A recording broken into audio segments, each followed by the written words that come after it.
Good morning, Las Vegas. Welcome to Rise and Shine. Come on, everybody. Welcome back to the Rise and Shine Las Vegas. And good morning, everybody. Good morning. Well, Jason, do you have any weather report today? Weather report. Well, the weather's nice today. How's that? The weather's nice today. We actually got through, though, the sort of our own tail end of that major snowstorm, winter storm that belted California.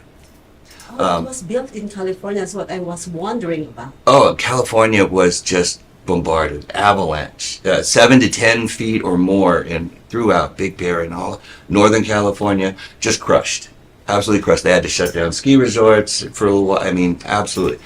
And the winds up to 50, 100, 150 miles an hour. So, yeah, California got blasted again. I swear, Mother Nature's really trying to help us out and get rid of California entirely. It just keeps trying with all the fires, all the floods, all the snow. It's still hanging on, though. But, all right, enough about that. We got a tail end of that, though. We got a fair amount of rain and heavy wind. Boy, did we. Yes. Now, before we talk anymore, there's somebody else here with us. So I'd like to introduce retired police sergeant from Metro Police Department, Stan Height, is here to join us today. Welcome to Thank our you, Jason. show. Thank you, Maria. Thank you so For having much me for on. coming in. It's an honor to get Oh. you back in my TV channel. My pleasure. Actually been stalking him and said, hey, when can I have you on my channel? We're trying to get a little bit more credibility, a little bit more, seriousness on the show. Somebody like Stan here actually kind of makes us look a little better. Yes, right? Well, okay. All right. What do you want?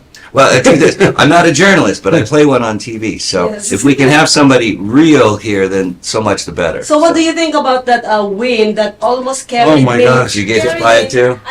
I was walking to Costco on that day. Costco, I don't know why I love to go shopping on rainy day. So I was walking to Costco and I got out from my car and then I'm walking and then it's just like telling the wind like, no, go back to your car. And I am a lightweight. You are a tiny football. I'm surprised you didn't end up in Utah. Really, just pick you up and carry you away like freaking Dorothy. That's what happened. So I went back to my car and I said, you know what? Forget about food. No, that's a little bold of you to even try. But I guess rainy days make you want to shop. It's sort of your therapy on those gloomy I days. love rain, so that's the reason why. But then the wind, no. No. So how about you, Stan? What are you doing on that day of the windy day? Well, my pride and joy is my backyard. I got a nice swimming pool. I love my backyard. It's my getaway. And the winds just tore it apart. I mean, we're talking tree limbs and things in my pool. I was spending hours each day just trying to keep up. I mean, literally yesterday I finished. It's all back to normal. But I mean, that 3 wind. days. Huh? 3 days to. I mean, I constantly when the wind was blowing, I was scooping leaves out, but then it just kept blowing in, so I had to just trying to keep up with it. But it was, that wind was something. A lot of clear. I swear, and all the bits of palm trees that Oh, end up, they yeah. look like animal carcasses. They look like some sort of weird creature scattered all over the roads and everything. So I've got a little creepy crawler that goes in there, and those palm frond things that get in there, just get in and tangle hang it it up. up and Constantly have to take the machine apart. And, See- not a fan of wind. feel for us. Las Vegas, we have it tough too. Yeah. You know what? We don't get tornadoes, we don't get earthquakes, we don't get hurricanes, tidal waves. Yeah, no. In fairness, nothing like what's going on, for example, in the Panhandle, Texas and Oklahoma. Yep. That wildfire is just devastating. Yeah. Is underselling it. It's almost not the word, because it's gored, and all the livestock, all the cattle, all the ranches, all of that. Is it 6 million acres? I think. Or it's just extraordinary. I read it about that wildfire in Texas. But Yeah, it's enormous, and it's still is. going. And again, there's just so much through there. They never really have to deal with fires like that. I mean, out in the plains and the prairies, you don't think of that as much, but it's getting over. All right, so we don't have it that bad. Okay, Yes, we right, got yeah, windy. but we deal with sandstorm, and that wind is just literally. I thought that it's gonna actually lift me up and take me to heaven. I'm telling you, I'm surprised that you didn't end up a few counties away, just flying through the air. Well, I hid inside my car after that. Right, yeah. When I couldn't walk, A little tip, next time we're expected to get really heavy winds, stay inside. ankle weights. All right, we'll anchor you down to the ground, and it'll hold you down. Oh, gotcha. I Yeah. was thinking weights like a Weight scuba belts. diver. That's true. That's Yeah. true. Well, somebody told me, you know those things that the anchor where you anchor in the boat. Yeah. They told me to bring one of those. Drag your anchor with you when you go shopping, Maria. Just throw it over your shoulder. That's right. Just Wow. Yeah. Anyways, what's new in Las Vegas today? Do you have anything? Oh, there's always so much going on. I was just kind of flipping through and looking, and yes, okay. There's a lot of concerts. Disturbed, I would have liked to see them. They were here Sunday, I believe it was, but Friday, of course, Madonna was here. I think on her True Blue Hair tour, or it just. How long has she been doing this? Like 40 years. But anyway, she was here. A big deal, I guess. Maybe with. True Blue Hair, no, not exactly. What was else was I coming up with? Anyway, it's for some people. I know somebody on the show here or on the network went to see her. Yeah, Dawn actually went and see her. I see that post. Yeah, and I also posted that I am claiming that I'm the illegitimate daughter of Madonna, because everybody actually is claiming that they are the illegitimate son or baby of Legitimate son of somebody. artists. If there was any female artist out there that could mix up and be unaware of having a child of their own, I suppose it could be her. Yeah. No, but But anyways, no, that is just my joke for the day. Okay, don't get me wrong. Well, anyways, there's another. Oh, I believe we never came back to Rise and Shine Las Vegas after the Super Bowl. Did we? No, together, but you did Okay. came after that. Right. What do you think about the Super Bowl halftime? so we're gonna go all the way back to the Super Bowl halftime show. Yeah. It didn't suck. It sucked. It didn't suck. It was decently done. I will say the roller skate part, when Usher did a number, one of the tracks on roller skates, had to work at that. That was impressive. Well done. Some of the appearances were pretty cool. Everybody was really excited when Ludacris appeared, and so there was some cool elements. They kind of ripped on Alicia Keys on social media. Oh God, I love Alicia. Because she had a bit of an off key for Keys Oh my God. beginning Yeah. to that, but It's just wonderful. it's live. Yeah, exactly. And it's live. What can you do? I think I'd like to see somebody ball down or Yeah, jump yeah, down. yes, right. Or just something like they normally have those kind of like props in the halftime. I want something really like for like Lady Gaga actually jump from the. I don't want anybody to get hurt. Oh no, that, Yeah, we don't need to see they have that. the safety, but Yeah. but then I want something goes Well, off. A little the bit. best part of some movies is the outtakes at the end and stuff, right? So Yeah, right. yeah. But anyways, Stan, Yes. okay, so being a retired cop, now you see, back when you were when you were a cop, and now there's a lot of more kind of like chaos now than before. All these police, what do you call it? Police, or all these cops, how do they actually kind of like transition from a little bit calm into a chaos like this? What the I see. preparation that they we're do? dealing with a lot more people now. The city has really grown. We've got a professional football team, maybe a baseball team coming, an ice hockey team. A lot of people are flooding the city. And we've become a city of cameras where every action is recorded. So it's a tougher job. It's a tough job. And I think some of the high-profile incidences that have taken place throughout the nation have had a big effect on some of the output that these police officers are willing to even I'll bet. conform to, because nobody wants to get in trouble. Nobody wants to do the wrong thing. Thank you. I Hey, appreciate it. absolutely. Are you, I don't, you go ahead and keep it. Oh, you know, we'll just Yeah. sit- I'm good, I'm good. In case we need But, yes. I just think it's a much harder job right now, and we need a little more compassion for officers that do make mistakes. I don't think we should throw our officers away that make a mistake. We just, correction, teaching, training, it's a big deal. Experience. We're losing a lot of our experienced police officers, which is really unfortunate because of some of the news articles that are degrading them, demeaning them. And the Yeah. pressures Yeah, and the yeah. limitations, Yeah. the push to defund and Oh. all of that backlash. It's not as serious here in Vegas, but those events cause us to knee jerk, so to speak. And Good point. it's like I said, it's a different world right now. And I think these officers need a little more compassion.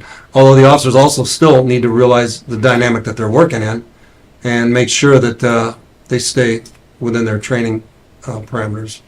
It's an interesting. It brings to mind some of the things that I've talked about and thought about as far as what an officer goes through on the job in the line. That it seems like there's been over a number of years now sort of a trend of many of them, at least the ones that are highlighted in the news and in these incidents, in an inability to handle the adrenaline that is inevitable in that incident, in that situation, and the overreactions that follow. It seems like in many cases the job is too much for many of them to handle. Police officers get trained. They're very experienced, but everybody can get their buttons pushed. I mean, it can happen. Right. And you need to be able to de-escalate that situation as quick as possible. When you start to realize what's happening, that's why you get somebody, you have 2 officers, 3 officers, one can well, let's take a different perspective here. There should be, yeah. When there's multiple officers on scene for that incident, One gets his there butt should pushed, be a the other voice of 2 can reason. check and balance. Right, rather than feeding into it. Right. And that unfortunately are some of those isolated incidents that do occur, is that they all seem to just, and honestly, I see that on an emotional, psychological level throughout our society, is that gets the better of people. But look at back in the day, police officers used to have a little more respect. People weren't as entitled, and there was more respect for authority, not just police, but Absolutely. teachers, parents, bosses. Now we've lost some of that. You're very right. The entitlement in our society has taught people, no, I can talk back. They can't do that to me. I know my rights. Instead of just listening, people need to listen more. God gave us 2 ears, 1 mouth. 2 ears to hear.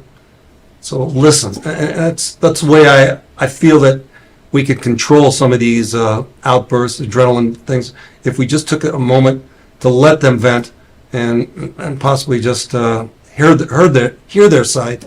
But then you've got that other argument where they don't want to. They just want to bait the police. They want to resist. They want to fight. They want to, cause problems. I mean, look at the mass stormings of these department stores where 40, 50 people storming. We never had that before. Yeah, just the looting at every Yeah. opportunity. It's an entitlement they feel they deserve, right. and it's really unfortunate. I mean, it's a welfare type mindset that. It's definitely me, Yeah. and very emotionalist driven. And the police are caught in the middle. I mean, look at New York. They don't even care if you commit crimes. You commit crime there. They were beating the police officers, and it's like, That's right. you go ahead and go. And then obviously look what happened. One of them went to Georgia and killed an innocent student. It's true. I mean, it's like we cannot tolerate. If you tolerate the small stuff, it leads to the big stuff. If you enforce the small stuff, and I don't mean with a heavy hand, but I mean you enforce it. There's a law. You commit a shoplift, you need to pay for that crime. You don't just throw it out like, oh, it's just a small crime. Because if you let that crime go, it graduates to a bigger crime. Inevitably, very invariably, it usually does. I've always felt for the longest time that when a young person is growing up, and the whole thinking of, well, now that I'm a grown up, I can do what I want, and you're not the boss of me, and I can do what I want. That seems to, over the last few generations, been taken to the nth degree, And so everybody with their own entitled sense of autonomy is like, no one can tell me what to do, no one can tell me what's right or wrong, and no one can enforce any limits on me. And it just keeps escalating And that to falls on all the of same- their behavior. That follows the same example of what I was explaining. You enforce the small stuff. Yeah. As a child, you discipline that child as a child, you won't have the issues when they get to be an adult. They won't have that entitlement.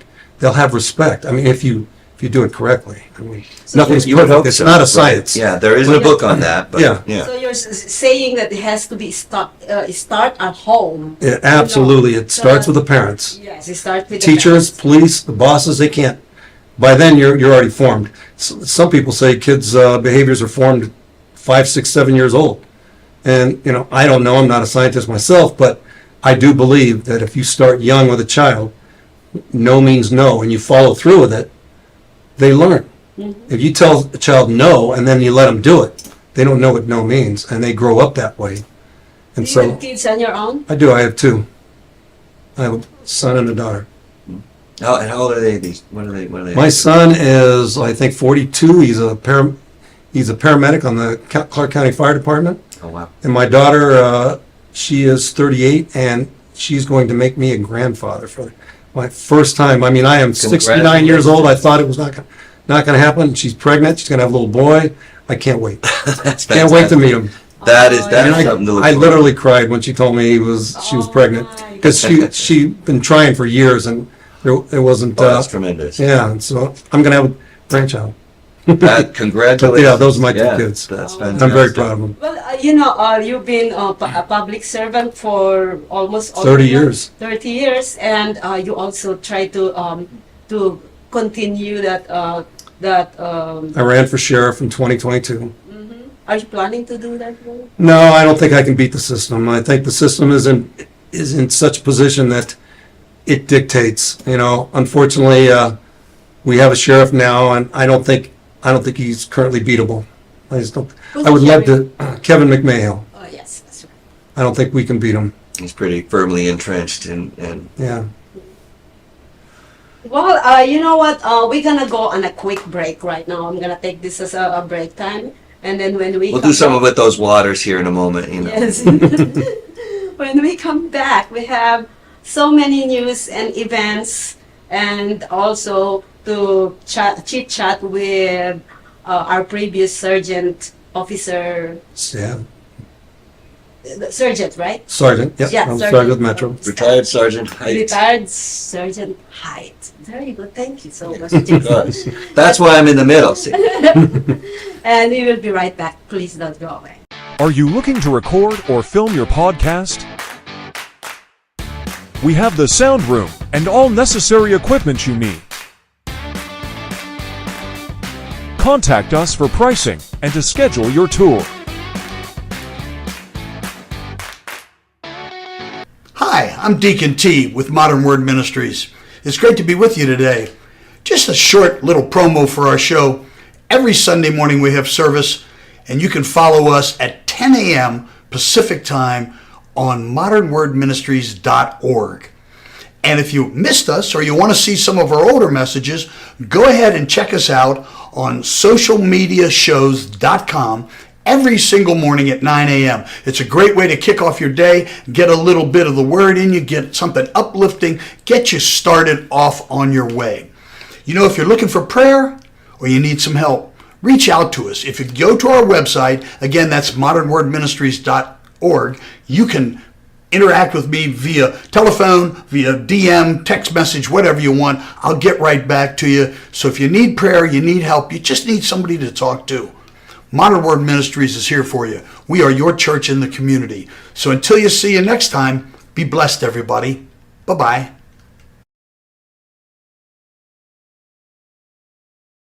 And welcome back, Rise and Shine. Again, I'm Jason, and there's Maria right here. And we have the amazing Stan Height. That's right. Now we weren't really putting you on the spot there. We're just kind of building up the suspense. So yes, great to have you on here. We were talking about, well, just kind of getting warmed up, really. Yes. Talking about some things there. Maria, you had something in mind? Yes, too? I actually have something.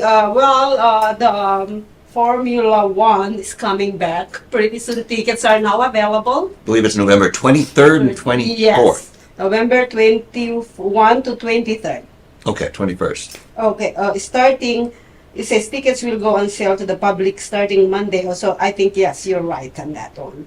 March 25th, and it will be held on the weekend of November 21st to 23rd. Okay.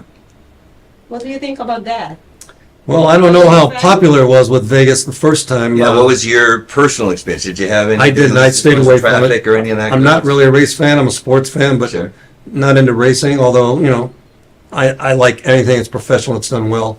But I think a lot of the merchants were a little I don't know, skeptical of it because it blocked some of their business and caused a lot of traffic congestion. Streets were closed. There's a lot. There was some negatives. As a matter of Yeah, yeah. So Yeah. I am surprised it's coming back again. I guess did they have vote it every year or just no, they have just for next they year? have a contract until For how many years? The agreement was, I believe, for 4.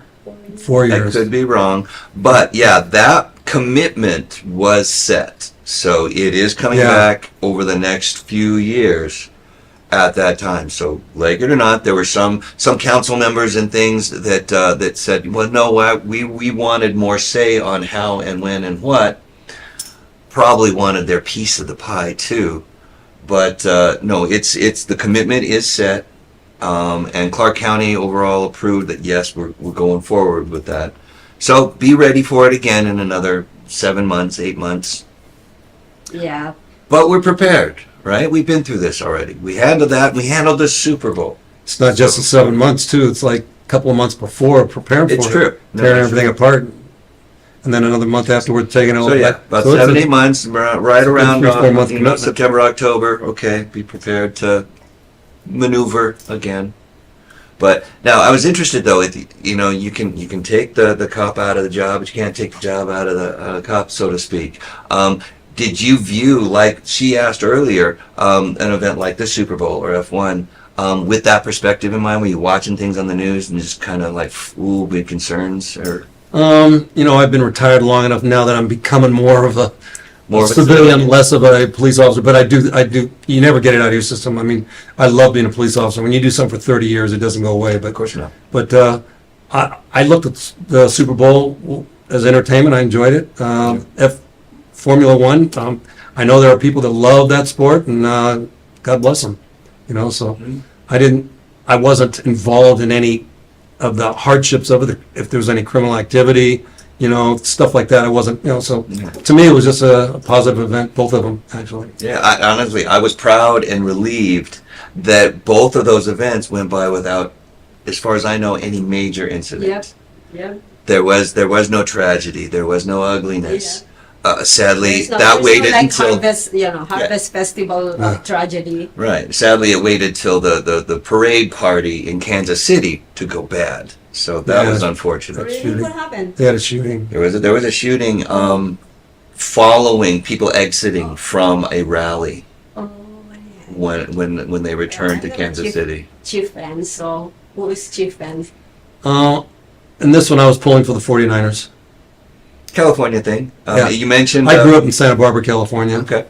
I was never a San Francisco fan. I was a Dodger fan. Okay. I mean, a Ram fan in more of the LA area Yeah, rather the than San LA versus, Francisco. yeah. But actually, I didn't have any skin in the game, so I just enjoyed the game. Appreciate it from both sides. I yeah. enjoyed the game. It was a It's good a game. very nice game, actually. Yeah, it's really, really cool. So, are you a Chargers fan? I went to college, San Diego State, and I did enjoy watching the Chargers while I was there then. That team just never really grew on me, but, Much has been said. That's about what Yeah. people say about the Chargers. Even it's the like Padres. You can't fall in love with even the them. Padres, they never, I went to all their games, while I was in between college, but they never really grew on me. I was always a Dodger fan, just always, and a Ram fan, LA Ram fan, and a Laker fan. Oh, I'm sorry. I know.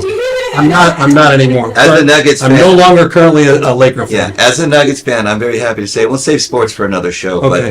But the Denver Nuggets own the Lakers these days. It's undisputable. So That's I know that. quite all right. I'm pretty happy with I that. know that when I bring this Formula One race, I know that we're gonna go into this all the other All the sports. other good stuff. Yeah. Well, anyways, I wanted to say though, very interestingly, as a Dodgers fan, you may be following that Steve Garvey, Republican, is at the top of the list at this point through some of the primaries in California for the seat there. He was promoted by Adam Schiff because Adam Schiff feels he can beat him rather than a Democratic opponent, female Democratic opponent. So Adam Schiff poured all his money to get Steve Garvey promoted. Yeah, that sounds like him. Yeah.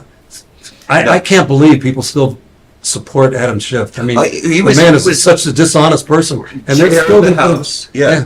And basically behind Dianne Feinstein, I believe is who that was, and he's just a walking talking number too.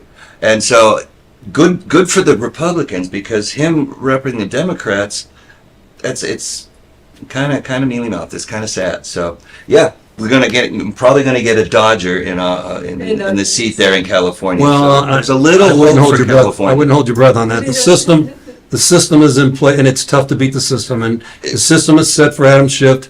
They're going to put him in. I love Steve Garvey. I was a big fan. Okay. I love Steve Garvey. He had a run actually for Cal Ripken's record where he was playing for consecutive games. Yep, Oh, and he okay. got hurt in a game, and it was soon after that they traded him to the Padres. But I would Definitely love to see Steve California. Garvey. He's a very conservative Christian man.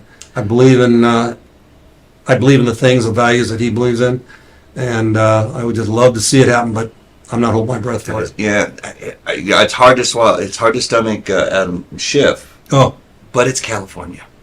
well, So gentlemen, obviously you're talking about politics in California, but we are in Las Vegas. How about our mayoral candidates in Las Vegas? What do you think about each one of them? you know, I haven't been following the mayor's race. We've had a Democratic mayor. We're going to get another Democratic mayor, I believe. If they would just stay middle, I would vote for Berkeley, but I don't have any faith in our electoral system here in Nevada. I think it's, Rigged. yeah. Well, I didn't want to say rigged, but yes. I'm gonna say If I'm going to be honest, the elections are rigged.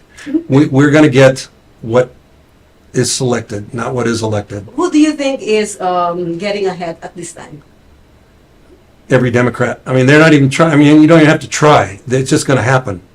You know, when I ran two years ago, I ran with some great people that had some great, and they were. I mean, even if you look at the district attorney race with Aaron Ford and oh god, he is an ex-felon with a whole bunch of problems and didn't do his job, didn't investigate anything. And he ran against a candidate that supported the community, and he won. And he even had Republicans on his side, even though he's a Democrat, that didn't support our Republican candidate. And he had Republicans. It's a selection. It's not I just don't. So, how can we beat this system? Because I want to beat this system. We have to have fair elections, which is paper ballots done on the day of the election. You know, no longer can we have mail-in ballots.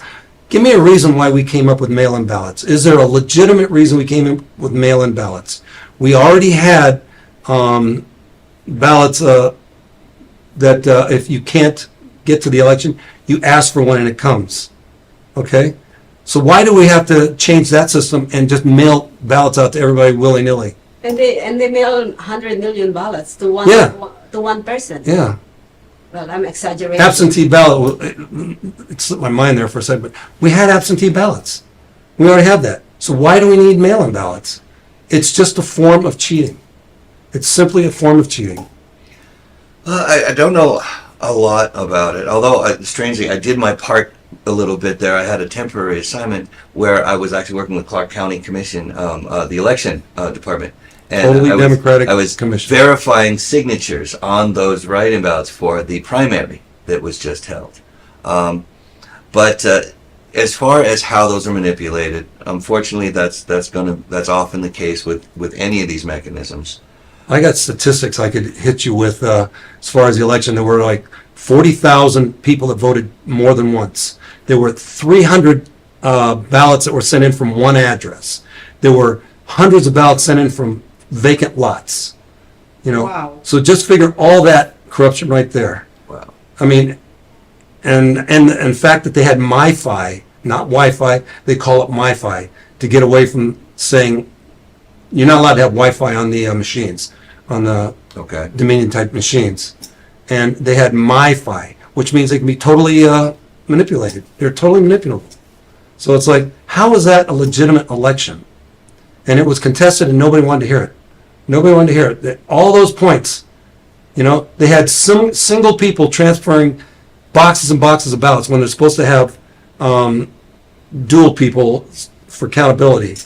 And there's so many violations of the electoral process, and yet it was allowed to be, the commission certified the election. And it's just, you're not going to get a fair election. You're going to get people that are selected. It does seem like a sad state of affairs. Hopefully, I mean, obviously we've got a number of elections this year. It's a big, big year, both locally and nationally. So we'll see how some of that plays out. I know there's a few that I'm rooting for. There's some that I'm not at all concerned with. So we'll Who are see. you reading for? I'm not going to say that right now. I haven't picked my endorsements yet. I will say. I pick my endorsement. I will say, as far as like the mayoral candidates go, Victoria Seaman and Shelley Berkeley were both fantastic. I found that very, Are you know. are you gonna go for Cedric? Well, hey, we got to get him on the show. Yes, we can get you. I on the can show. say that. All right, if you're not on my show, then you don't get a vote. So Yep. there you go. Yeah, we're not voting for you guys. No, Yeah, no, you're gonna you have got to you be got to on- make an appearance. Robertson, yeah, you got my vote. Right. We need to vote for candidates that'll support our community, you know, protect us from illegal aliens that are coming in here, protect us from this overwhelming homelessness issue that we have. Yeah. And it'll stand up for our civil rights. I mean, those are the people we need to support. Yep. Not people- By saying that, please support Mark Robertson. He's a veteran. So throwing that out there, yes. Conservative. Yes, I have to throw it out Yeah. there. Yeah. But anyways, have you heard? Yeah, talking about illegal immigrants. Have you seen this in New York where they actually giving them like? They're giving them credit cards. They're giving them hotel rooms. They're paying. They're willing to I ship. want hotel room. They're willing to ship them anywhere in the country for a year out in the suburbs to spend a year. They'll pay their entire. Yeah. But look at our veterans. They're out sleeping on the streets. I mean, What is that? that's what I'm telling you. That's extraordinary. That's what I'm telling you. It's an agenda that's It's not. because they can get those votes from these illegal immigrants. It's a leftist woke agenda that's not for America. It's just simply not for America. If the candidate doesn't support American citizens, then they should not be supported by, America. our votes. Yeah, yeah, supposedly, but what's happening to our country.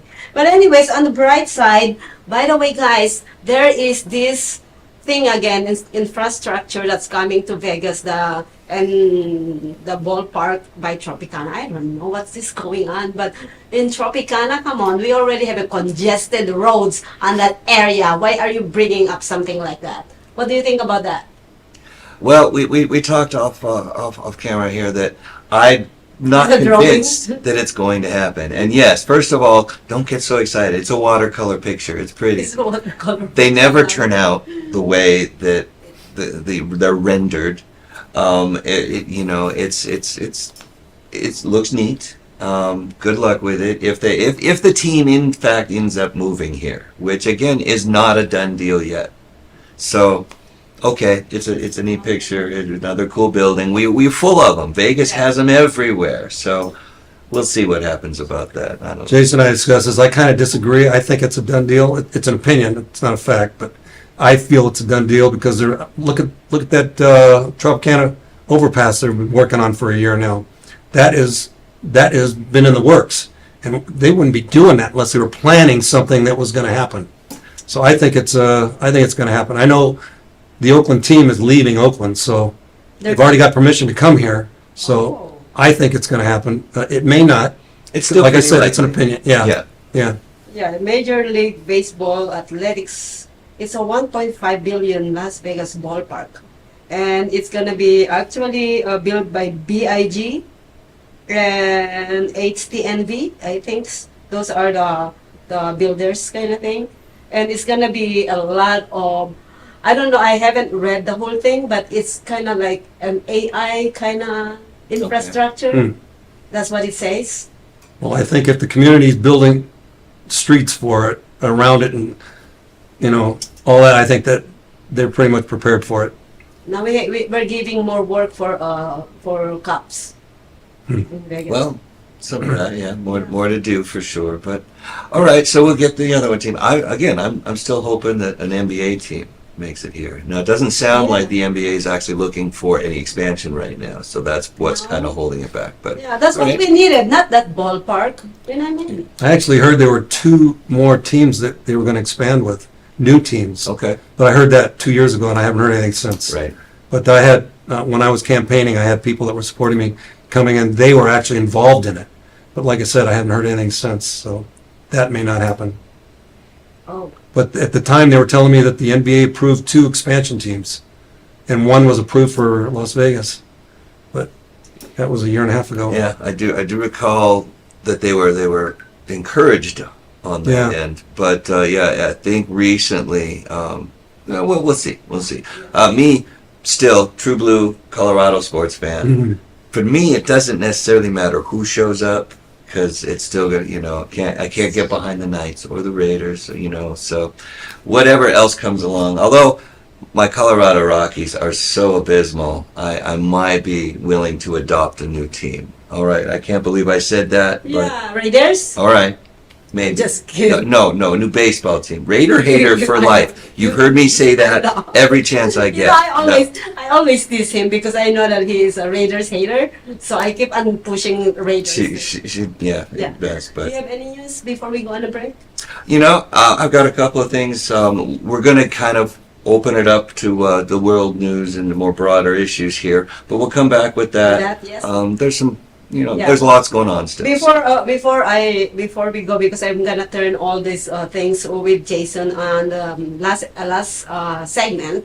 I just wanna say it's March Madness is out there. It's starting, and I feel it. Because I have some rent also. Yeah.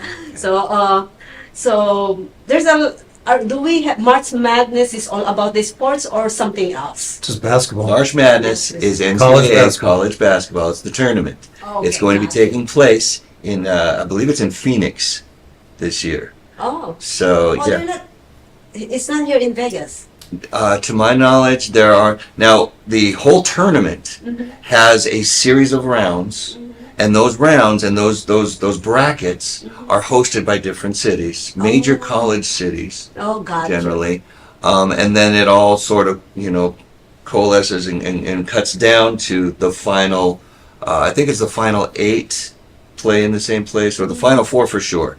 So it pairs down at a number of cities. I don't necessarily think Las Vegas is one of those. Oh, But the final 4 in March Madness, the whole thing gears up. I think it's the whole thing is about 2-3 weeks. Here in Vegas every March. Well, I mean, you It's a nation- certainly got to it's a gamble nation. on it. Yeah. It's a national, Because we competition. always have that prepared. I used to work on the hotel, so we always have prepared on March Madness. That's why I thought. Big gambling month. yeah. Oh, March God. Madness, all the brackets, all of the picks, all of the games. That's right. Okay, that's So- the reason why they prepare us. Vegas is in on all of that for that reason. So, yeah. Gotcha. Well, we are going to take a break. When we come back, we're gonna talk about world news. Just a few things going on in the world there as well, because, it's not just us. We will be right back. Traditional TV is going away. Hollywood is starting to fade. People are demanding real stories from real people. Our voices are now being heard in our own way. Podcasts, Facebook, Twitter, YouTube, and TikTok Live are becoming the norm. Internet TV has now reached the highest demand in human history. Social media shows is now the new media of the century.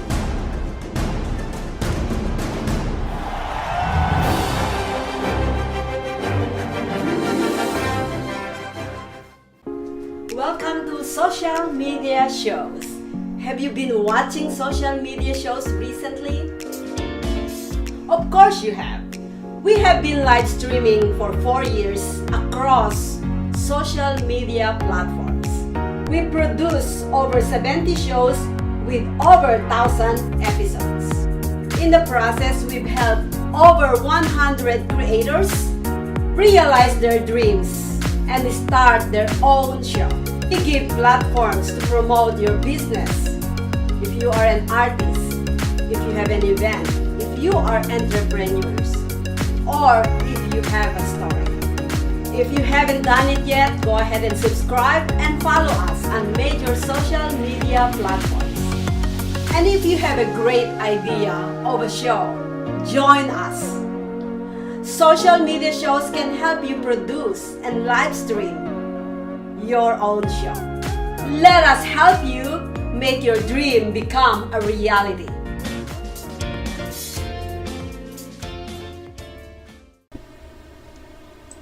Are you looking to record or film? Shine once again. I'm Jason Ha, Maria, and Stan Height? he's ready this time. Well done. So, last segment here, we're just kind of open things up and go a little bit further with starting. Well, we'll start small again here, and we'll go big, and we'll go national. We'll go some of the things. Obviously, it's a big election year, so we'll get back into some of that as well. One thing that I was looking at here this week, though, very unfortunate. There was an issue at UNLV where a small group of pro-Palestine supporters protested at a lecture at UNLV.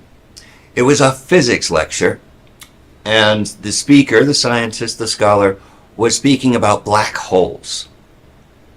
And these rabble-rousers interrupted, busted in, and protested and caused a stir. And unfortunately, rather than escorting them out, campus police just ended the lecture and removed the speaker because he happens to be from Israel. oh gosh. Yeah. Yeah, I see this news, yes. And so now there's a lot of petition, a lot of investigation as far as how it was handled. Their issue was free speech for the protesters because it was announced, this lecture on black holes, this physics class, if you will, was announced as a public event. And so they're protecting their free speech. Well, what about the free speech of the professor who traveled here to educate people on his passion, his subject, black holes in physics? So really blew it there. I get it, the whole anti-Semitism that's going on, and there's been issues here in Las Vegas, in Summerlin, and other places too. Horseshit. Excuse my language, but the pro-Palestine thing, what the hell is in your head? Do not forget for a second how despicable, how inhuman, how monstrous those events were in October 7th. They're reluctant to show the full detail and the full reports, but they don't miss any opportunity to show all the women and the children that are still stuck in Gaza and getting bombs dropped, and they're getting, and all of that, and all the casualties from that. It's ridiculous. Mm-hmm. So you followed that too. So I was just. So I've seen. I didn't click on it. I'm not interested, but it's saying that they are actually kind of like banning Las Vegas in the Middle East, something like that. Some kind of story like Oh, well, Sin City is not very popular amongst any of the Muslim, cultures or nations there. That's kind of a given. Actually, they do like to come here and party. They do. And see, now with Dubai and places like that, they're kind of cashing in or cashing their chips, so to speak. Yeah, okay, people still want to have fun, but no, I mean, philosophically, yeah, this isn't their kind of place. no, that's just, But no, the whole pro-Palestine thing, from everybody across the country, all you idiots, start with the fact that, okay, these poor Gaza, people in Gaza are in the middle of a war.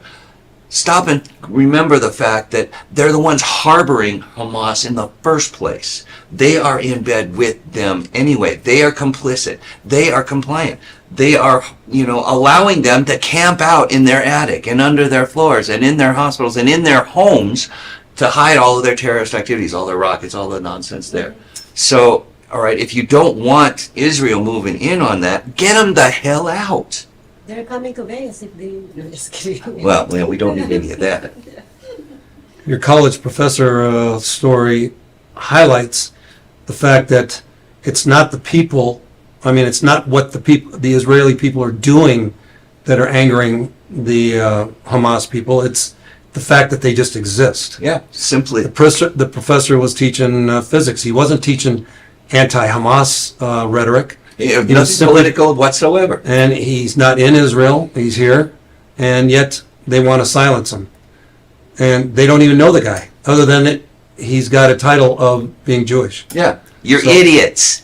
All right, just targeting him because he happens to be from Israel to rant about what you don't know. You don't know what the hell you're talking about, because the issue is pretty obvious. Now, the UN, for that matter, they have their head up their ass because they have been clamoring all along for Israel to just stop shooting, stop fighting, stop the fighting.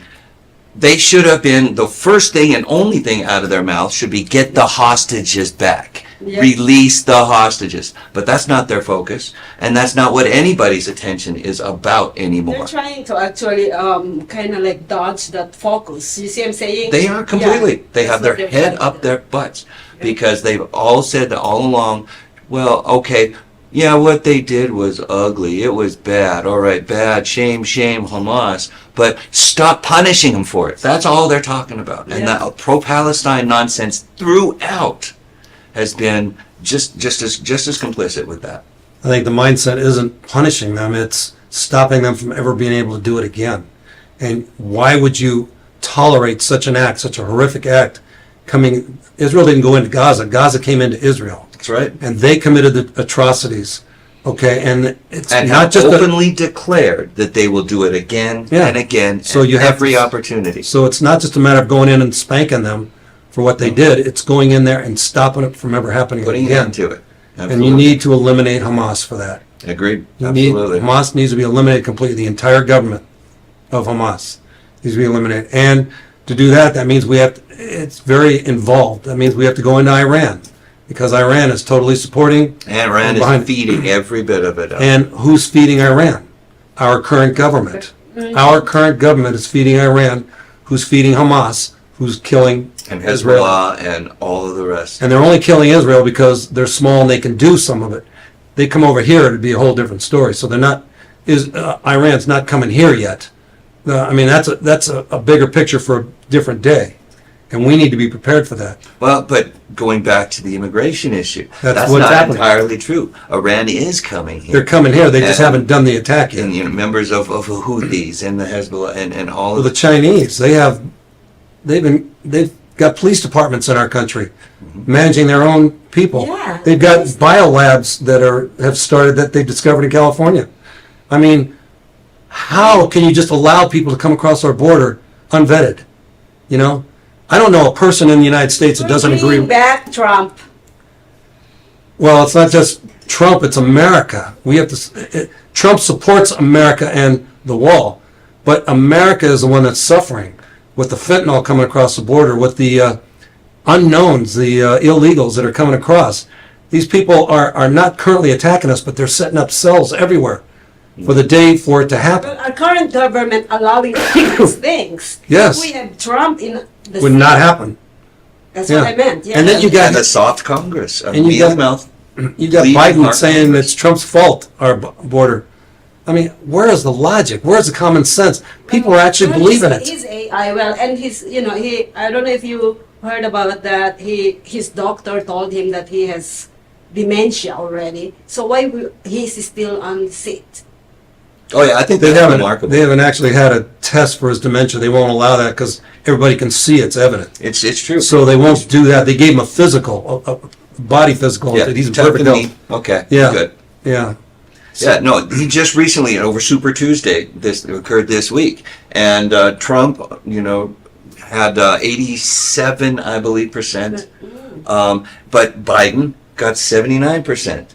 With all of his recent mental issues I think that's really that have been observed, Is Biden's still leading the way, proving once again that Democrats are perfectly comfortable with only half a brain. They're used to that. So, how a brain. but yeah, So no, Biden and everything, and even in Congress being soft on those issues, and things like the Squad with AOC and her ilk. Well, that's backfiring on Biden because he Isn't didn't it? support Gaza like they wanted him to. Yeah. Yes. So they're going not committed, uncommitted. Yeah, you just love what's in their heads and in their hearts. It's just staggering what they're really after. But all right, steering back to, as you mentioned, China, and well, for one, it's infiltration in the United States, but they moving once again. Now again, No. you are partial to this because you are from the Philippines. They bumped more boats just a week or two ago.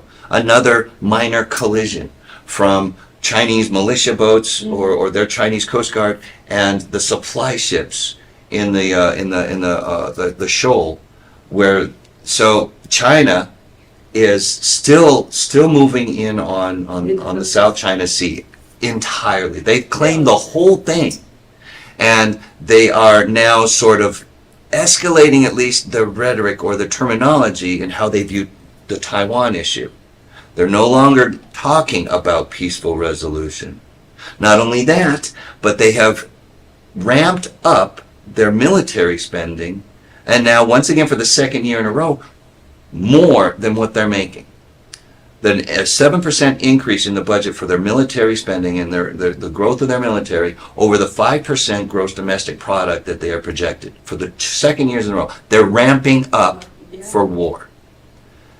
They are not messing around anymore. They're out of their damn minds. They think they own everything in that whole region. It's mine, it's mine, it's mine. It's our sovereignty, it's our, And for one thing, if Trump does make it, I certainly just hope that he's the one to put up their ass in China and North Korea and Russia, because that's really it's getting worse. The whole China issue is now one we really have to watch.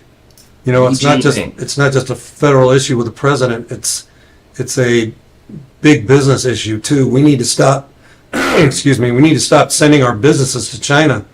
They control our microchips for all our self-defense. They control our pharmaceuticals, and they control all our uranium, the lithium for the batteries. It's like, why do we let them have all of our most valuable minerals for our infrastructure? They can just simply shut that off, and where are we going to be? Yeah, no, the money that China has everywhere around the globe is a problem that needs to be cut off. We need to bring our businesses out of there like Trump was trying to do. He was begging businesses, come back to America. We'll support you. We'll support you with the tax structure and stuff. And people don't remember that. All they remember is, he sent out a bad tweet. But look at Biden now. He's letting our military go. He's letting an invasion of countries into our country. And people don't care about that because he's nice. He likes ice cream. Why can't people see all the things that Trump did for America, and the fact that he mean tweeted people that attacked him is like, that's just human nature. You attack a person enough, you're going to want to fight back. It's true. I mean, it was recognizable that, all right, one thing Trump cannot be accused of is having a lot of composure. He's a counterpuncher. So that being said, though, that volatility might be enough to scare the bejesus out of the rest of the world and all the trouble that's out there. So, okay, sometimes you kind of want a madman in charge so that you tread lightly. And again, China, North Korea, Russia, the Middle East, Iran, tread lightly. They respected him when he was in office. That's what we're hoping for. They did. China was in check. Russia was in check. North Korea didn't fire any more missiles like they were doing under the Obama administration. And I mean, and Middle East, he went there and made peace with the Middle East.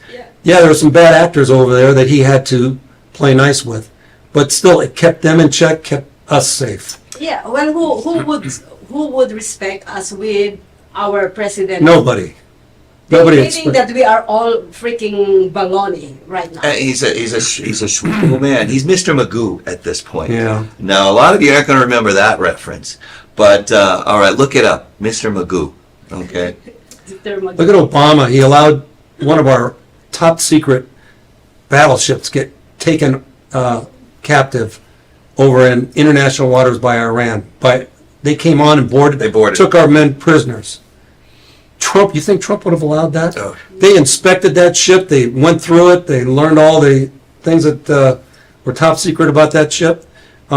Plus, not only did he totally dilapidate our military during the 8 years that he was in office, Trump came in and he had to make major concessions just to get the money to build up our military again. And he did. And we had no wars during that time because they looked at him as a leader to contend with. I mean, Bit basically, of a hothead, but that serves. look at Iran when they shot down our drone.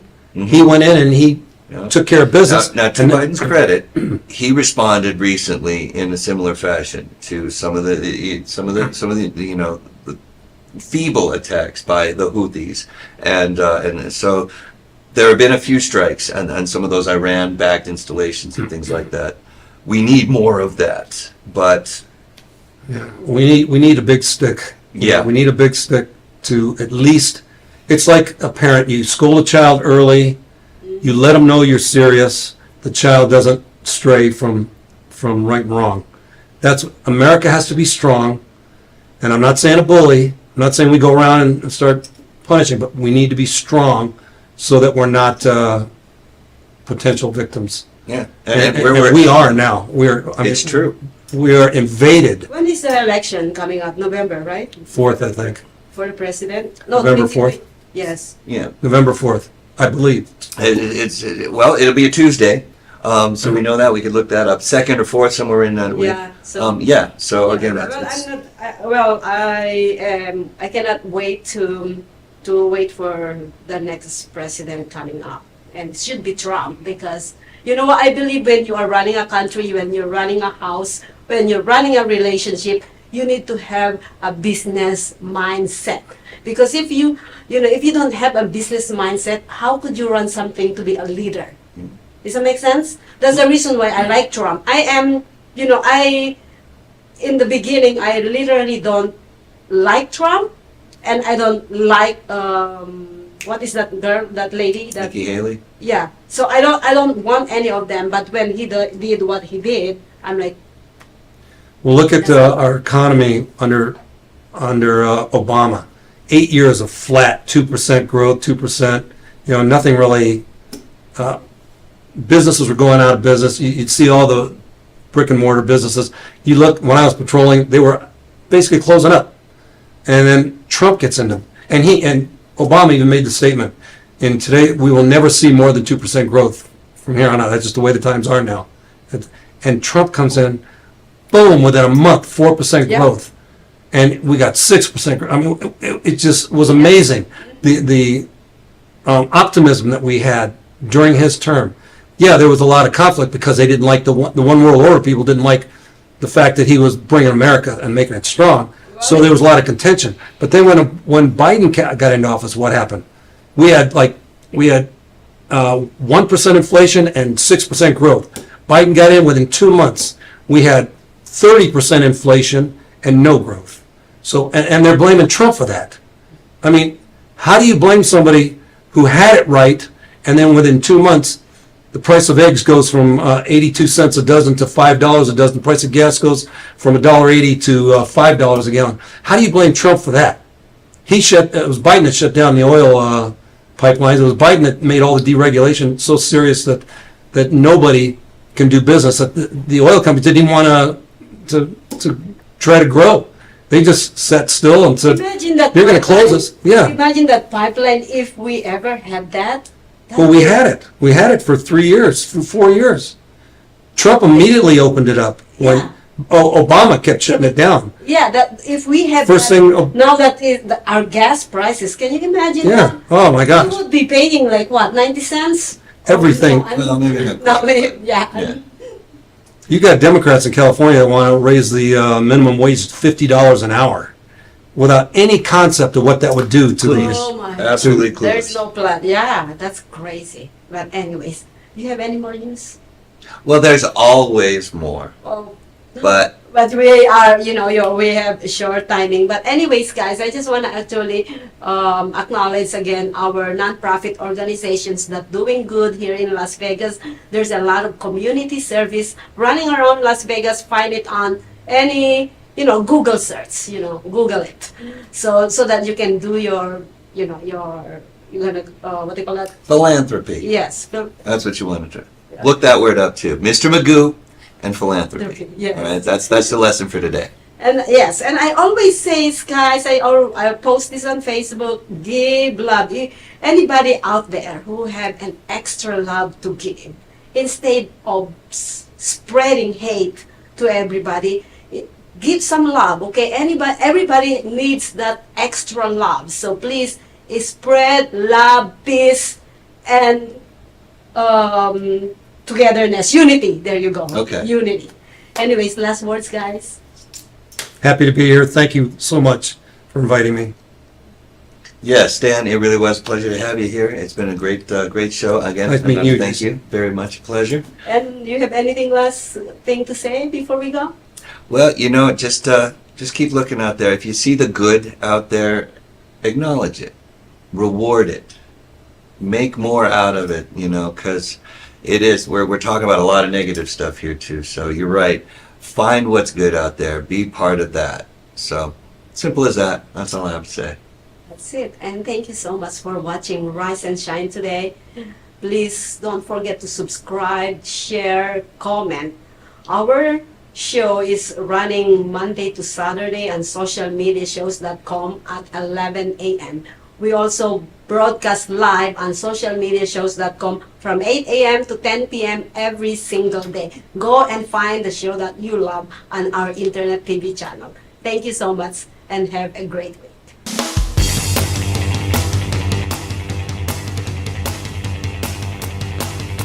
Come on, everybody. Get on your feet. Listen to the sound of a brand new beat. It goes something like this.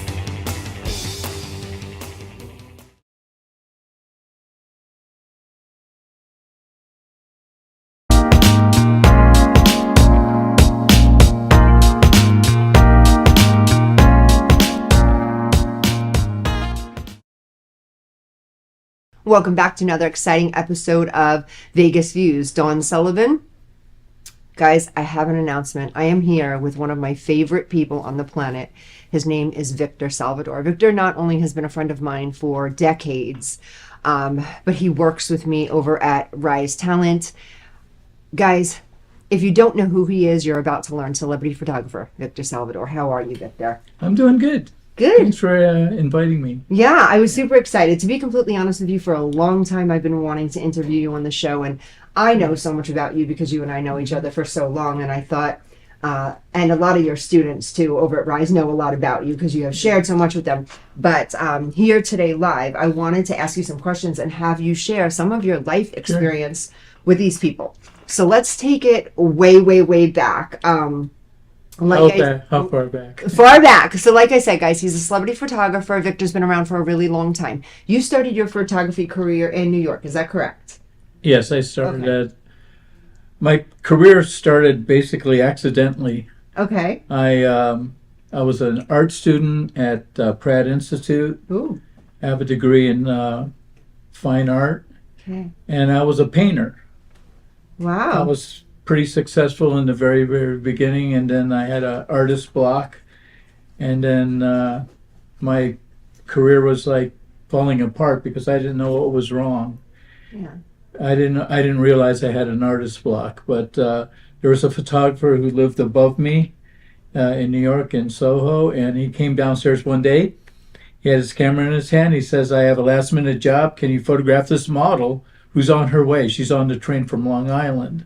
Okay. And I didn't know anything about photography, but he gave me a 15-minute lesson on how to load the camera and how to get a good exposure. And then the rest is history. I photographed the girl, and about a week later, a mutual friend of ours, Karen Lee, called me up and said, "Do you want to photograph more models?" At the time, Karen was with Elite Models. Sure. And at that time in New York City, the Elite was one of the top 3 agencies. Do you? There was Elite, there was Ford, and basically those were the 2 top agencies at the time. So It's so just to hear you speak about Karen Lee, like, yeah, she just kind of yeah, just gave you a job. She is, if you guys don't know watching, she is like the mecca of all of everything in modeling and in fashion, and she has got so much experience. Like yourself, she's been around Yeah. for so long. We actually see her at the International Model and Talent Association. She goes every single year to the LA one, and she goes to New York. And it's amazing to watch her work, and she does like little seminars and stuff like that, but it's incredible the knowledge that she has. well, a lot of so people many don't years. realize that one single person like Karen Lee, she has discovered half of all the supermodels at that time. Yeah, From the 80s and the 90s, she discovered half of them. yeah, And she's the one who brought them into Elite, and they ended up, some of them ended up at other agencies, and that's only because she had too many of them. yeah, And when you're a young girl, you feel like you're not getting enough attention. sure. You start looking around, and she let them go. Yeah. She said, okay, she understands how it works. But yeah, she discovered half of them because almost half of those girls were with Elite, Yeah. and she was their head scout. I It wasn't really anybody else. I have such an appreciation for what you bring, not even like personally to my life, I'll get into that after, but what you bring to Rise Talent with the knowledge that you bring, because what you're teaching there to these young people today, to them, I guess it's considered old school, but you're giving them an actual real history lesson. They don't have to open up a book. They have Victor Salvador, which every time I hear you speak, I'm like, wow, I never heard that story. You have so many stories and so many. A Yeah, lot. it's been a long time in the business. Now, let me ask you, when you were first shooting, who was your favorite? Did you ever have like a model that you loved to shoot? Like, did you have your favorites back then? One of the very first models that I had a pleasure working with is Carolyn Murphy. Okay. I accidentally, run into somebody in New York City. It was the dead of winter. It was super, super cold and blustery and snowing. And there was a coffee shop down in the village that I always walked to because it was only a half a block from where I lived. This is Greenwich Village. Yeah, Okay. in Greenwich Village on 6th Avenue called French Roast. It's still there. Okay. And so she would be standing out there almost every single day, and not inside, but outside. Yeah. And after a couple of days, I says, "Hey, can I get you a cup of coffee?" Yeah. And she's saying like, "No, I'm just trying to get a chance meeting with somebody." And that person was Ethan Hawke, the actor. Wow. And Very cool. Ethan lived in my building. Yeah. And I would, we weren't like close buddies or anything like that, but he lived in my building, and we knew where each other lived. He Yeah. lived on the floor above me. And I said, well, he lives in my building. Let me go get him. Yeah. So I went and got Ethan. He just happened to be home. He was still with Irma Thurman at the time. Yeah. And he came over, and we had coffee. Yeah. And, she was just in shock that she's actually meeting him. And then towards the end of our coffee, I was asking her, like, so why are you here in Vegas? She was from Florida. And she said that she was trying to be a model. In New York. Yeah, In New York. New In New York. York. Okay. And so I said, what agency are you from? And she said she was with Women. Okay. I just happened to be really good friends with the owners of Women, and I called them up and said, I'm going to do some pictures with Carolyn to help her, get her portfolio together. And I got a really good hair and makeup artist. I can't remember. Rob Van Dorsen did the hair and makeup. Okay. Now I remember. Yeah. But anyway, Robbie he's a Dutch hair and makeup artist. Okay. And we did a bunch of editorial shoots together. And he did me a favor, and he did this crazy pictures of Carolyn, crazy hair. And at first I was going like, this is not going to fly. This is not going to work. Yeah. Her agency took those pictures and took them to every single photographer in town, and she was booking the next week. Yeah. That's how fast she took off. Carolyn is one of the exceptions to the rule in modeling. Carolyn is only 5'6". Okay. But the thing that carries her over is how beautiful she is. Yeah. She is. So she's like a Kate Moss almost. She's like Kate Moss. Kate Moss, yeah. Yeah. That's what that makes me think of. I hear Yeah. 5'6". Okay, yeah. Yeah. So anyway, Carolyn, because of like Kate Moss and Carolyn are two different types of models. Carolyn built her career based on the way she looks. Yeah. And the connections that she made with certain photographers. One of them, one of the first photographers she connected was with a photographer by the name of Richard Avedon. Okay.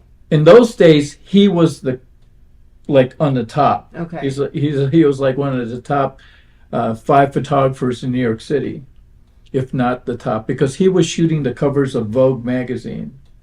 Oh, that's so cool. Yeah. So they became sort of friends, and he did some advertising campaigns with her. But Women took her out of New York City, and then they sent her to Paris. And I believe that she was with Karen's in Paris. Which is very common from New York to Paris. Yeah. Yeah. Yeah. So So do you mind if I tell a little bit of my story?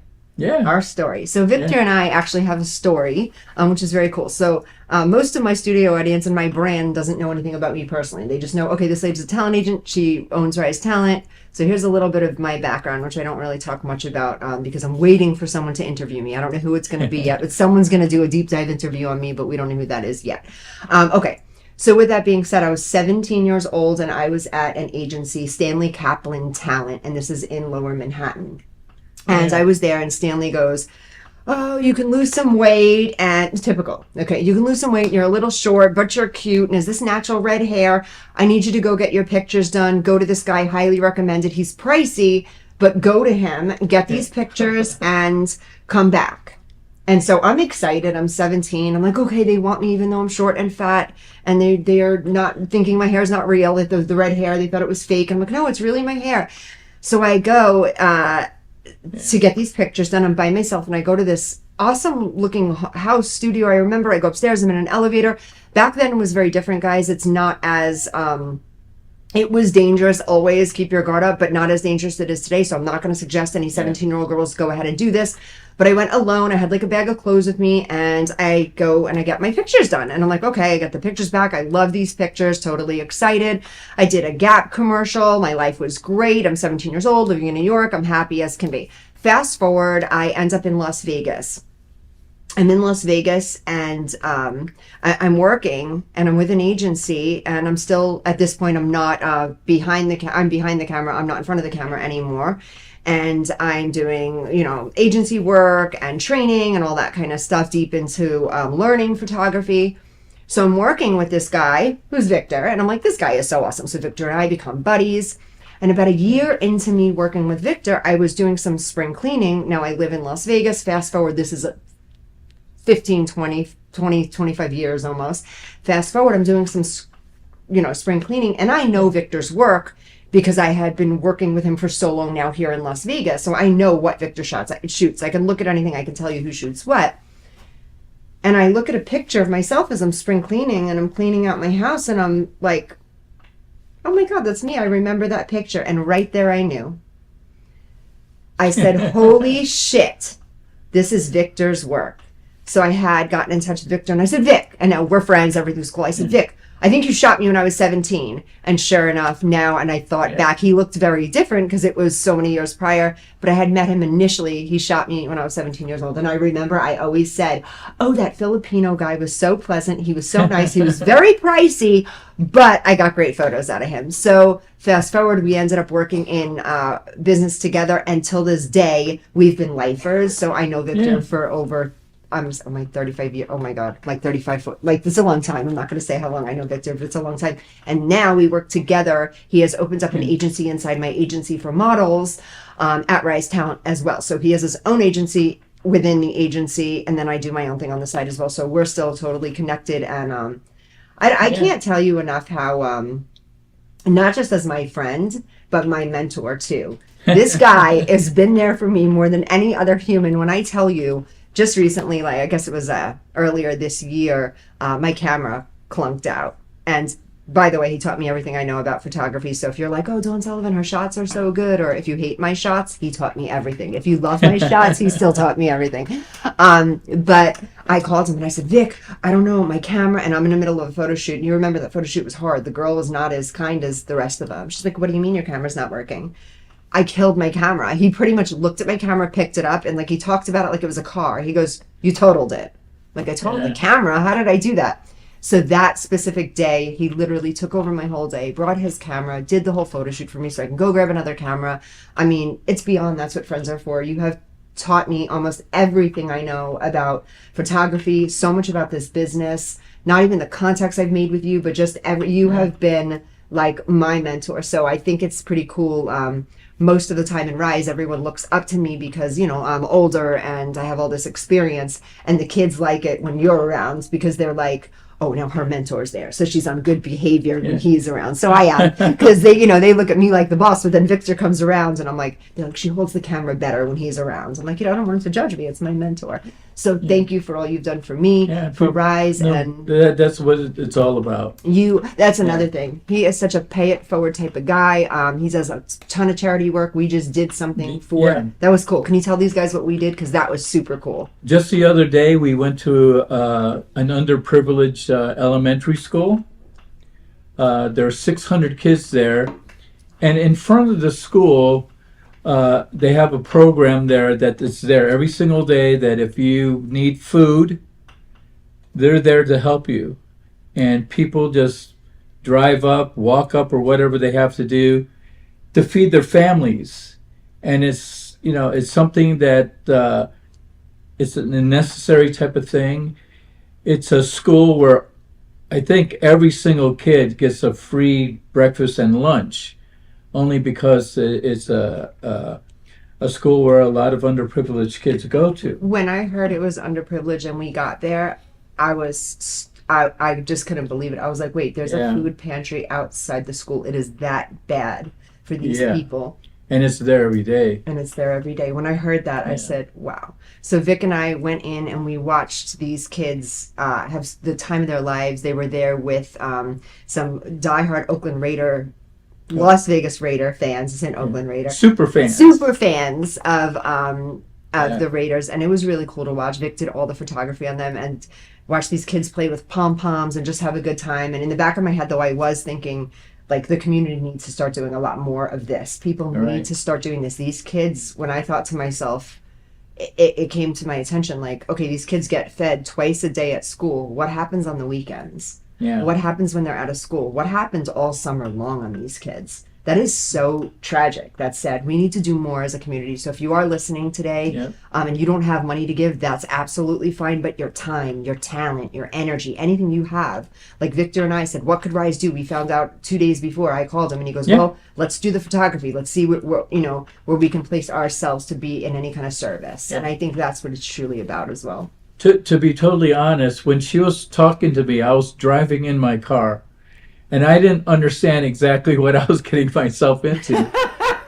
but when Dawn contacts me like that and she says, I need your help, Okay, that's all I need to know. which is a lot. I yeah. do bend to him a lot. I always need his help.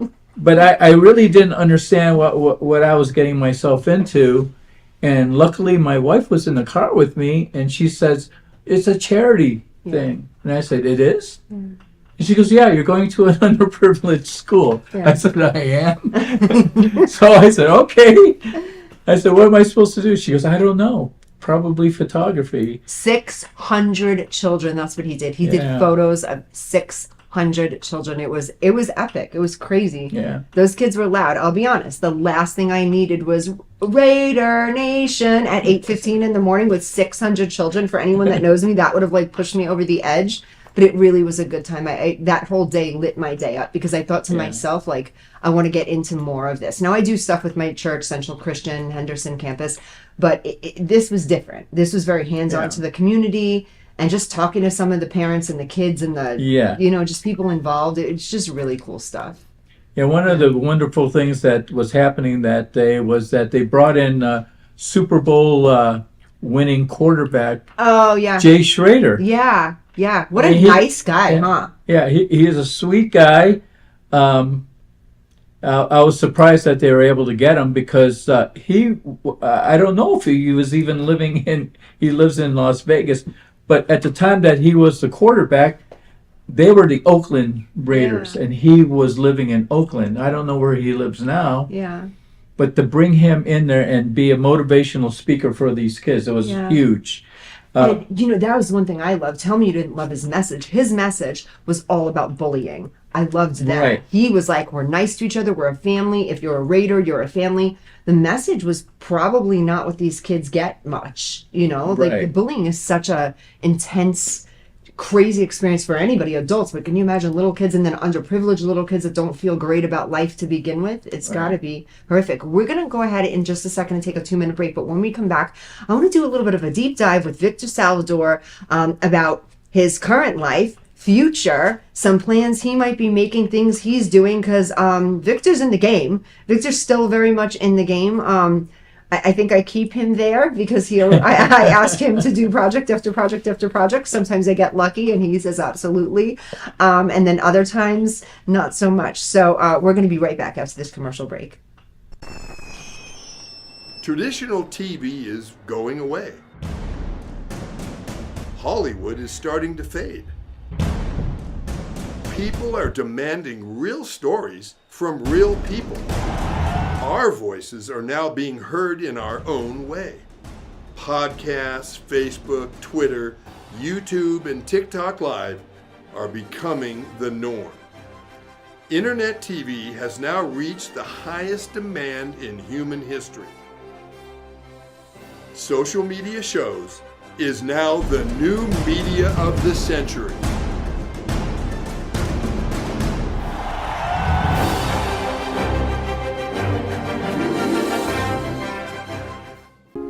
Welcome to social media shows. Have you been watching social media shows recently? Of course you have. We have been live streaming for 4 years across social media platforms. We produce over 70 shows with over 1,000 episodes. In the process, we've helped over 100 creators realize their dreams and start their own show. We give platforms to promote your business. If you are an artist, if you have an event, if you are entrepreneurs, or if you have a story. If you haven't done it yet, go ahead and subscribe and follow us on major social media platforms. And if you have a great idea of a show, join us. Social media shows can help you produce and live stream your own show. Let us help you make your dream become a reality.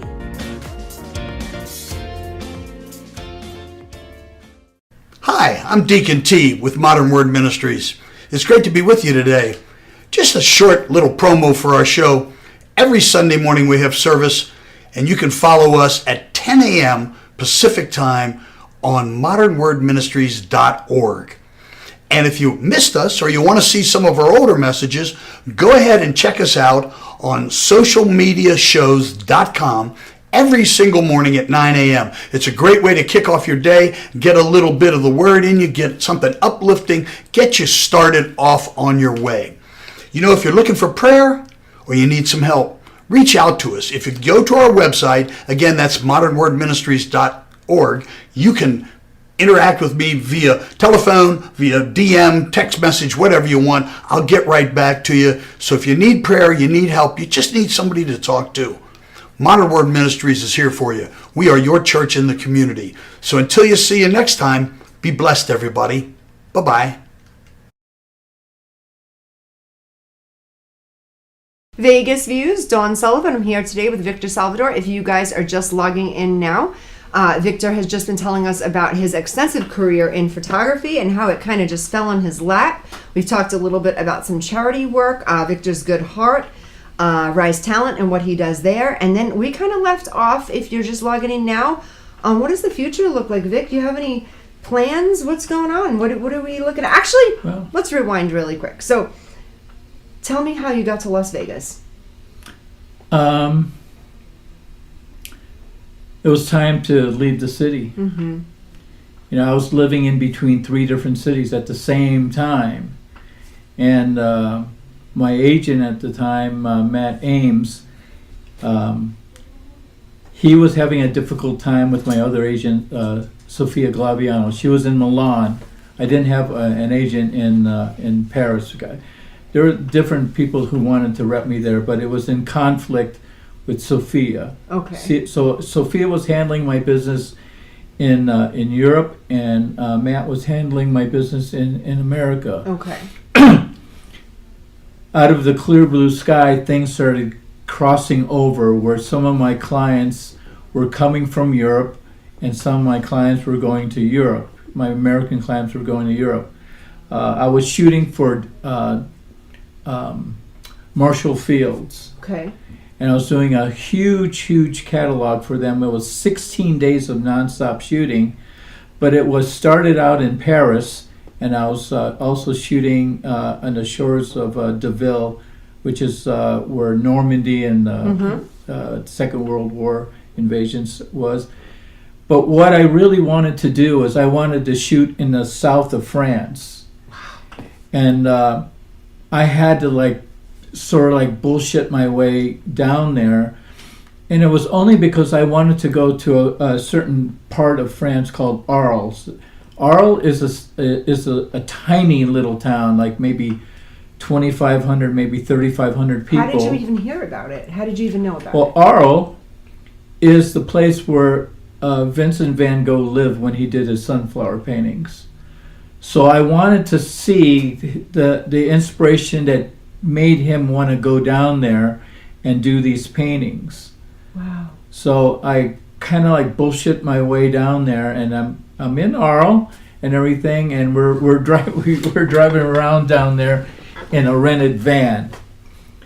The photography crew, hair and makeup, my agent, the stylist with all these clothes, and the models in this stupid van. And my art director was going, "Where are we going?" I go, "We're getting there. We're getting there." 6 hours later, we're in Arles, and I said, "Okay, we're gonna stay at these in this hotel." And it's like this little quaint little hotel, and I was just blown away. Yeah. Of where I was, because as we're driving in, I saw all those giant sunflower.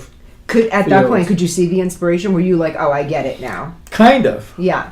We arrived there kind of later in the day, and we're staying in this giant chateau, this thing that was built in the 1600s. So I'm saying, I want the room facing the front. Yeah. And they're like, no. You want to stay in the back. Yeah. I said, no, I want to stay in the front. Yeah. Because it was this beautiful tree-lined driveway. And so after a while, I said, I just want to get to my room. Yeah. So I took the room in the back, didn't really pay attention to anything because it was dark outside. So when I woke up the next morning, I woke up way before everybody else, and the sun was coming up, but it was coming in right through my window. Yeah. and I looked out there, and there was nothing but sunflowers out there. Oh, Yeah. beautiful. I was looking at the sunflowers from the back side Yeah, because the sun was coming up over there, and they always face the sun. yeah.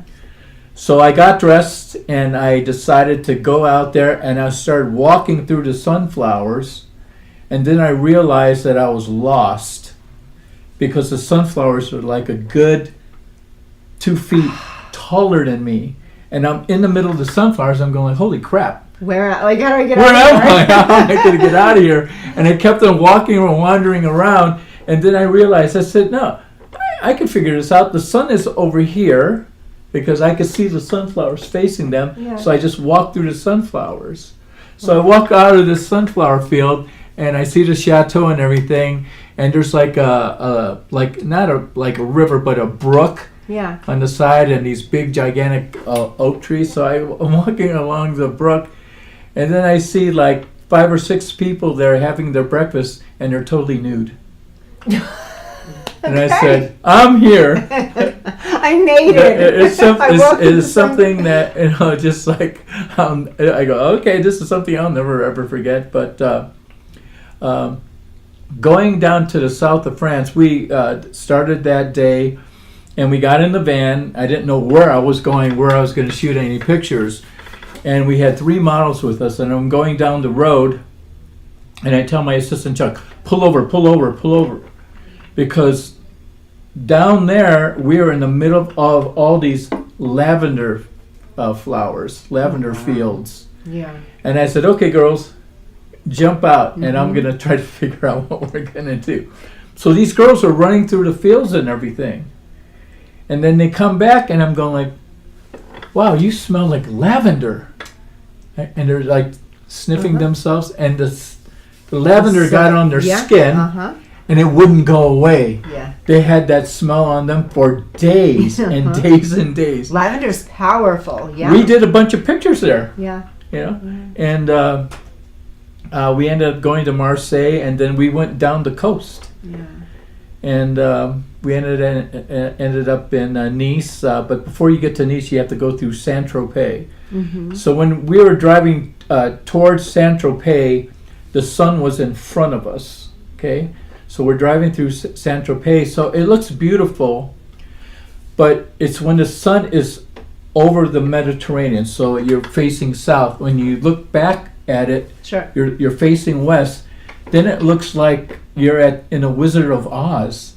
The city looks, the town looks golden because of the way you have the water here, you have all these hills and mountains and everything, and the sun is hitting it, and it looks like you're in the Wizard of Oz. When I talk to you, and it's often like every day, one of the most magical things about talking to you, knowing you, and being your friend and hearing your stories is that you truly lived a life in the moment. I live a crazy life. You've lived a crazy life, I know that, but you've always lived in the moment. Like, It makes me sad for nowadays social media type kids that are just in the phones.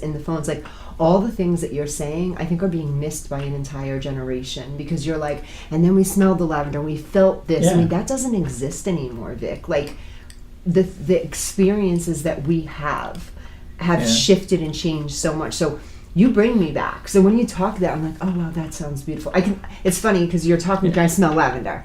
You can almost smell it in the story. And I think through your photography, you do the same thing. Right. Don't get me wrong, it's not easy to do photography with him, because out of nowhere, it's like, stop here, this, like, he gets these, like, I don't know, do you call them premonitions? Like when you just are like, what you're looking for, so the inspiration's there.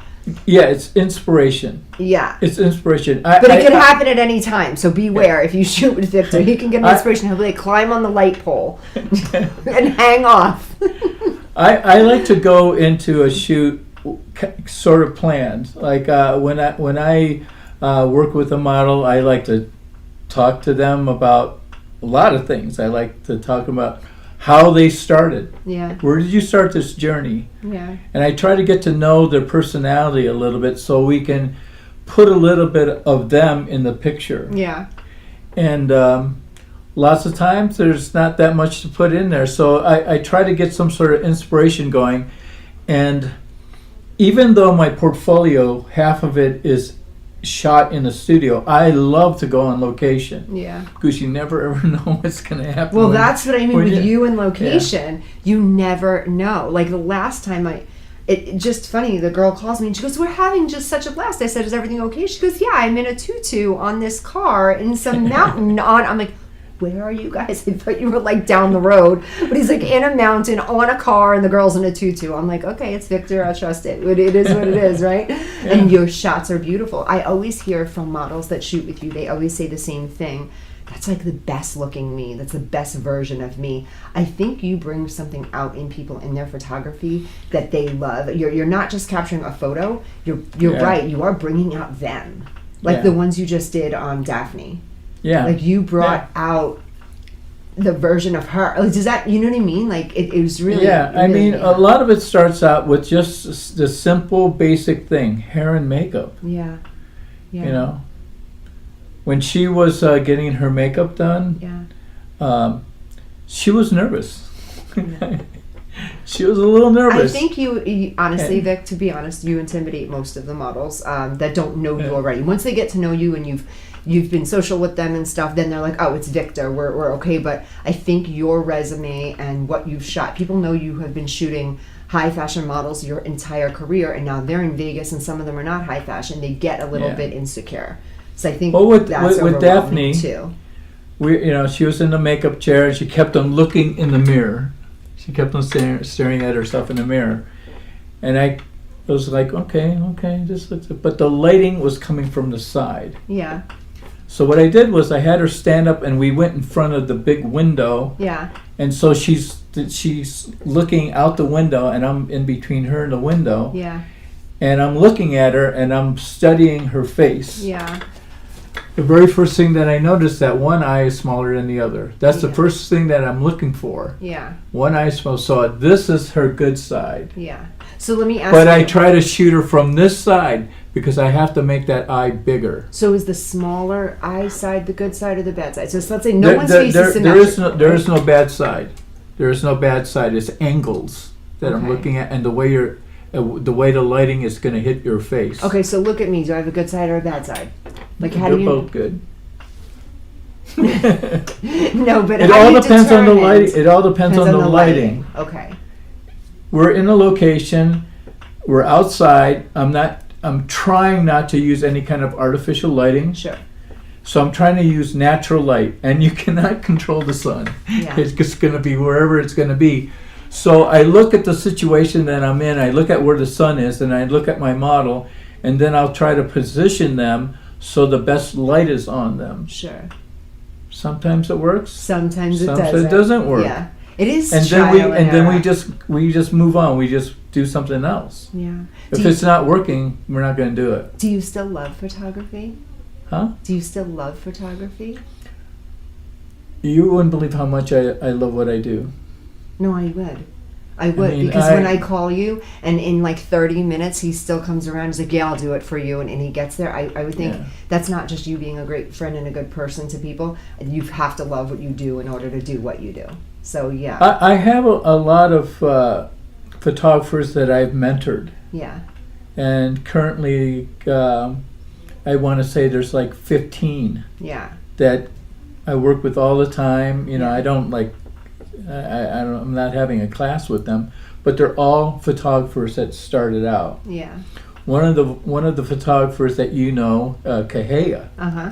she came I in. remember Kahea. She was That like was a long time ago. right out of high school. Yeah. And she didn't know what the heck was going on. She Yeah. would just follow me around Yeah. everywhere. And then finally we let her have the camera. Yeah. And she did pretty good. But she has her own business now. Yeah. It's flourishing. And you know what she does? She does the exact same photography we did before in the studio. Uh huh. You know, she does Do you the know exact that same thing. I still cutter that watching you? There are times where I don't have my go-to, and I'm like, if the model isn't giving me anything, you know what I mean? They're not giving me anything. You know that model that's just like, I'm not going to give you anything, and I've got to work for it. I stick them up in the corner. I put them in the corner. I do the large thing, and I go to the Victor Salvador every time. And anyone working with me knows the assistants, the hair and makeup. I call it the Victor. I'm like, shoot it at the Victor because they're not giving me anything, and that is a Yeah. safe go-to. So there are so many things that I've learned. I like everything I've learned from you. Yeah. So I have been trailing you for a really, really long time watching, and yeah, it's an honor. It's an honor. I'm still Thank getting you. there with my lighting. You know how I am with my lighting. I'm still getting there. But yeah, it's fun. I don't think I love photography the way that you do, but it's an outlet for me. So I've learned to make it somewhat of an outlet. Well, one of the things about photography, what it does for me, it challenges me, Yeah. because there's a technical side of it and an artistic side of it, and you try to blend the two together. Like, for instance, in photography, if you go to photography school, they teach you rules. Mm-hmm. Well, I'm the kind of person that wants to break every single rule that I can possibly break, because what it does, it forces you to be creative. Yeah. You're doing something that you're not supposed to do, and you're trying to make something look good at the same time, Yeah. and that's hard. And but That's how I totaled my camera. no, your camera was going to break anyway. It's a lot of shoots in. Yeah, when you shoot as many pictures as you were shooting, I was going, okay, it's been how many months now? Yeah. It's Yeah. coming. It happens to even me. You know, I've had a camera failure on me.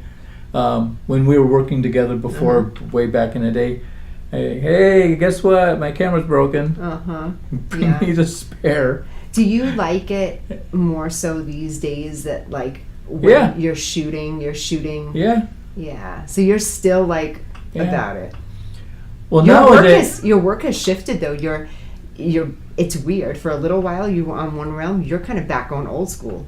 And I like Yeah, it. Yeah. I like it a lot. I went away from Uh-huh. photography the way I was shooting things before. Yeah, I've noticed. It was more a technical thing and less artistic. Yeah.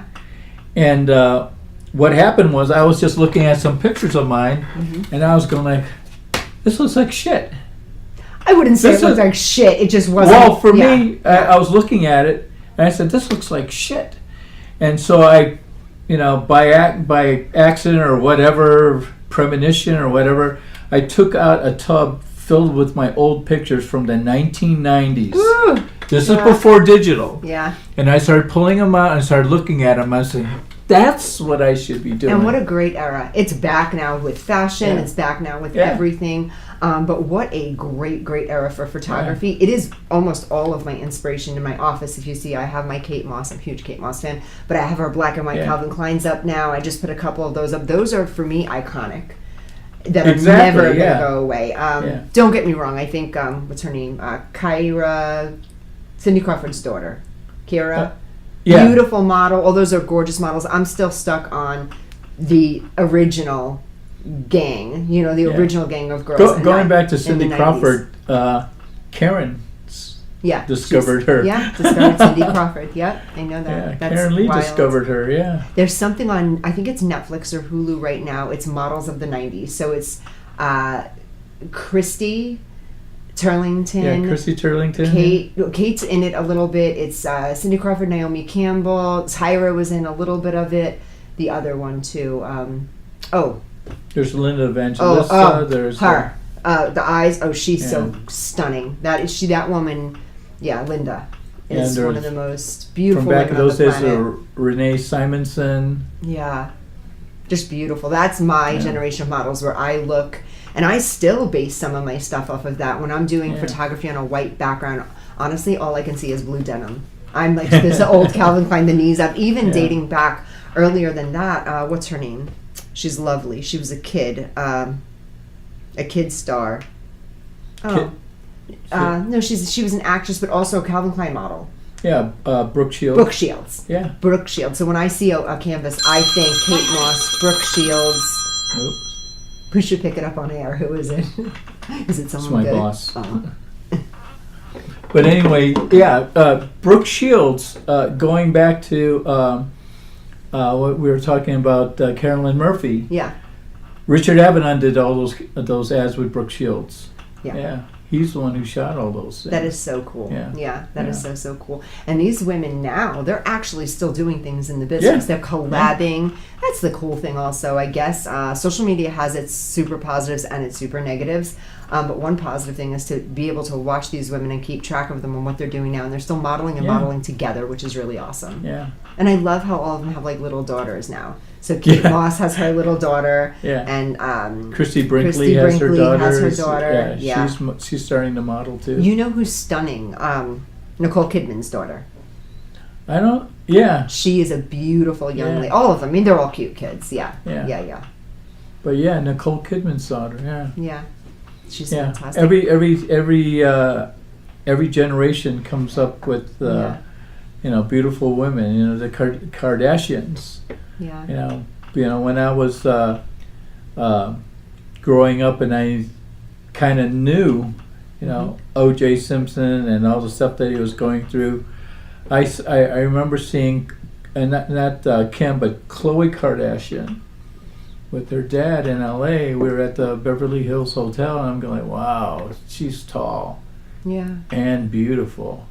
And then I saw who she was with. I'm going like, wonder why she's with him. Yeah. It was her dad. Mm-hmm. Yeah. And it's so wild. Like when we get to a certain age, like these babies are just full-grown people with baby. It's just like time doesn't stop, but our hearts still feel young. At the time, she was like 15 or 16 years old, but she was tall. Yeah. Big girl. I think what is she? She's 5'11", right? Well, now she's Yeah, about 5'11". she might be even 5'11". Yeah. Yeah, but back then she was a skinny kid, Yeah. but with a beautiful face. I didn't see Kim or Chloe or any of the other girls. What's the other sister's Courtney. name? Courtney. Yeah. I didn't see them, and I didn't even know that they existed. I just saw her. Chloe is my favorite. I love Chloe. Guys, we're going to take a commercial break, but when we come back, I actually am going to ask Victor his opinion on a lot of kind of stuff we're not supposed to talk about, so this is going to be fun. We'll be right back with you. Hello everybody, I am Nelia Ross. I want to invite you to join my new variety TV show, Las Vegas Live with Nelia Ross, every Saturday morning at 12 p.m. on socialmediashows.com. Experience music, entertainment, and culture with local artists, celebrities, movie directors, magicians, comedians, dancers, and so much more. But that's not all. Our special segment Bella Italia will take you on a musical journey through Italy. And the best part is that now you can watch us from anywhere in the world thanks to the streaming. Email us at neliaross.official@gmail.com to be our guest or sponsor. Tune in every Saturday morning at 12 p.m. and get ready for the ultimate Las Vegas experience. Un bacio da Nelia Ross. Ciao! Got Films is a full-service production company that provides motion picture quality content and production services for use in the film and TV industry. Looking for a seasoned crew, high-quality equipment, or other production services for your film, TV, commercial, corporate convention, sports, news, or interview project? Your search stops here. Some of our projects include NASCAR, American Restoration, Pawn Stars, Counting Cars, Top Chef, BattleBots, Forge and Fire, and Street Outlaws. We have also produced over 60 feature films and documentaries. We're ready for all your needs. Whatever your project, whatever your budget, big or small, Got Films got you. GotFilms.com. I was not ashamed of the hatred that I had to bear. I shared it with them. They just didn't know.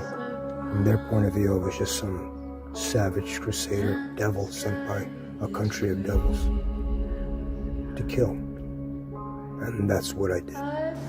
So you just Welcome back, Vegas Views. Dawn Sullivan. I'm here today. My honor to have Victor Salvador here with me. But before we move forward, I'd like to just make a quick announcement. At Rise Talent this Saturday from 1 to 5, we're having an audition for a movie called Head to the Sky. We'd like to invite everybody to come down. It is an open audition. If you have a headshot, please bring that with you. If you have a resume, please bring that with you as well. If not, don't worry, just come on in. We will have sides and scripts there for you guys to read. It is a cold read, so we aren't getting scripts early. But if you'd like to get in touch touch with us, you can get in touch with me at Dawn Sullivan _ on Instagram, Rise Talent group page on Facebook. Anywhere on social media, you can reach me, and address again 3225 South Rainbow Boulevard, 89146 Suite 102. We'll be there Saturday from 1 to 5. We are taking brand new talent and experienced talent as well. With that being said, okay, so that's Saturday. Head to the Sky. It's a movie. You don't want to miss it. Okay, we're looking for all different parts. I can't say too much about the movie, but what I could say is there's a lot of jail scenes, legal scenes, courtroom scenes. So if you are any type of those types of actors, correctional officers, or even a real officer, and you'd like to try out, please come down to the audition on Saturday. Okay, so I have to know your opinion on this because I talked to you this week, but I have not got into this with you. So a little bit of a deep dive.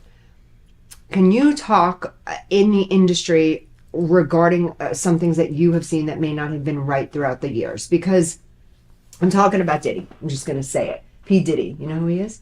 Yeah. Okay. I wanted you to say no. No, I'm just kidding. No, I don't know that guy. Okay, so you know what's going on with the Diddy situation. There's a ton of allegations against him. Yeah. This is not paid partnership. We don't go either side. We're just giving our opinion. None of this is stated. It's just our opinion. So in the business, since you've been around, I've seen a lot of stuff in New York City, LA, and in Las Vegas. Have you seen, and do you have any experiences you can talk about how to keep some of the young people safe within the business? Well, the only thing that I can say about it is that a lot of young people, a lot of girls, are sort of influenced by stardom. Okay. They're with these people that everybody knows, and they're in their midst, and they're eating this wonderful food, they're wearing these wonderful clothes, having these interesting conversations. So it's sort of like they're being manipulated. Okay? And a lot of people in the industry will take advantage of it all the time. Yeah. You know, I've seen a lot of model agents do it. Yeah. I've seen a lot of people that are scouts do it. There's a couple of them that I called them out on, and it ended up ending friendships that were. What does that look like in a way? Is it a lot of like guaranteeing, I'll promise you work if you do this for me? They don't have to promise anything. They don't have to promise anything. It's sort of like we're going to go to a party, and these people are going to be there, and they take you to one of these parties where there's celebrities and people that look famous, but you don't even know who they are. You see a lot of money being worn on watches, their clothes and everything, and the place and the drinks and everything. You see that you're in a 5-star party, basically. And it's like a privilege to be there. And the person that took you there, or somebody you may not have even known before you got there, and you met them, and they're talking to all these different people that are famous, and they know each other by first name, and they're hugging each other. They're not shaking hands, they're hugging each other, giving each other kisses. That will influence a girl to do stuff that they shouldn't be doing. Well, let's get into that. It has nothing to do with drugs or alcohol. Let's get into that for a second, because where do you think that comes from? Do you think that's a social media thing? Do you think that's an upbringing thing? Do you think it's a generational thing, this day and age? Because back in the day, in the 90s, I was a woman in New York City. I was raised in a specific way. You couldn't touch me with a 10-foot pole in that business. There's no possible way. I guess possibly the way that I was raised. Do you think it's more so now with the media because it's glamorized to be rich? It's glamorized to be in the business. Do you think it's that? I think it's pretty much the same. You do? I don't think it hasn't changed because social media has a little bit to do with it. Sure. But a little bit to do with it. Yeah. It's being in the presence of these people that changes you. If you're a young girl, and the younger you are, the more vulnerable you are because you don't have any kind of world experience. And these people are great manipulators. And if they want you, they'll do whatever it takes to get you in the bed. And once you're there, you know, you can, you know, the Me Too thing, saying like, oh, you raped me or whatever. But the problem is that you're seen in public with this person and you left with them. You know, if you don't want to have anything to do with them after the party, then don't go with them wherever you're going. You know, they could say something like, hey, we're just going to go over to this place, they have some drinks or whatever. So there's two sides to that. So do you feel like, I know you, so I know no matter what, you know rape is wrong, and that no matter what a woman is doing, what she's wearing, and where she places herself, she still does not deserve to get raped. Nobody does. I know that's your view. But with that being said, so what you are saying is women could make it a little bit better for themselves and just not associate with that. Well, here's the thing. I've been in those situations where, like halfway through the night, for instance, the girl will be coming on to me. Sure. And I'll be like, okay. We're in a concert. We were watching Stone Temple Pilots in Milan. Okay. And I'm with a group of models. There's like me and 4 or 5 models. You know, we're each coming and going our different ways or whatever. And I'm standing there with a couple of girls, and this one girl grabs my butt. And I'm going like, okay, she wants to have sex later. Trigger warning, we're about to talk about Victor Salvador's sex life. So anyway, it's like, I don't know this person. Okay. I don't know her. I know her name. Yeah. I've seen her around. We've done some shoots together maybe. But I really don't know her. So I don't understand what her intentions are going to be. Is this going to be a one-nighter? You know? So anyway, we go back to my apartment in Milan. And we're about to have sex. And then she asked me if I had condoms. I said, no. I said, no, I don't have any. So that will show me what her intentions are. She just wanted to have sex. So it's sort of like, sorry. You know, you don't have any, I don't have any, so we're not going to have sex. Let me ask you a question. If you were not Victor Salvador at the time, celebrity photographer, everybody wants to get shot by you, do you think if you were the guy that worked at the gas station, you were just the same guy and you looked good and stuff, would have she done the same thing, or absolutely not? Absolutely not. That was just because you were you. Yeah. See, at that time in Milan, I wasn't shooting a lot of female editorial in Milan. Yeah. But I was doing big ad campaigns. Yeah. In Vienna, in Germany. Yeah. I was shooting campaigns there that were lingerie campaigns. Did you feel, Vic, be honest, did you feel you kind of could have had all these girls in a way if you wanted? Yeah. Yeah. Sometimes I slept with some girls. You know, sometimes I slept with them, but it was sort of like, okay, are we, you know, what are we doing here? Yeah. You know, is this going to like carry on for weeks and weeks and weeks? Yeah. And you're just going to go on to the next guy or whatever? Yeah. Or, you know, yeah, that for me, that's the way it was going to be. Yeah. We weren't going to have a relationship. I was not, you know, the kind of person that you wanted to be in a relationship with. Yeah. I had a girlfriend in New York City that would always break up with me whenever I left. She would always break up with me. She would go back to her old college boyfriend. Yeah.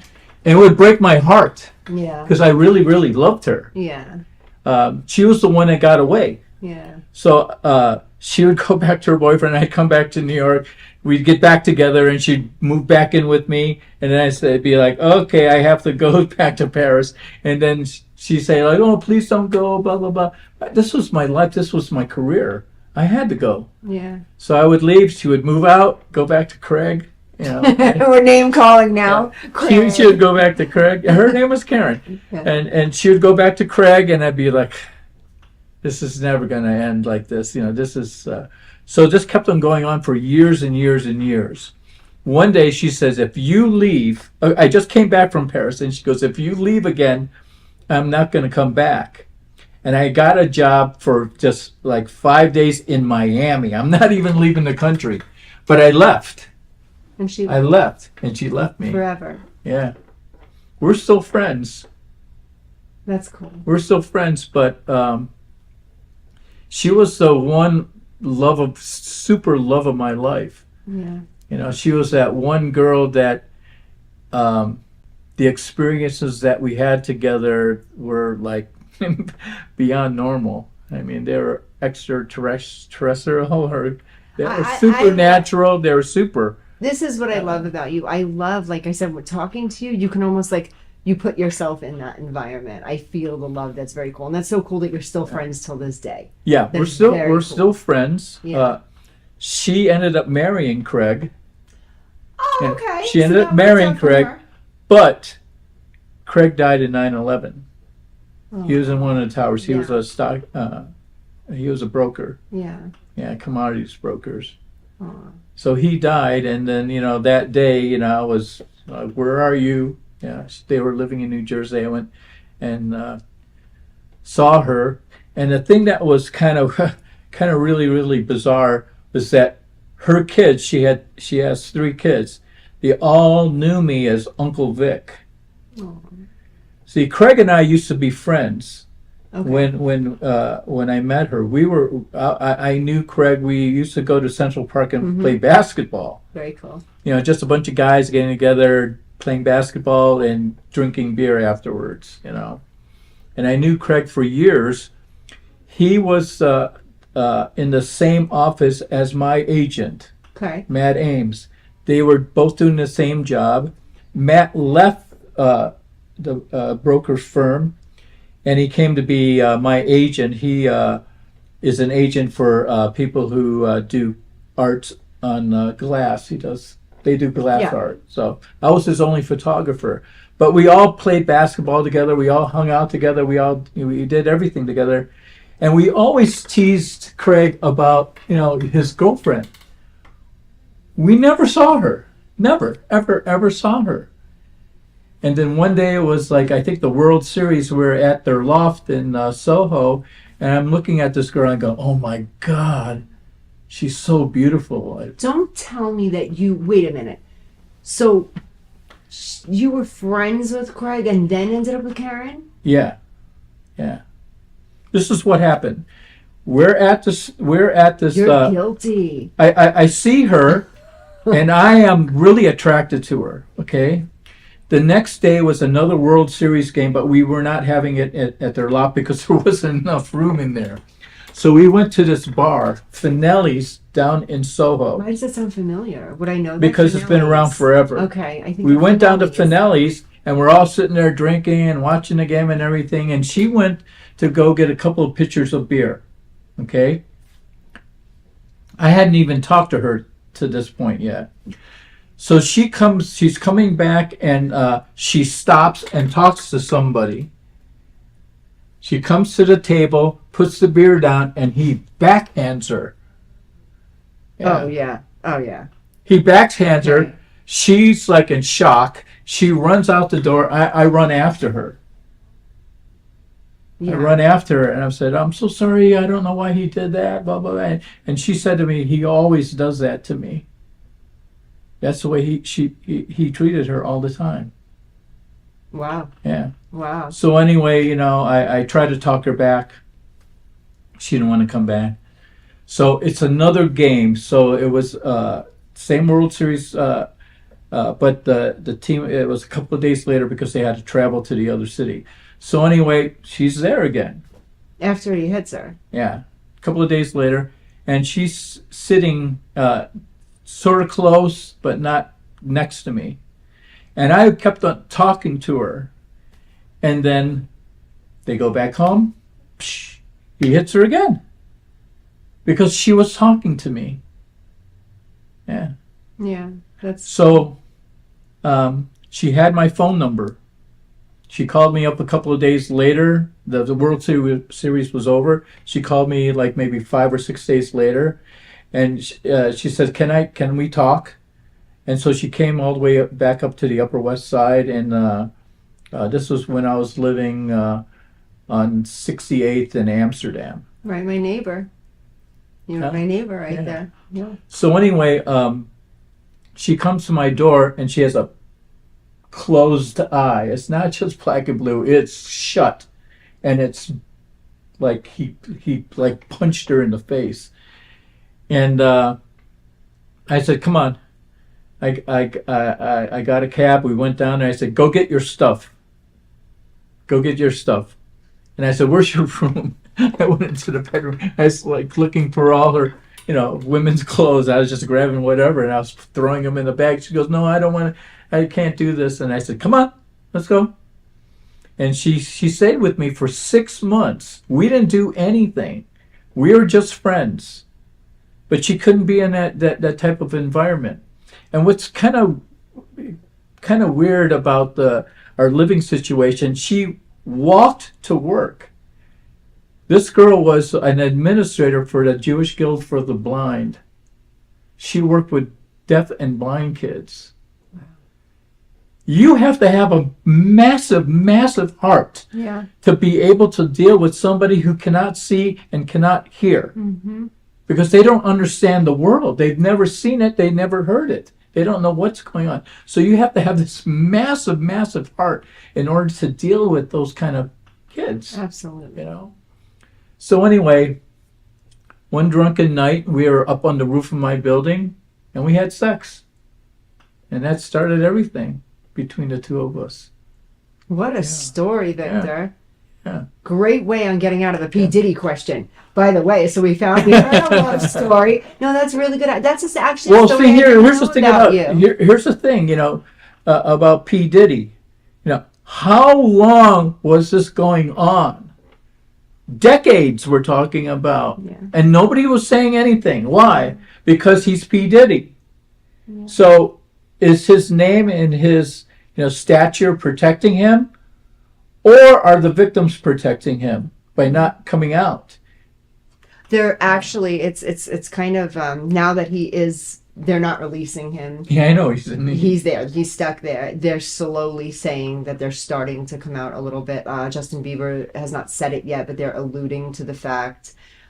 He hasn't been quiet. Usher hasn't been quiet. So I don't know. I was sad to hear all of it, to be honest with you, because that was such a huge part in New York City and in our, in our community too, because in the arts, we have, modeling and acting, TV, commercial, film, music. We're all tied in. We're one. You go to a party in New York City, China Club, 1997, and P. Diddy's there. They're there. You know what I mean? Like those. Yeah. I was associated with this guy who was a vice president of Atlantic Records, Jason Flom. Yeah. I was going through anything that had to do with Atlantic Records. Mm-hmm. I don't know how that started, but Jason, he's kind of like an oddball looking kind of person. Mm-hmm. I met him at Jones Beach. Oh, very cool. And you're live, right? Calling him oddball looking. Yeah, it's okay. He knows that he's oddball looking. He knows I say that about him. But he was a very, very odd kind of person. But he opened a lot of doors for me to do a lot of stuff. Yeah. One of the things that he was able to do for me was we were on a small yacht circling Manhattan Island, Mm-hmm. and the performance was Crosby, Stills and Nash. Oh, cool. Yeah. Just doing acoustic, with microphones, and he stuck a microphone in their guitars, and it was just the three of them performing, and we're just going like, what how did this happen? So cool. Thank you so much for your stories, Victor. Not just today, but every day when I talk to you, I feel like I can just listen. You bring me to those times. Thank you for all that you do for Rise, for the community, for everything. Victor Salvador, there is never going to be anyone ever like you. Ever. Anytime. Guys, if you are looking for photography, if you're looking for a mentor, don't call him, he's mine. I'm just kidding. But if you're looking for photography, some advice in the business, Victor is at Victor Salvador everywhere on the internet. And then also he is highly connected to Rise Talent, has an agency out of there. He is booking models. We do television, commercial, film, print. Please link up with me on Dawn Sullivan _ It's on Instagram is my biggest platform as of right now. We will be approaching our TikTok sooner than later. Shout out to Danny Miner. I know you're watching. Hey Danny, we love you so much here at Vegas Views. We miss you every single day. And that's it. Saturday, 1 to 5. We are doing the International Model and Talent Association again. We're doing January now, which is the LA one. So that is the 6th to the 11th. January 6th to the 11th.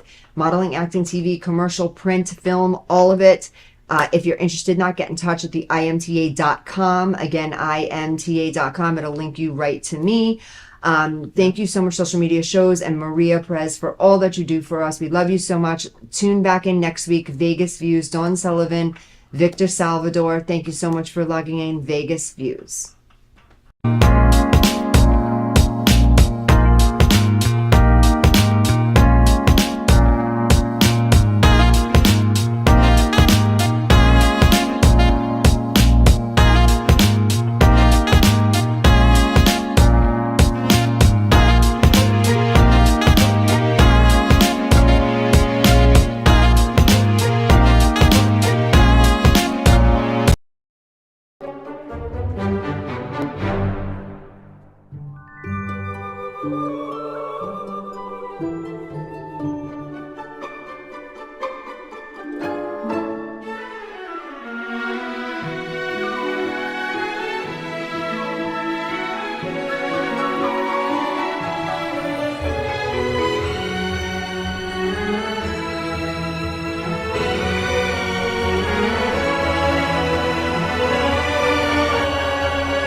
Hello, beautiful people, and everyone else. No, I'm just kidding. You're all beautiful.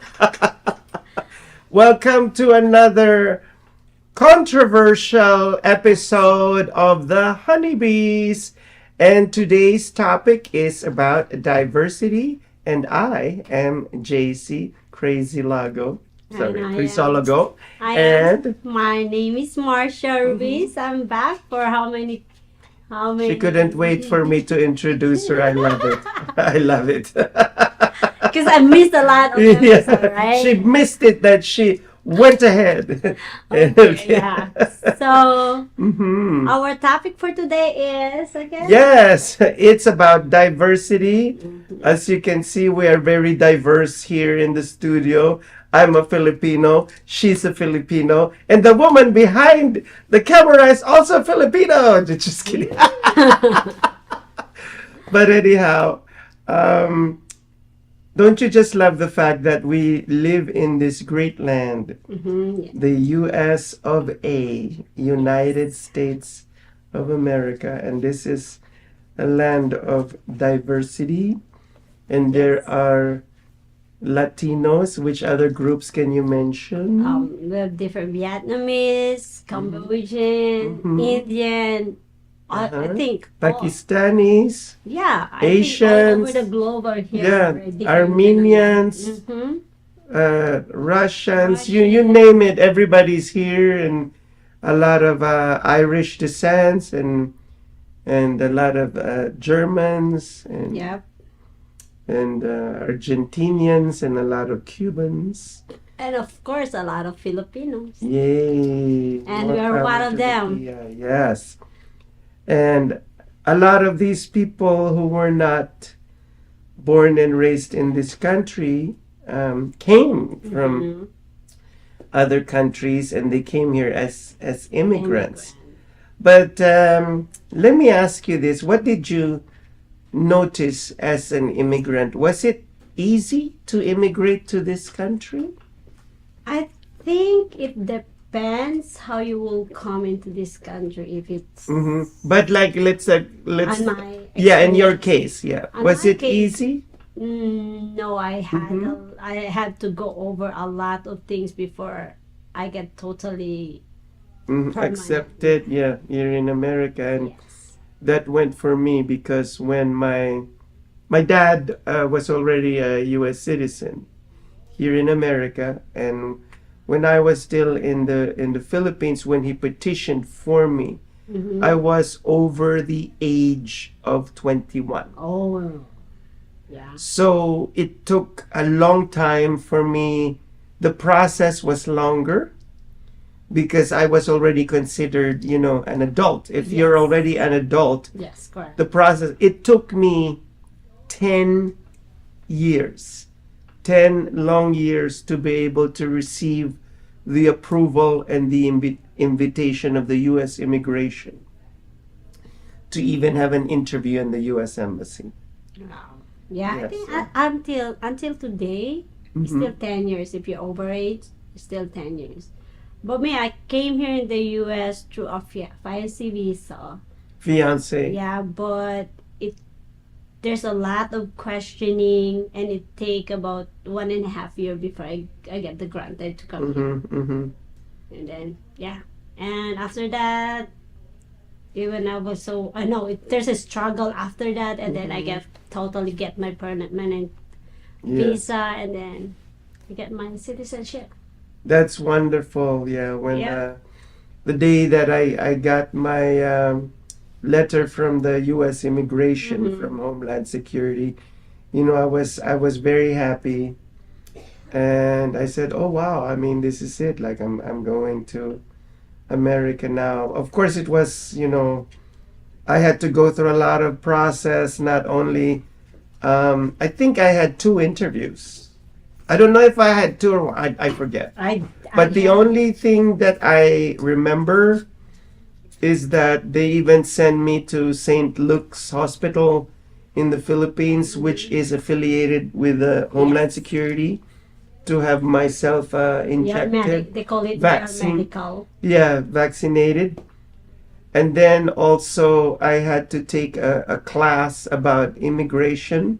And when I took that class, they stamped my passport. Oh my gosh, I remember that day that they took me there. My mom and my Aunt Millie and her driver left me in the Inside. Quirino Avenue. That building was in the Quirino. And I was there for an eternity. And then when it was finished, I said, the car isn't even here. I haven't eaten the entire day and I was already hungry. It was close to the afternoon. And us Filipinos and food, I gotta eat right now. Yeah, at least 3 times a day. Yeah, and so anyhow, that was like a nightmare of a day with me. You guys are wondering why we're sharing this, because it's not easy to come here to this country, and you have to go through a process, immigration process, to come here. If you come here the legal way, it's going to take time, but at least when you enter the USA, you are legit. Yes. You are legitimate. You can get your social security card, you can get your state ID, and you have a legal right to work. Of course, in the beginning, you are not yet a U.S. citizen. Becoming a U.S. citizen is not automatic. Yeah, it takes time. It It's takes three- time, and three I years know and that 3 years. we're gonna put Nicki Minaj on blast right now, because she keeps on saying that I spend millions on my taxes, and the least that they should have done is to make me a U.S. citizen. Honey, that's not how it works. There's You a need to process. apply. Uh-huh. You need to apply, and you're going to go through a test, and you need to pass the test, and only then, and then you need to go through the oath taking to become. It doesn't matter, even if you give $1 billion to the U.S. government, they're not automatic. It's not about money. It's going through legal and due process. Yeah, I'm sorry, as much as we love Nikki.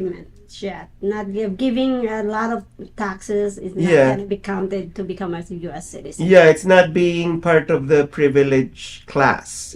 That's not how it works. This is all, the playing field is all equal. You need to take the test and become a U.S. citizen. Just like other people, you have to go into normal process. That's correct. No exemption. Thank you. a round of applause. Thank you. I love my host. You know, I missed you. I haven't seen you in a long while. Well, I've been It's almost busy. like One month. Yeah, she's probably been busy in beauty pageants and in karaoke, either karaoke or beauty pageants. She says she was moving into a new house, but all I saw was her posing in a bathing suit in front of the camera. Well, after I've been busy moving out to my moving into a new place, And then you had to wear a bathing suit. and then after that, couple of days after I move into that place, I need to go out of town for work. So I just came back here, and then I will be going back again after this show, and I will be out of for 2 weeks. Me too. I went out of this world. Ooh, And then I'm back. You just came back to do that? Yes, I came from Saturn and Venus. So how is it? It's beautiful. It's spectacular and breathtaking. I almost ran out of breath. Ooh, you should, There's no oxygen over here. yeah, you should take your oxygen. So anyhow, we digress. I just love Mhm. I just love making a fool out of myself in front of the camera. I just don't know why that is. People probably watching are saying he's probably time for him to take his medication. Did you take it or not? No, and I'm so afraid that I might become a mean person. You know, I become a very mean person without my medication. Okay. So you're gonna need to pull out your whip and you like a Hold on, horse. let me look for that letter after the break. Okay. Thank you for telling me that, I Casey. ran out of Adderall.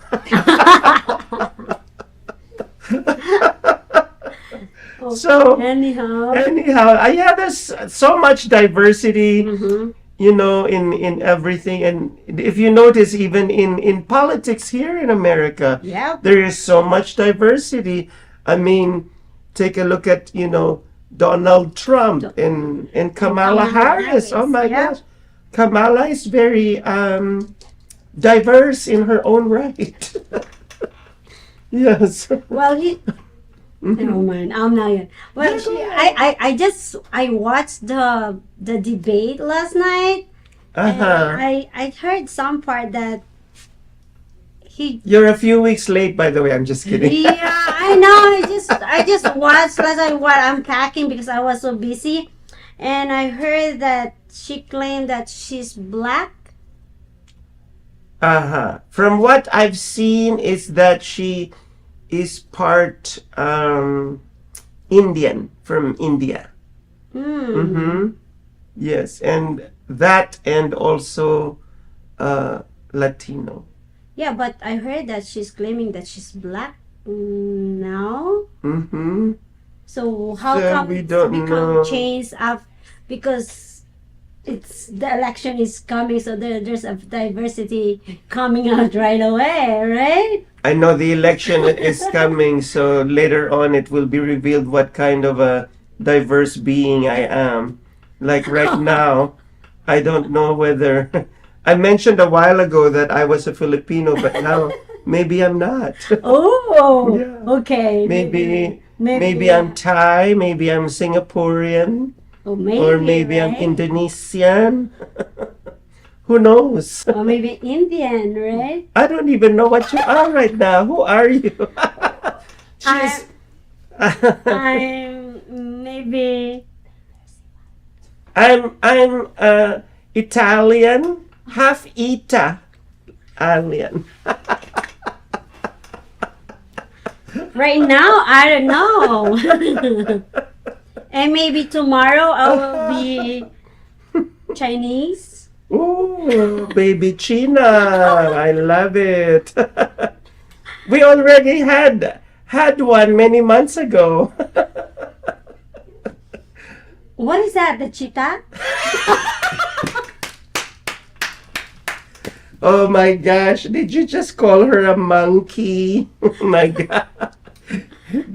Well, cheetah, baby cheetah, baby cheetah. Cheetah is a monkey, so the sidekick of Tarzan. exactly. Oh, yes. Yes, that's a big diversity, though. In a big diversion, we digressed. Oh my gosh. In case you guys are wondering why I'm wearing my blanket today, it's a little bit cold in the studio, so I'm just Yeah, me too. Okay. But anyhow, let's go back to the diversity in the White House with Kamala and Donald Trump. So each of them came from a different point of views. Yes. The other one, the Donald, concerned about, the illegal immigrants just coming to this country, and some of the illegals that are, say, just randomly murdering people, and the illegals in Springfield that, he said, in Springfield, these are his words, not mine, they're eating your dogs, they're eating your cats. Yes, I have. They're eating the pets that live there. That's what he said. But he said, I don't eat my dog. Neither do I. And regarding for the legal immigrants, I guess Donald Trump is against with that. And then Kamala Harris, what I heard into the debate is it's not against, but after 6 months before the election, they stopped doing that, coming in and the non-immigrant. Yeah, and then there was this weird video that came out that became viral in Springfield, Ohio, of a woman eating a cat. And the police, went there. You are under arrest. Let go of that cat that in your mouth. Drop the cat. Maybe they put some What? flavor and become a shopper. Oh my God. I can't. I can't. Oh my God. For those of you who don't know what siopaw is, it's a big round dumpling that we eat in the Philippines. But no, it's not made out of a cat or a dog. It's supposed to be either pork or Yeah. pork. Pork or egg, no. Red. Yes, egg. Yes. Okay, now we're talking about food. Oh. Yes. It's certain you don't want to be. To Oh my gosh, I don't want to. Yeah. But it's really it's fascinating what's happening, and also some people are, we don't want to be like too political here, in social media shows, nor do we want to take sides. But there are people complaining about an interview that they saw Kamala doing, when the interviewer was concerned, and he said, aren't you supposed to take care of the illegal immigrants, and preventing them from coming here to the U.S.? Yes. And have you been to the border? That's what the interviewer said. And she said, and these were her words, I haven't even been to Europe. So what's your point? That's what she said to the interviewer. Just quickly put a button. Okay. Do you have any plans to visit the border? At some point, we are going to the border. We've been to the border. So this whole thing about the border, we've been to the border. We've been to the border. You haven't been to the border. And I haven't been to Europe. And I don't understand the point that you're making. And a lot of people were shocked because, anybody with half a brain will know that Europe is a million miles away and the border is just there. Yes. And that is out of way answer to that question, kind of like that. It's definitely out of my way, but I would love to take a flight to Europe. Well, Yes. I would love to, but we will go there someday. Okay, and now we will go on a commercial break. Please don't leave, and hopefully you guys are not offended with our political talk, because we will be back for more. Hi, I'm Deacon T with Modern Word Ministries. It's great to be with you today. Just a short little promo for our show. Every Sunday morning we have service, and you can follow us at 10 a.m. Pacific Time on modernwordministries.org. And if you missed us or you want to see some of our older messages, go ahead and check us out on socialmediashows.com every single morning at 9 a.m. It's a great way to kick off your day, get a little bit of the word in you, get something uplifting, get you started off on your way. You know, if you're looking for prayer or you need some help, reach out to us. If you go to our website, again, that's modernwordministries.org, you can interact with me via telephone, via DM, text message, whatever you want. I'll get right back to you. So if you need prayer, you need help, you just need somebody to talk to, Modern Word Ministries is here for you. We are your church in the community. So until you see you next time, be blessed, everybody. Bye-bye.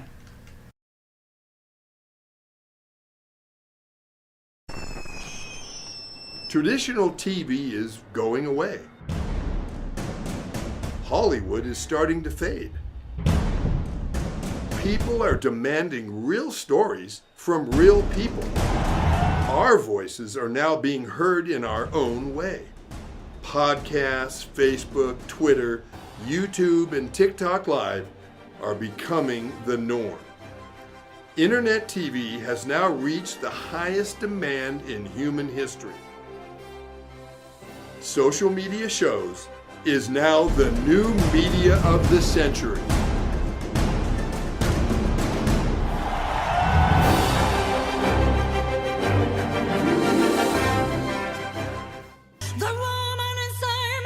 Hello everybody, I am Nelia Ross.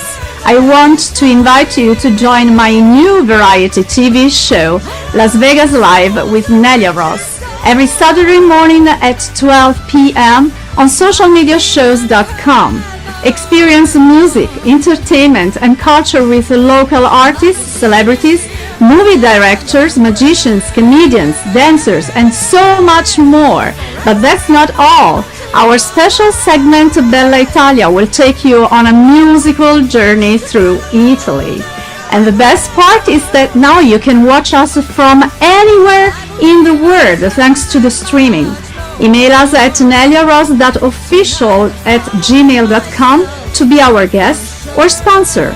Tune in every Saturday morning at 12 p.m. and get ready for the ultimate Las Vegas experience. Un bacio da Nelia Ross. Ciao! Welcome back. Welcome back, Jesse. Mm-hmm. And we're still on the topic of diversity And the immigration. immigration, the illegal immigrants, yeah. immigrants here in the United States. Yeah. If you want to come to this country, I mean, you know, you have to do it the legal way. And this is not about being a Democrat, a Republican, or independent. Just follow the rules. Yes. Just follow the rules. And I remember one time I was on Facebook. Mm-hmm. And then, you know, they were talking about all these illegal immigrants.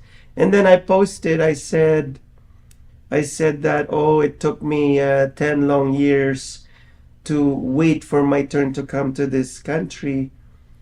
And then the guy got angry at me and snapped at me and said, oh, it should have taken an additional 10 years more. So the guy in his twisted mind was covering up for the illegals. In the meantime, in me, that I was going through a process, I was following the process and following the rules and regulations. He was hating on me. Well, he was saying that it's okay for the illegals to come on in and not go through that due process. So I'm thinking, I'm just looking at the minds of these people now. Like it's amazing. Yep. It's actually quite fascinating and not in a good way. Yeah, just like it's easy fascinating. it's easy for them to come here in the United States while other people is going through a legal way or Mhm. proper way just to come here. Doesn't matter how long it's gonna take, 10 years or 20 years, as long they will get their paperwork legally. And there are perils and dangers too. Like I'll cite an example because I work in a store at the Palazzo. Mhm. And the Palazzo, as everybody knows who lives here in Vegas, is connected to the Wynn Hotel, Mhm. connected to the Fashion Show Mall and Treasure Island. It's like a quadrant, okay? Bridges connecting. And there are showgirls. Showgirls walking around, with their feathers. Hi, would you like to take my picture for $500? That's they like- expensive though? No, I'm just exaggerating. Hi. No, thank you. And then one time there was this illegal who really had a big crush on One of the yeah, maybe he's never seen a woman wear her underwear before out in public. So this was his first time, So so he said, "Can I take a picture with you?" And then the lady said, "No, not a chance. No, no, no. We don't want your ugly ass in the picture."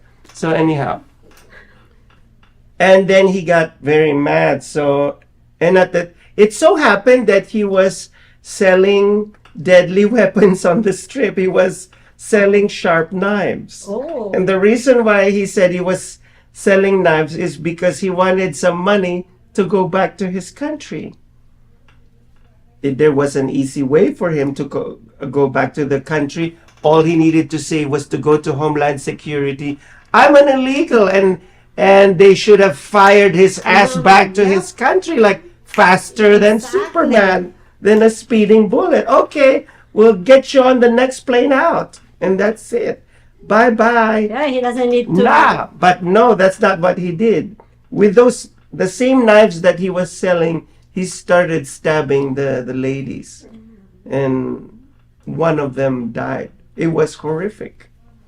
See, that's the reason why it's not okay for those illegal immigrants to come in without the proper paper. Yeah, and it's not okay to make the showgirls disappear from Las Vegas Boulevard either. Well, I Uh-huh. only see those showgirls. No, I never been into that part yet. Honestly. Mhm. Yeah, they're always there, like walking around in twos, like they have a uniform. Like, Yeah, I for saw it in example, the one picture. lady is wearing pink feathers, the other lady too is wearing pink. So they're like in like uniform feathers. Okay. Yeah, yeah. So, people will say, "Oh, I see that one bird is different from the other." Hmm. What kind of bird, right? Yes, well, ostrich, darling. Yeah. Yes. It's not really good. Not good at all to make those showgirls disappear in this town. Oh You my have God. no right. You have no right to make them disappear. All those showgirls flew away with their feathers, literally flew away. Walk, walk, walk, walk. Oh my gosh. So yeah. I mean it's funny and yet not funny at the same time because obviously there was major casualty and somebody died and Mhm, yeah. they have to think. And now I heard that a lot of these illegals are being placed in hotels Wow.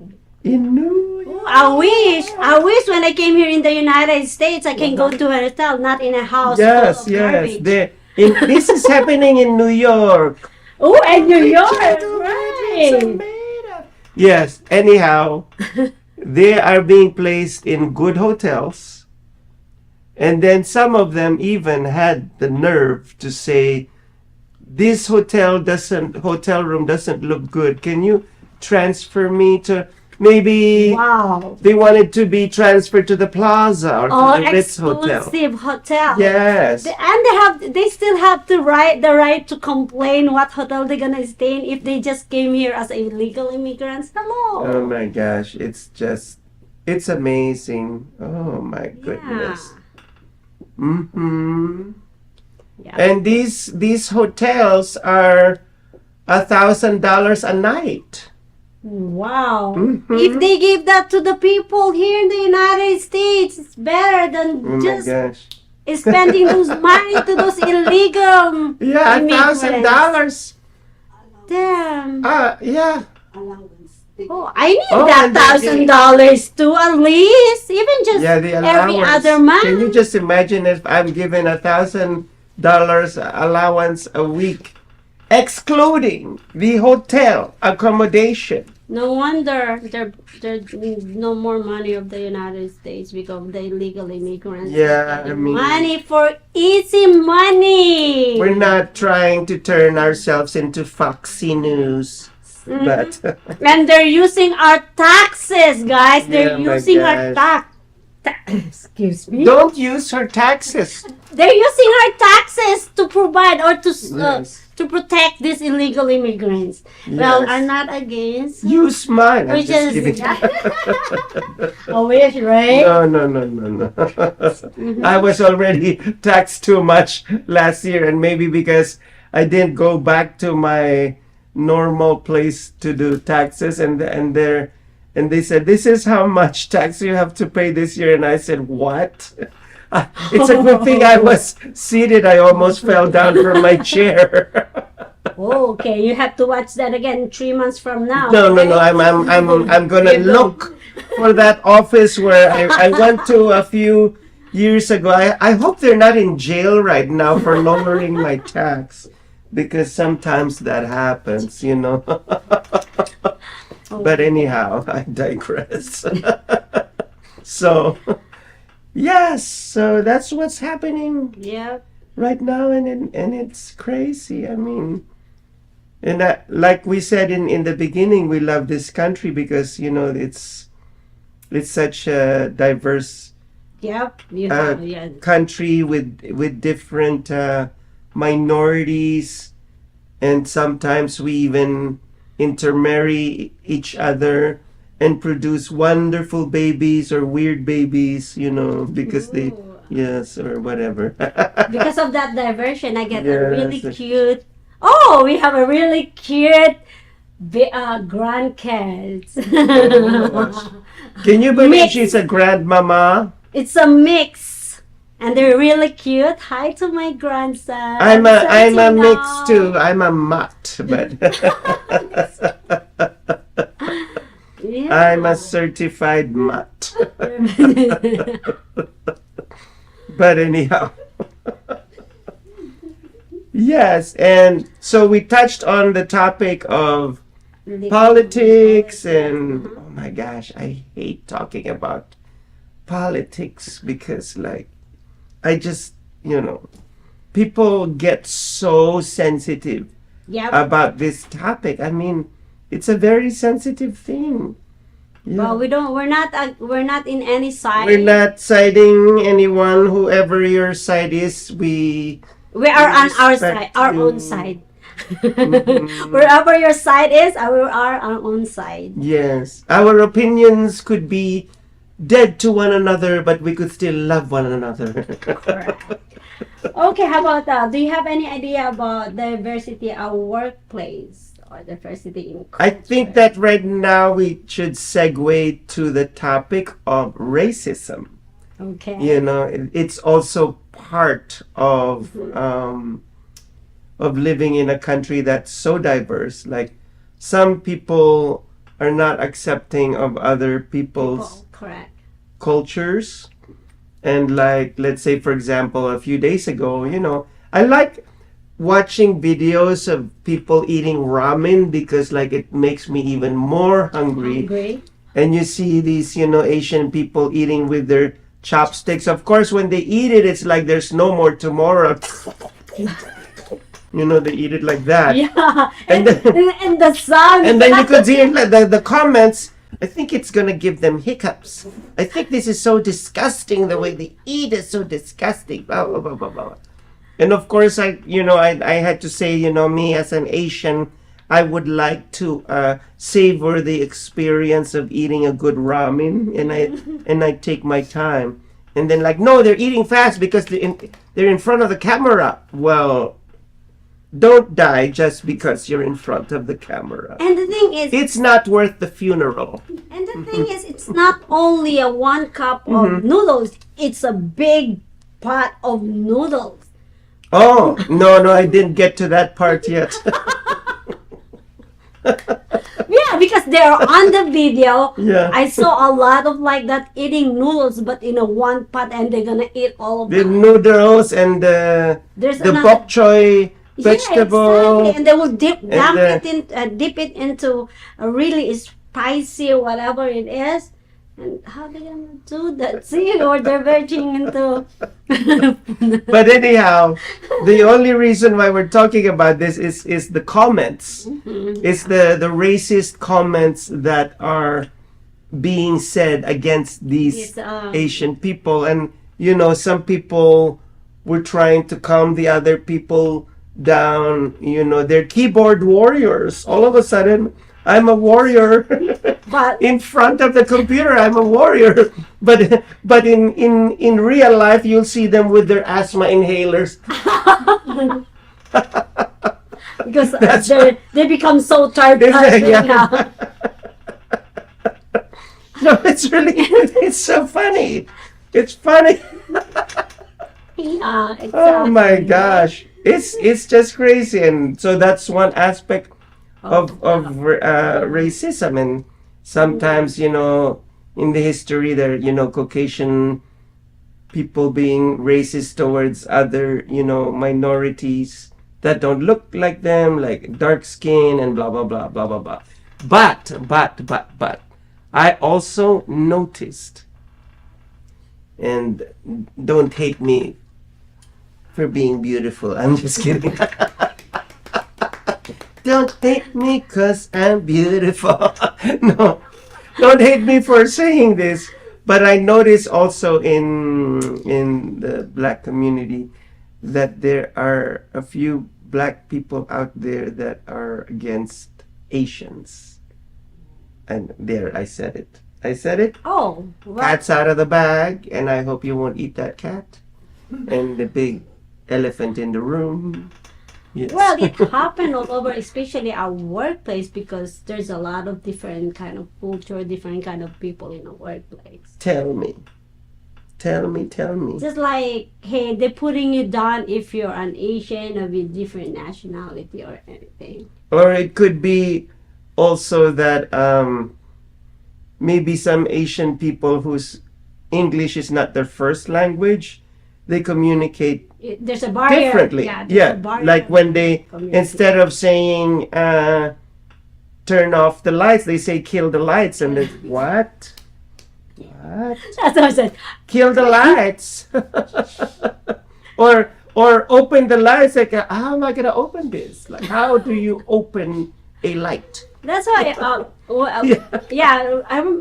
because my workplace sent me to this new building in California, Mhm. and I need to teach a class for new hires, and I always tell them, hey, just letting you know, I'm a Filipino, and English is not my first language.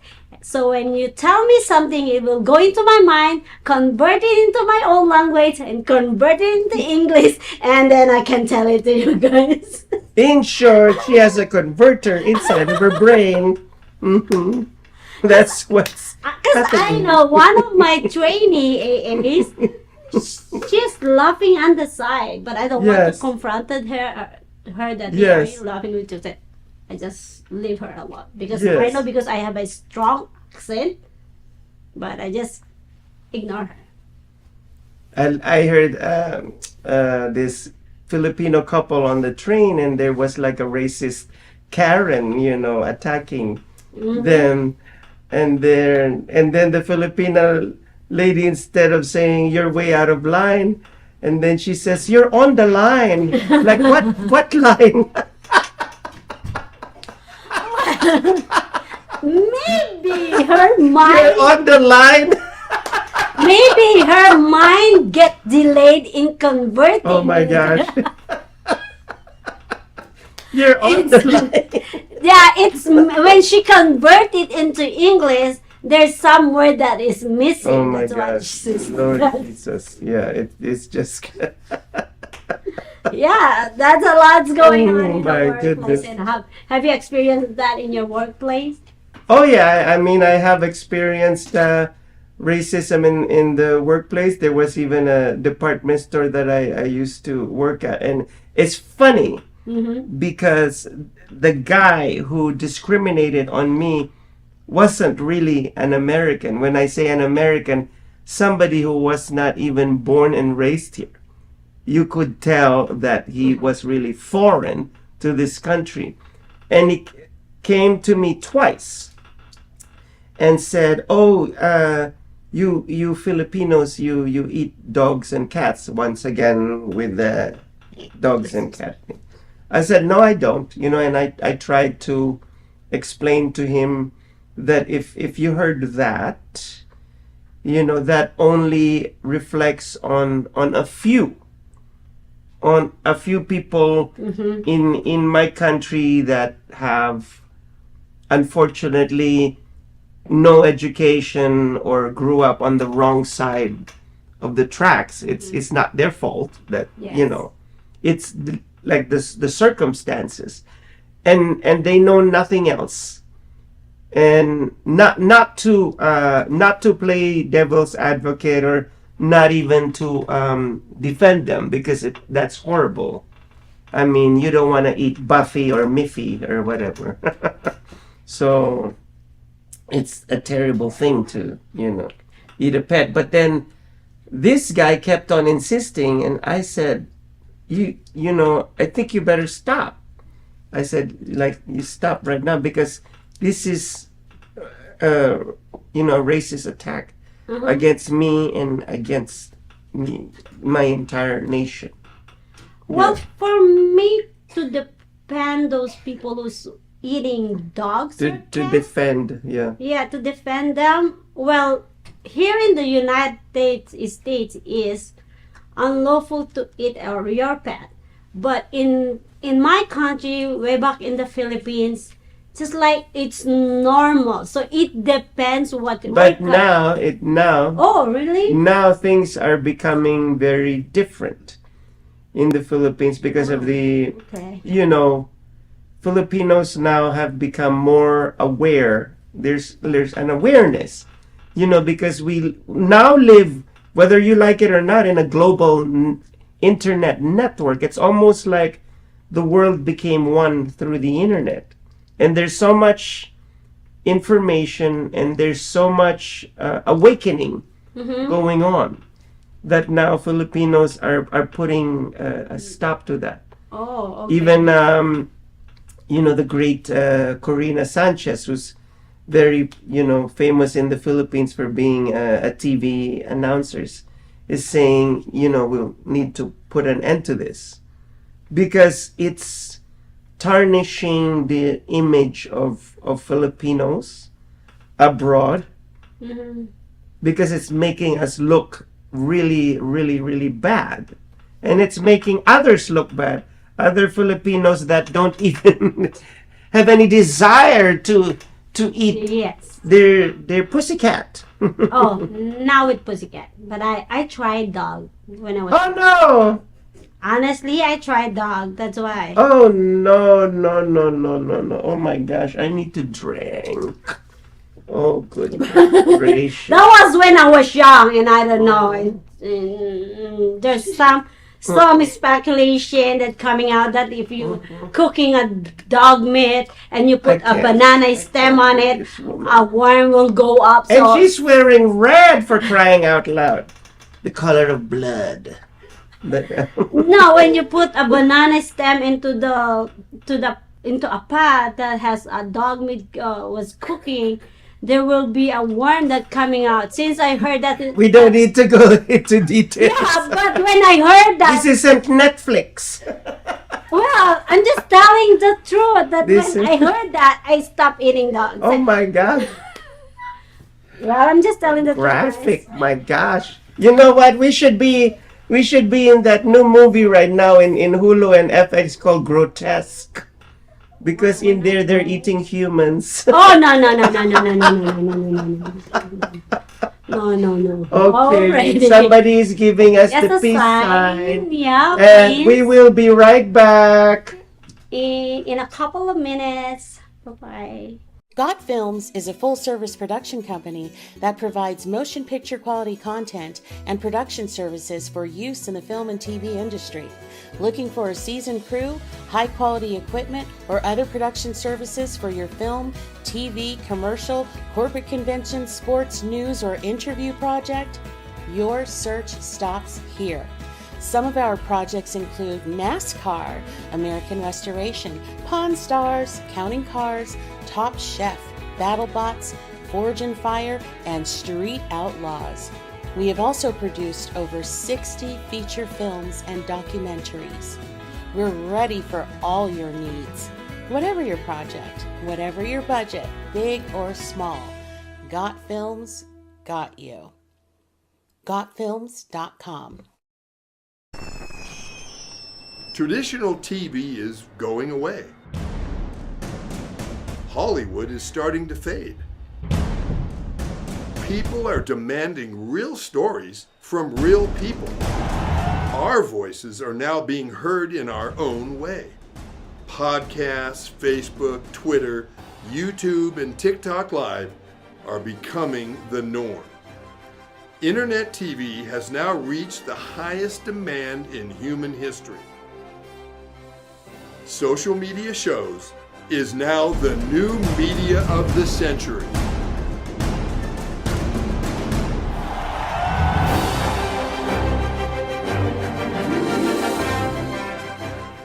And we are back, but I honestly don't know how I am coming back from that conversation. Oh my gosh, that my blood pressure went through the roof. Oh my goodness. Well, I just want to clarify that, guys. That was my other life way back in the Philippines. Was it? Yeah, I've been here for a long time, and actually I have a dog, I have a husky, and I have a cat. So I love animals. Well, I love cats. I love hopefully you're not gonna feed the entire town with those pets. No, I love them. Mhm. I love my husky. Okay. His hair Uh-huh. and everything. Mm-hmm. His hair and everything. I hope that one day I'm not gonna see you with his fur on your like Cruella de No, Vil. it's not gonna happen. 101 Dalmatians. It's not gonna happen. It's not gonna happen. We're just kidding. You know, we Yeah. love our pets, and you know, like we said a while ago, that thing happens over there in those unfortunate cases when they're you know, really poor, and Yeah. you know, it's just one of those sad things, which we're not trying to defend. We're not defending people who are eating muffin. Because of their situation. Yes. Because in every way, there's always a way. Even no matter how hard the situation is, there's always a way to get up from that.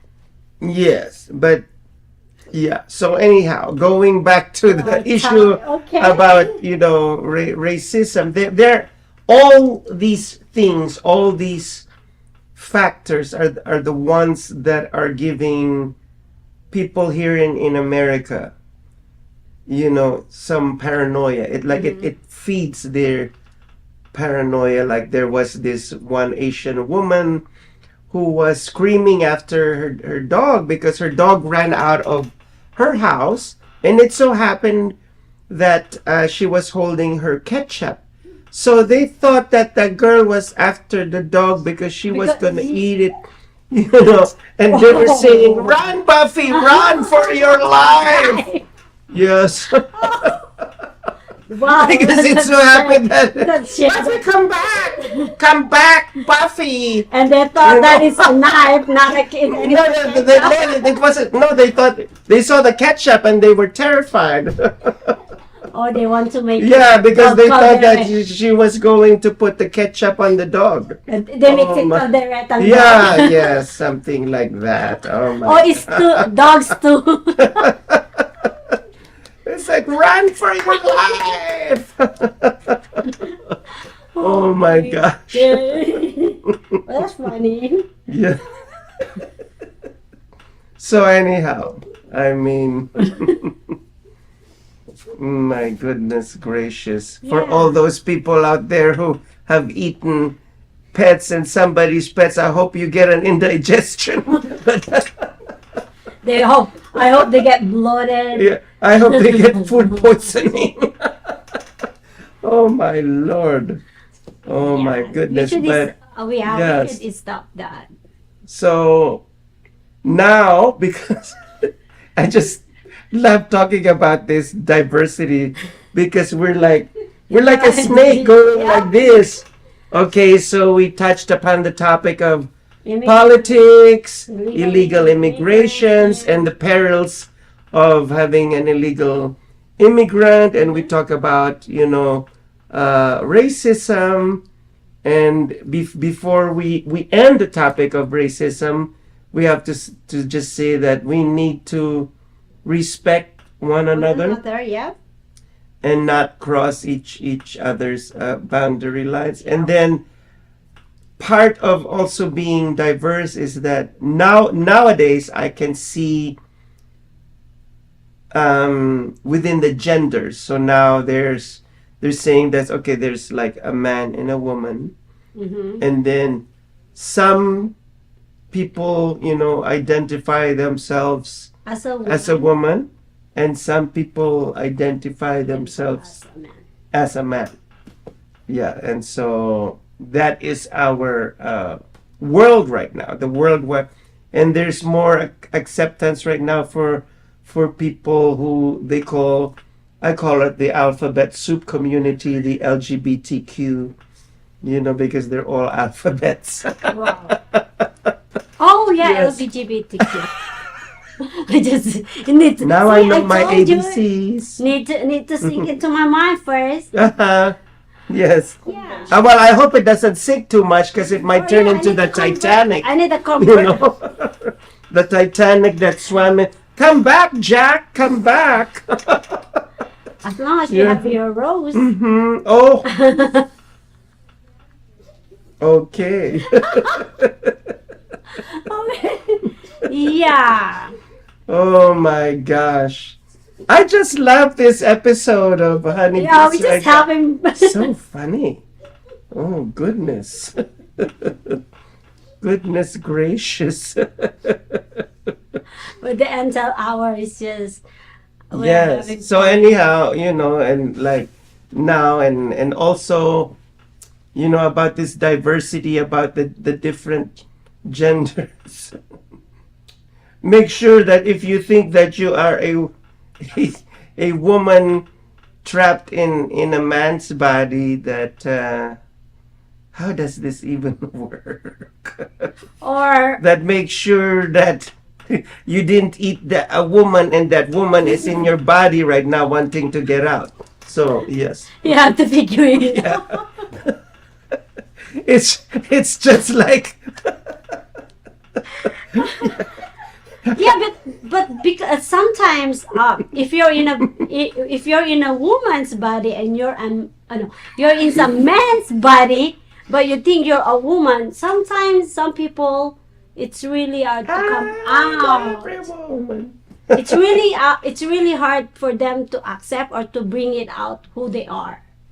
Yeah, it's just like a joke that I saw about a crocodile going to the therapist, and then the crocodile started talking to the psychiatrist and say, I feel like a man trapped in this body. And then the therapist asked the crocodile, when was the first time that you ever felt this way? It happened when this crocodile ate me.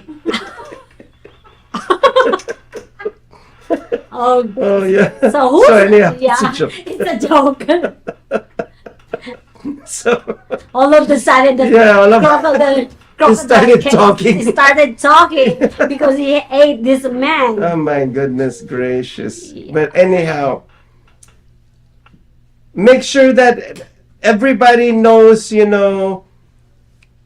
where you're at, and I hope that I'm not gonna get a lot of flack from this, but don't say that you are a woman when you know you're really a man. You could say that. You could say that part. Yeah, I feel trapped. I feel like deep down and inside me, I'm a woman. But don't convince others and tell them that you're really a woman, because guess what?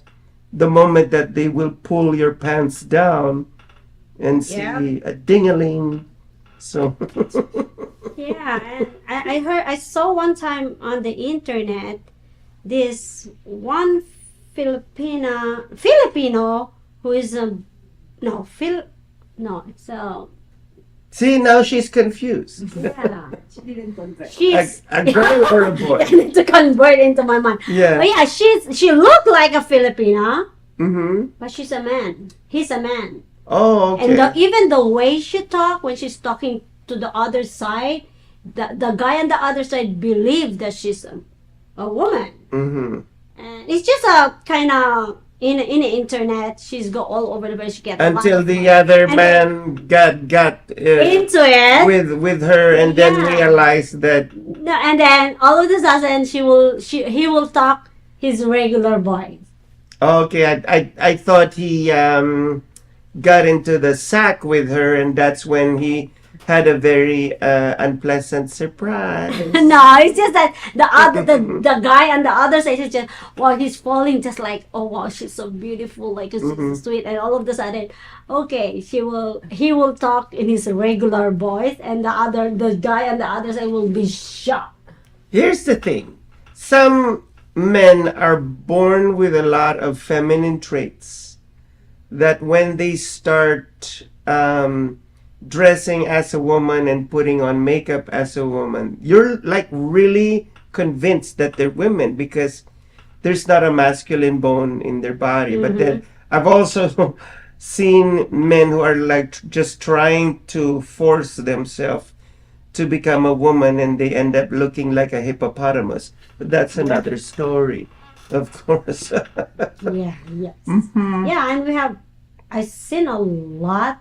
You think I've seen a lot of a man who's in acting, just like a woman just walking in the street. You never thought that they are a man.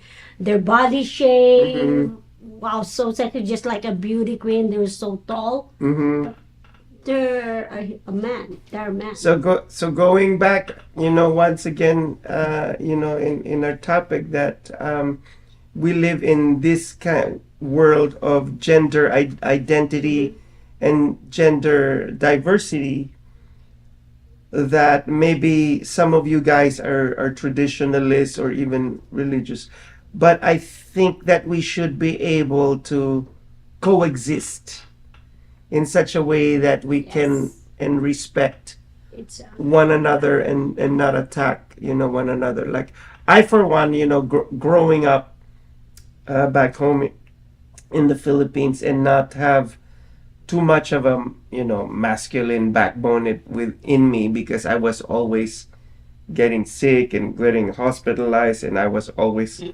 inside of the room, and I had a mother who overprotected me too much and really didn't allow me to go out.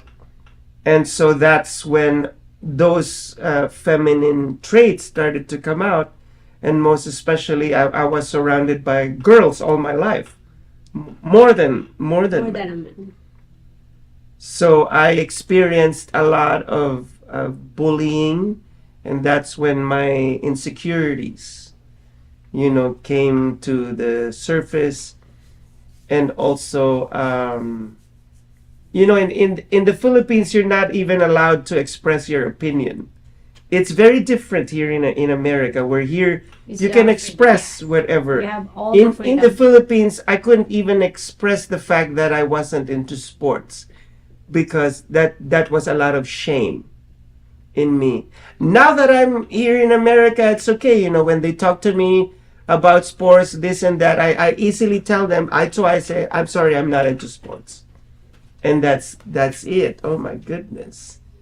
And the next topic, for, since we're talking about, bullying right now, the next topic for the next Honeybees, which is going to be next week, will be about bullying. Just like a continuation. The episode will be called, anti-bullying. So people out there will not say, "Oh, you're just talking about negativity and you've misled me. You've misled me to watch your show. I feel so misled." Oh my gosh. So, and there you go. That was another fun and confusing episode right? of the Honeybees. So until next week, guys, my name is Marcia, one of your hosts. And I'm a Martian. I'm just kidding. And I am JC. And until next time, we love you and stay fabulous always. Bye-bye.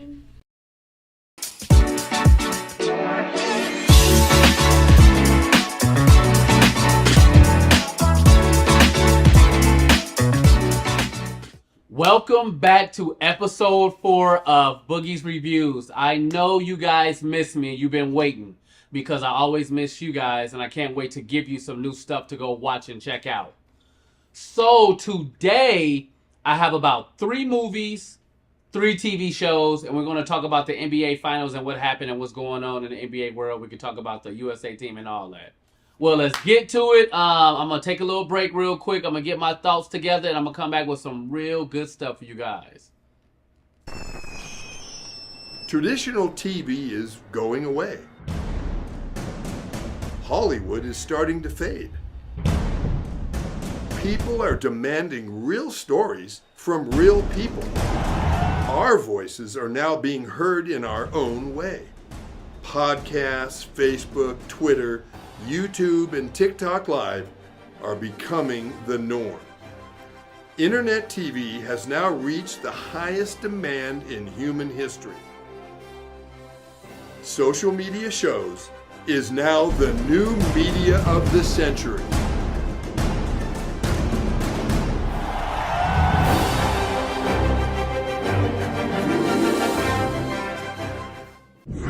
And welcome to the next exciting episode of Arena War. Fresh batch of institutionalized gladiators fighting for their freedom. Ready, here we go. You guys heard Perez? Yes, smell that. Get back! Those on the line. The parole board has offered you a ticket out. Win Arena Wars, win your freedom. 7 arenas with 7 of the most vicious killers the world has seen in the last decade. You make it out alive, you get to go home. Luke Bender. You're an innocent man. Innocent man can mean big ratings. I'll be watching. I think it's time to audition Mr. Bender. No! What was your last physical? Cell block shower this morning. Oh yeah. You ready for this?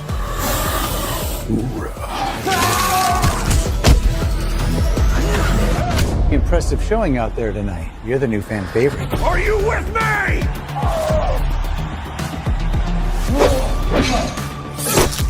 Cutie pie back for the kill. If you want to live through this, we have to work together. I'm watching you. Smile for the camera, thug life. Wow! It's showtime! We have to finish this. Come on!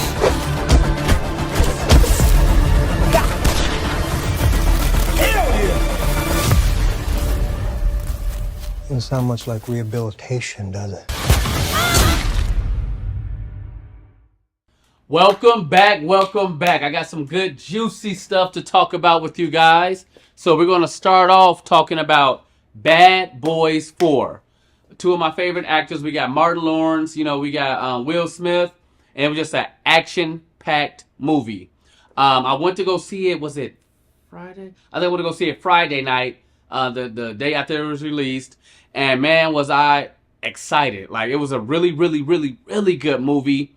Great comedy. Like I said, lots of action, a great plot, a lot of twists and turns during it. But they did a great, fantastic job. I don't know if this is going to be the last one, but Will Smith's son that plays the son in the movie got down. He made, the movie really dope. It was a scene with Reggie. I don't know if y'all remember Reggie. Reggie was a guy in one of the first Bad Boy movies when he wanted to go see the daughter, and Will Smith and Martin gave him hell about it. And from then on out, he's been in every movie. And this movie, he has a scene where he just goes crazy. Like the whole theater was going crazy. Like it was just super dope to see him actually get some screen time with some action attached to it. All together, I'm going to give it a 9 out of a 10. Obviously because I'm a fan, but not just because I'm a fan, but it was just a great, well put together movie. Like the fighting scenes, the shooting scenes. Martin and Will have so much good chemistry that it's like, how can you not like this movie? So to me, it was super dope. You guys need to go check it out. I wouldn't steer you wrong like I never do. And just let me know what you guys think about it. Again, I gave it a 9 out of a 10. I want you guys to let me know what you guys are going to give it. Next, I'm going to talk about Fall Guy. A movie that I was kind of on the fence with because I didn't know what it was how it was going to go. I was reading a summary about it. I'm like, I don't know. I'm at home bored one night. You know, my back hurt and I threw my back out or whatever, so I can't go nowhere. So I'm like, you know what? I'm out of movies to watch. Let me check it out.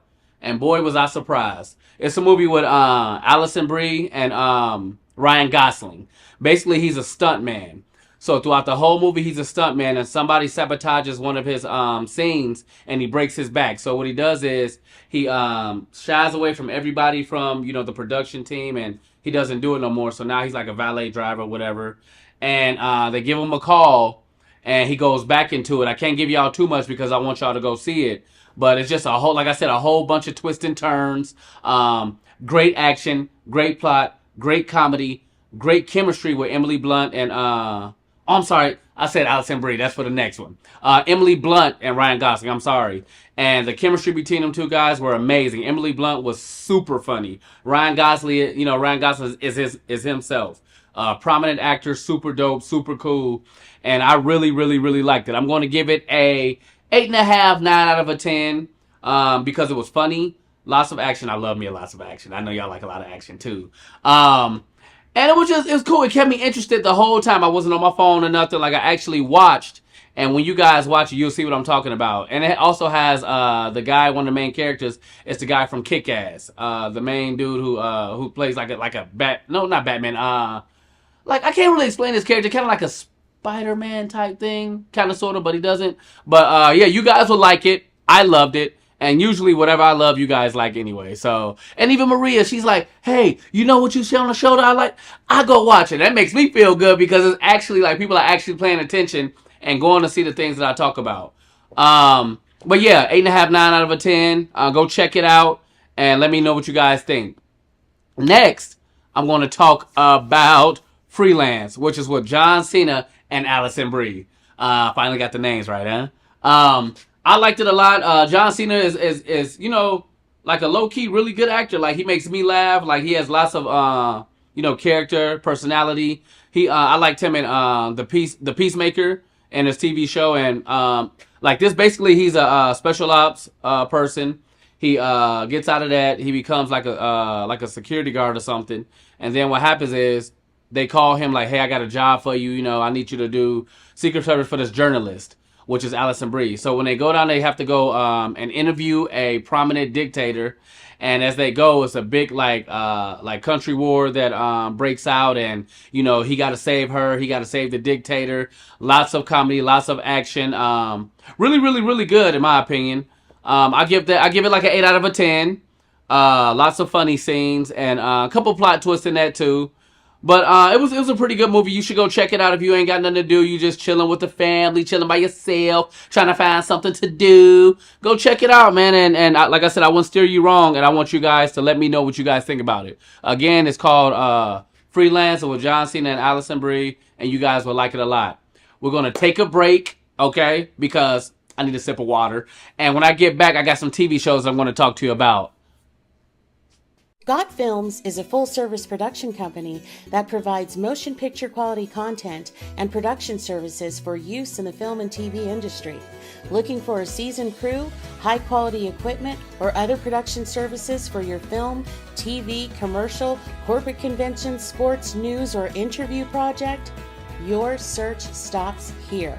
Some of our projects include NASCAR, American Restoration, Pawn Stars, Counting Cars, Top Chef, BattleBots, Forge and Fire, and Street Outlaws. We have also produced over 60 feature films and documentaries. We're ready for all your needs. Whatever your project, whatever your budget, big or small, Got Films got you. GotFilms.com. I was not ashamed of the hatred that I had to bear. I shared it with them. They just didn't know. From their point of view, I was just some savage crusader, devil sent by a country of devils to kill. And that's what I did. So you just Welcome back. Now I have some TV shows that I want to talk about. I got about three shows that I'm going to review, which is I'm going to start off with Ghost, Power Book 2, which is Power Book Ghost 2, which is about the son who Tariq, who's kind of like becoming his father, becoming like the kind of like a big time drug dealer, but an F up at the same time, but still handling business because he's a son of a prominent, drug dealer, like the man. So it's in season 3 now. The episodes were really good. Like me and my best friend J-Ro talk about it all the time because we're big on that. We barely wait for it to come out. We up there Friday morning, midnight, talking about it, ready for the show to come on. So we sit there and watch together, and we sit there and talk about it over FaceTime and stuff. But the first 2 episodes was really good. I didn't know how it was gonna start off, but it interested me. They have a new character who is Michael Ealy, super great actor. I feel like he's gonna bring some good flavor to the show. The plot was really good. They didn't skip a beat, and I think you guys should go check it out. I don't know if you're into, the 50 Cent shows, because he has Power Book Ghost 2. He has Power Force with Tommy, and then he has Raising Kanan, which is a story about himself. So, check it out if you get a chance. I've always gave Power a 10 out of a 10 for me. Every single show I think is super dope. And I think you guys will like it. The characters are really good. They even got Method Man in there, Mary J. Blige. A lot of people in there doing their thing, and great cast, great action. It's you know what? I'm giving you too much already. I want you guys to go check it out. Let me know what you think, and once the season is over with, I'm gonna come back and review it and give you guys my big time review on it. So we're gonna move on to Criminal Minds, which is one of my all-time favorite TV shows. So now they have the Criminal Minds Evolution, which is not a spin-off, but it's just like a continuation, but it is missing a lot of characters that I liked in like the original Criminal Minds, but it is what it is. I still like it. I love me some Penelope, because she's the mastermind to all of them on that computer doing her thing and being all cool, super smart and all that. I do miss Hotch, Shamar Moore. I miss Reed, but hopefully they come back, make cameo appearances or whatever. But the first couple episodes were cool. And this show, I feel like it's running a little slow. It's not like the old ones where, each episode was about something and like it kept you glued to the TV because it was just so much mystery to the characters and what was going on. This one is kind of basically following a like during the pandemic, it was like a social code that once it kind of eased up and the pandemic was over, they activated all the sleeper people who were ready to go kill and everything. So it's basically about that, and I don't know how I feel about it. I know it's a couple seasons in, but I mean, I'm going to just keep checking out. Obviously, I'm a fan, so I'm going to keep following regardless if it gets boring or not, but Criminal Minds is never boring to me. I've been loving that show since day one. I didn't rewatch Criminal Minds literally 3 times from season 1 to season 16. Or season 17 now. So check it out. Always a 9 out of a 10 for me, no matter what. Let me know what you guys think. I'm pretty sure you guys already watched it before, but just go check it out again if you haven't. Check out the Evolution and let me know what you think, and just keep me posted. And last but not least, we're going to talk about one of the new shows that just came out. Is in season 3, The Boys. Very cutthroat, very graphic, very gritty, very nasty. And I like it because it's no censorship. You know, they say whatever they want to say. They do whatever they want to do. They show whatever.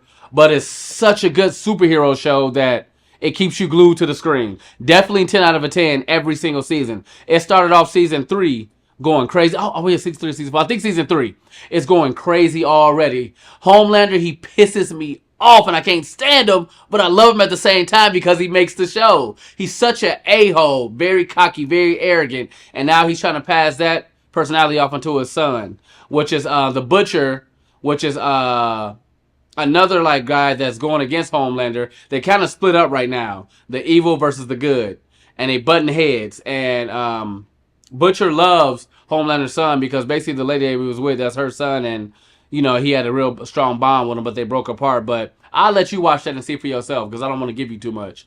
But go check it out.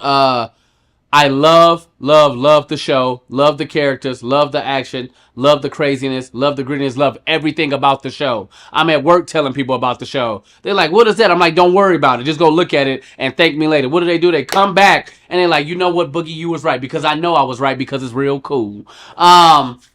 And don't to mention too, it's a spinoff called Gen V, or I don't know if it's Gen 5 or Gen V, but it's Gen with a V, and that's also super gritty, great characters, great action, and man, it's crazy, literally crazy, bro.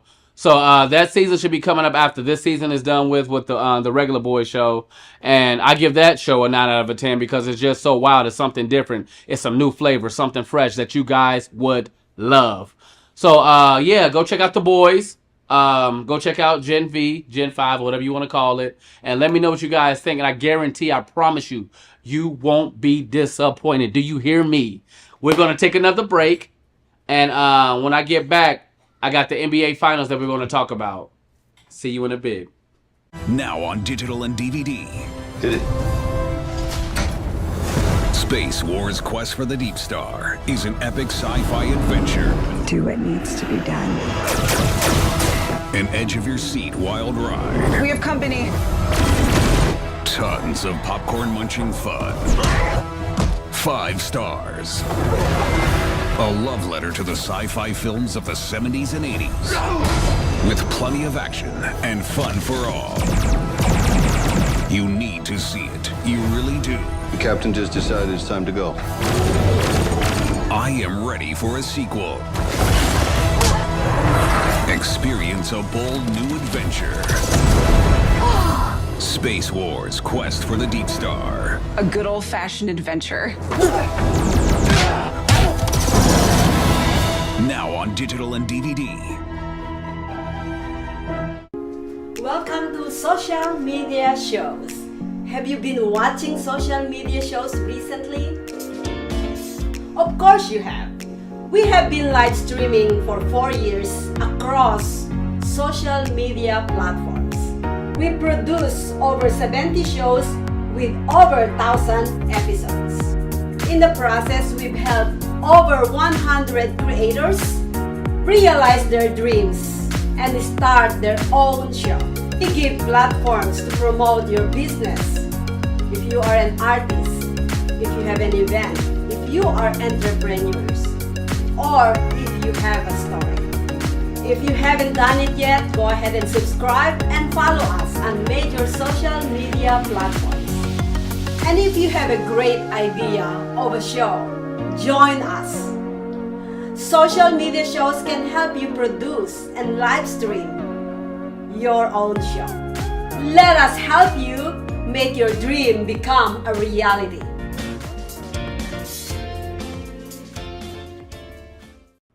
Welcome back, and we're going to finish off this amazing segment with the NBA Finals.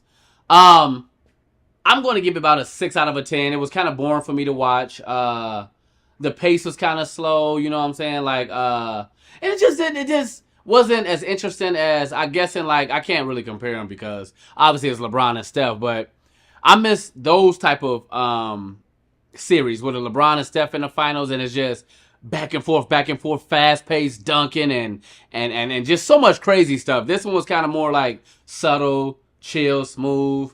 But at the end of the day, congratulations to the Celtics. My homie Alex is a huge Celtics fan, and I know my homie Ken hates it because obviously he's a Lakers fan and he's talking so much stuff, but the Lakers got eliminated so quick. It's crazy. But like I said, congratulations to the Celtics. Congratulations to Tatum for getting his first one. Congratulations to Jaylen Brown for winning the Eastern Conference Finals MVP and the Finals MVP. I think that's super dope. He deserved it. But as a unit, they all played well. The chemistry they had is amazing. Everybody's talking about they had an easy path. It's not about having an easy path. They were good all season. So with them being good all season and transitioning to the playoffs, no matter who they played, I feel like they was going to win it anyway. It was their time. Who's to say that they will win another one next year? But you know what? We're going to celebrate them winning it this year. I ain't never been a hater. I'm a Thunder fan. We got eliminated by the Mavs. So that's what they get. They got eliminated too. Nah, I'm just playing. But hopefully the Thunder come back next year. We get a big man, fill some voids that we need to fill, and we come back with a vengeance, and we make it to the finals. I'm already calling it. Listen to me right now. Thunder will be in the finals next year. You heard it from me first. But at the end of the day, the Celtics played really good. Mavericks gave it all they had. Kyrie had a subpar, series, but at the end of the day, Kyrie's a killer. He's that dude. Luka is that dude. They have a pretty good team, but I think they still need a couple more bench pieces to get where they want to go. So that wraps up for the NBA season. We got to get ready for Team USA. They have a great squad. I don't see no reason why they wouldn't bring home the gold. You got LeBron, Curry, and KD on the same team, bro. Not to mention Anthony Edwards, who's going to go crazy. A great young player with some young talent, with some bounce, boy. So with that team, there's no way they shouldn't run away with the gold, which I think they will. I'm excited for that. I know Ken just called me earlier. He's excited for that. So I'm looking forward to that. Looking forward to Team USA taking home the gold. Hopefully I can go watch them when they come out here. I'm going to be ready for Summer League. And that's about it, man. I appreciate you guys watching. Like, literally, I literally appreciate it, and thank you so much for the feedback you guys give, the likes you guys give, the support you give me.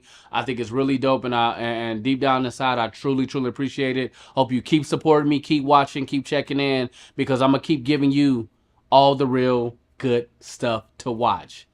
This is the end of my segment. I appreciate you guys. Next week, for a couple movies, I'm going to review Arena Wars. And I'm going to review Knock at the Cabin because my homie Billy asked me to do it. So I'm going to do it for him. Look out for my boy. So I hope you guys have a great rest of your day. Thank you for watching. And I'm always appreciating the love. I'm going to give you guys love too. Shimmy out.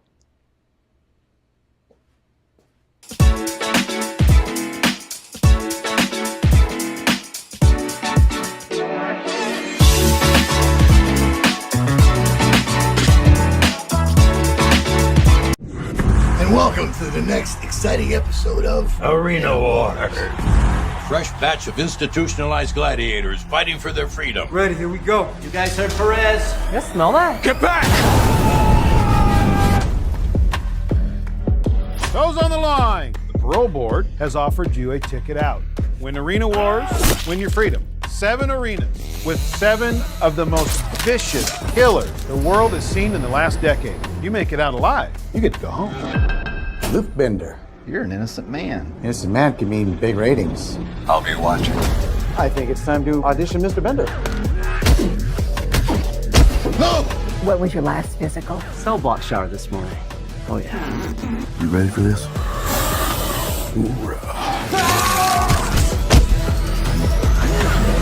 Impressive showing out there tonight. You're the new fan favorite. Are you with me?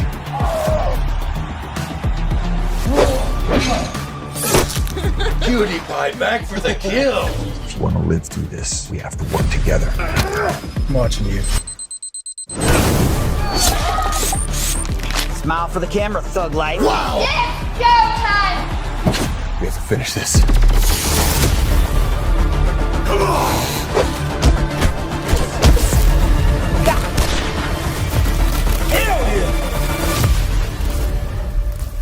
Doesn't sound much like rehabilitation, does it? I was not ashamed of the hatred that I had to bear. I shared it with them. They just didn't know. From their point of view, I was just some savage crusader devil sent by a country of devils to kill. And that's what I did. So you just Traditional TV is going away. Hollywood is starting to fade. People are demanding real stories from real people. Our voices are now being heard in our own way. Podcasts, Facebook, Twitter, YouTube, and TikTok Live are becoming the norm. Internet TV has now reached the highest demand in human history. Social media shows is now the new media of the century.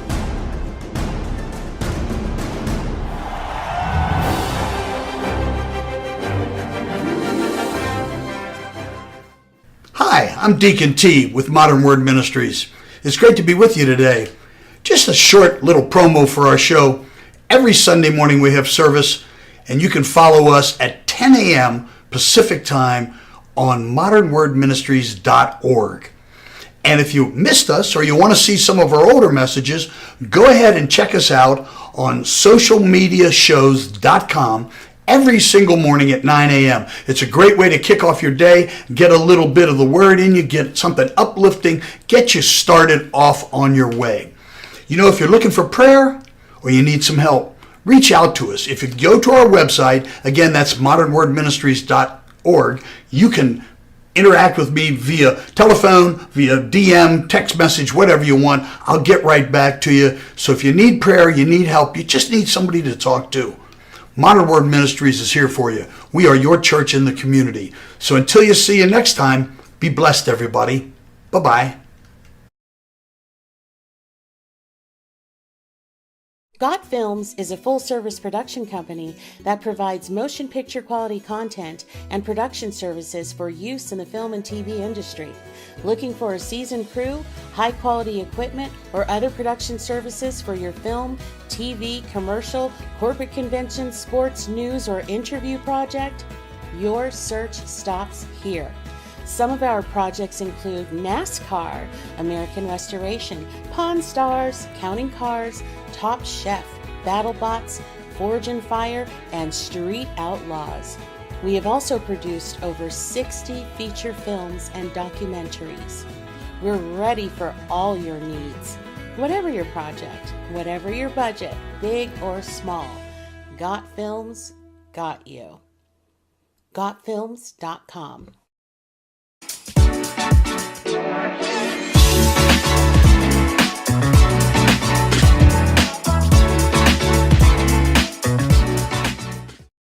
Welcome to another episode of Boogie's Reviews. I got a couple movies that we can talk about today. I got a couple TV shows we're going to talk about today. One of my favorites that I didn't even know that was back on with the fake people didn't tell me. Yeah, I got some good things to talk about today. One movie in particular, Rebel Ridge. We're going to get into it when we come back from this commercial break. So stay tuned and be ready. And welcome to the next exciting episode of Arena Wars. Fresh batch of institutionalized gladiators fighting for their freedom. Ready, here we go. You guys heard Perez? Yes, smell that. Get back! Those on the line. The parole board has offered you a ticket out. Win Arena Wars, win your freedom. 7 arenas with 7 of the most vicious killers the world has seen in the last decade. You make it out alive, you get to go home. Luke Bender, you're an innocent man. Innocent man can mean big ratings. I'll be watching. I think it's time to audition Mr. Bender. No! What was your last physical? Cell block shower this morning. Oh yeah. You ready for this?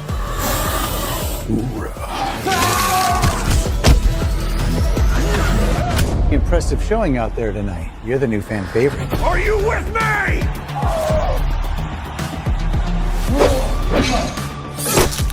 Cutie pie back for the kill. If you want to live through this, we have to work together. I'm watching you. Smile for the camera, thug life. Wow! It's showtime! We have to finish this. Come on!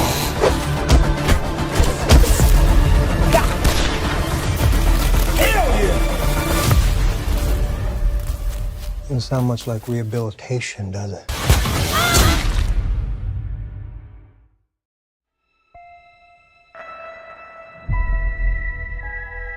The year is 2980, and we now know that death is not the end.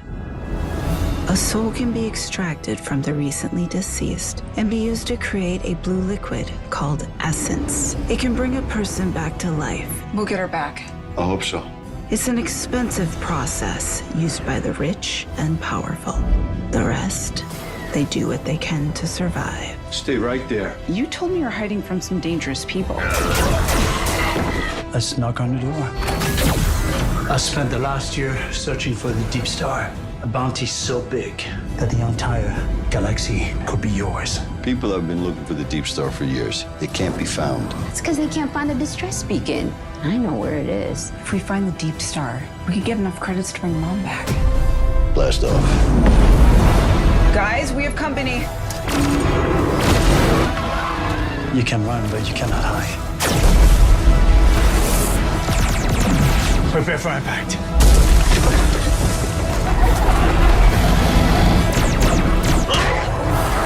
I am now authorized to take action.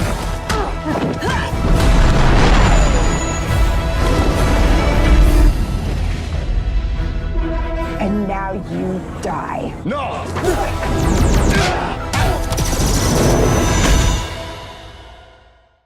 Welcome back. Are you guys ready to hear about some cool little movies we have today? So the first movie we're going to talk about will be Rebel Ridge. We're starring Aaron Pierre and Don Johnson. Caught me by surprise. One night I'm just up laying down. You know, I'm kind of tired, so I'm trying to just, hey, I got me something to eat. You know, I'm just putting something on to watch, and bam, I see Rebel Ridge. I read the summary of it, and I'm like, you know what? I'm going to give it a chance. I'm going to give it a shot. Like I do everything. Man, I turned it on. I put my phone down. I started like focusing in, and that was a heck of a movie. I'm not going to even lie to you, man. Like, it caught me by surprise of how good it actually was, how engaged I stayed during the movie, because sometimes I tend to, you know, veer off onto my phone or doing something else. I stayed locked in the whole time. Basically, I'm going to just give you a little bit of it. I'm not going to give you too much. I don't want you to go watch it. But it's starring, it starts off like a man riding a bike. He's coming in town, and he encounters some racist policemen. They start questioning him. You know, they take his money. And they kind of try to lock him up, but he gets out of it, and he's trying to go bail his cousin out of jail. He gets there, he tells them, hey, you know, I don't have the money, the cops took it, blah, blah, and it just transpires into something crazy, a long, crazy road of just treachery, racism, action, everything. It was super, super good for to me. It was really good, and I think you guys will like it too. Lots of action, very good characters. The chemistry was good, and like I said, I don't want to give you guys too much, but definitely check out Rebel Ridge. You can watch it on Netflix. I will give it literally a 9 out of 10, and I think you guys will too. So just check it out. Let me know what you guys think, and we'll get on to the next movie. The next movie we're going to talk about is going to be Borderlands. I believe it derived from a video game, and they made it into a movie which stars Kevin Hart, Cate Blanchett, and Jamie Lee Curtis. Basically, is this girl that's in, I don't know if she's locked up or held into a cell or something, but man pays to get her, you know, taken out of it. So they go and rescue her, and then it trickles down to like, they get double crossed, and they have to fight to, you know, save her and protect her. And it comes down to a whole, how can I put this? A whole thriller, and it comes to, how can I put this? A lot of twists and turns. The plot twist, I am so sorry.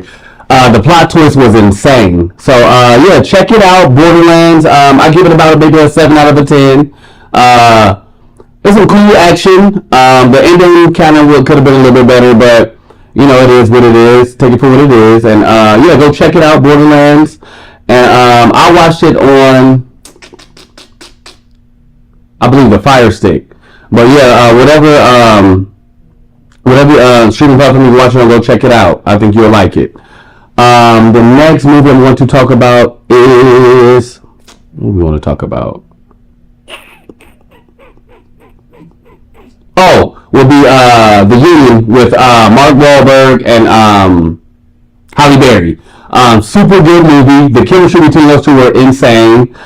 Basically, Mark Wahlberg's living a regular life, and then we come to find out that he was some like agent back in the day, and they come back and recruit him because they need some help with something that's going on in the country. I'm not going to tell you guys because I want you guys to go watch it if you haven't already seen it. And it's just super good. I mean, lots of action. Like, I like every Mark Wahlberg movie. I'm not going to even lie to you.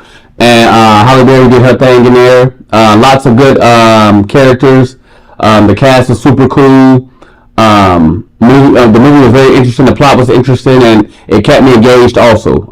So if you get a chance, go check it out. I know you guys like Mark Wahlberg. And let me know what you guys think. I gave it a 9 out of 10. A lot of comedy in it too. I like action comedy. And there's lots of plot twists in that too. So go check it out. Let me know what you guys think. And then we'll be right back with our TV shows. I was not ashamed of the hatred that I had to bear. I shared it with them. They just didn't know. From their point of view, I was just some savage crusader devil sent by a country of devils to kill. And that's what I did. So you just Traditional TV is going away. Hollywood is starting to fade. People are demanding real stories from real people. Our voices are now being heard in our own way. Podcasts, Facebook, Twitter, YouTube, and TikTok Live are becoming the norm. Internet TV has now reached the highest demand in human history. Social media shows is now the new media of the century.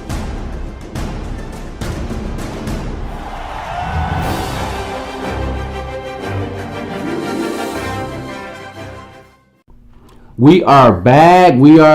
I'm so sorry for all the brain farts I had earlier. It's just so many things I want to talk about, and my mind be racing, and I'm about to slow it down a little bit. But I had forgot one of the movies I want to talk about. It is Trap with Josh Hartnett. It was a decent movie. To me, it was kind of all over the place a little bit. It was hard for me to stay engaged, hard for me to actually pay attention. But it was cool for what it was. Basically, he takes his daughter to a concert, but low-key, he's like, I don't want to tell you what he is, but low-key, it's like a huge plot twist that you guys wouldn't even expect. But maybe you will, because it happened so quick, and we found out so quick of what was going on that it kind of like, dang, kind of ruined it for me. But all in all, it was a decent movie. The cast was cool. The storyline was decent, but for me, I'm going to give it a 6.5 out of 10, just because it was kind of like all over the place. It's hard for me to stay focused, but you guys might like it. It's a thriller, you know. It's a little bit of action, but mostly for me, like a psychological thriller. And if you're into that, if you like them type of movies, then check it out. Yeah, like I said, I give it a 6.5 out of 10. You guys might like it more than I did, but it was cool for what it was. And now we're going to move on to a couple of TV shows I want to talk about. Obviously, I talked about Power before. Now the second half of the final season is on. And even that is a lot of plot twist. Because at first I was getting kind of like, man, what's going on with it, man? Is it going to get, they add so many characters, this and that. But now it's all unfolding, and it's turned into something that I'm loving again, man. You have Michael Ealy now, and he's doing his thing as a cop. Obviously, Mary J. Blige. They got Tariq still doing his thing. So, yeah, man. The last couple episodes were really good. Lots of, like I said, lots of treachery going on with this. Lots of plot twist, and just a lot. It's a lot going on. So I know you guys are obviously watch. A lot of you guys do. Keep checking it out. Obviously, it's one of my top TV shows. 10 out of 10 as always. And just let me know what you guys think. Stay tuned with it, because like I said, this will be the final season. So just, rock with it, and just tell me what you guys think. And last but not least, We're going to talk about Cobra Kai. I love this TV show. It's like a spinoff of The Karate Kid. How, the two guys that were beefing in the movies back then, they older now, and now, they run this karate gym, and it's just hella funny, man. And now they into the, I believe this is the last season, and nobody told me, so I called y'all fake earlier, because nobody told me it was back on, so I've been waiting all this time, and I done missed out on the whole season, but thank goodness I caught up. But yeah, it's getting really, really, really good. I've always thought it was good from the get-go. Like, I never had a problem with it. The cast they have, the chemistry they have, everything is super dope. So, yeah, go check it out. I know you guys already watch it. I believe it's the final season, too. So, just let me know what you guys think, how you feel about it. If you guys like this season better than the other ones, or you like the other season better than this one. But I'm rocking with this season. I'm rocking all the way out. I'm waiting for it to come back on. I believe it comes back on in November. So, stay tuned, be patient, and we'll be right back with our closing statements. Got Films is a full-service production company that provides motion picture quality content and production services for use in the film and TV industry. Looking for a seasoned crew, high-quality equipment, or other production services for your film, TV, commercial, corporate convention, sports, news, or interview project? Your search stops here. Some of our projects include NASCAR, American Restoration, Pawn Stars, Counting Cars, Top Chef, BattleBots, Forge and Fire, and Street Outlaws. We have also produced over 60 feature films and documentaries. We're ready for all your needs. Whatever your project, whatever your budget, big or small, Got Films got you. GotFilms.com.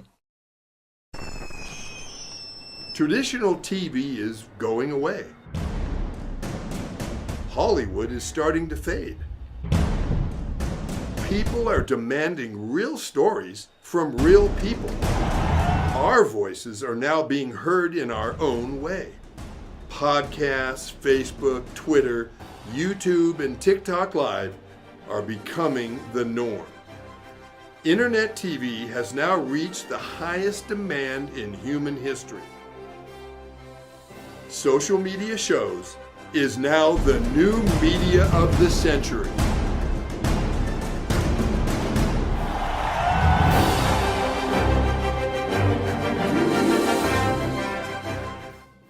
Yo, I almost forgot I want to mention the football season. I'm going to make it nice and quick. I just want to talk about how we have some players who are underperforming, then we have some players who are overperforming.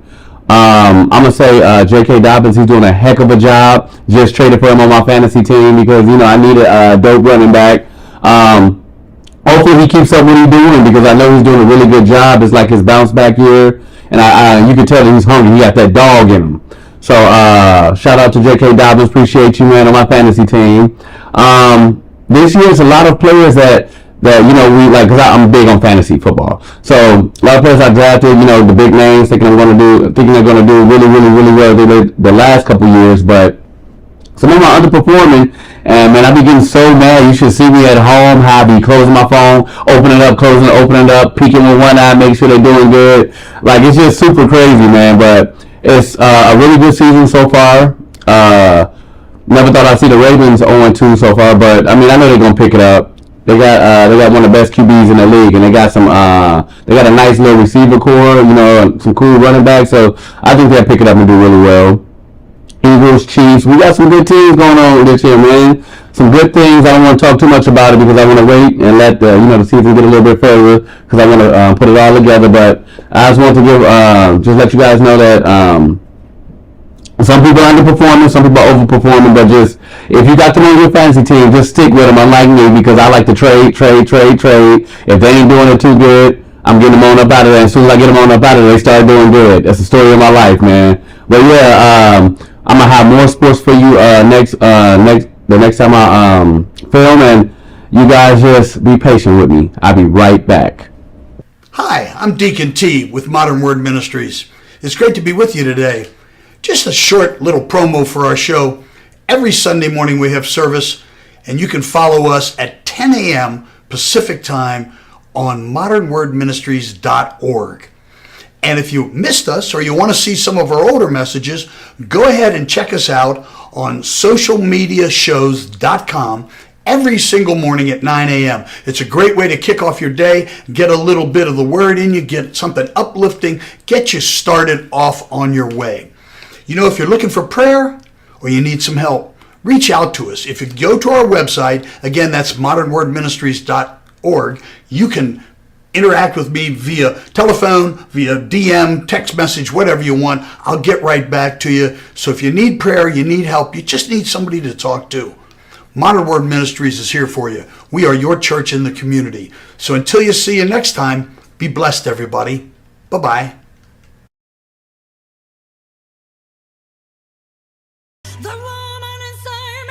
Hello everybody, I am Nelia Ross. I want to invite you to join my new variety TV show, Las Vegas Live with Nelia Ross, every Saturday morning at 12 p.m. on socialmediashows.com.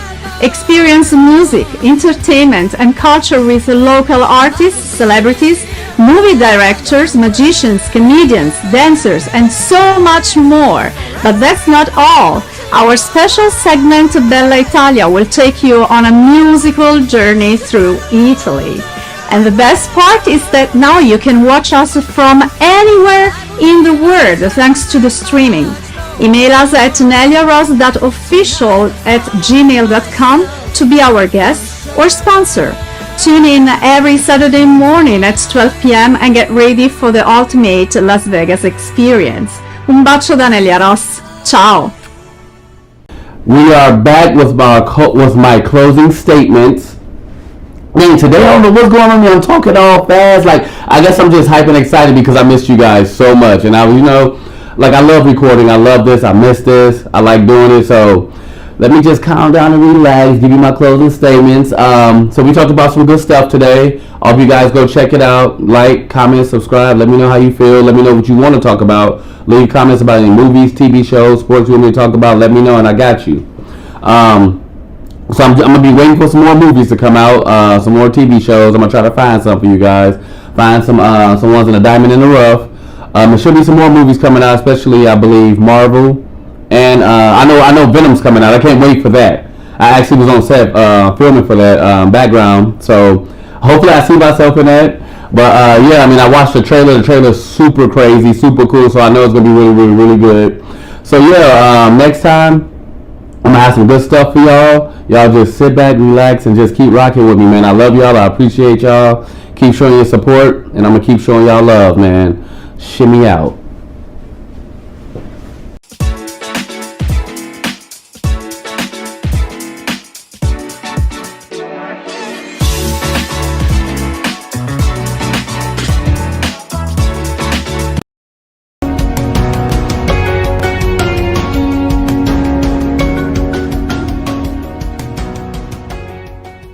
Welcome to another exciting episode of Let's Talk Word, where we bring you fascinating conversations with inspiring figures from around the globe.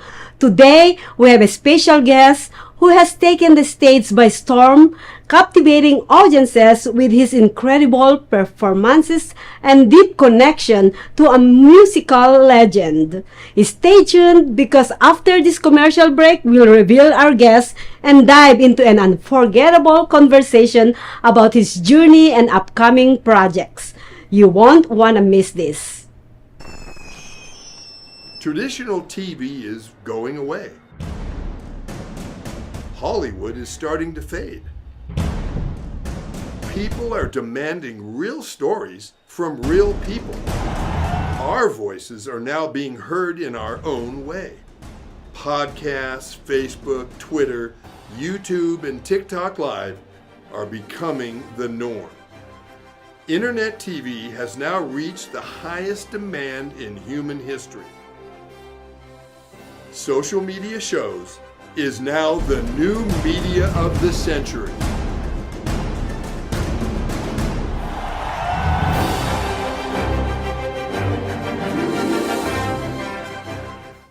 Hi, I'm Deacon T with Modern Word Ministries. It's great to be with you today. Just a short little promo for our show. Every Sunday morning we have service, And you can follow us at 10 a.m. Pacific time on modernwordministries.org. And if you missed us or you want to see some of our older messages, go ahead and check us out on socialmediashows.com every single morning at 9 a.m. It's a great way to kick off your day, get a little bit of the word in you, get something uplifting, get you started off on your way. You know, if you're looking for prayer or you need some help, reach out to us. If you go to our website, again, that's modernwordministries.org, you can interact with me via telephone, via DM, text message, whatever you want. I'll get right back to you. So if you need prayer, you need help, you just need somebody to talk to, Modern Word Ministries is here for you. We are your church in the community. So until you see you next time, be blessed, everybody. Bye-bye. Got Films is a full-service production company that provides motion picture quality content and production services for use in the film and TV industry. Looking for a seasoned crew, high-quality equipment, or other production services for your film, TV, commercial, corporate convention, sports, news, or interview project? Your search stops here. Some of our projects include NASCAR, American Restoration, Pawn Stars, Counting Cars, Top Chef, BattleBots, Forge and Fire, and Street Outlaws. We have also produced over 60 feature films and documentaries. We're ready for all your needs. Whatever your project, whatever your budget, big or small, Got Films got you. GotFilms.com. Welcome back to Let's Talk World. And now, we have Randall Bostick, an incredible tribute artist known for his performances honoring the legendary Rick James, formerly the lead man of the Stone City Band. Randall has captivated audiences with his energetic performances and deep connection to Rick James' legacy. Join me as we welcome Mr. Rick James.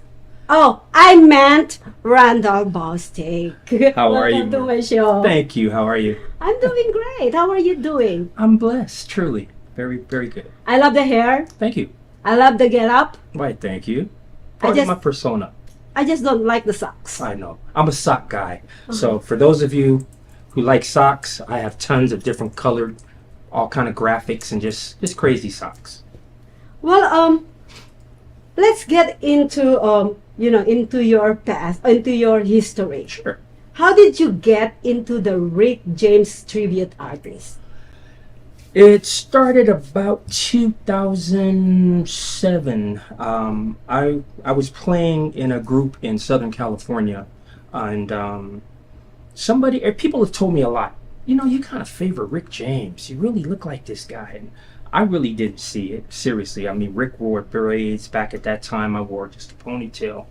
But I was performing in this group, and I decided, I'm going to try this. So I got about 5 songs of Rick James. I went and bought a wig, and I had the braids and the beads. I had some boots up to the knee, and I had this whole get-up put together. And I came out on stage after our break, and the crowd was kind of shocked. They were like, and everybody started taking pictures. So I was like, well, this could probably work.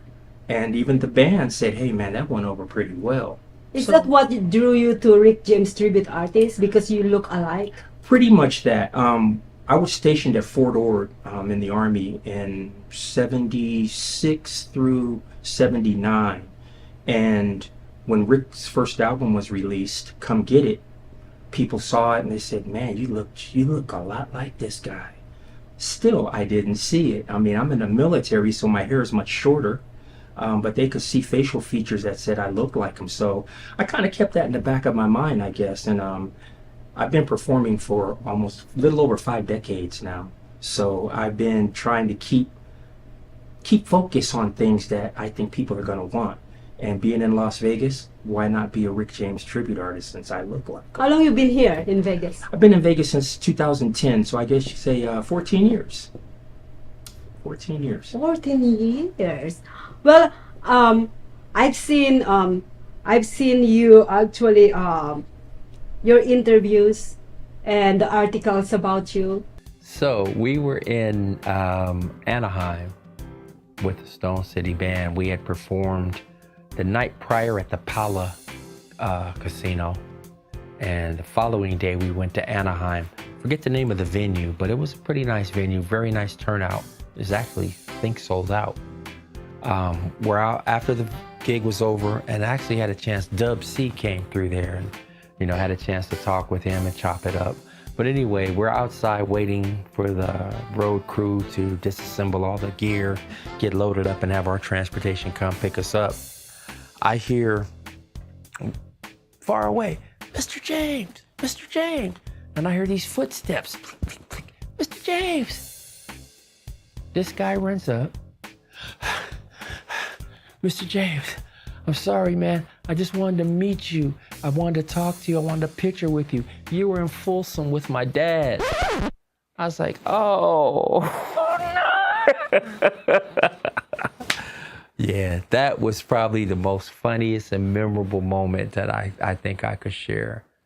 This kid, and he's probably maybe, I'd say probably 25, 26, maybe 27. But he thought that I was really Rick. That people are literally, you said earlier, like when they look at you and they're like, oh, it's Rick James. So people literally drawn they're like looking at Rick James when they look at you. Is that an advantage to get into the fame world of music? It kind of has some positive points and some negative points, especially in Las Vegas. When I first got here, that phrase, I'm Rick James, beep beep, the phrase, right? Yeah. I heard that probably maybe 1,000 times in a night, just walking up and down the strip. It got to the point where I didn't want to go to the strip anymore because people were like, oh my God, it's Rick James. And then I'd hear that phrase and then they want pictures. And so that part is good. But now that I've been around for a while, and I'm pretty much rooted here in Las Vegas, I don't really go down to the strip much anymore because there's still a lot of tourists.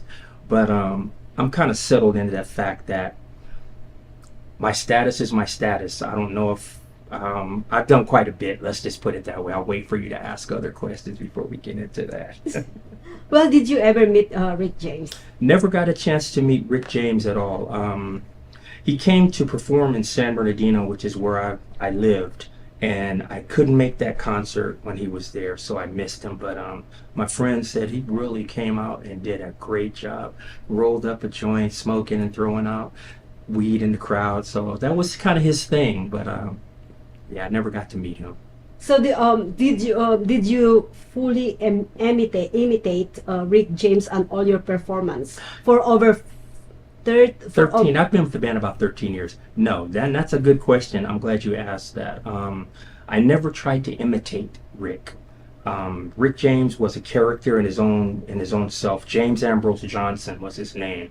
He developed this super persona as Rick James when he became famous. But his antics, his style, that's all him. He had the signature on that. There will only be one guy that can do that. So as a impersonator, that's not what I am. I'm a tribute artist because I bring my style and my flavor to his music. So there's a little bit of a difference. So how do you prepare yourself in performing as Rick James and still yourself? I've been listening to the music for so long, for decades, and I know it backwards and forwards. I play bass, and I play the songs on bass. I play keyboards, I play the songs on keys. So I'm pretty familiar with the songs, so I'm comfortable with playing and performing the music. Very comfortable at it. So now you are actually do you still perform Rick James tribute here in Vegas? Yes, I have a tribute band. My tribute band is the You and I Tribute Band. We're comprised of 8 pieces right now. Some of the performers in the group have been members of the Stone City Band. Some have been members of Tina Marie's group. Some have been writers for both. And right now we're assembled together and we're performing the songs of Rick James, Tina Marie, and the Mary Jane Girls. Congratulations. Thank you. But before we get into your what is the title? The You and I. You and I tribute band. Let's touch a little bit about the Stone City Band. Sure.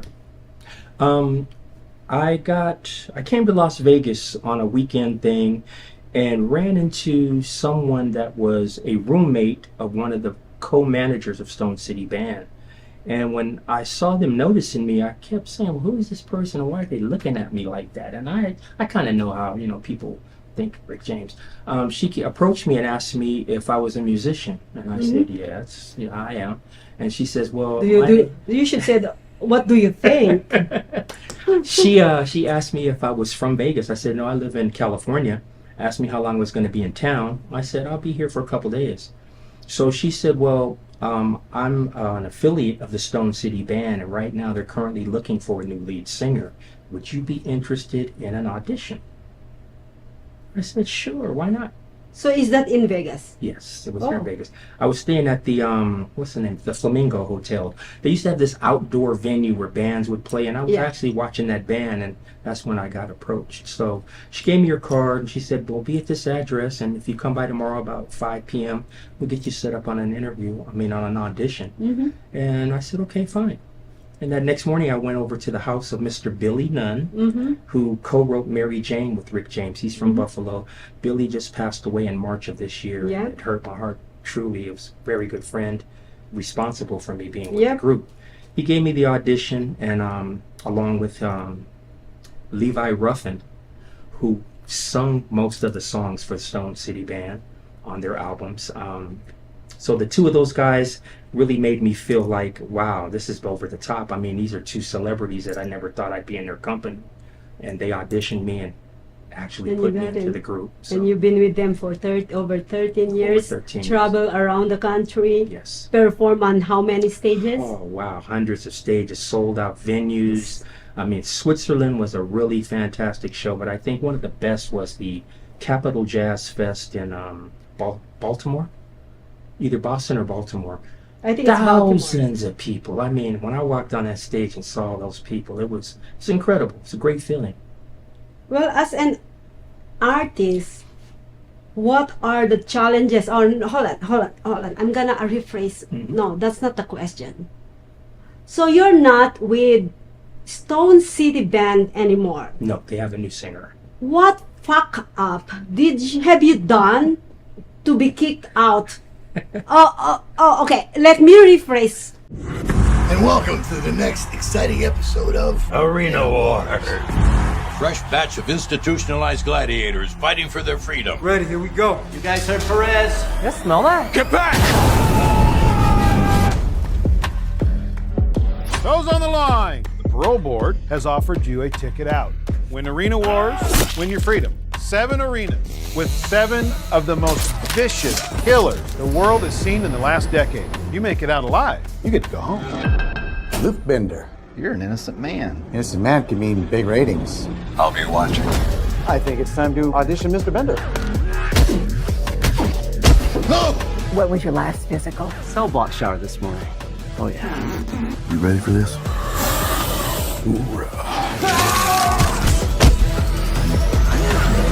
Impressive showing out there tonight. You're the new fan favorite. Are you with me?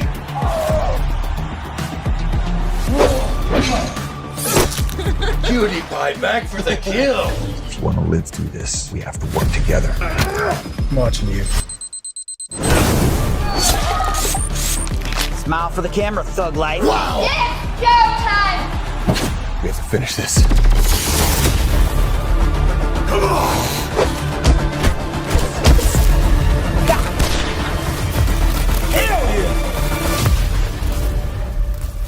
Doesn't sound much like rehabilitation, does it?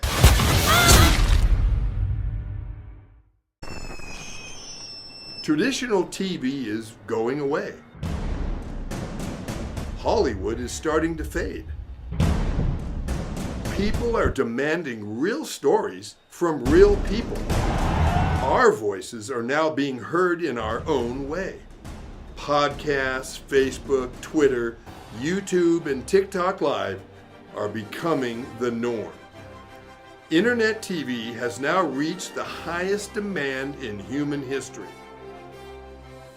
Social media shows is now the new media of the century.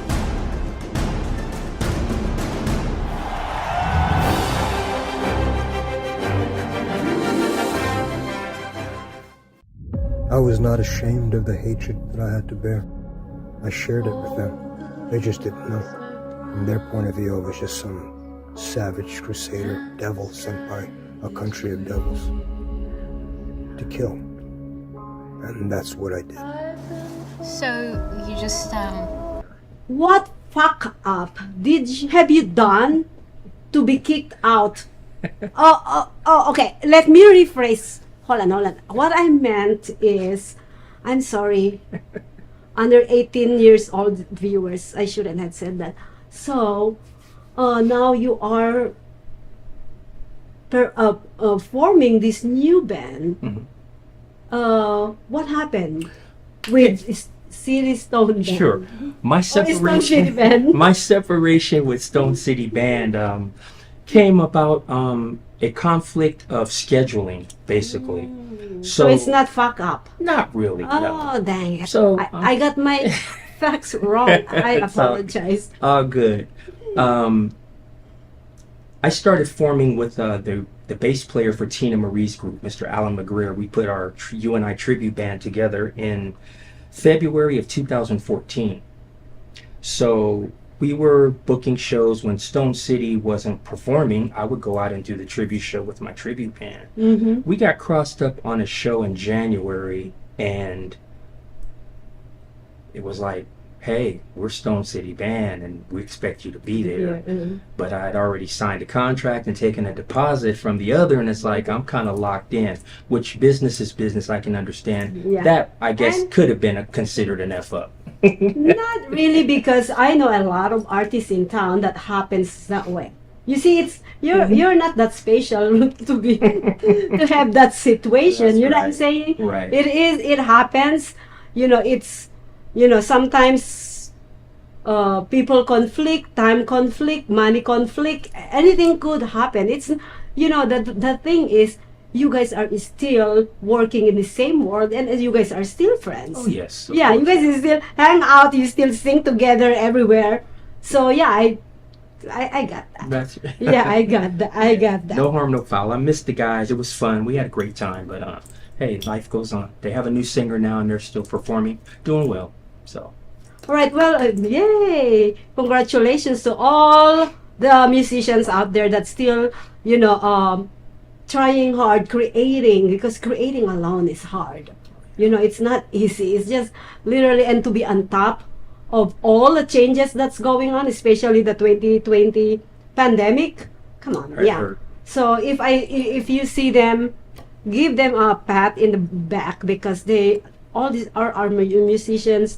Is technically our breath, because without them, what life would be, right? That's true. We're gonna be like this. That's true. Mm-hmm. We're gonna be killing each other, I'm telling you. Anyways, I'm so freaking violent today. Anyways, so first of all, congratulations for the new band. Thank you. UNI Mm-hmm. Tribute Band. You and I. That was one of his first hits. You and I. Oh. That's the song on the first album. You and I. So I named the band. That's why You and I. That's awesome. That's perfect. Yeah, first hit. Yeah. So, how many pieces this band is? 8. Oh. It was a 9-piece, but as I said, we lost Billy Nunn, and I don't think there will ever be anyone that could really fill his That's shoes. Billy Nunn. Yeah. Billy Nunn was Wow. my guy. I know. I see. Yes. As you can see the picture with him, you are seeing it in your screen right now. That's Billy Nunn, who condolence to the loved ones that he left behind, and also he made a name. You know what I mean? Absolutely. And you being with Billy Nunn, throughout the years, that's pretty much kind of like a proud moment. Oh, yes, it definitely is. Yeah, that's amazing. Mm-hmm. So now, you and I, how long is this 8-piece band been formed? We actually formed it in February of 2014, and I guess we really didn't start taking off and gaining momentum until probably about 2016. We've had some managing issues, trying to find the right management that was motivated enough to get us consecutive and exceptional, I shouldn't say exceptional bookings, but good sound bookings. I'm a firm believer that if I'm going to perform, and as long as I've been performing, I should be getting paid my worth for my tenure, for my talent, for my dedication, things like that. Yes, I When I first absolutely came- agree with that. Yes, when I first came to Las Vegas and found out the pay scale on what they were giving musicians, I said, I could have stayed in California. This is crazy. And Yep. I know that there's a lot of people, a lot of bands that are still working right now because that's their livelihood. A lot of them don't have jobs. Music is all they do. But they have to work 3, 4, 5 times a week to keep themselves going. And at my age, 3, 4, 5 times a week, working 4 and 5 hours a night, that's slavery. I won't do that. So I have a show band. We perform in showrooms. So the most you'll see us on stage is 70 minutes, and that's it. We don't do we'll be back in 15 minutes. Nah, that's over. That was... So we're talking about the compensation is very important. Putting a band together is important. Of course, the performance is very important, and manager is also important. What is the key points for you guys to be energized to keep on going with all the things that's coming in, or I feel that the group that I have put together, they are so loyal and dedicated, and whenever, hey, we have a show coming up, blah blah, they're so energized. They go out and start getting their wardrobe together, start getting their songs together, because they know that there's not very many people that are doing a Rick James tribute. Those that are doing a Rick James tribute, they don't really have the credentials that I have, that my group has. We don't have that camaraderie. I mean, very few tribute bands, I know there's a few out, but very few tribute bands have members of the original group that they're paying tribute to. That's something that you find that's kind of hard to find. Yeah. And you have those, right? Yes, we do have a few members that actually played with Rick. On Stone City Band is Rick James Band. Is that correct? Yeah, that's what I researched. That's why I'm like, wow. Yeah. I am right about Randall. Huge band, great. I mean, they've done a lot, and Rick James really brought them along. Rick had a lot of proteges: Tina Marie, the Mary Jane Girls, Process and the Do-Rags, Val Young. So he had some other projects that he brought forth out of. Did he ever perform here in Vegas or in New York only? Rick did do a show here in Vegas with Tina Marie. It was before I got here, and there was a place next to, I think it was near Tropicana off the 15. It was a club that I guess they tore down, but they performed there. I heard. Oh. Why you never had any chance to meet your tribute artist? To meet Rick? Yeah, to meet Rick. Probably just timing. Just wasn't meant to be. Yeah. It's funny but because it would be fun to meet him. Oh, it would have been great. Now, I've heard people that knew him well said Rick would have loved you. If he got a chance to meet you, he would have loved you. Now, they tell me also that I'm the almost exact opposite of how Rick was. Rick was very, do what I said. I said do that. And just really to the point, like harsh. I'm soft-spoken and easygoing. Yeah, that's what I was going to ask you next is, you were a lead singer, lead of a band for a long time. How is,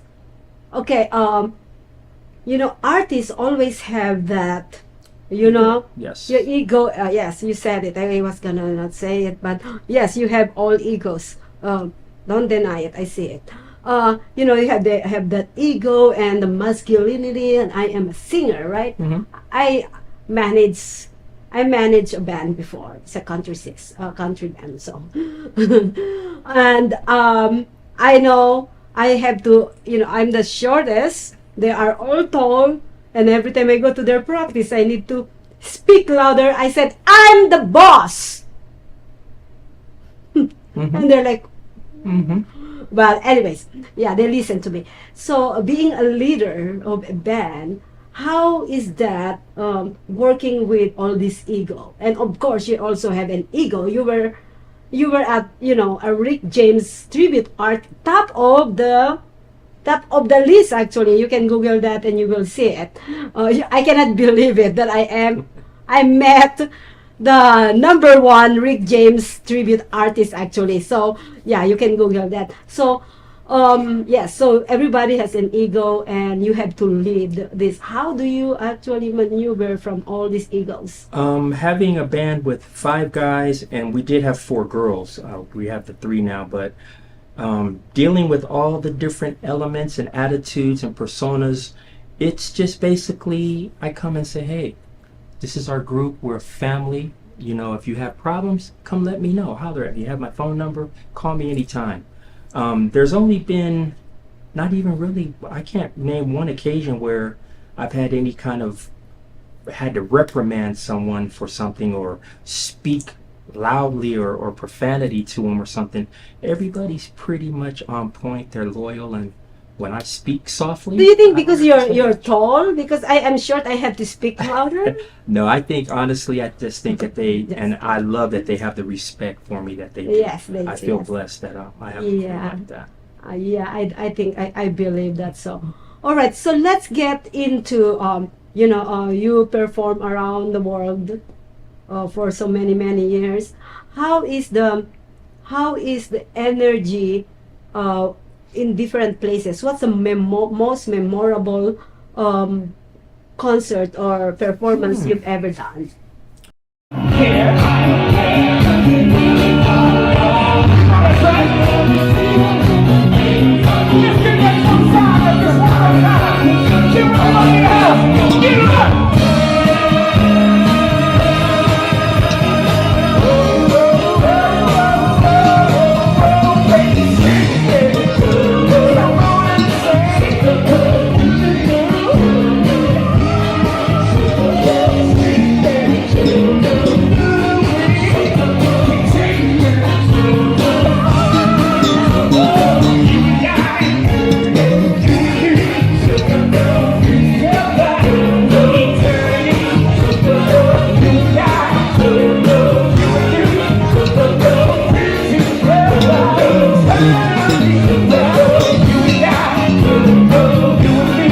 Probably when we performed in Switzerland, that was really different. The places that we played, the place we performed at, most of the people spoke, I want to say it was French German or some form of German, but it had a French dialect kind of thing to it. They didn't understand me, I didn't understand them, but as soon as the music started playing, they knew every word. So I stood on the stage and I just held the mic out and I let them sing, and that was incredible. All these people sang English perfectly, singing "I'm in Love with Mary Jane." So that was. Is that your favorite song with Rick James? It's one of my favorites. I really like Bustin' Out, and the reason I like Bustin' Out is because it starts really with the music intro, and then when I come out from behind the curtain, people get a chance to see, wow, Bustin' Out. So that's kind of like probably my favorite. That's awesome. So you've been singing for... This December will make 56 years. 56 years. You've been singing for 56 years. Been into band, performer, what's that? On stage for 56 years. Been singing a little bit longer. Oh, on stage and everything. You got your own record level. I'm writing. I have tons of stuff, original stuff that I'm just waiting to release, and I think I'm waiting on the right moment. I've had some offers to do some other things, not quite music related, but if I tackle that, then the music has to come out after that. So what's your first love, Randall? My first love? Actually, the music, being on stage. I love to be on stage. I mean, I'm like a different person. I can tell the difference when I might have a sore throat. I might have sinus headache. I might have a cold. My shoulder or hip might be hurting. But as soon as I walk out from behind that curtain, I'm a whole different person. So the adrenaline, huh? I had the opportunity to get into the documentary that Rick James has out on him. It's Yes, I saw that too. Yeah, and that. You were in different movies actually. Yeah, well, I'm on the IMDb database, and I was shocked when I found out that I was in the cast. They actually have my name, the fourth one on the thing. I was like, "Are you serious?" Yes, I think 4 movies. I think it's 4 movies, or maybe more. No, just the 4. But I was pumping gas one day, and this lady started screaming. I thought, "Oh my God, is somebody getting attacked?" And she's like, "I just saw you on Showtime last night. You're the guy that's in the movie." So, yes, ma'am. Shh. Just. Oh man. So yeah, sometimes it's like, man, should I have a bodyguard with me or something? Goodness gracious. But this is how humble this guy is. Like literally, walk into my studio like normally when people walk into my studio, it's like they haven't seen me, they never know me, they just walk into these walls. Literally, they walk into these walls and said, "Don, JC." I'm like, I don't know their name. My name is Maria. I'm behind the camera. But when I see him, he's soft spoken, like, "Oh, who are you?" Right? But when you go on the Google, you're like, "Holy cow, that guy!" I cannot believe it. I cannot believe it what I saw last night. And if we, like what you said earlier, if we're gonna go through it one by one, we're gonna need some drinks and dinner over here. But you are an amazing performer. You perform so many times. Did you count it? How many times you were on stage? No, I lost count. You lost count, huh? Long ago. Yeah. So yeah, and I was like, are you sure this is Randall Bostic? By the way, he is called R2. Yes. Now I got that name came from the former manager of the Stone City Band. When he met me for the first time, he because they all knew Rick. I mean, Rick James was from Buffalo, and they all kind of came out of Buffalo. So he knew Rick personally, and when he saw me, he's like, "Oh man, I can't believe I gotta call you R2. You look just too much like him." For Rick the Second. So, and when I went to Buffalo for the first time meeting Rick's siblings, he had a sister, Camille Hudson, may she rest in peace. She saw me for the first time and ran and threw her arms around me and said, "Oh my goodness, you look so much like my brother. You did such a great job." And it almost. Are you sure you're not related? Papa could have been a Rolling Stone. I don't know. Yeah, not that I know of. Now, I had the opportunity also to meet his daughter, Ty James. We didn't hit it off too well. I was brought backstage by a good friend, and she says, "Ty, look who I found." And as soon as I turned the corner, she saw me. She says, "Oh, get him away from me. I can't look at him." And I kind of said, "Ooh, wow." I didn't hold it against her. I felt like I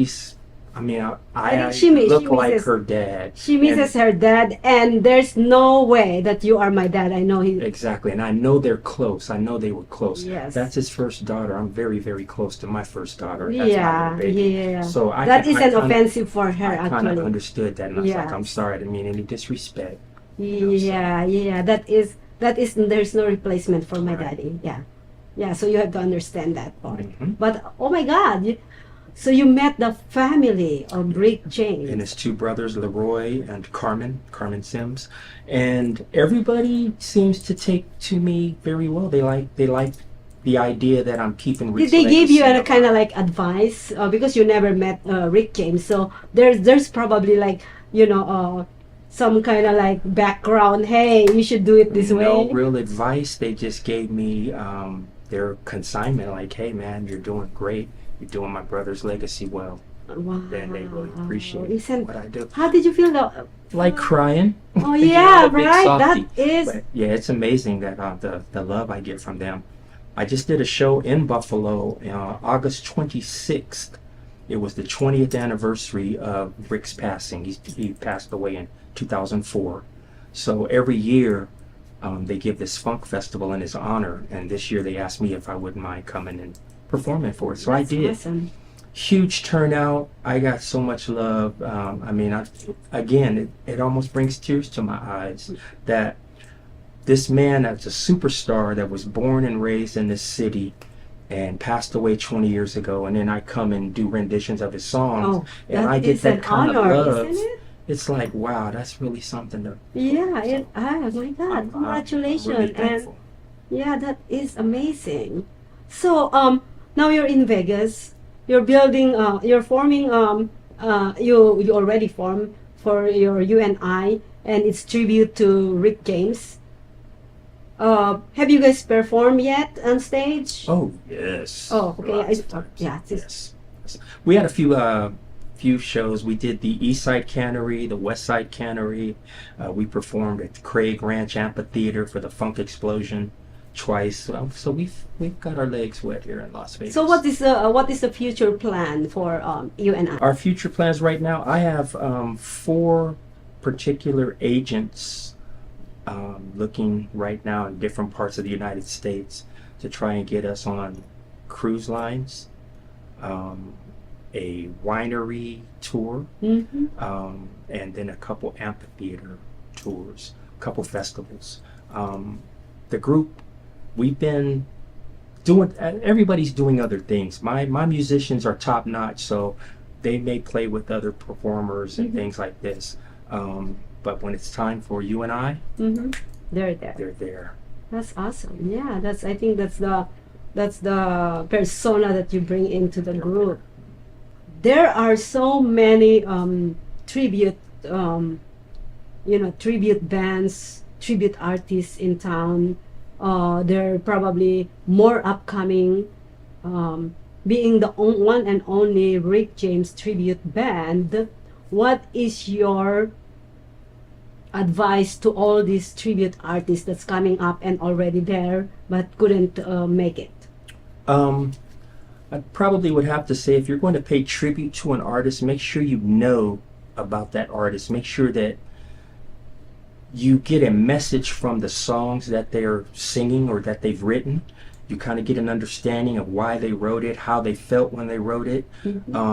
Watch them perform it so that you can kind of get an idea of their personality. You don't necessarily have to mimic them and do like splits if that's what they did on stage, but just make sure that you can deliver the song with the same kind of authority and effect that the song was written, so that the person gets that feeling of, wow, that guy's pretty good, he did that really good. So that's kind of what I would give as far as advice. In short words, don't hurt yourself. Right. All right. So anyways, I want to go back to the albums, the records that you are doing.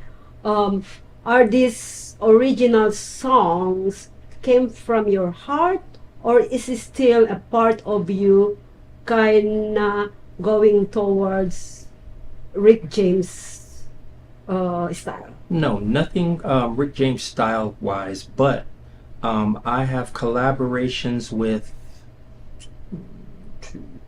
about 4, 5 different artists, producers, writers have given me songs that they've written and said, hey man, I've got a song, I think this might be perfect for you. You guys know who you are. I don't want to mention names, but yeah, I've got some really good friends that have written songs for me. And are they good ones? Yes, yes. And then I have probably 7 of my own from the heart. And I try to find the right moments to bring these out. Now, here's another thing about me. I'll let you in on this also. Because I've got 55 years on stage, I find that when I write, I'm kind of dating myself. It's dated. The way my lyrics flow, my melodies. So you literally bring the flowers, the chocolates, huh? Yeah. Okay, go ahead. The new music, like the younger crowd right now, my son's age, daughter's age, kids' age, it doesn't move me. I don't feel that what I felt for the 70s and 80s music.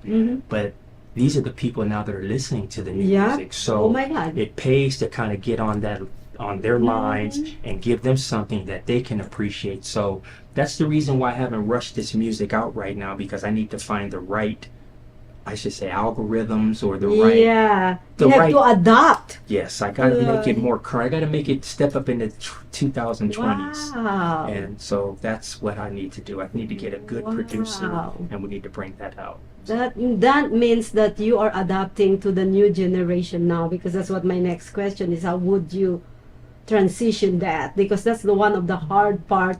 Well, not really, because a lot of songs actually they revive it, right? So, but it's still, you're gonna have to get it out at the right timing, because you might ready to get out the song that is current beat right now, and then tomorrow is another generation. They might went back to 60s. You know what I mean? Right. So yeah, I got you. I know there's probably going to be some people out there that are going to be mad at me for saying this, but people that are putting out music today, a lot of them are not musicians.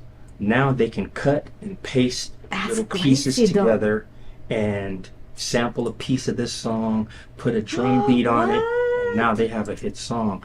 And I'm self-taught. I taught myself bass, taught myself keyboards, taught myself drums. Guitar was my first instrument. So I struggled to learn to play these instruments.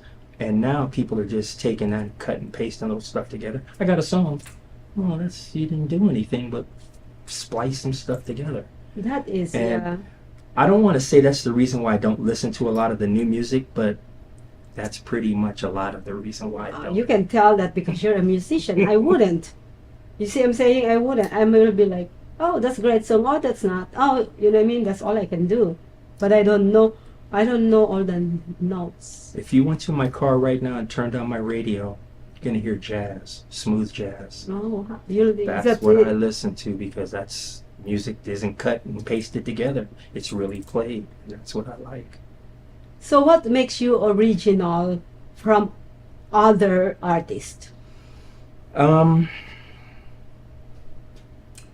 a really good question, but I would probably have to say not my swag, but my confidence. I feel like as long as I've been on stage is home to me. It's my second home, really my first home. So when I'm on stage, this is my place. You came to see me, and I have a whole different way I play. And when you're in my home, you're gonna get what I give you, and I'm confident about what I'm giving you. So I guess that's what makes me different. It's my special thing about me. Well, I am looking forward for the future of Rick James and Randall Bostic. Right. And what are your? Do you have any future projects coming up, except your band? Do you have any show coming up or anything? Yes, I do. Actually picked up with the Legends of Motown Super Tribute Show, and I'll be going to Thunder Valley Casino in up near Sacramento next month. So the girl that is my Tina Marie in the group of You and I, her name is Ariana Martinez. Her and I are both part of the Legends of Motown, so we'll be going up to do a show there. After that, we'll be going to Cleveland, Ohio, which I'm from Youngstown, so I get a chance to go home for a minute, and we do a show there also. Awesome. Well, tell our viewers where they can find your songs if you don't have songs yet. Nothing out yet. Where they can follow you, and yes. Viewers can follow me on Facebook. I have the You and I Tribute Band. That's YOU, the ampersand for and I Tribute Band. Also my Facebook page, Randall Bostic. That's BOSTICK. I do what's the other one? YouTube. Instagram. I have Instagram. It's RANDEN1056. And let's see. There'll be some other stuff coming out soon. I'm getting ready to do a whole lot of stuff starting up the next year. That's awesome. Well, I'm rooting for you, and I hope and I really would love to see the whole band or your Tina Marie. You might get a chance to be So I would love to see that. So thank you so much, Randall. Thanks for having me, Maria. Thank you so much for being part of Let's Talk World. So we will watch your improvement, your progress throughout the year, and you and I will also going to watch Randall Bostic. Go ahead and follow him on his social media platforms. He just gave his handles. And thank you so much for viewing our Let's Talk World today. I hope you had fun with Mr. Rick James. And we will see you guys again next week on another episode of Let's Talk World. Thank you.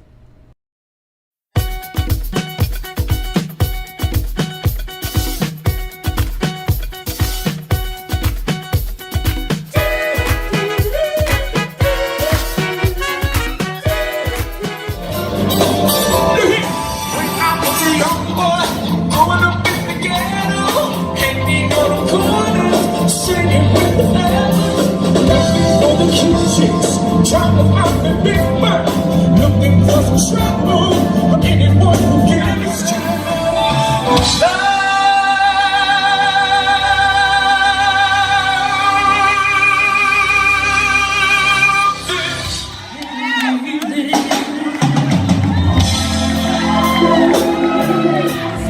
that's what I used to do. Sing the music. I kiss your lips and you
Hi guys, and welcome back to the Hot Seat. I am your host, Priscilla Moy. We are live here in real time at Social Media Shows here in the studio. We had an amazing interview with Tony, and we had his great bass player, Bram, here today performing for you. So I really hope that you guys really look into his guitar day, his guitar night, his performance, and really get a ticket to that and go support them. He's a great musician and has a lot to contribute to Las Vegas. So we are going to jump right into our next guest. Now we're going to enter the world of politics again. As you guys have seen, we've only done this one other time with another Assemblyman. So we're going to have someone running for U.S. Congress here today at the Hot Seat. I am a little nervous for this, so you guys bear with me. I'm kind of starstruck a little bit. So everyone, please welcome Ron Quince.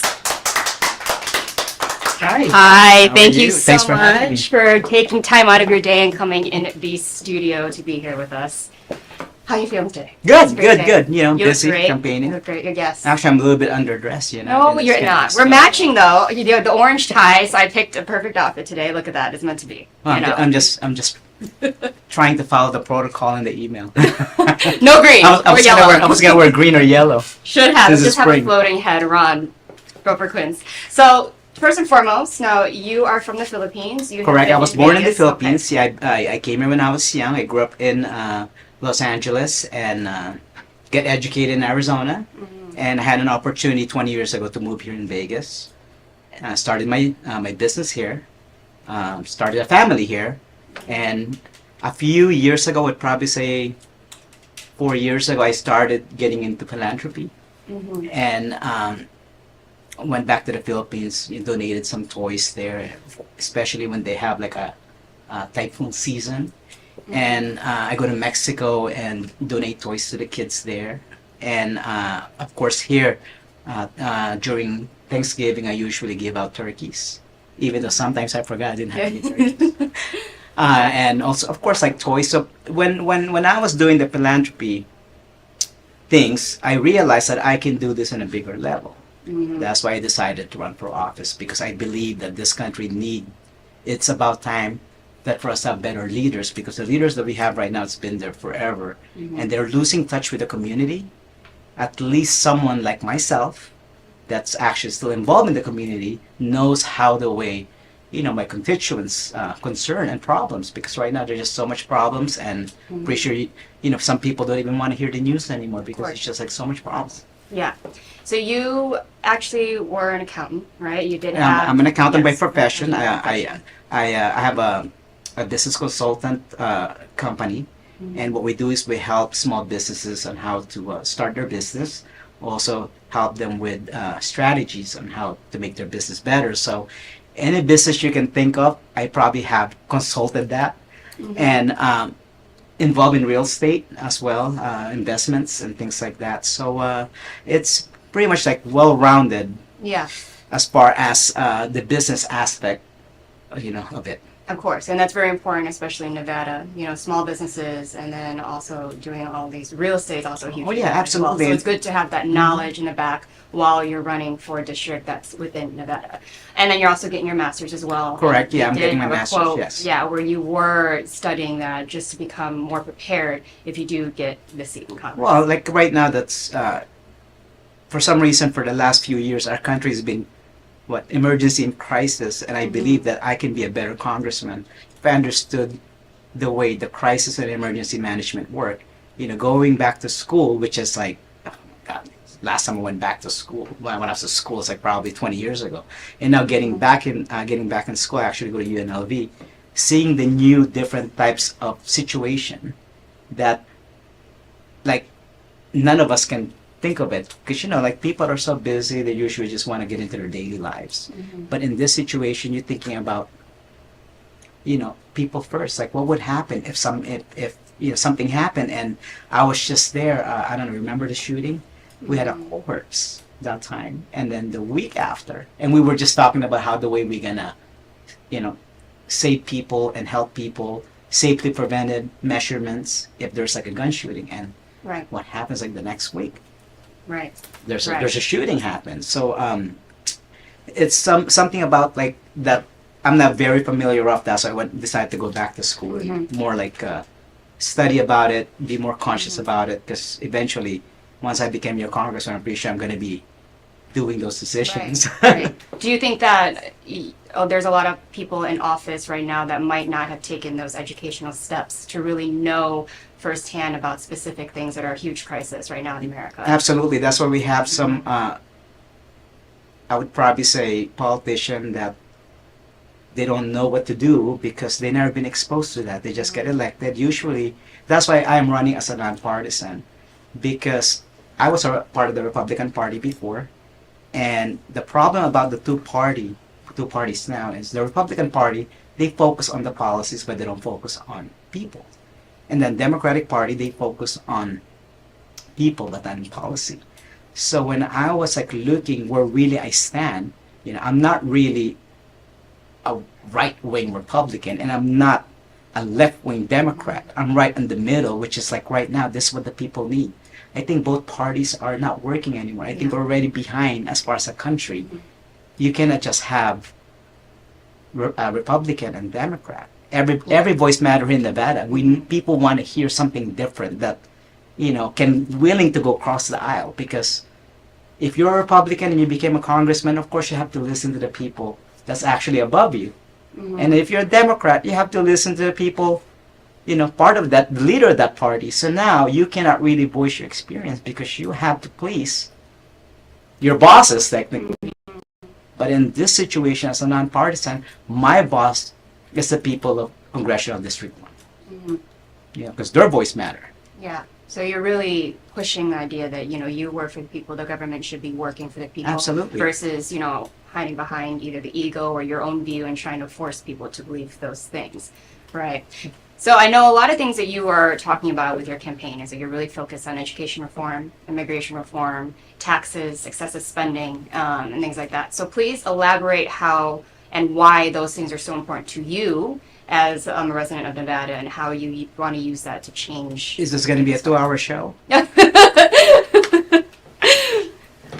Sure, Maria's Sure, in look at charge. that. She Sure, look loves at that. it. Maria loves the politics. You know, let's talk about education. Of Yeah. course, the state of Nevada is actually, we're like sometimes number 47 Yeah. in a good day. Bad day, we're like Terrible. number 51, including Puerto Rico. The mid-level income here in Nevada, they can't afford to send their kids in private school. If they're gonna go to charter school, there's a waiting list. Mhm. And a lot of the concern of my constituents is like, Ron, you know what? We work, you know, we're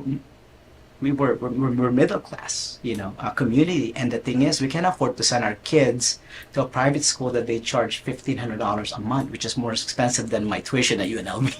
Mhm. Okay, some people, but the problem is like if we send them to the public school, the concern they have is their kids are not learning.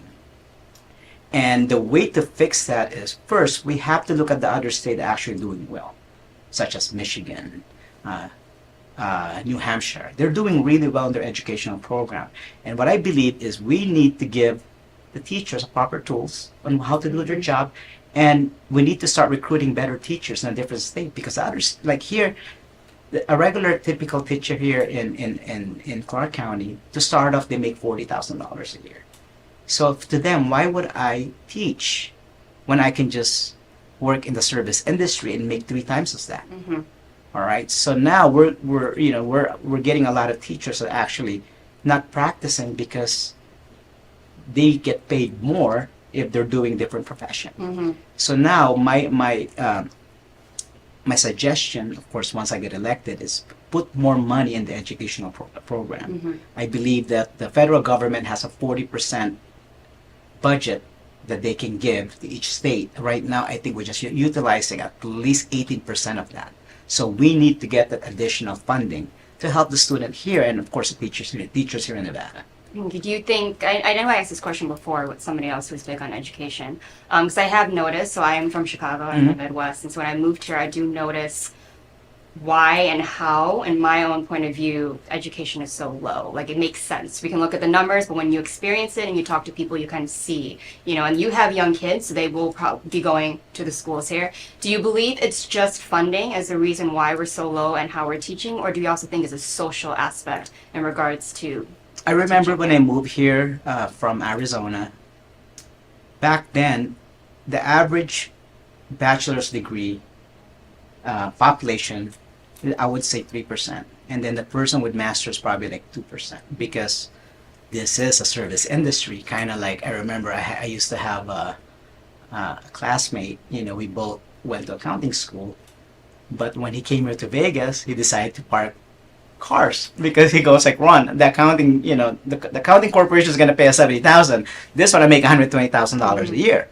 But the question now is, before that's the way it was, but since Vegas is growing, now there's more demand in education, because now, of course, we need doctors, we need lawyers, we need accountants, this city is growing. When I came here, I think there's like 250. Now there's like, what, 3 million? Mhm. And as you can see, the traffic every day wasn't like that before. Oh, yeah. So we're getting to that point now, and now the education more became a demand. This is a perfect place, a perfect state for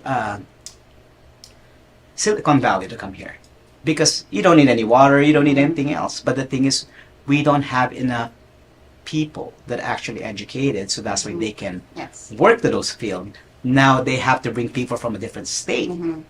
So that's why they can work. But of course, some people don't like the weather. You know, they like the California, you know, Right, things right, like that. So that's one of the things that that we need to do as a state, and of course that we want to make sure that if we're gonna invite Silicon Valley to come here, everything is computer now, that we have the right people to come here. Just like when they have Tesla in Reno, they have to get engineers from a different state, Yeah. sometimes in different countries, because this state is not ready to have that. Right. Yeah. But now, if we have that, then now probably that we can invite them a lot more, because this is still, at the end of the day, this is still a good state to be at. You know, we don't have income taxes in this state. Right. So it's and they're gonna save a lot of money, and the housing here is pretty good.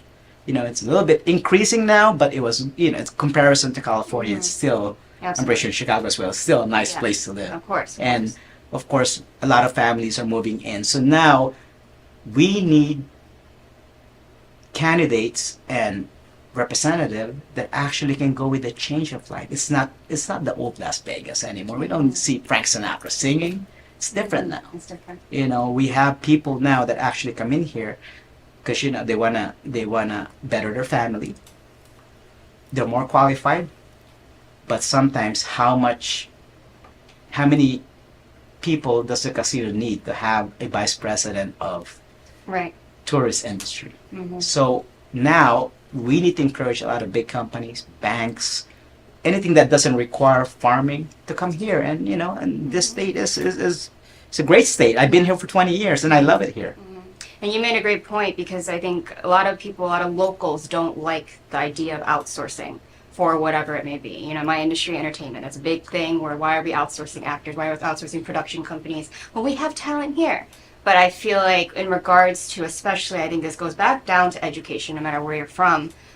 If you don't have that quality that you're looking for in order to run these big companies, Nevada can't possibly do that and build up their hierarchy within those companies, whether it be engineering, whether it be business, whether it be corporations that maybe isn't a casino, right? Or things that people are used to here, right? Absolutely. It was so funny because I'm pretty sure before you move here, you know, you came to Vegas all the time. And back then, when I was on my 20s, I would come to Vegas and I would be like, wait a minute, there's houses here? Yeah. Really? Because, you know, I was just thinking it was the strip. Right, and then when I actually moved here, oh my God, they actually have playgrounds, they have this, they have that, they have schools. Because, of course, back then, the way they built Vegas is just an entertainment town. But now, of course, a lot of people are coming in, a lot of corporations are coming in, and we have to go change with the time. And, of course, now that's the educational aspect of it. The second one that's really dear important in my life is actually the service industry tax. Okay. I was talking to a lady today, and she's been in the service industry for a while. I would probably say 25 years. She's a waitress, and she was telling me that in 2020, before their taxes, they were just base rate on $690. But in 2022, their base rate now is $1620, which is doubled. And she was telling me that, Ron, I'm paying for taxes that I didn't even make. Because what happened was the new IRS guidelines, they put all the money together, all the tips. So let's say you're getting 50 and I'm only getting 10. But since this is on a pool, we have to split it. So it's not fair for me because I'm supposed to pay only on the $10. Yeah. It's great for you because now you only have to pay for the Right, $25. So those are one of the things that the biggest problem right now, because what happened is they have to report their tips a lot higher. They go up to a tax bracket, and then now they pay more taxes. And people don't want to pay taxes. They have no problem paying taxes because we have to pay taxes to, you know, pay the roads, you know, and all these things that's going on in Vegas. However, if I'm only making $25, why would I pay $50 that I'm making $50? It's just not fair. So those are the things that their concerns about it. And unfortunately, the sitting representative right now voted for those races. So looking at it, wait a minute, I think this person's not thinking about their constituents, because if you're thinking about your constituents, especially in Las Vegas, we're a tip capital of the world. You know, we need to help the people that live here, because if we save them taxes, then what's going to happen? They're going to use that money and put it back to the economy.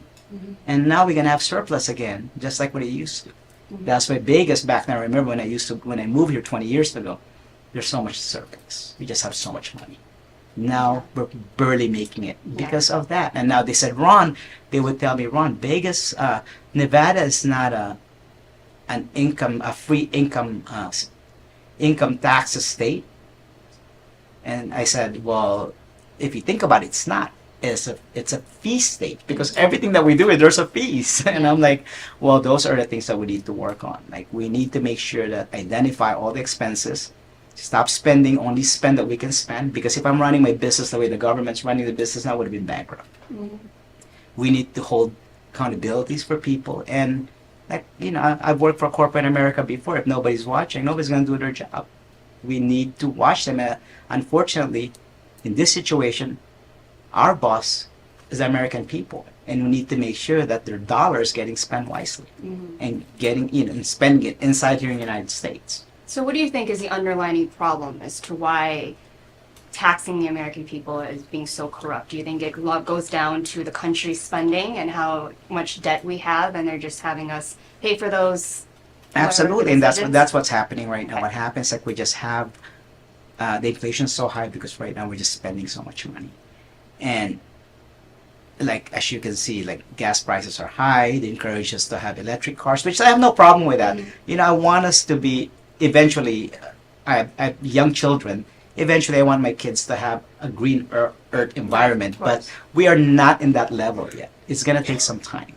One time I have a Tesla, and people are like start giving me a hard time. They're like, oh, Tesla, but I was telling them, well, yeah, I have a Tesla, but I also have a few cars actually gas because I can't afford to buy all electric cars, right? So, but at least maybe I can help the environment, one Tesla at a time, and but some people need to understand how the way things work now, that it's just not for them, it's for everybody. If you want to drive, I don't know, V8, you can afford it, more power to you. If you want to drive a Tesla because you want to have a green earth environment, drive it. This is a free country, you can do whatever you want. And that's the time that I realized that my voters in my district are free thinkers. They don't want to be like stuck. They don't want the government to run their lives. Like kind of like, hey, gas is cheap. Go buy some cars. Well, yeah, but I want to have a Tesla. Okay, then you know what? We're gonna make the Tesla higher so you can afford it. So you can buy a regular car. Oh, the gas is high. We want you to drive a Tesla. Well, I can't afford to buy a Tesla. Right. Well, you're just gonna have to buy it because are you gonna pay $5 a gallon in gas? People that we have in America, especially with the young generation now, the millennials, the Gen Z, they're free thinkers. And the way this country is going, we need people that actually have new ideas. We need new generations. We need young leaders now that are coming in. Because the problem is, if we're gonna rely on the old politician or the old way of doing business before, this is not going to be America that I grew up with. Right. And I have kids here, and I want my kids to grow up in the America that I grew up with, like in the 80s, like back in the good old days. Because this is the only country they know. They can't go to Mexico because they're half Latinos. They cannot go to the Philippines because they don't know that life. Yeah. Their life is USA. Yeah. This is all they know. And that's what I decided to run for office, because I'm not only doing it for my family, I'm doing it for everybody. And I'm also doing it for our Asian community, because there's a lot of us now here. Right. It's like, 360,000 now here. And of course, the Pacific Islander as well, there's like, 0.9% of them. So it's about time that they can we need some representation. I think it's about time. We've been here for a while. My next question. Right? We've been here for a while. Right. And I believe that it's time for us to have a Asian representative in this country, because especially in the state, because there's none. Especially in Nevada, no. But let's talk about being Asian, especially because you're not American born. So I'm sure that there's a lot of people that would view that, okay, we have an immigrant here who's trying to run, especially for Republican Party as well, because a lot of people don't associate certain minorities for whatever reason with certain parties. And I know that you had to deal with a lot of adversity, and even back in corporate, I think you had mentioned where you had to deal with some sort of racial kind of situation where you were not able to have a higher position based on being Asian. Yeah, I think at that time, well, they said I was too young at that time. So I think you're like, but was it? You're that's sorry for it. Yeah. I think you're too young. Okay, no, right. I'm not gonna give you the compliment. Anyway, You're too young. right. So how do you feel that as an Asian, do you feel like there's a lot of weight on your shoulders? Do you feel that there's more work that you have to do to be a spokesperson for a big community, and no one really feels like? Sometimes we Asians may not feel anyone's on our side, right? We stand alone. I feel like a lot of Asians feel that way in America. So how does that impact how? Well, the beauty about being in America, it doesn't matter if even though we all have different first name, Latino American, Asian American, sometimes Filipino American, Chinese American, Hispanic Americans, we all have the same last name, which is American. And that's the only thing that I always look at, because the Constitution of the United States made it that way with our forefathers, or some people, they said their forefathers because we're visitors here, right? Well, it's my forefathers now, because I represent this country. I love this country so much. With that Constitution of the United States gave us that opportunity that even though we're all different, even though we have different first name, we still have the same last name, and that's American. So when people ask me, hey, are you eligible to run for office because you weren't born here? And I tell them, well, you know what? I'm actually an American citizen. I actually more American than Filipino because I grew up here.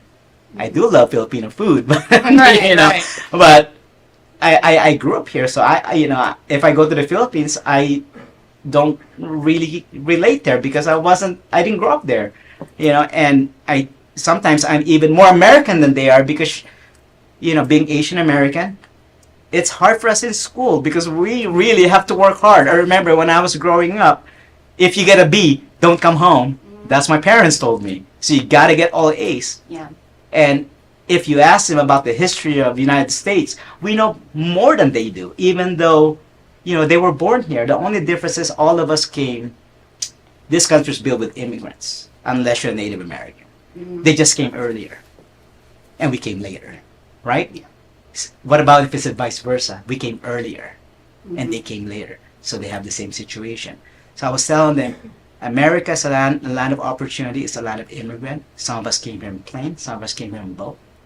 Some of us cross, right? Some of them came here as a worker. Some of us came here as looking for an opportunity. And back then, some people came here in shuttles. But we all in America, and the beauty about this country is everything's possible. A lot of people saying, hey, you're Asian American, you're not gonna go anywhere. Hey, I've seen a lot of Asian that's very successful here.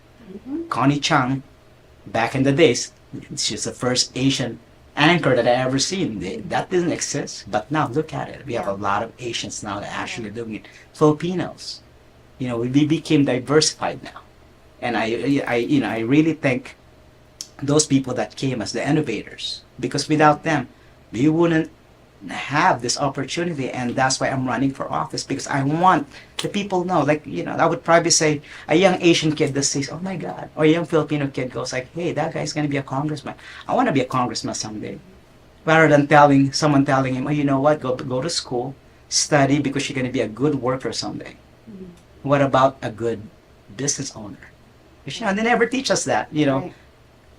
This opportunity now is giving us a lot of future for a young generation, because now they can see, hey, that guy looks like me. Maybe I can be a president someday. Absolutely, sky's the limit for you. The Oscar, a lot of Asians now are winning that. Back then we didn't have that. Yeah, so exactly. You're getting the roles. it's like what I said, hey, we're winning beauty pageants. We're winning, I would probably say, best actors. We're winning best music. We're winning it all. Now I think it's time for us to have a representative, and I believe that our community is strong enough that they can send me to Washington, D.C., and I can represent you guys better. Yes, and so District 1 is where, if you want to tell the audience? Absolutely. District 1 is actually, it's downtown Las Vegas, all the way south to Seven Hills. I have Inspirada, Boulder City, Sun City, and of course the entire Las Vegas East Side, which is, I think the end point, it's Hollywood. So I have the whole Hispanic community. I believe there's a 36% Hispanic population in that district, and we have 10% Asian American in my district, and 10% African American. And what I do is I just talk to them and find out the similarities, just like the way being here in America. And I speak Spanish. Yeah, you speak Spanish and Tagalog. And Tagalog, yes. Like I would tell, I went to an African American event one time, and I told them that you guys know that we have a lot of similarities, and they're like, Ron, how so? I said, don't you know when Martin Luther King passed the civil rights? Back then, there's only 120 Filipinos can enter the United States. But when the Civil Rights Act movement got passed, now they're allowed to have 10,000 Filipino that can come into the United States. Those are my grandparents. Those are my parents, you know. So I said, we have a lot of similarities than you think. And that's the beauty about this country, is because I know we have similarities and differences, but at the end of the day, if we can just meet in the middle, I think we're going to be stronger than ever. And I still believe this is the best country in the world. That's why we're here. Yes. And so, being the best country in the world, I think a lot of people view us as the place for opportunity, right? Living the American dream. And as time goes on, like, it's a different America than maybe our parents, grandparents, whatever, moved here and saw. Now, you are not for the open border policy. I know that you believe in immigration to be done the right way. So if you want to elaborate on that, because I think a lot of people kind of be like, okay, well, you're an immigrant, right? You came here, the country's built on immigrants. It's always the argument, you know? Absolutely. And why would you not, like, have everyone come? You know, that would be more so the argument that I think a lot of Americans would And have, that's one so. of the problem right now that we have in Congress, because some of them don't know how the way the immigration policy works. And coming from an immigrant, I think I'm a little bit an expert on that. Right. When we came here in the United States, you know, my father was a doctor, my mother was an accountant. We were vetted to come to this country. Of course, background checks and things like that, fingerprints. So when they were doing the interviews, the consulate is interviewing my parents on what contribution they're going to bring in the United States. Oh, you're a doctor? You're an accountant. Awesome.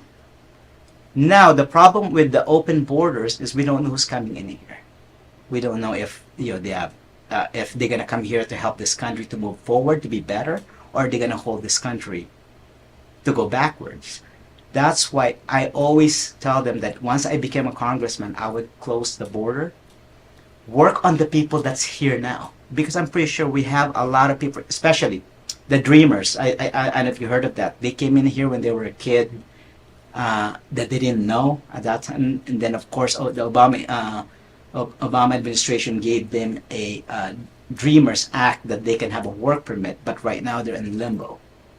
They've been here all their life. They probably came here younger than I did, but they're still stuck in the limbo. So maybe if those people are here working hard, following the rules, being a good citizen, maybe we need to give them pathway to citizenship, because they've been here for a while.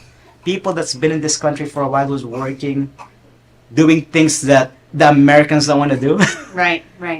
They came here, maybe we need to give them opportunities, because if we give them opportunities, maybe they need to start paying taxes. And that taxes now can go back to the economy, rather than not being accounted for. And of course, those people that are actually doing bad, you know, causing problems, we don't need these people, you know. I think those are the people that we need to deport.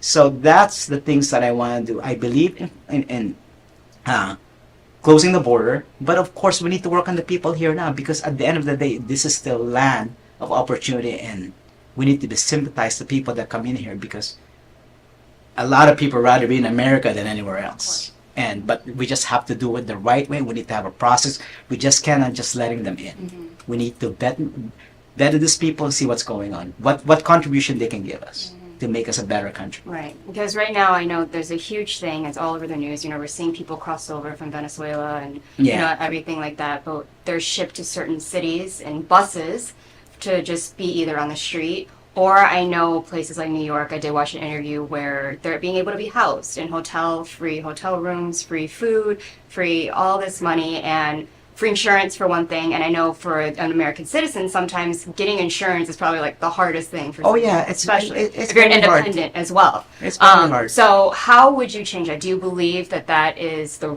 right decision? I know it depends on state and how they're handling the migrants that are going there. And it's a sad thing to see just people on the street as well with kids and children and needing diapers and wanting everything to be kind of given to them when they cross the border. And I know that that's an argument. Some people are like, yes, yes, yes. And some people are like, absolutely not. So how would you kind of navigate? That's a very good question. The problem about what's going on right now, we're just letting them in, and we don't have any plan on how the way we're going to take care of the migrants. So that's why I remember someone asked me, hey, Ron, you know what? It's so hard.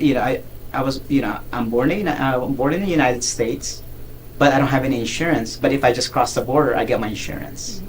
So it's not fair for the people that are actually here. At the end of the day, I'm America first. We need to take care of the people here. Like in my my district, for instance, 18% does not have insurance. 10% have a private insurance, which is Obamacare, and of course some, the VA, Medicare, Medicaid. The problem about those 28% that didn't have insurance, first 18%, are they're self-employed. They're not qualified to get Medicaid because they're making a little bit of money. Exactly. They qualified for Obamacare, but they can't afford to pay $1,100 a month in insurance. What are we doing with those people that are actually working? Maybe we need to reconstruct a lot of things, bring new ideas. And the problem that's going on right now is I've seen our politician that they just sign up whatever they can sign up because it's election season. So when I became your congressman, if I voted no or if I voted yes, I'm going to make sure that my constituents know what's the reason why. Because at the end of the day, they're my boss. I haven't worked for anybody else for the last 20 years, and now I'm going to have, 760,000 people that lives in my district, which is 760,000 bosses, that I need to explain to them, hey, I voted this way because this was best for the country. Unfortunately, you cannot please everybody because, this is a democracy. Right, of course. Of course, if I voted for something that it might be good for 55% of the population, but it might be bad for the 45% population, at the end of the day, that's what our democracy, we need to do it en masse. And my job that I promise to all my constituents is I'm gonna give them transparency. That I'm gonna tell them why did I voted for this matter? Why do I believe in that matter? They may disagree with me, or they might agree with me. They might hate me for it, but at the end of the day, I'm doing what's best for all of us, because it's not just me. Right. It has to be us. It has to, yes. So do you feel, America, I think, after the past couple presidencies, has become really aggressive in terms of politics? We see a lot of people being very vocal in terms of their views, maybe even more unhinged and transparent, when I use that word, with how they view how society should be run. Not politics aside, very gung-ho. How do you feel about the division that is in America right now? Do you think it's, going in the right direction, wrong direction? And how do you want to heal, have a part in healing America to come together again? Have the differences, but also come together. That's why I decided to run as a non-partisan, because when I was in those parties, the only thing they talk about is how to oppose the other party. But the problem is, in my district, or in Nevada, we have I would probably say 55% of our population are registered non-partisan. Means that they're already tired about the Republican Party and they're tired about the Democratic Party. Like, when are they gonna get in the aisle so that's how we can get things done? Because they would pass a bill, the Republicans don't like it, the Democrat likes it. Okay, who has the votes? Oh, we're majority. Guess what? We're gonna pass that bill. The problem with that is we are not meeting across the aisle. We're just doing one side and another. And when I was looking at that, I decided, and I'm a long-time Republican. I'm part of the Republican Party since when I was 18 years old. I'm not gonna tell you how old I am. But I asked myself, I'm like, well, how am I gonna get things done? Because let's say I'm a new elected congressman, right? And I want to vote for this for the benefit of my constituents. The Speaker of the House tells me, Ron Quince, you're not gonna vote for that. Because that's just not a policy they want to pass. Yeah. So how am I going to face the people when I go back to my district? I didn't vote for it because apparently you guys are not my boss. I have another boss I need to deal with. Running as a non-partisan is very, very difficult, because now instead of me just focusing on one party, I have to focus with both parties. And believe me, they don't like me. But I also believe that, like what you said, I'm an innovator. I like new challenges. This thing's never been done before. And hopefully, the next interview next year, we'll be talking about and laughing about this. Yeah, because you would maybe in Washington, the first non-partisan congressman, or the first Filipino congressman Yeah, that's going to be elected absolutely. in Nevada, and it'll be maybe a different. Maybe I can play the guitar. No, yeah, I know you'll come with new tricks because now But that was you're leaning into my next question. I was going to ask you, how are you going to deal with the pressure? You get the seat, you're going to go out to Washington D.C., you're going to meet all these people, and I'm sure there it's going to be like. No, they already asked me that questions like how do you manage? That's a all my lot of businesses? stress. Like I How do you can't. because at the end of the day, at night or when I get home or in weekends, I'm still a dad. Mm-hmm. My girls, I give them breakfast and things like Right, that. of course. And I'm still a dad at the end of the day, and of course, running for office, running businesses, talking to my partners and things like that, going to school. Mm-hmm. It feels like I think I'm built for this because I've been trained to do this. It's always I remember thinking of retiring. One of my business partners here today, when I told him that I'm going to run for office, and it's kind of like, are you okay? Because I'm okay enough to retire. But the thing is, I believe that my calling is running for office because it's time for me to help this country, pay back that this country has given me so much. Mm-hmm.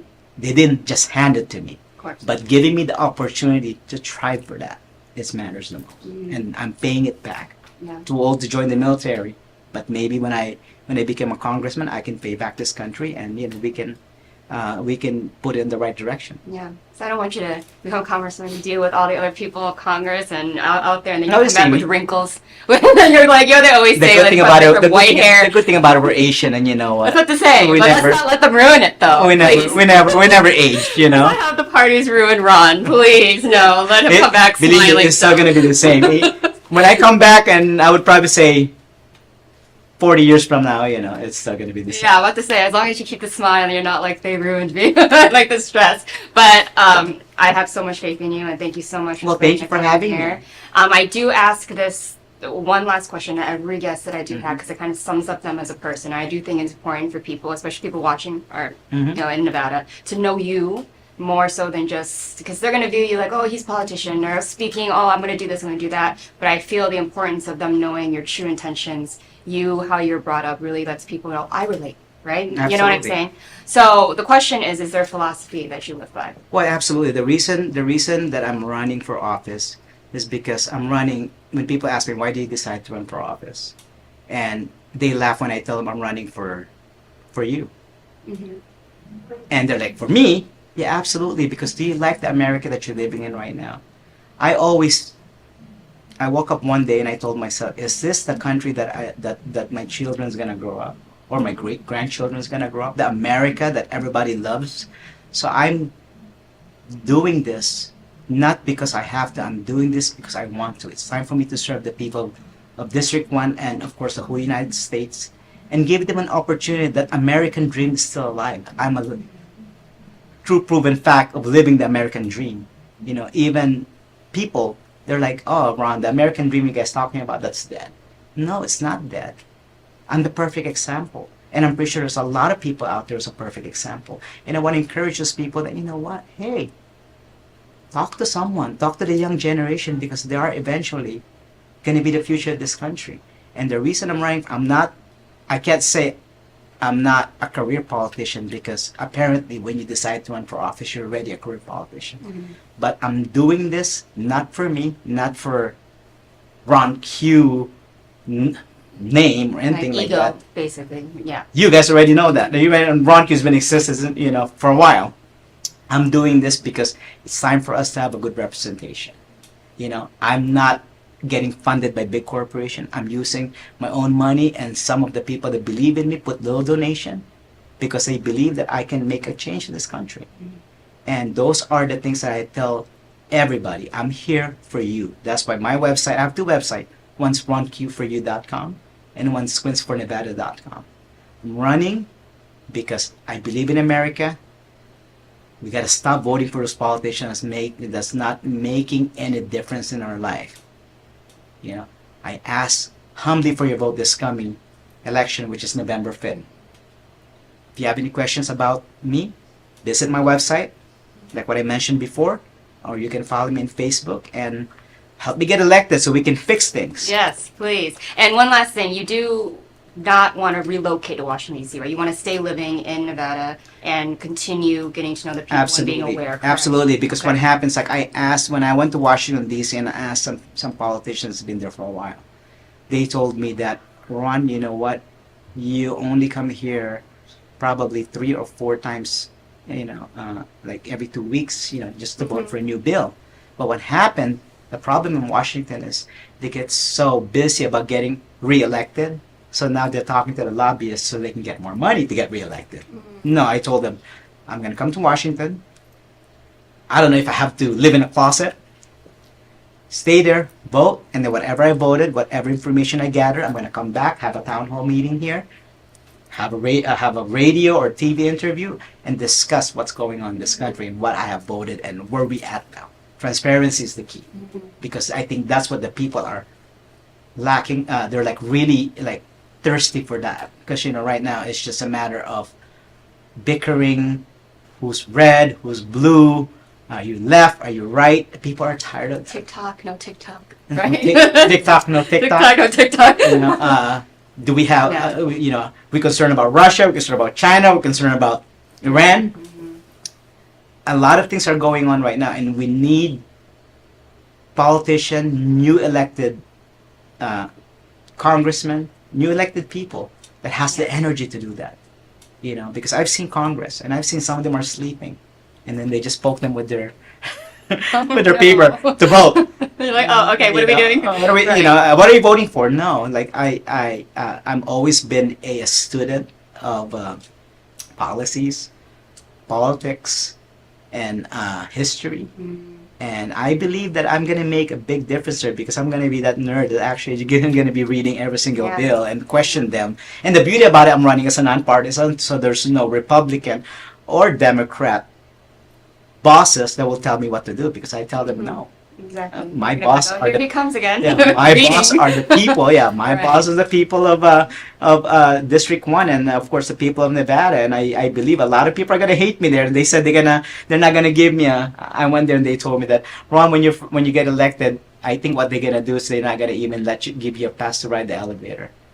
Oh. And I'm like, why? Oh, usually they do that with the rookies. You have to take the stairs. I've been practicing, so because every time I go to my office, we've been going on the stairs. I'm not taking the elevator. So you get there, you look direction, they're like, oh god, there he is, just sit in the back. Right. They said, oh no, you're gonna be like, oh, and I think someone told me, oh Ron, you know what? If you're first time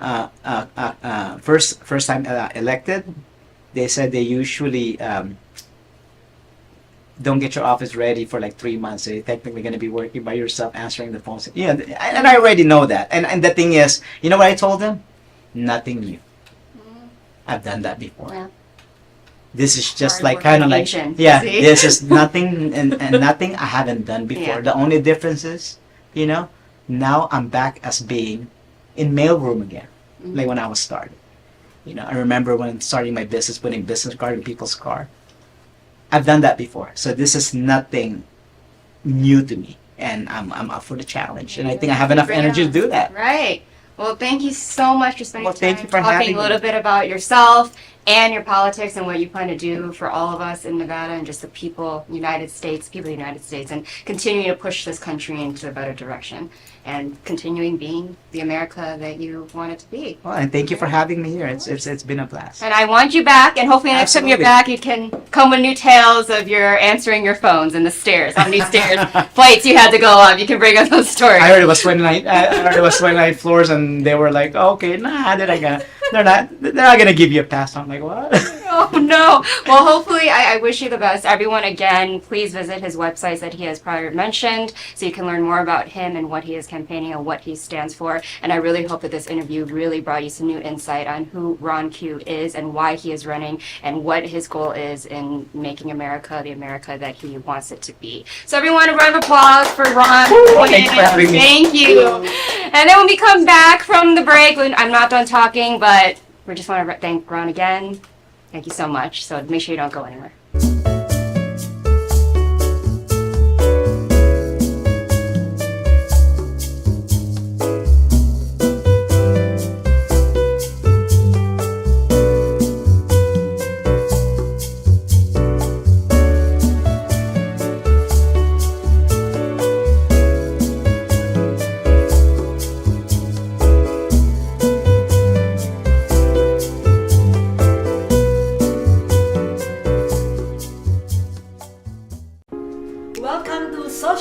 media shows. Have you been watching social media shows recently? Of course you have. We have been live streaming for 4 years across social media platforms. We produce over 70 shows with over 1,000 episodes. In the process, we've helped over 100 creators realize their dreams and start their own show. We give platforms to promote your business. If you are an artist, if you have an event, if you are entrepreneurs, or if you have a story. If you haven't done it yet, go ahead and subscribe and follow us on major social media platforms. And if you have a great idea of a show, join us. Social media shows can help you produce and live stream your own show. Let us help you make your dream become a reality.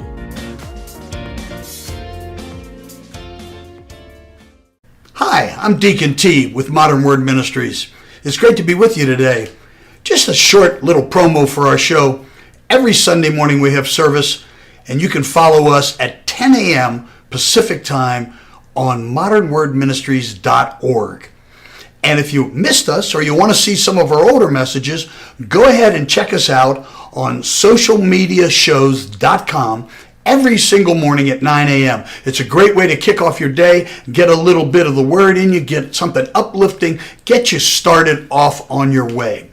You know, if you're looking for prayer or you need some help, reach out to us. If you go to our website, again, that's modernwordministries.org, you can interact with me via telephone, via DM, text message, whatever you want. I'll get right back to you. So if you need prayer, you need help, you just need somebody to talk to, Modern Word Ministries is here for you. We are your church in the community. So until you see you next time, be blessed, everybody. Bye-bye.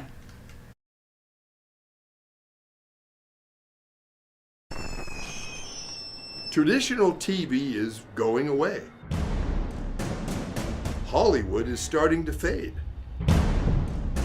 People are demanding real stories from real people. Our voices are now being heard in our own way.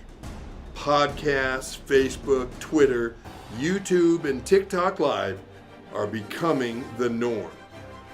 Internet TV has now reached the highest demand in human history. Social media shows is now the new media of the century.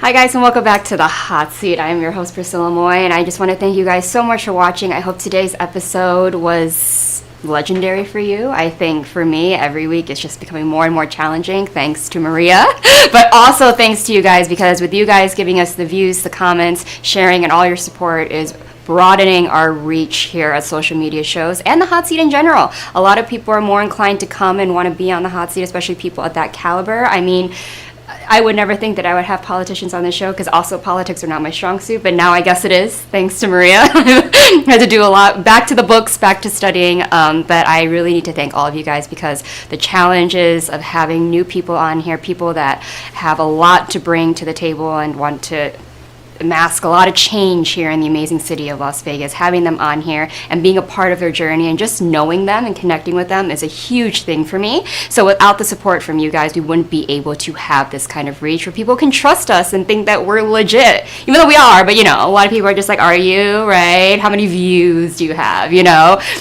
So thank you guys so much for everything that you're doing, and thank you again for just liking the show, even if you don't like me, liking our guests, and then truly spreading the word about Social Media Shows. Because not only do we have my show, we have other shows as well, and we also are doing red carpet events. That's a main thing that I want to talk about today. We do have one coming up next week, but I do want to push towards all of you that are filmmakers, people that have grand openings, film festivals, award shows, music shows, whatever it may be that you want a red carpet for, that will stream live in real time, so you don't have to wait for the video to be edited and then handed to you a month later. You can get it in real time, true advertisement, and you can have me as a host for your red carpet event. Please, please, please, if you're interested in this, please inquire at admin@socialmediashows.com, and we will get back to you on all the information in regards to logistics, pricing, what we offer, and what all those details have. So make sure to do that. We also do shows, so it does not have to be a movie premiere, right? If you have a fashion show, if you have a fashion event, if you have a business event, if you have a convention and you just want the backdrop, you want people there, you want people advertising, you want people to be seen, we can interview you, we can interview all your guests, we can get them the exposure that they're looking for along with your company or whatever you're advertising. So it's a really, really, really big thing that we are pushing here at Social Media Shows. We do have experience in it, so this isn't new. We do have them, but we really want to get it known because a lot of people might not know that we do those. And not a lot of people that I know, if not anyone, in Las Vegas does it, and does it to the point where it's going to be done well. So make sure to inquire about those, and please just think about us in regards to the future. And also, if you want to be on the hot seat, you want to sit here just like Ron Q, a congressman sitting here. If you want to sit in the same seat that he sat in, please email your headshot and your bio to admin@socialmediashows.com. and you could be considered. Please know that this is a casting per email. It's not a guarantee spot. It's not a, oh, I submitted, you wanted me, when am I going to be on? It's very much, you're going to be communicating with Maria, the executive producer, and if we are interested in you and we believe that you are worthy of sitting in the hot seat, we will schedule you in, and they are scheduled ahead of time. When we do say in the email, or if I do contact you via social media, for example, and I state that it happens on Wednesdays, I'm not looking for the next Wednesday, right? So don't worry about, oh, I can't, I'm busy next week, I can't, I'm busy this whole month. We can get that scheduled in when it works for you, okay? So don't worry about that. We are professional here. We're not a at-home, sit-at-home, hey, I need someone next week, hurry, who's available type people, okay? We get this done professionally. We have people, Congress, right, assemblymen, we got all these people sitting here.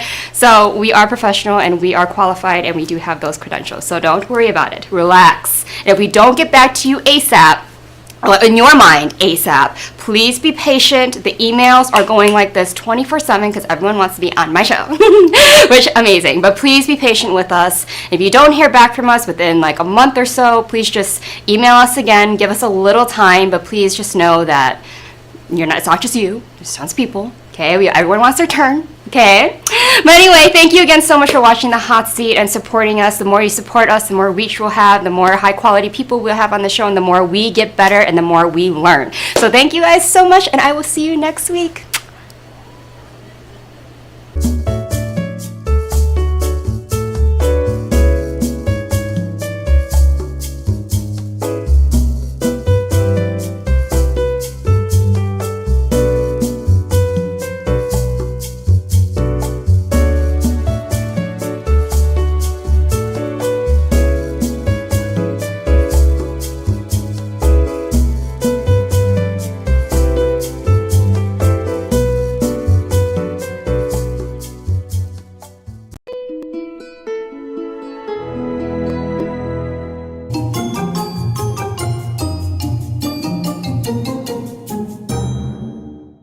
Good afternoon, Wakadu villains. Wakadu civilians, or Wakadu villains. Welcome to our annual Thanksgiving festival. I hope you guys had a giant turkey. It seems, I know I'm the biggest turkey right now. It seems that we have a higher than usual turnout this year.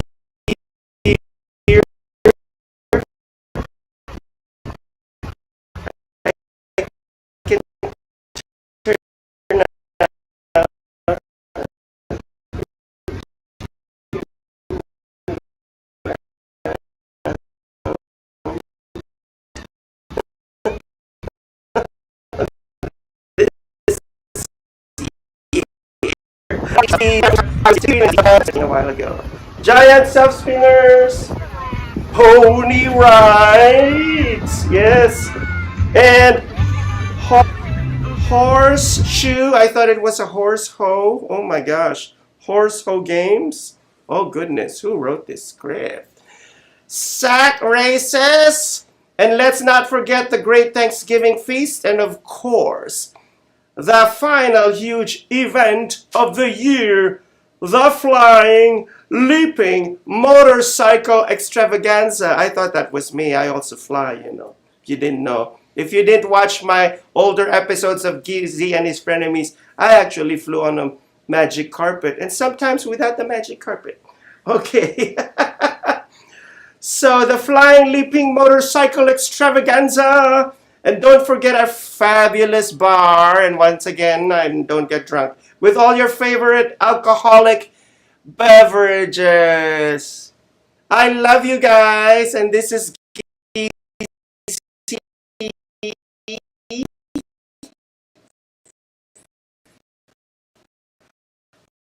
from your phone. Thank you, stranger. Call me later. Oh my gosh. Well, I know I'm here on my lonesome and I'm not with my girls right now, but my girls, if you've seen my reality show, are stuck somewhere in outer space in some UFO alien. Oh my gosh.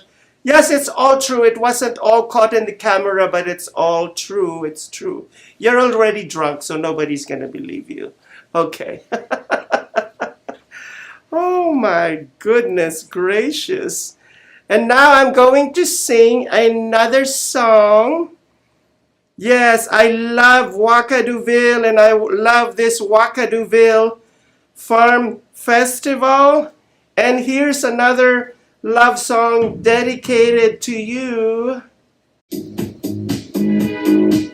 It's been said and done. Every beautiful thought's been already sung. And I guess right now here's another one. So your melody will play on and on. With the best of Come on now, get a move on. You certified MGK. I can move a lot faster than you second-hand garbage dump. Hey, look who's calling you second. I'm calling you all. Come on, get moving. I ain't getting moving. You get moving too, Ford. Yeah, take 10 years with you. Oh, quiet. I love you like a love.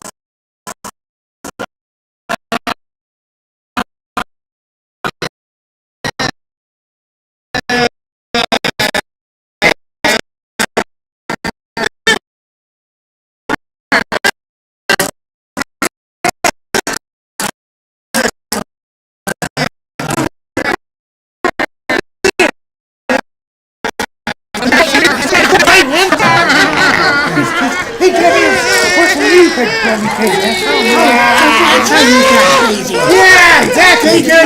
You were crazy at first. Yeah, now, kids. Yeah, you guys can be nice, okay? Good Lord. Yeah. Remember, don't do this to your mom. Don't do that. Don't do this to anyone.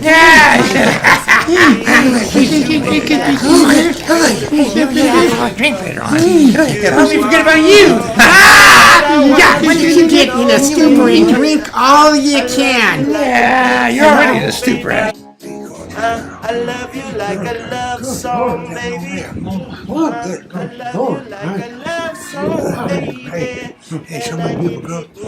Well, good Lord Almighty. Would you take a gander at them there pretty fillies? Oh, God, you can say that again.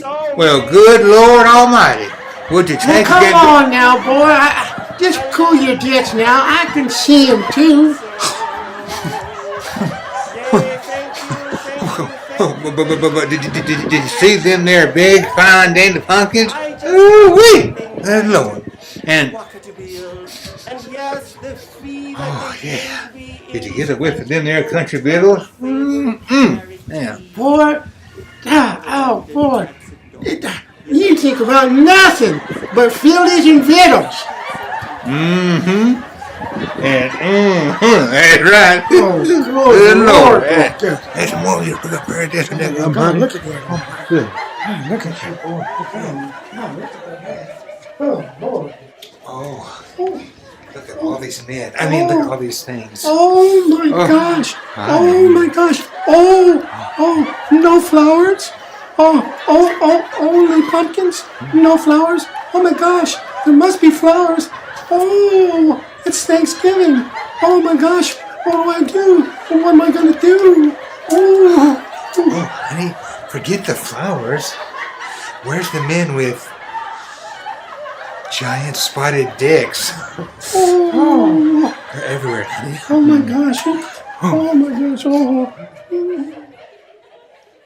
Wakaduville, I love you. I love you all, and thank you for having me here. For those of you who don't know me, I am Geezy from the reality show that's bigger than the Kardashians, Geezy and his frenemies, and welcome to Wakaduville's Farm Festival, where as you can look around you, there's so many rides, so many pumpkins, and so many. It's really, really, really a fun festival for the entire family, and I welcome you the same way that you have welcomed me. And now I'm going to entertain you a little bit with a song.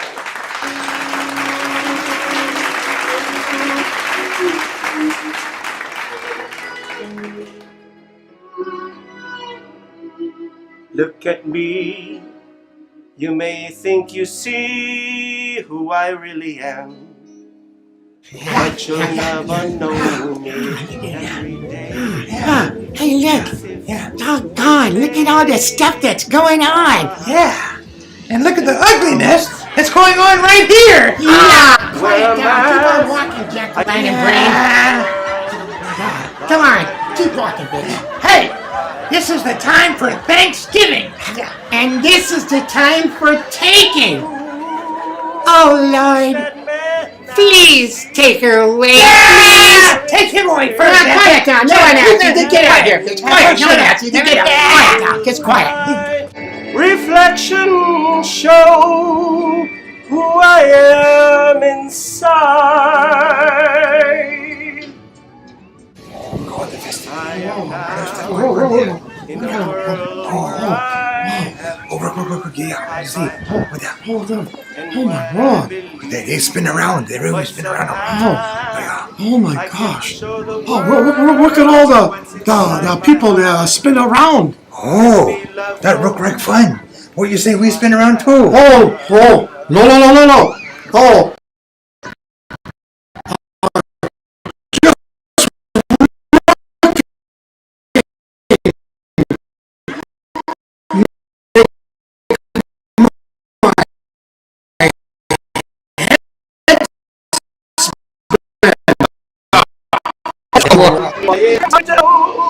Must I pretend that I'm someone else for all time?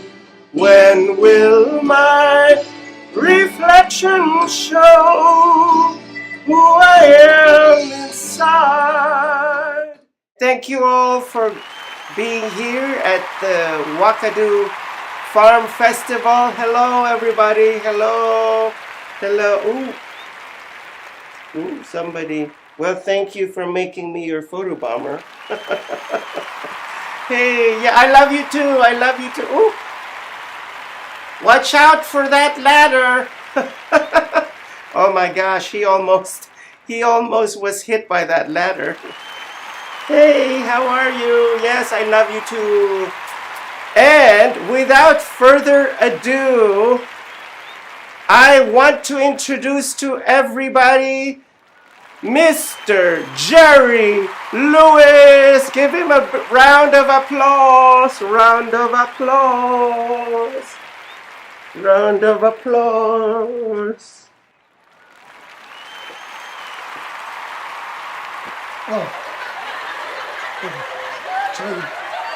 Where is everybody? Where is everybody? Oh, there you are. Good afternoon, everyone. It's so very nice of actually to see me. If you want to see less of me, fine, I'll lose weight. Whoa, look at this is big and this isn't that, so don't talk about. Oh my goodness. Yes, here we are. Ladies and gentlemen, welcome to Wakadooville's famous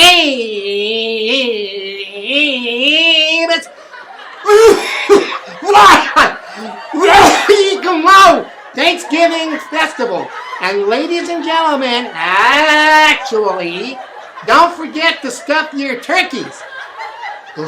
I'm sure there's someone out there that would love to stuff your turkey.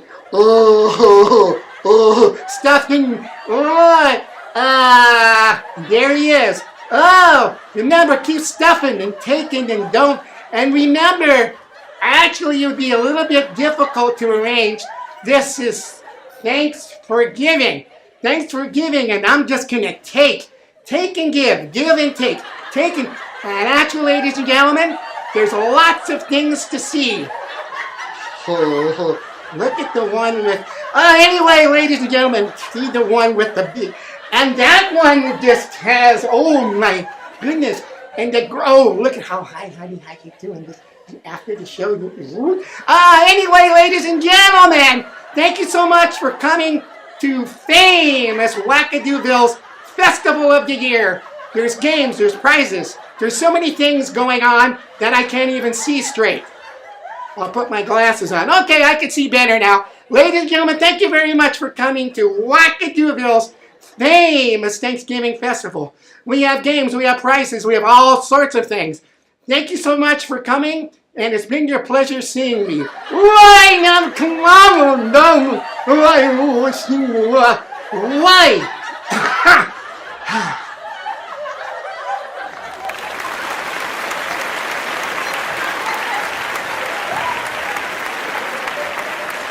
Thank you so much, Jerry Lewis. That was hysterical. Oh my gosh, and I thought that I was the funniest creature in the world. Oh wait, I can't seem to. Oh my gosh, what happened? You tied my mask really hard. What kind of an assistant are you? My gosh, did you want to kill me? But anyhow, it's time for our Thanksgiving dinner, and there's a select place in this venue, and it is the Pumpkin Place. And if you don't go there, you're gonna miss out on a fabulous Thanksgiving dinner. And I'm gonna go over there because they created a banquet for me. I love you all and hope to see you all over there. I'd like to know each and every one of you. Yes, I'll be signing autographs. I'll be signing autographs. I love you all.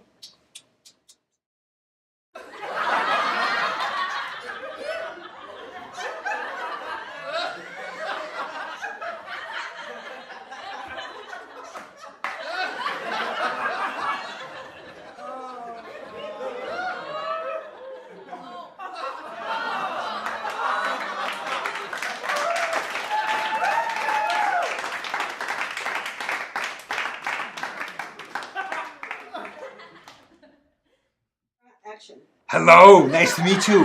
What is your name? Oh, Billy. Oh, nice to meet you, Billy. Your last name must be Goat. Billy Goat, because you're the greatest of all time. No, nice to meet you. Do you get good grades in school? Oh, you do straight A's. That's awesome. I'm so proud of you, Billy. Okay, take care. Okay, have a nice day. Oh, hello. How are you today, man? What's your name?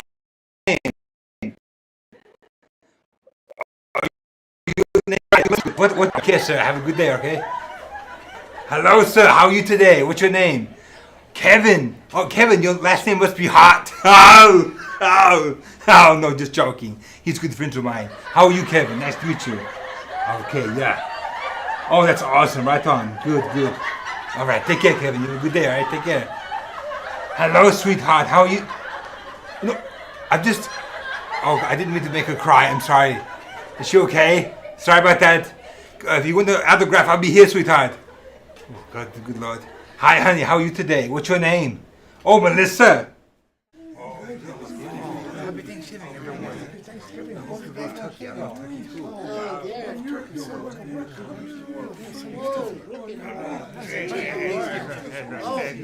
Actually, this is very nice spread. Like peanut butter.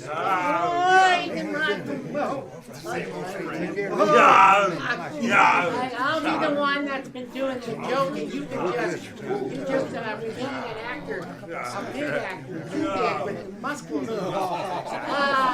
Actually. Oh, let's look at all the. Make sure you stuff it.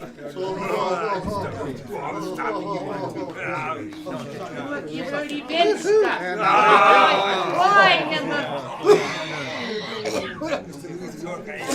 I'm all choked up. I'm all choked up. I'm choked up. Everyone's just stuck in position for the festival.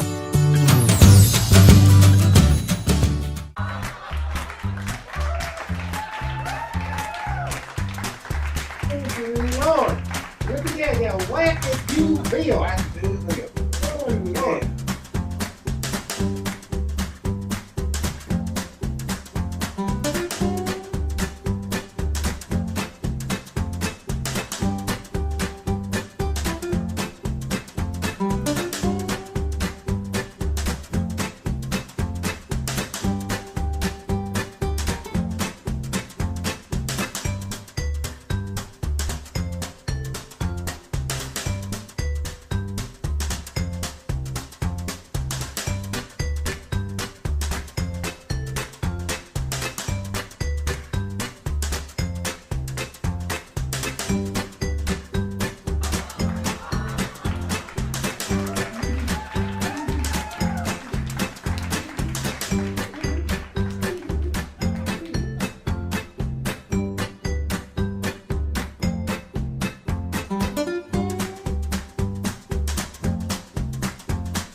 I was not ashamed of the hatred that I had to bear. I shared it with them. They just didn't know. From their point of view, I was just some savage crusader devil sent by a country of devils to kill. And that's what I did. So you just Welcome to social media shows. Have you been watching social media shows recently? Of course you have. We have been live streaming for 4 years across social media platforms. We produce over 70 shows with over 1,000 episodes. In the process, we've helped over 100 creators realize their dreams and start their own show. We give platforms to promote your business. If you are an artist, if you have an event, if you are entrepreneurs, or if you have a story. If you haven't done it yet, go ahead and subscribe and follow us on major social media platforms. And if you have a great idea of a show, join us. Social media shows can help you produce and live stream your own show. Let us help you make your dream become a reality.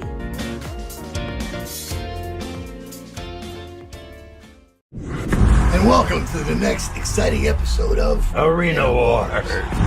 Fresh batch of institutionalized gladiators fighting for their freedom. Ready, here we go. You guys heard Perez? Yes, smell that. Get back!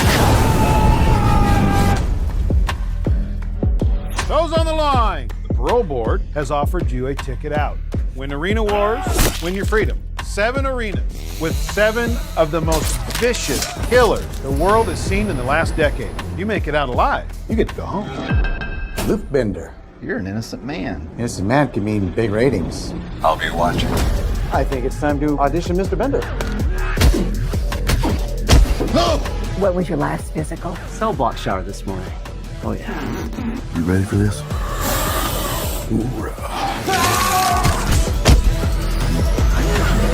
Impressive showing out there tonight. You're the new fan favorite. Are you with me?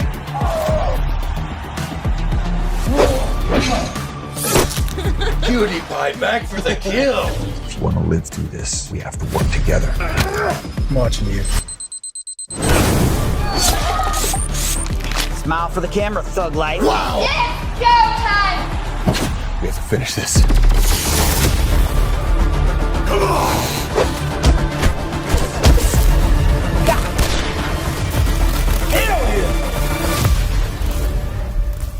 Doesn't sound much like rehabilitation, does it? Hi, I'm Deacon T with Modern Word Ministries. It's great to be with you today. Just a short little promo for our show. Every Sunday morning we have service, and you can follow us at 10 a.m. Pacific Time on modernwordministries.org. And if you missed us or you want to see some of our older messages, go ahead and check us out on socialmediashows.com every single morning at 9 a.m. It's a great way to kick off your day, get a little bit of the word in you, get something uplifting, get you started off on your way. You know, if you're looking for prayer or you need some help, reach out to us. If you go to our website, again, that's modernwordministries.org, you can interact with me via telephone, via DM, text message, whatever you want. I'll get right back to you. So if you need prayer, you need help, you just need somebody to talk to. Modern Word Ministries is here for you. We are your church in the community. So until you see you next time, be blessed, everybody. Bye-bye.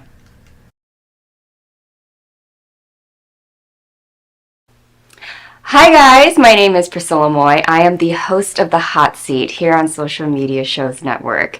I am an actress, I'm a fashion model, and a TV red carpet host thanks to the amazing network of social media shows. And we go live in real time in studio where I interview some amazing people from Las Vegas, whether they be entrepreneurs, whether they be actors, musicians, singers, dancers, all of the like, and they come here and they tell us their story. What makes this show super amazing is the fact that we get real people in here talking about their journey in real time. Everything is live in real time, and we're meeting people that are on their way chasing their dreams and trying to succeed in what they do. The process that I love to have for the hot seat is basically finding people that have the same type of drive and motivation that real artists have. People that have worked from the bottom and made it all the way to the top and might have not had the opportunity to say what it was that really kept them going and the struggles that they endure going along their journey. Everyone's journey is different, and a lot of times we get asked about the journey itself. Everyone wants to know the success, that your business is thriving, that you're doing this amazing movie, that you're up for a Grammy, that you're up for an Oscar. All of the above, they like to see the end result, but no one knows about the process. It's important that we showcase these stories, have these people come here and give their time to us, and for me to get down to the nitty-gritty to talk about who they are down to the core. Because in my eyes, as a working artist doing everything that I'm doing, no one really cares about what you go through every single day. No one really asks you why you want to do what you do. How long have you been doing it? They just want to know, like, okay, are you anyone important that can help me? That's kind of how it is in the industry, and especially in Las Vegas. So when I look in the eyes of myself and I think of how can I give back in a way that I can right now, that would be to showcase and highlight people the way I would like to be highlighted. And feedback, we're getting a lot of people submitting themselves to be sitting on the hot seat with me to be interviewed. And given that one chance, in my eyes, it's kind of like, if no one's going to give you that one chance, Priscilla's going to do it. And then we'll see how it goes. But the good thing is that this show is going to be something that I think is going to be really long-lasting here at Social Media Shows and will really benefit the city of Las Vegas. And my message to all of you is just to continue to support this channel. We have some amazing things coming. So this is not a podcast. This is a television show. If you are looking to be on the hot seat or on any of the shows here at Social Media Shows,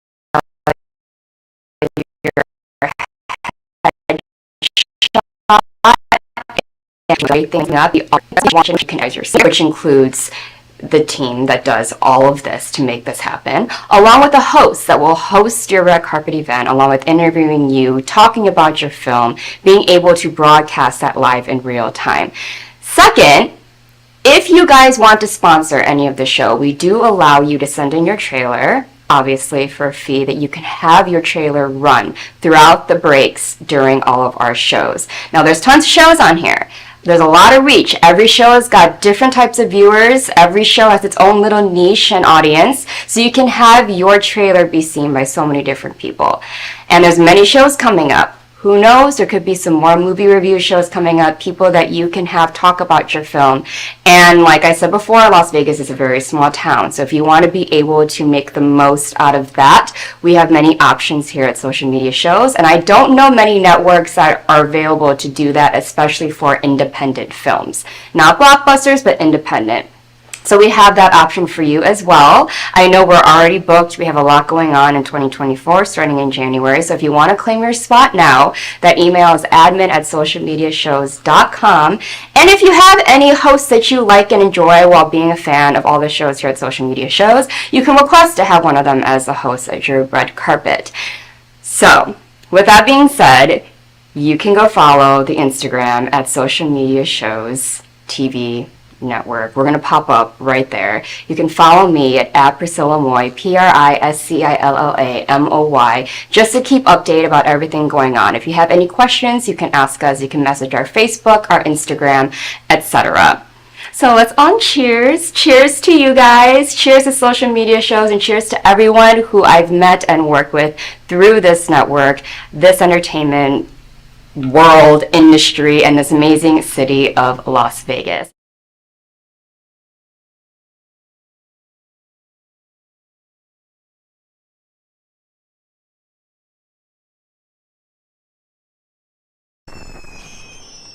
To Traditional TV is going away. Hollywood is starting to fade.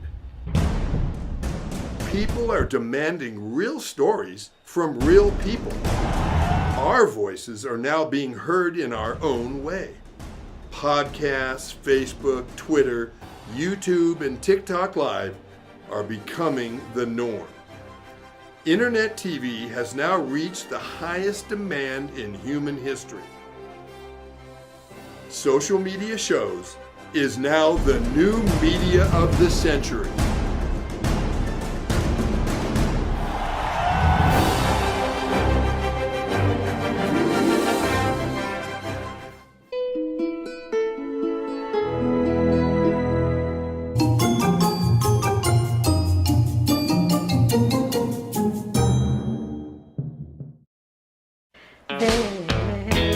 Is a place where I can go when I feel low, when I feel blue. Ladies and gentlemen, come one, come all. Bring the entire family to Wackadooville's famous farmers market. We have the craziest, wackiest prices in town. You deserve it. Come on down today. We are located at 4271 South Crazyville Lane. We look forward to seeing you soon. Wow, that's a pretty lady. Yeah. And that isn't. Yeah, you're no picnic either. And how many mirrors did you break today? A dozen? Yeah. A lot less than you. And do me a big favor. Don't go outside. But why not? Because if you do, you'll break them all. Stupid. Yeah, you're stupid. No one else. Just quiet. Just quiet. Watch the move. Just quiet. Yeah. Damn it, bitch. Why don't we check out this farmer's market? Yeah. But let's take separate vehicles. Okay. Hey, you know what? What? Hey, bitch. What? Take this vehicle. Yeah, if you take that vehicle, we'll never get there at all. Yeah, fight Take us down. 100 years to Go get quiet there. down. No one else. Go quiet down. Let's quiet down, bitch. Quiet. There is a place where I can go when I feel low, when I feel blue, and it's my mind, and there's no time when I'm alone. Ooh.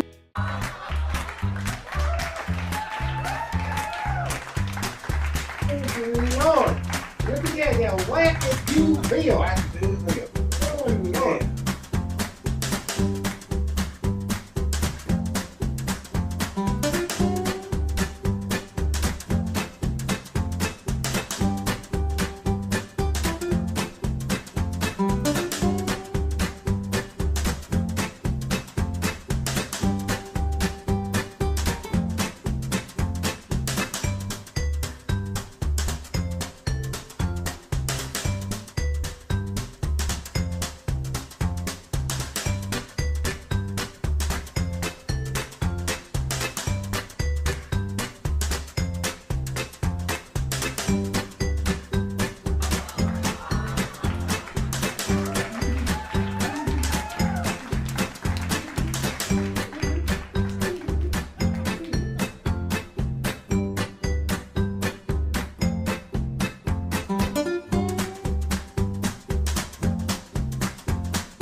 Oh, wow. This is a nice place, actually. Yeah, yeah. Oh, look here, honey. Look, these are pecans here. 1 pound for $1.99. Your face looks like a pecan. Quiet down, bitch. No one asked you. No one asked you. Come on.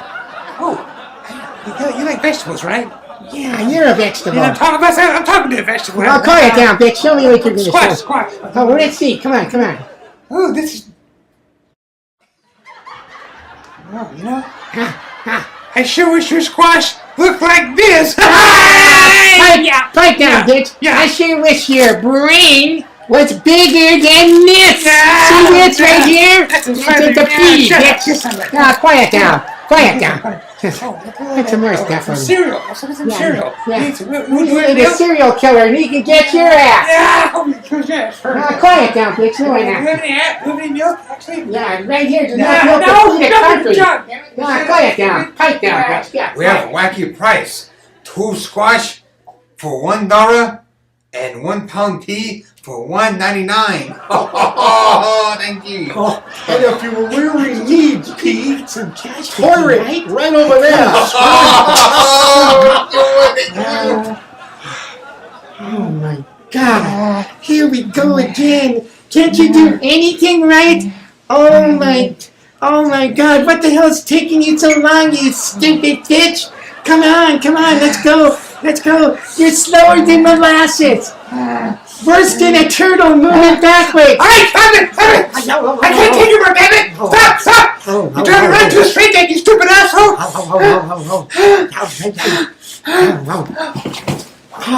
Oh my God! Oh, is that bitch gonna be okay? I mean, my wife. Oh my Rob, look like she have a massive meltdown. Oh, calm down. Don't worry, calm down. Hi doctor, need urgent care. Very quickly. Come, don't worry, I call ambulance.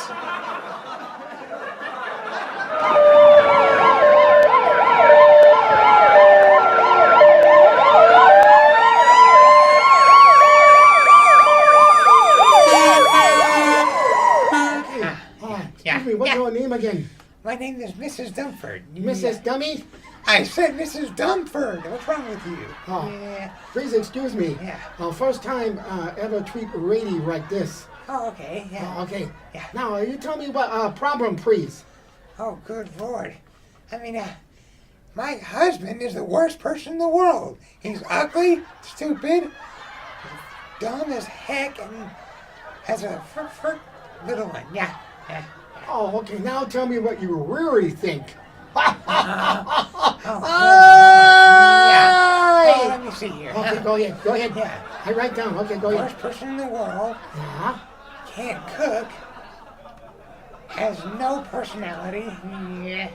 Treats me like garbage. He looks like garbage. He is garbage. Yeah. Yeah, go on. No, that's great. Let me ask you, okay? Yeah, Let me ask you. Now you know everything horrible. Yeah. Why you marry him? He's so horrible. I don't understand. Well, let me see here. You know, none of the other boys actually liked me. You mean they don't like you? Well, of course I'm married. Yes. Maybe he blind. Hey. Yeah, he doesn't look good at all. What are you talking about? Yeah. Okay. Yeah. Now, you remember our first argument? When was first argument? Let's see. Oh my good Lord, I think since the day we met, we've been arguing ever since. I think we were teenagers we were arguing. Oh, you teenager, you argue? The first argument we ever got into? Yeah. Was over a popsicle. And not his popsicle because it was too dang small. Oh, that's a funny one. Yeah. My wife tell me, anyway. Yeah. Okay. Now, you come here for what purpose you come here? I come here to get rid of my husband. Yeah. What do you mean get rid? I want him to be out of my life. How do I get rid of him? Yeah. Oh, okay. Good Hold Lord. on. Yeah. Hold on.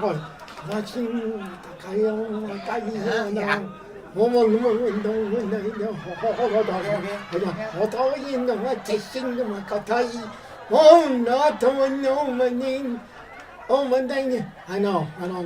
Oh, good. You're supposed to help me. You're the doctor. What's wrong with you? Okay. I need help. Okay, here we go. Good Lord. That's very obvious you need help. Yeah. Come on, help me out with my marriage. Okay. Now, I want to ask you another question. Okay, you ready? Yeah. Okay, here we go. You don't like him. Why do you think I'm trying to get a divorce? Jesus. Oh, good. No, they call me Mr. Wong. No, you are Wong for being here. Next time you call me, make sure you don't call the Wong number. That's a good one, actually. You like that one? Oh, that's a good one. But please help me, doctor. Seriously, I need... Okay. My husband drives me nuts. What should I do about it? I see. Yeah. No, maybe your husband drives my nuts, but you don't have nuts. Of course, I'm not a man. That's why. Yeah. You could have fooled me. Come on. I just joke. I'm just sorry. I'm so sorry. I'm not to mean to be impolite. Doctor, yes. Okay. Let me ask you something. What should I do to get rid of my husband? Huh? Maybe you go. Maybe you get plane ticket, and he go riv on an island, and you buy him plane ticket, and he go riv on an island. Well, how much does a plane ticket cost? Oh, $492.78. Well, how much does the island cost? $4,694,936.19. Oh, I have all that except the 18 cents. No, can't do. You need all money up front. Looks like you're very up front with me. Keep guys embarrassed. What kind of doctor are you? I don't know. I'm the kind of doctor, I don't have patience. I can see why. No one asked you, okay? You ready? Okay. So, no, you're saying he don't have to buy iron, just he go live there. So what you're saying is, all I need is a plane ticket. Right? Yeah. Or you get a ticket that's very fancy. You get plane and fancy. Okay. All right, here we go. Does that have to be first class? Look at you, a fourth class. Yeah. Come on, now, let's go. Here we go. You go to island. You go to island. He plane drop off. Hey, you crazy? You need a psychiatrist. Okay, quiet. Okay, here we go. Okay, you pay $492. I pay for tax and everything. Send your husband to Ireland, and you'll be happy forever after. Did you take debit card? Yeah, no problem. You have debit card? Yeah. Okay. Here we go. I get the machine. Yeah. Okay. Hold on here. Sign. Sign. Yeah. Mrs. Dumbass. Yeah. I mean, Mr. Dumbass. Mr. Dumper. Okay, you send him to Ireland. Yeah. Now you'll be happy the rest of your life. Oh, good. You like it? Oh, love it. You like it, all right? Yeah. Okay. Now you do me a favor. Yeah. You don't come back no more. Why not? Because I am about to eat lunch, and you make me lose my appetite. Yeah. Kiss my butt. Oh, Mr. Dunford, She okay now. You need not so make her so terribly nervous. Yeah, she say you make her go so crazy. Drive her out of her mind. Make her blood pressure go out the roof. Also, we take X-ray of her brain. Her brain size of snow pea. I knew it. That's why that bitch is so damn stupid. She's more stupid than a retarded chicken without lips. Yeah. Please take a monster home. I mean, your wife. Oh my God. And take care of her, please. Oh my God. Good luck with that one. Oh my Lord. God, back to you again. Come on, let's go. Get in the car. I'm glad to see that you're doing a lot better.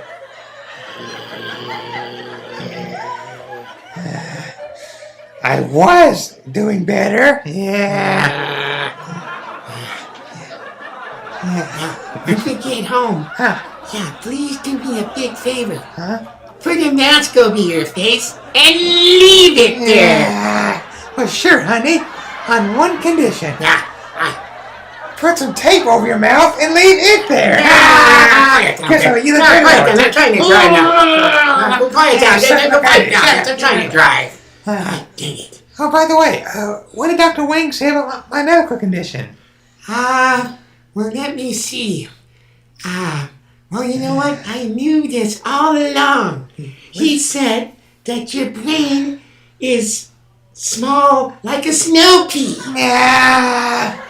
Well, if he would examine you, he would have said that your equipment is the size of a microscopic Tootsie Roll. Tiny Tim. Quiet down. Come on now, quiet. Kiss me with. It's too damn good. You'll take a weak each cheek. Yeah. Taking the monster home. Let me jump out of the car and you drive yourself off a cliff. Yeah, just get it. By the way, what else did Dr. Wing say about my medical condition? Let me see. He said you were dumber than a bag of rocks. Yeah, dumber than a bag of rocks. And let me see what else he said.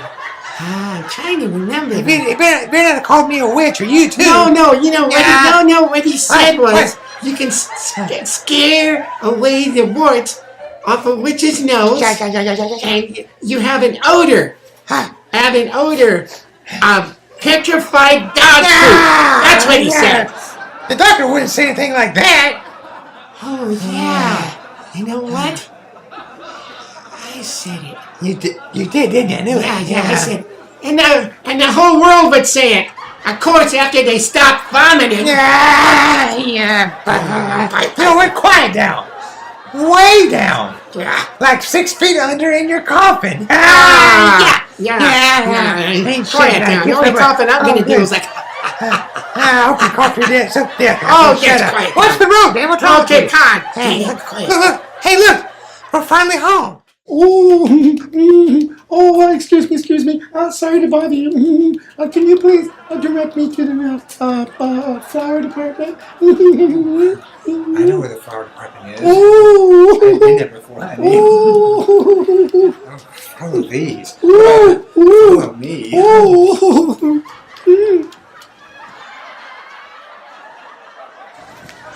Oh my gosh! Flowers! I love it! I love the sunshine, I love! Red flowers, blue flowers, yellow flowers, I love it! Love it! Ooh!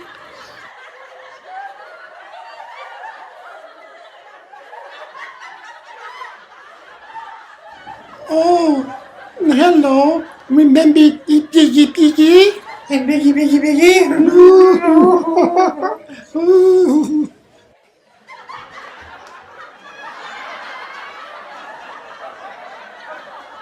Oh, I do remember you ladies. I see you do seem lots of help. Anyway, for all of you who don't know me, my name is Mr. McPatty, and I host a support group that meets twice a month. Here's my card.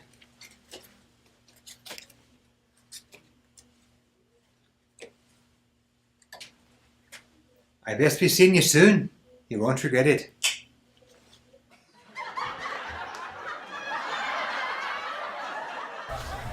Oh, Miss McPatty. Oh, hi, how are Wow, remember me, Greg Merle? Hey, of course I Oh, do, it's so yeah. nice to meet you and see you thank you, again. yeah, thank you. Oh my God. Well, gosh, I just have to say, you really changed my life for the better. I mean, you really did. I mean, I'm getting along better with my wife and my family. Yeah, and so I really appreciate everything that you've done. Of course. Yeah. So thank you so much. Ah, you're very welcome. Yeah. You know, I'm doing pretty well. You know, my client list has grown considerably. Wow. In fact, I may even need to enlarge my office soon. Nice. And you're very welcome for all the help. And if you ever need anything, please feel free to give me a call. Oh, okay. Well, thank you so much, Mr. McPatty. Hi. You're welcome anytime. Appreciate it. Welcome. Yeah.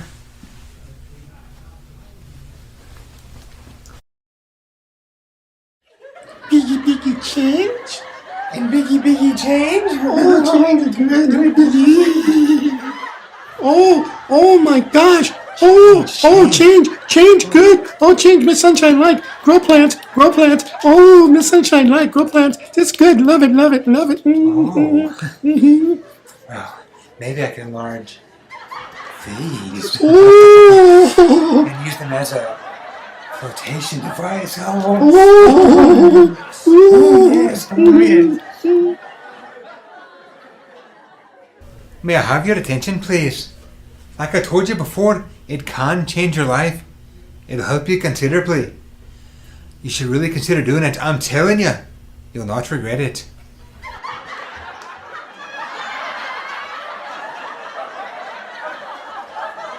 I'll be seeing you real soon then.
decision is here, and I pray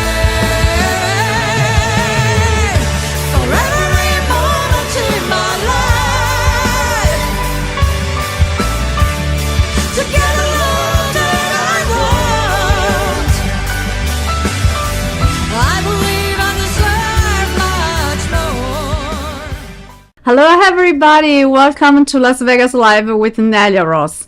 Every Saturday morning at noon and from Monday to Friday at 6 p.m. on socialmediashows.com and on my personal website, neliaross.com, we are bringing you the biggest and brightest stars from world-renowned entertainers to magicians, dancers, conductors, movie directors, actors, comedians, and so much more. But now let's start with the two special amazing guests today. Today we have two special amazing guests. The first guest is the son of the golden boy of song, Roy Hamilton, and has committed himself to preserving the legacy of this legendary father. Like his father, he was born to sing. He can sing all genres of music like rhythm and blues, jazz, soul, rock and roll, pop, contemporary gospel, and so on. Blessed with a drive and ambition that is ingrained within all stars, as well as the melodic, soaring tenor voice left to him by his father, he fills those big shoes with ease.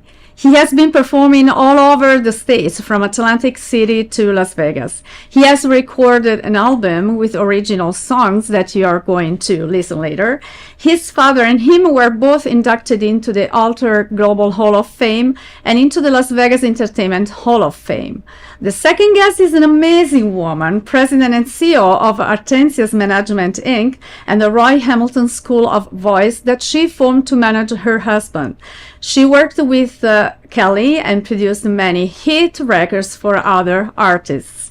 With her own, as well as her husband's and son's vision in hand, she uses her years of management experience and skills to organize the daily operations of all their companies. She produces and promotes all of her husband's shows and his appearances. She is his personal stylist, manages his social media and all of his correspondences.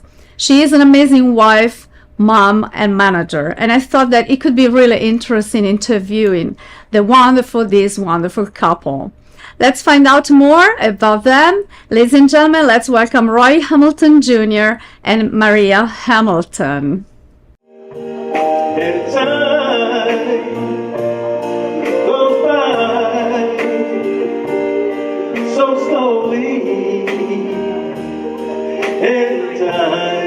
Can do so much for you. Still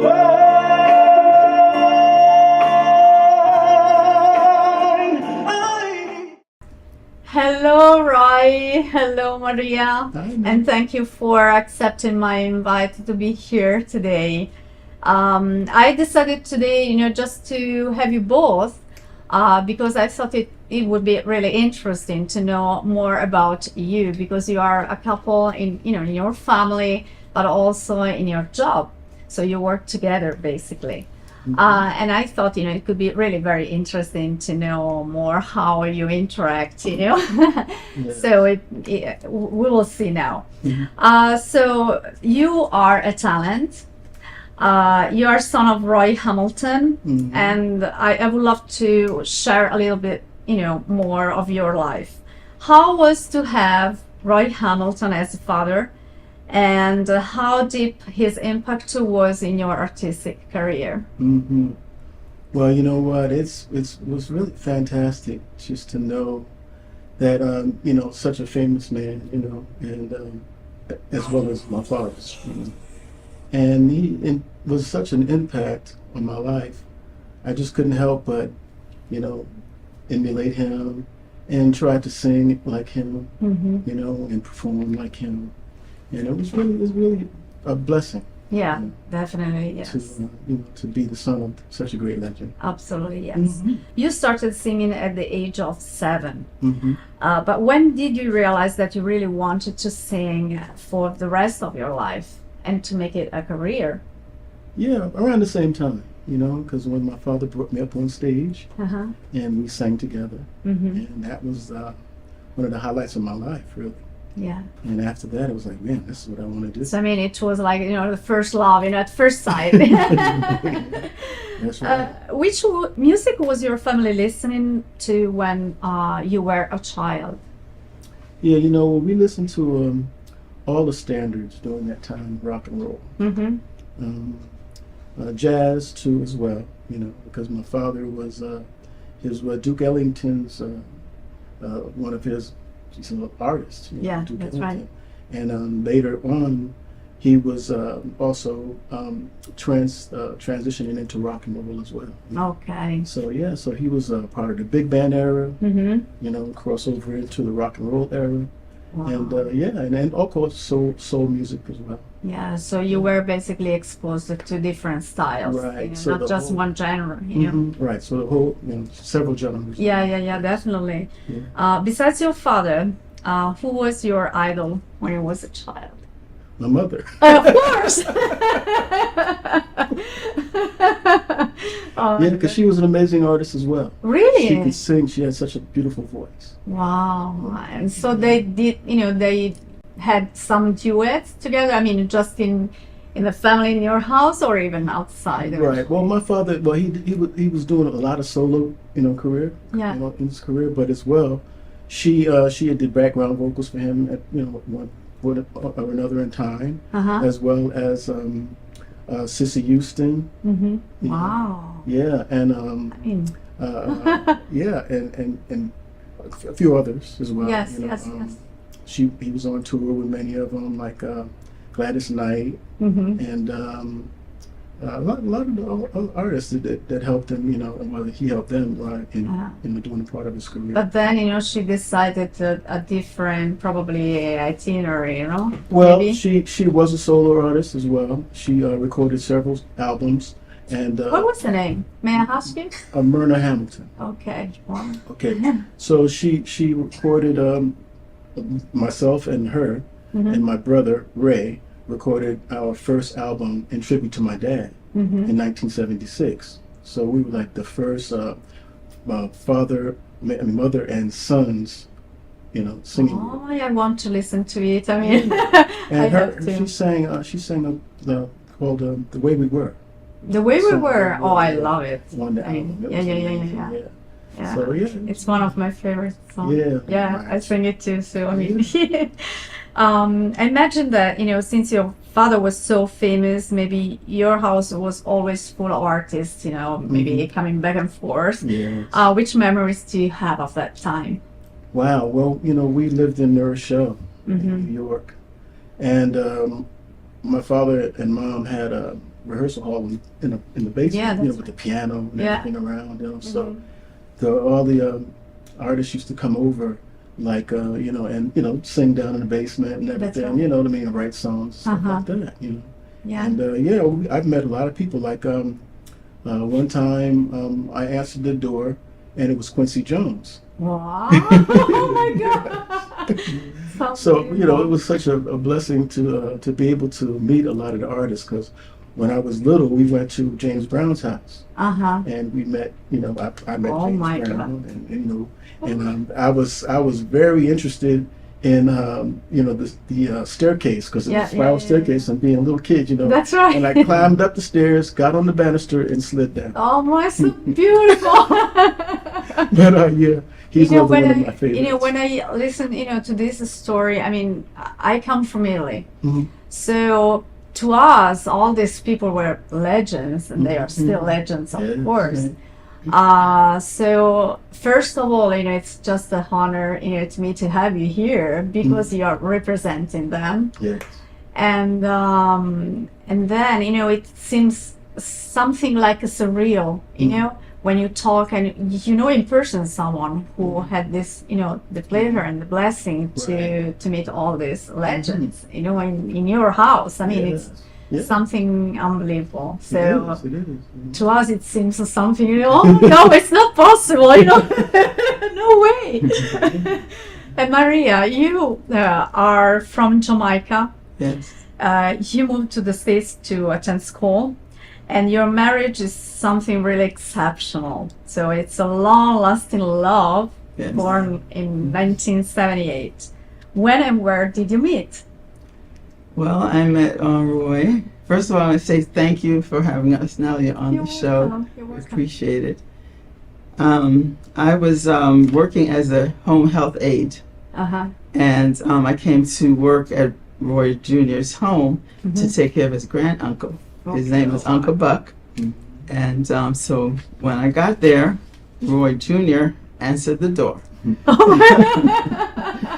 No way. And so he was living, there with his grandmother and his mom, because of course his dad already passed away. Uh-huh. And so I came, in to take care of Uncle Buck. And when I got in and met his mom and everything, and she started telling me, about her son, Of course. And so as time went by, she started telling me that, you're going to be married to my son, and and I'm thinking, ooh, cuckoo, because honestly, he's 6 years younger than me. I mean, I found this out later, Uh-huh. but he still looked like a kid when I saw him at the door. Absolutely, and I'm going to college, and I'm working, and I was engaged to someone, so I was not thinking about Of course. another relationship. Absolutely. So as time went by, she kept on telling me these stories and so forth, and so basically she's the one that pushed the relationship, and the rest is history. Oh my God! When did you decide to become Roy's manager? Well, it was after we were married. During the time while his mom, we were, as I said, friends, and she was telling me about his dad and their life together and all of the different stories, with the business. And, she kept asking me I should write the book for her, and she just told me a lot of stories about her life with her husband. Yes. And the different stories about him, Roy Jr., and when they recorded an album, did different things together. That's right. And the stories about how Roy Sr., his manager, really didn't do a very good job of taking care of the business. Yes. So as time went by, she kept asking me to make sure that I took care of certain things. So, I decided to go ahead and follow through with And that. starting. Start helping him. Yeah. And, I heard him singing, and I would say to him, wow, you got a great voice. And, he was kind of shy. Of course, yes. he was always just kind of shy and hiding out. I know. And then Imagine. when, of course, I heard Dad's songs, I said, Roy, wow, these are great songs. You should sing these songs, Yeah, that's true. And honestly, I mean, he doesn't like me to say it, but he said, you know what? Nobody want to hear these old songs. Well, Yeah, that's what he said. I said, yes, they do. You should sing them. So I started encouraging people want him. to. Yep. People want to. Absolutely, Yes. yes. Encourage him to sing them. And one of the things that I like most of you both, it's that you are so humble. You're really so humble, and it's not easy, and very well, in our field to find humble people. So I am blessed to have you on my pathway. So We're blessed to have you here with you. Yeah. To think right, about you us. moved from Atlantic City to Las Vegas. When did you decide to make this change, and mainly for what reason? So I think it was like 2006, because we went to LA first, and we visited, because our son, Roy III, which is a record producer, and he got a deal with Capitol Records. So the whole family, we all moved. Of And course. we went on You out had there to. and everything naturally. And then later it was when we were there for about 3 years. And then we decided to come here to Vegas. It's like Atlantic City, but just so much bigger, so Definitely, much more yes. opportunities. I said, wow, this is great. So we can do some shows here, Yeah, so And- for and- you, it yeah, wasn't set it up. such, so big difference, because you were already used in Atlantic City. So, Right. but just the environment that it was bigger. So like 18 years later, here we Yeah, are. yeah. So you have just mentioned your son, that, he signed for Capitol Records. And I know that you have 3 children. You're so proud of them. Yeah. Are they, all 3 of them are in the entertainment industry? Or Yes. all of 3 of All them? 3, yes. Wow, and what do they do? Yeah, so Basically. my oldest is Roy III.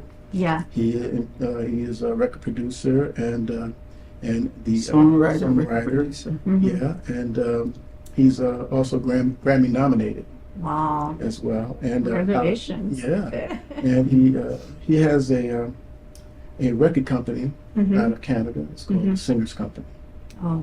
And he writes and produces and mentors a lot of the upcoming artists as well. And our second oldest son is Thomas. He is a playwright, and he also helps us with all our multimedia and our website. And he also writes songs as well. And he produces music for a few of his artists as well. He's a graphic artist as well. He does all of our flyers Yeah. as well. And So he's maintains prepared the all website. this. Yeah. And our Technical youngest is thing. Raphael Uh-huh. Alexander. He's also a record producer, Songwriter. He's written songs for Britney Spears as well as Joe, Mm-hmm. the artist Joe. Yeah. Yeah, R. Kelly. R. Kelly as well, and actually he and my son produced the last R. Kelly hit song. Wow. It's called number one. Carrie Hilson. Yeah, Carrie Hilson. Yes. And R. Kelly. Yeah. Yes. Oh my God! So you are all talented, right? Yeah, so we're really proud of our Unbelievable. kids. as well. You know, because it's hard to find, in a family, in the same family, when you have already a talent, usually, father, mother, or whoever, then that your sons, just follow, that path. Usually they do something completely different, because, it's hard to have, like kids that have your same passion of yours and, the same talent. Right. But in your case, it's something exceptional, really. And Well, we encouraged them to do it. yes. As they were growing up, we used to just drag them along. Mhm. When we were going on any road trips in the car, they would be in the back seat, and that's all they listened to, what we were listening to, Yeah, which was that's Roy right. Hamilton's music. Yeah, it's what I do with my that's right. kids. So Yes, it's- And we told them, you have to know who you are, where you came from. That's and right. that's your legacy there. That's your inheritance. So you need to know. And when we would be at home, and people would come over, we'd pull them out of the bed. Come on, sing something, for the people. So we kind of, taught them, their legacy and so forth. And then when they grew up, it was up to them if they didn't want to continue. Uh-huh. They did. They wanted to, so did. it was a blessing. Yeah. Wow, beautiful. Maria, you succeeded in having you interviewed him by BBC in a documentary about Elvis Presley called The Rebirth of the King. Yeah. Reflecting on the major influence your dad, the Golden Boy, had on Elvis' musical career. Can you talk more about this, please? You first and then you.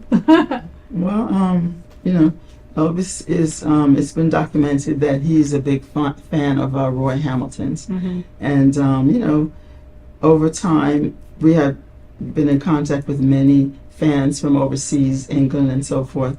And a company, a production company, contacted me and said that they were doing a documentary and wanted to know if I could have Roy Jr. speak, in That's the right, documentary.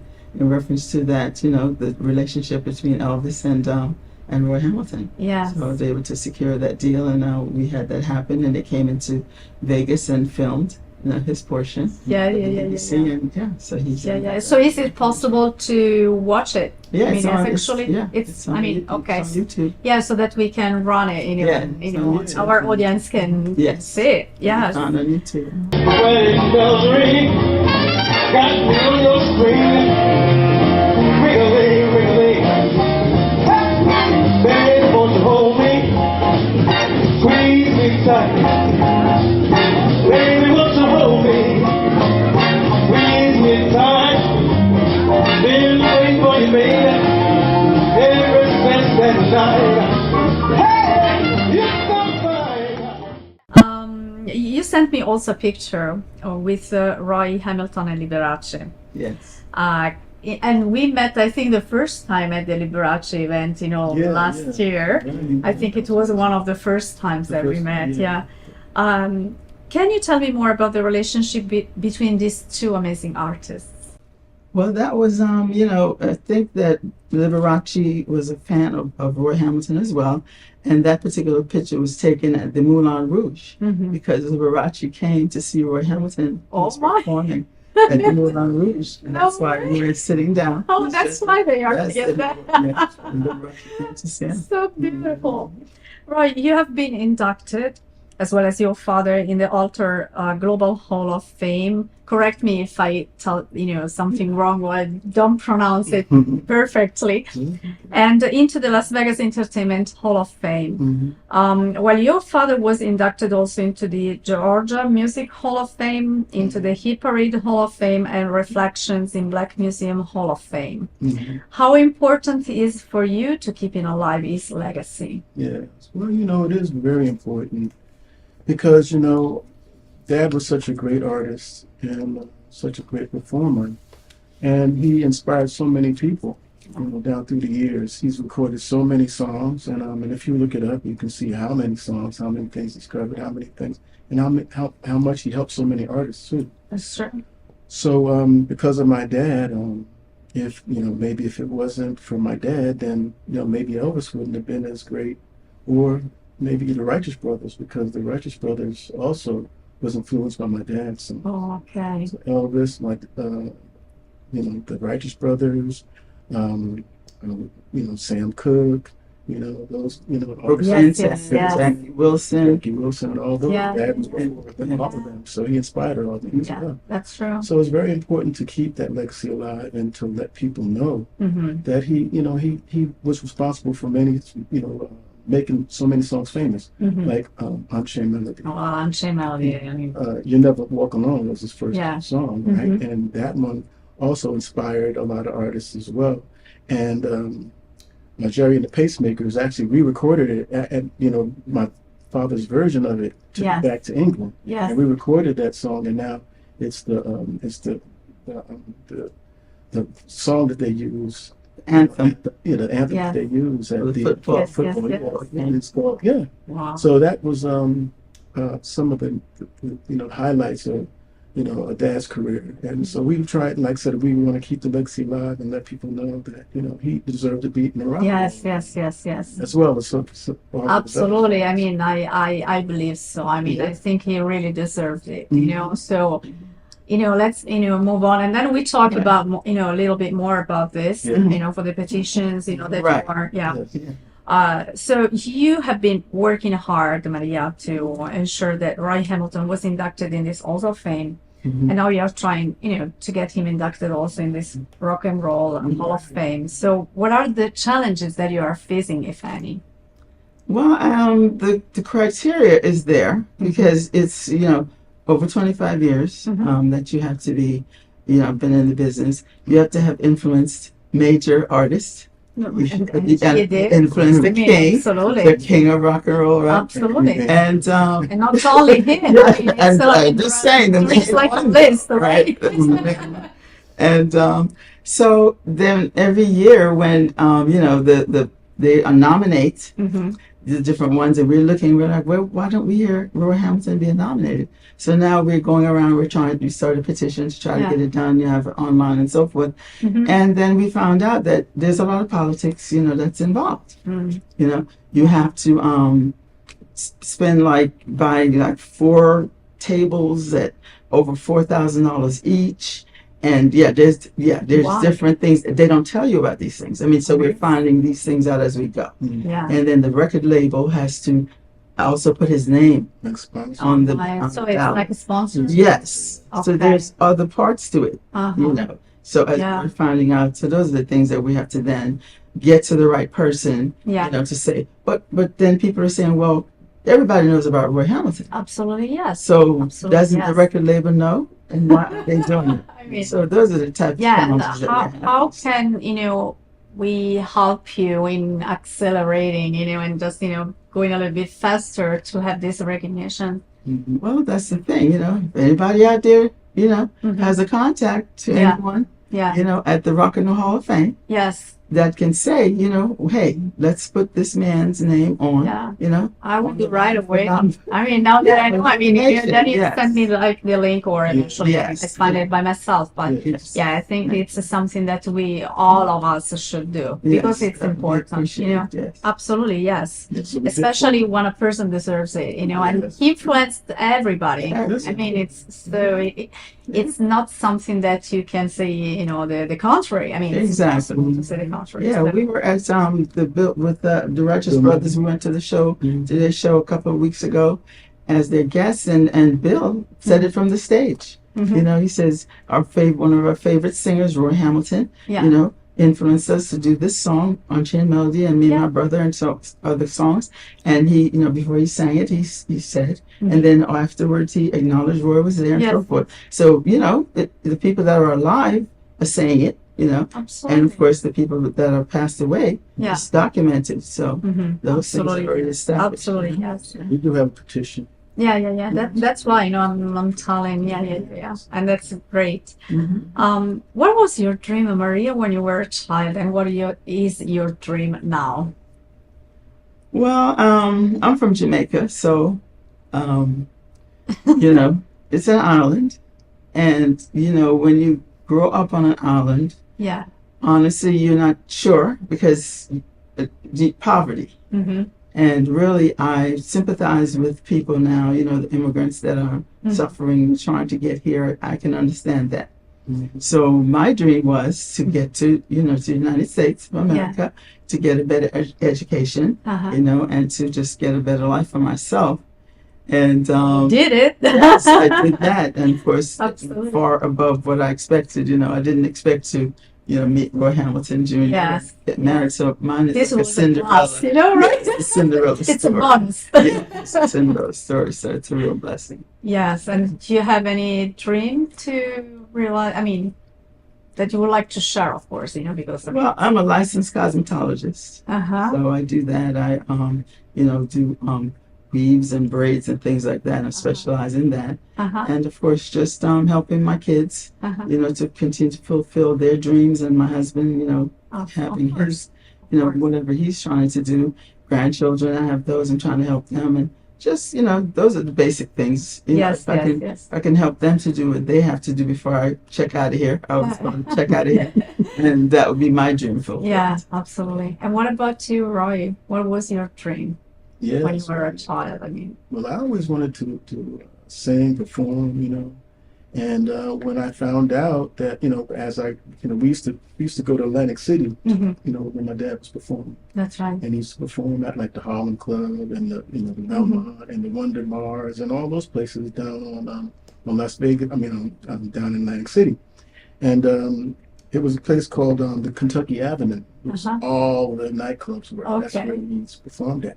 So I wanted to be, you know, There. yeah. So later after we, I began my career. Yes. I said, well, Maria suggested that we go to Atlantic City. And I was like, okay, so let's go. We moved to Atlantic City, and that's where we really started. You know, Yeah. and I wanted to be part of that. You know, and then actually I started doing talent shows and That's right. things like that. Yeah. Yeah, and it blossomed into. They wanted to try to keep the Harlem Club, you know, as a museum. That's right. You know, like the Apollo Theater. Yeah. But, you know, then they decided to just make it into like the whole, you know, street. The whole street, yeah. Into, you know, the Renaissance Festival. That's right. And that's some of the things I did. Yeah.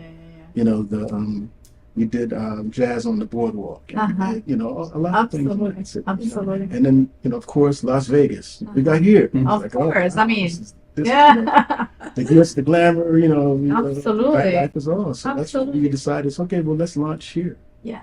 And we did the big band show. You know, Yes. Hamilton, the legacy continues, and we continue to do things like that. Absolutely. You know, to keep the legacy. You're an active performer, so I mean, you're doing so many things. I try to be. And do you have any particular dream that you know, would like still to realize? Yes, I still, that dream is still alive. You know, Mhm. you know, keeping the legacy alive, singing and performing. That's all I ever wanted to do. Yeah, that's true. Yes. And Maria, you also produced a radio show. What was the intent of that show? Well, we weren't hearing Dad's music being played, Uh-huh. you know, so we figured we would get a show going dedicated to just playing Roy Hamilton's music. Mhm. So that's what we did. That got on WPON while we were in Detroit. Yeah. I got an hour on the radio called Roy Hamilton Remembered. Uh-huh. And, you know, I had a DJ that was helping me to host it. And we just had an hour of Roy Hamilton's music. People could call in and request. And it was, you know, worldwide because it went over the web. Yes. And then I got Junior to come in and started co-hosting with me. And, yeah, it really went well. And once we got back to, we got here, a friend of ours, he had a station, Gary Cron, out of California, and he came and asked us, you know, Yes, to, yes. you know, produce it for his station as well. Wow. We did that, yeah. Wow, beautiful. I have a picture of you guys with the producer Jon Stewart. Mhm. How important is the relationship you have with him?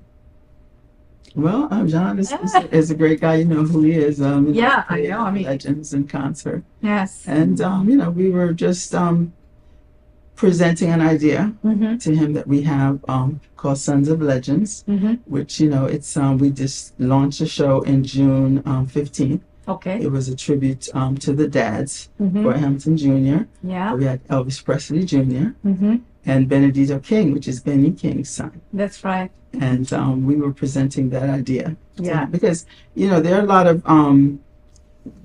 performers who are doing tributes, Yeah. you know, to different entertainers, and they're excellent, which is great.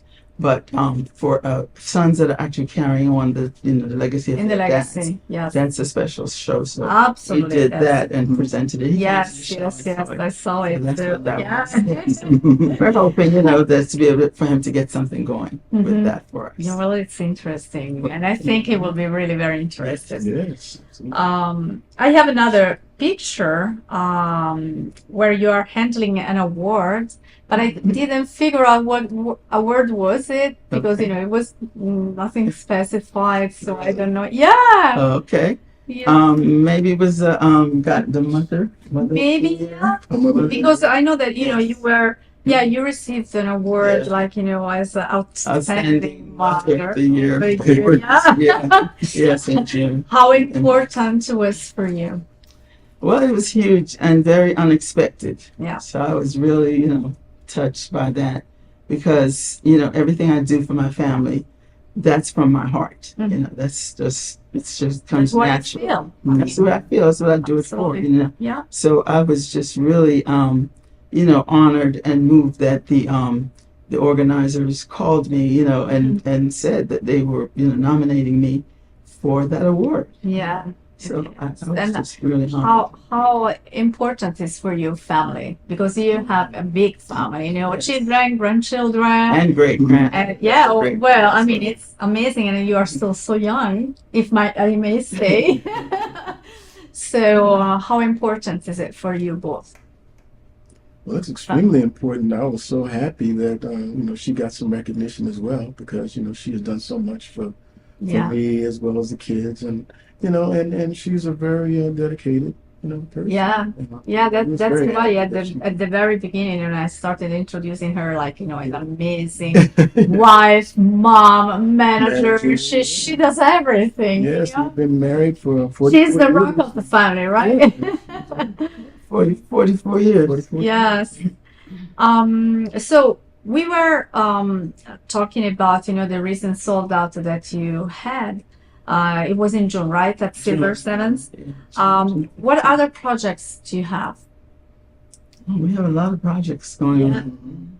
I'm working on a documentary about Roy Hamilton's life, Mm-hmm. and working to get that done. And I'm also the general manager for my son's company in Canada, Mm-hmm. the Singers Company. Mm-hmm. So, you know, we're Yeah. doing some back and forth with that. Yes, yes. And, you know, just trying, as I said, to try to get that show going where we do more of this, you know, Sons of Legends. Yes. You know, Yeah, yeah, carrying yeah. on the legacy. Yeah. You have recently recorded, you know, some original songs, so where we can listen to your amazing voice and Yes. to these beautiful songs. Because Thank you. I mean, we will run something, of Mhm, course, mhm. but you know, I would like you to promote a little bit. You know. You can find a lot of my songs on Spotify and Apple Music. Mhm. You know, all the music platforms you can find Roy Hamilton Jr. Junior, yes, that's right. Streaming platform. And, yeah, it's and you know, I recorded several songs, original songs that my dad like "Don't Let Go," Mhm. which was actually featured on Beyonce's album. Mhm. Recently, she did a snippet of my dad singing "Don't Let Go," Oh, and of course, little did we know that was going to happen. But before that, I had already recorded that song yeah, and put it out. unbelievable. And yeah, of course, I have a lot of stuff on YouTube where you can find me singing dad's music. Mhm. You know, like Unchained Melody, which is one of my favorites. Of course. And yeah, so you know, like I said, in and around Las Vegas, and you know, just continuing to keep that legacy. That's right. That's right. And you know, to represent that in a positive light. You know. Mm-hmm. Absolutely, Yeah. absolutely. Mhm. You have such a beautiful picture also, you go with so many golden records, you know, and I said, oh my God, you know. And what is your advice as an artist that you can give to the upcoming talent? Mhm. Well, you know, there's a lot of challenges, you know, in trying to, you know, continue to develop and hone your craft, you know, and don't give up, you know, because like I said, I mean, nothing happens overnight, you know, and if this is so, you know, sometimes it could be a one-hit wonder, you know, but then, you know, longevity is really what you're after. So could just continue to work, and work hard and do what it is that you need to do, and be patient. It takes a lot of patience. Oh, definitely. Yes, I know something Yes, about I that. know. I know. So, you know, like I said, you just keep going. You know, just don't stop, and you know, and try to find that energy. You know, like, you know, the gift. You know, from above. If you believe, you know, Yes. believe. Yes, absolutely. That you know, that higher power. You know, that God is going to bring it to you and continue to lead you and guide you too. That's right. All right. And Maria, as a manager, what is your advice?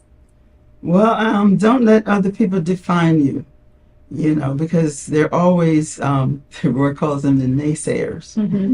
And you can't try to be like other people. You know, you have to find your own voice and be comfortable with yourself, you know. So, you know, find your own style of dressing, you know, your own style of, you know, presenting, the way you sing and your moves and things like that. Don't try to imitate other people. Absolutely. Be yourself. Be yourself. That's yes. it. And you don't have to worry about who likes it, who doesn't like it. You have to like it. When you look in the mirror, That's right. you know, you have to be like happy with yourself. That's right. Yeah, it's the that's most true. important thing. Absolutely. It's the personality. That's You right. know, that you have to probably work more on your personality. That's right. Yes. And yes. that's it. That's true. That's true. Because each of us, you know, is so different. You know, We're all individual, unique. Absolutely. God made us all unique and individual. Absolutely. And that's yeah. all you have to work on. Yeah, I totally agree. So we are at the end of our interview. I thank you so very much for accepting my invite once again. Oh yeah. Yeah, Thank you for having us. I really hope For the to next- have you again for, you know, just updating, you know, on the things, how they are going and they're moving forward. So thank you so much again for being here at Las Vegas Live with Nelia Ross. And now just a little break, and then we come back here with our special segment, Bella Italia. See you soon. Your love is like a shadow on me all of the time. All the time. I don't know what to do. I'm always in the dark. You're living in a bother. Can I give it a spark? I really need you tonight. Forever's gonna start tonight. Forever's gonna start tonight. For every moment in my life.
Traditional TV is going away. Hollywood is starting to fade. People are demanding real stories from real people. Our voices are now being heard in our own way. Podcasts, Facebook, Twitter, YouTube, and TikTok Live are becoming the norm. Internet TV has now reached the highest demand in human history. Social media shows is now the new media of the century.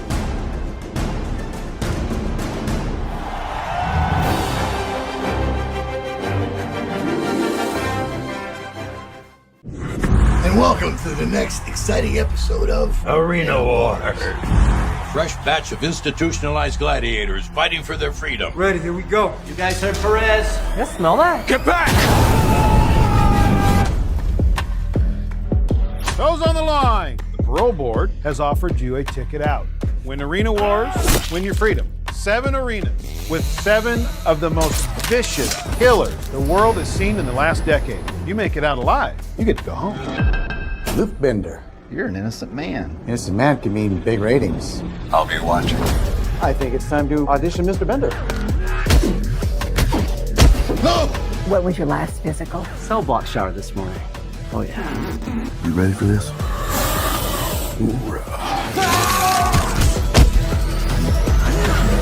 Impressive showing out there tonight. You're the new fan favorite. Are you with me?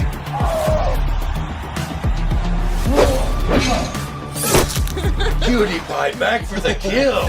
If you want to live through this, we have to work together. I'm watching you. Smile for the camera, thug life. Wow! It's showtime! We have to finish this. Come on!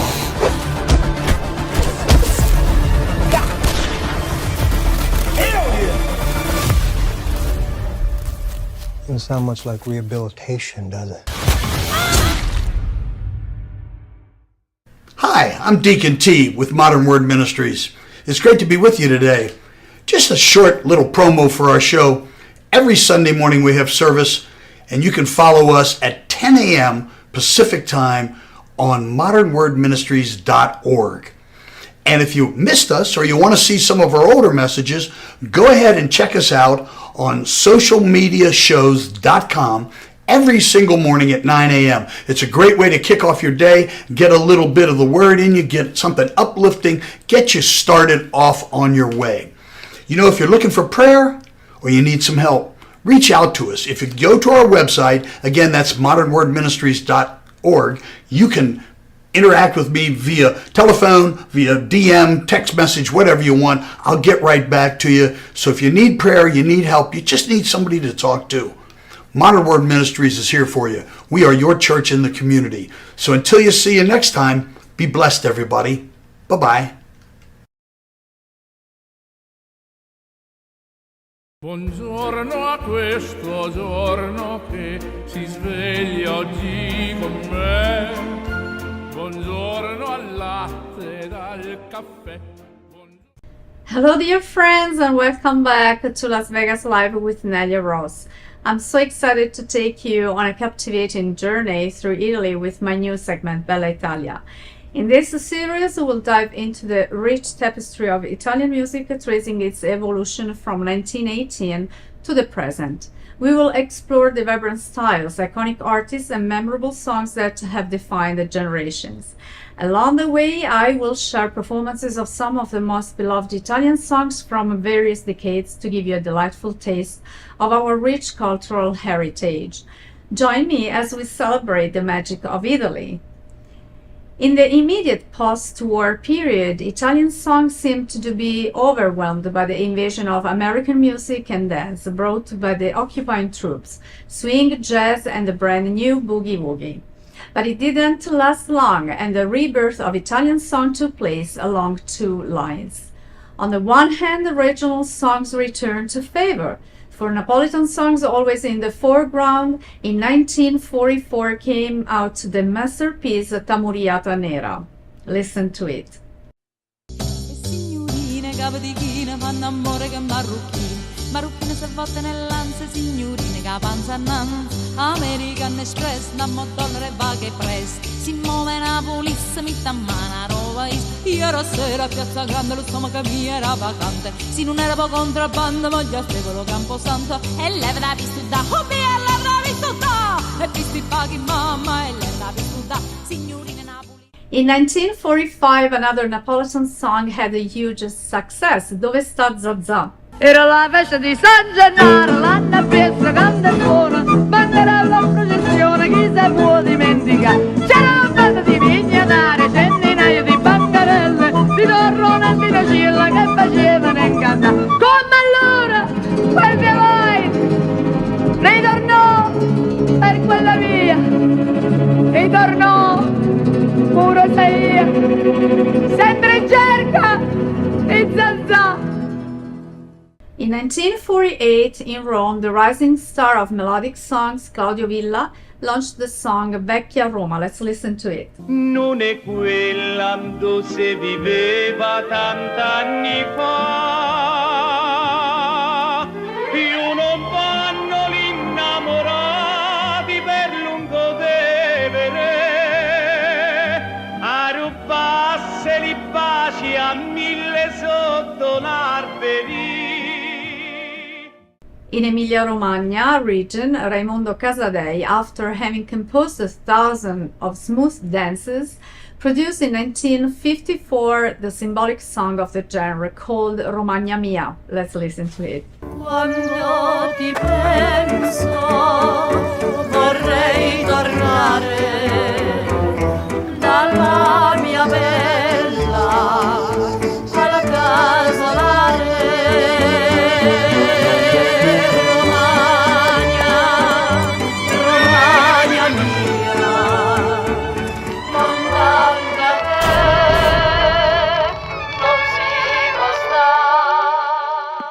On the other hand, the traditional melodic song Italian style was reaffirmed in its nostalgic, sentimental tone and in its cheerful tone, both with the revival of pre-war songs, which had become almost impossible to find due to the shortage of records occurred during the war, and with the new songs. In 1947, Eulalia Torricelli and Cantando con le lacrime agli occhi.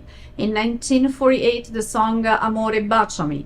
In 1949, Nella vecchia fattoria, the first success of the Cetra Quartet, one of the longest-lived Italian groups. Nella vecchia fattoria, ia ia oh, attaccata a un carrettino, ia ia oh, c'è un quadrupede vicino, ia ia oh, l'asine, c'è la capra, capra, nella vecchia fattoria, ia ia oh, tra le casse i ferri rotti, ia ia oh, dove i topi son grassotti, ia ia oh, c'è un bel gatto, gatto, gatto. Lovers of novelties had to turn abroad, the more redefined to French songs, which had become fashionable in 1947 with names like Yves Montand, Juliette Gréco, Edith Piaf. With her worldwide success of that year, La Vie en Rose, let's listen to it. Quand il me prend dans ses bras, qu'il me parle tout bas, je vois la vie en rose. Il me dit des mots d'amour, des mots de tous les jours, et ça me fait quelque chose. The wider public to Latin American rhythms such as rumba, samba, bajon, and songs like Bésame Mucho and Amado Mio, the famous Rita Hayworth's very sensual interpretation in the 1947 film Gilda. My one endeavor, my love, my darling, will be to hold you and hold you tight. Amado mio, love me forever and let forever begin. But the prevailing atmosphere in Italy was very different. The entire decade that began in 1948 saw the triumph of musical restoration under the banner of the melodic love song, almost always tear-jerking and largely inspired by traditional values such as the homeland, traditions, the mother. New performers came to the fore, such as Nilla Pizzi, Claudio Villa and Luciano Taglioli, but also Carlo Boni, the Fasano duo, Gino Latilla, Teddy Reno. The place of consecration of those protagonists and those songs was the Sanremo Festival, born in 1951, won by Nilla Pizzi with Grazie dei Fiori. Let's listen to it. Tanti fiori in questo giorno lieto ricevuto, rose, rose, ma le più belle le hai mandate tu. However, thanks to the fact that it was broadcast on the radio and then on TV, the Sanremo Festival soon became the most important showcase of Italian song in its national popular version, for years steeped in rhetoric and good feelings.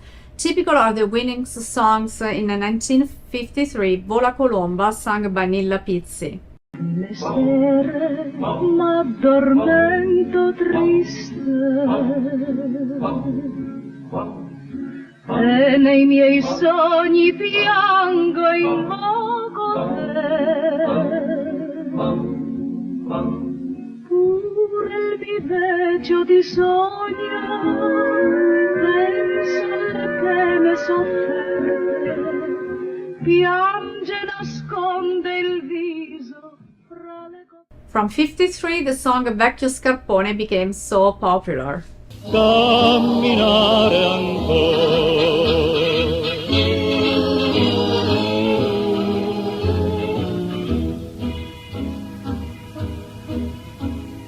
Vecchio Scarpone, quanto tempo è passato, quante illusioni fai rivivere tu, quante canzoni sono passate. And in 1954, such a beautiful song like Tutte le mamme. E gli anni passano, i bimbi crescono, le mamme imbiancano, ma non sfiorirà la loro beltà. Son tutte belle le mamme del mondo, ma soprattutto più bella tu sei, tu che m'hai dato il tuo bene profondo. In those years, innovative voices were only found in two sections. One was Napolitan song, which was relaunched in the form of a night song with the great Roberto Murolo and with Renato Carusone's sextet, who in 1955 inaugurated La Bussola in Versilia and built a very original style based on the grafting of American musical codes onto the Napolitan tradition and on the spectacularization of performances in songs such as Tuo fa l'americano, which achieved a worldwide fame. Let's listen to it. Tuo fa l'americano, americano, americano, senta a me chi t'ho fa. Tu vuoi vivere alla moda, ma se bevi whisky e soda, poi ti senti disturbato. Tu ballo rock and roll, tu gioca a baseball, fai sorte per caramella, chi te li dà la borsetta di mamma, tuo fa l'americano, americano, americano. So, hope you enjoyed this new segment of Bella Italia. I want to thank you for watching Las Vegas Live with Nelia Ross. And if you are interested in booking an interview with me or sponsoring our program, please reach out to us at neliaross.official@gmail.com. Once again, thank you for watching us, and I look forward to seeing you next Saturday at noon and from Monday to Friday at 6 p.m. on socialmediashows.com and neliaross.com. Have a great day. Un bacio da Nelia Ross. Ciao! The woman inside me is coming out. I feel like a bird that is flying. All along the shores and reaches down. I don't need any help.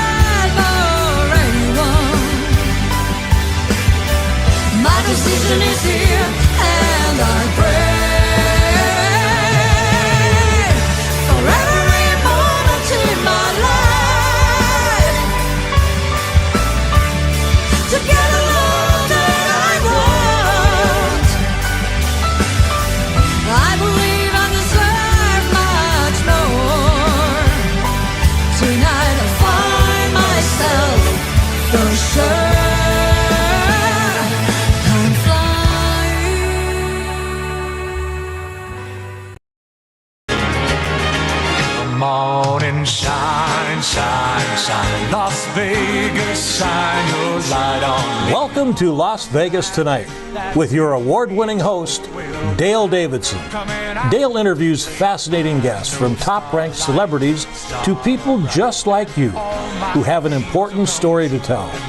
For more than 15 years, Dale has broadcast every week from the fabulous Las Vegas Strip.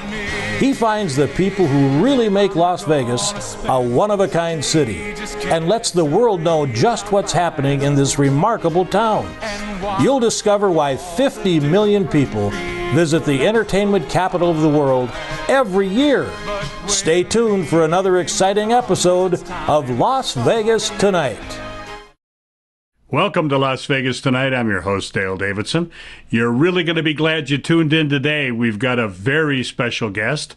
Kevin Sorbo is joining us via Riverside FM, our version of Zoom.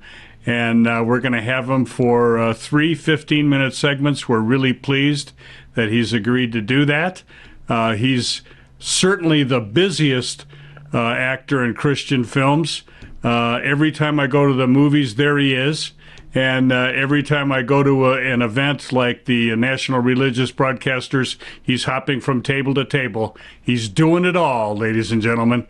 Kevin, thanks for joining us. It's good to be here. Good to see you again. It's been a while. So I missed the last. It has been. I missed the last NRB. My wife and I actually hosted a group of 80 people through a 12-day tour of Israel. So oh wow, it was wonderful. We're trying to make it sort of a yearly thing now. We're doing again next year. So well, that's great. I'd love to join you. By the way, they need to go to sorboisraeltrip.com. sorboisraeltrip.com. All kinds of.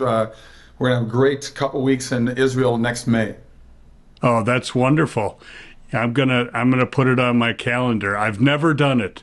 Never done Israel, and I so want to do it. It's walking the footsteps of Jesus. It's amazing. It's a wonderful trip. Oh, that truly is.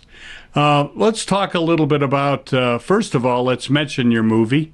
It's called Miracle in East Texas. Yep. It is being released October 29th. Yep. It'll also appear in theaters on the October 30th. It's a Fathom event. Yep. By coincidence, happy divine coincidence, I interviewed your wife Sam and your son Braden back in 2019, I believe it was, right here at the Paris Hotel in Las Vegas at the Freedom Fest, and you were getting ready to release it then, and we talked about the movie then, so we're rerunning those shows, by the way, prior to October 29th. We'll take it. Tell me what happened with the release. Well, we were set to go. We had a big theatrical release with it. Then COVID hit, and COVID, as you know, killed theaters for all of 2020 and 2021. You know, just was gone. I know.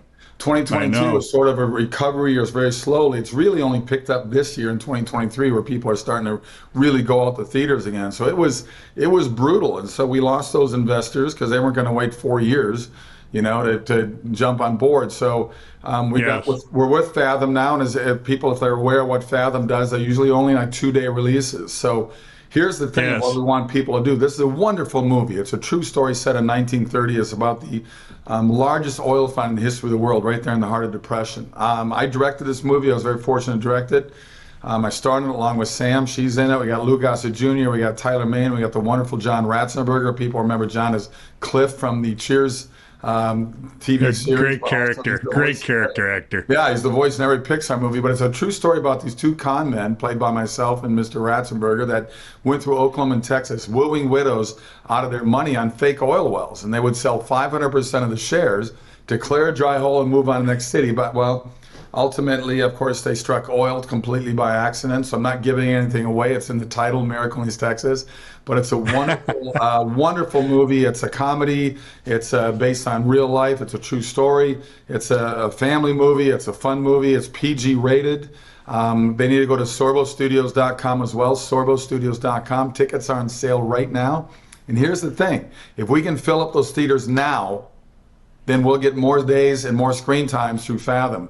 And people are always stopping me saying, hey, I love Hercules and Andromeda, but I really love all these movies you're doing now. They're family-friendly and faith-filled. Yes. Well, we need your support. We don't have a $100 million advertising budget like they do on these Indiana Jones movies that are bombing right now. Yeah, or, comic book movies, yeah. Oh, yeah. I mean, we don't have that kind of money, so we need word of mouth. That's what made God's Not Dead, the movie I did, such a big hit, was positive word of mouth, and we need that in this movie as well. Yeah, that was really quite a mark in your career, I believe, in God's Not Dead, the first one, and that led you into being cast in one Christian movie after another. I know this is a sore subject, but let's broach it. You basically, because of your faith and your conservative views, were shut down in Hollywood, and you've been doing it all yourself since, haven't you? It's true. I think I was the first victim of cancel culture before it became a term. About a dozen years ago, my manager and agent said that we really can't work with you anymore. Studios aren't going to want to work with you because of the things you're posting on the internet. I go, oh, you mean I'm posting the truth, and that's offensive to people in Hollywood? So, and that's pretty much what the case was. And I had to laugh because they're the ones who scream for tolerance, right? We see it all the time. Yes. Tolerance for this, tolerance for that, and yet it's a one-way street with them. You know, freedom of speech doesn't apply to anybody outside of Hollywood. You have to toe the road that they want you to toe on, or they will blacklist you. And I love the business. I love the industry. So we formed Sorbo Studios, my wife and I, and we've been doing. I've shot over 50 movies since Hollywood got rid of me.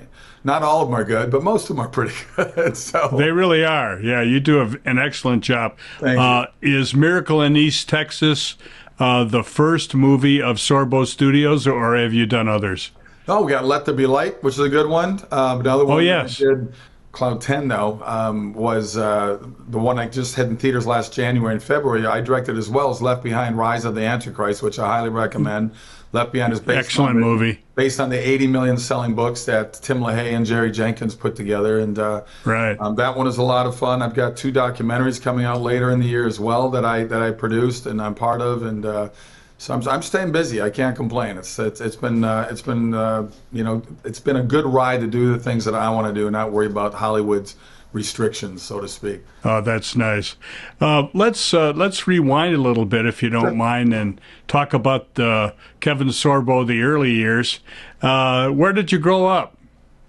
Little town called Mound, Minnesota, which is about 25 miles west of Minneapolis, and it's a series of lakes all named together. It's called Lake Minnetonka, but each bay has its own separate name. But we're on the western shore of Lake Minnetonka. My little town was home to Tonka Toys, so there's a little trivia question. Oh, really? Oh, okay. Yeah, and so it was a great little town to grow up in. I mean, a town about 7,000 people. 5,000 would show up for our high school football games and basketball. I mean, it was a really supportive community of the sports, and for me, it was just a great place to grow up. In fact, we're headed back there this weekend. We're going to spend a week back home. We try to get back every summer, and my family sort of adopted that as their go-to place. They love going back there in the summers and hanging out. I've got some wonderful really friends sweet. there, and we got a good week of golf and boating and fishing all set up right now.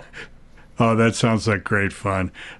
Siblings? Did you have any brothers and sisters? I did. I got 2 older brothers, older sister, then there's me, then my younger brother. So I'm the 4th of 5 kids, and we've all walked completely different roads of life. Where you couldn't get any more different career choices. You know, from my oldest brother who was a PhD in mathematics, became an actuary, to my youngest brother who was lieutenant colonel in the Army for 23 years. So we've done a whole different sort of road that we've each gone on. But we're still close. We still keep in touch, and there was never none of that sort of estrangement with us. But they're good. I'll see.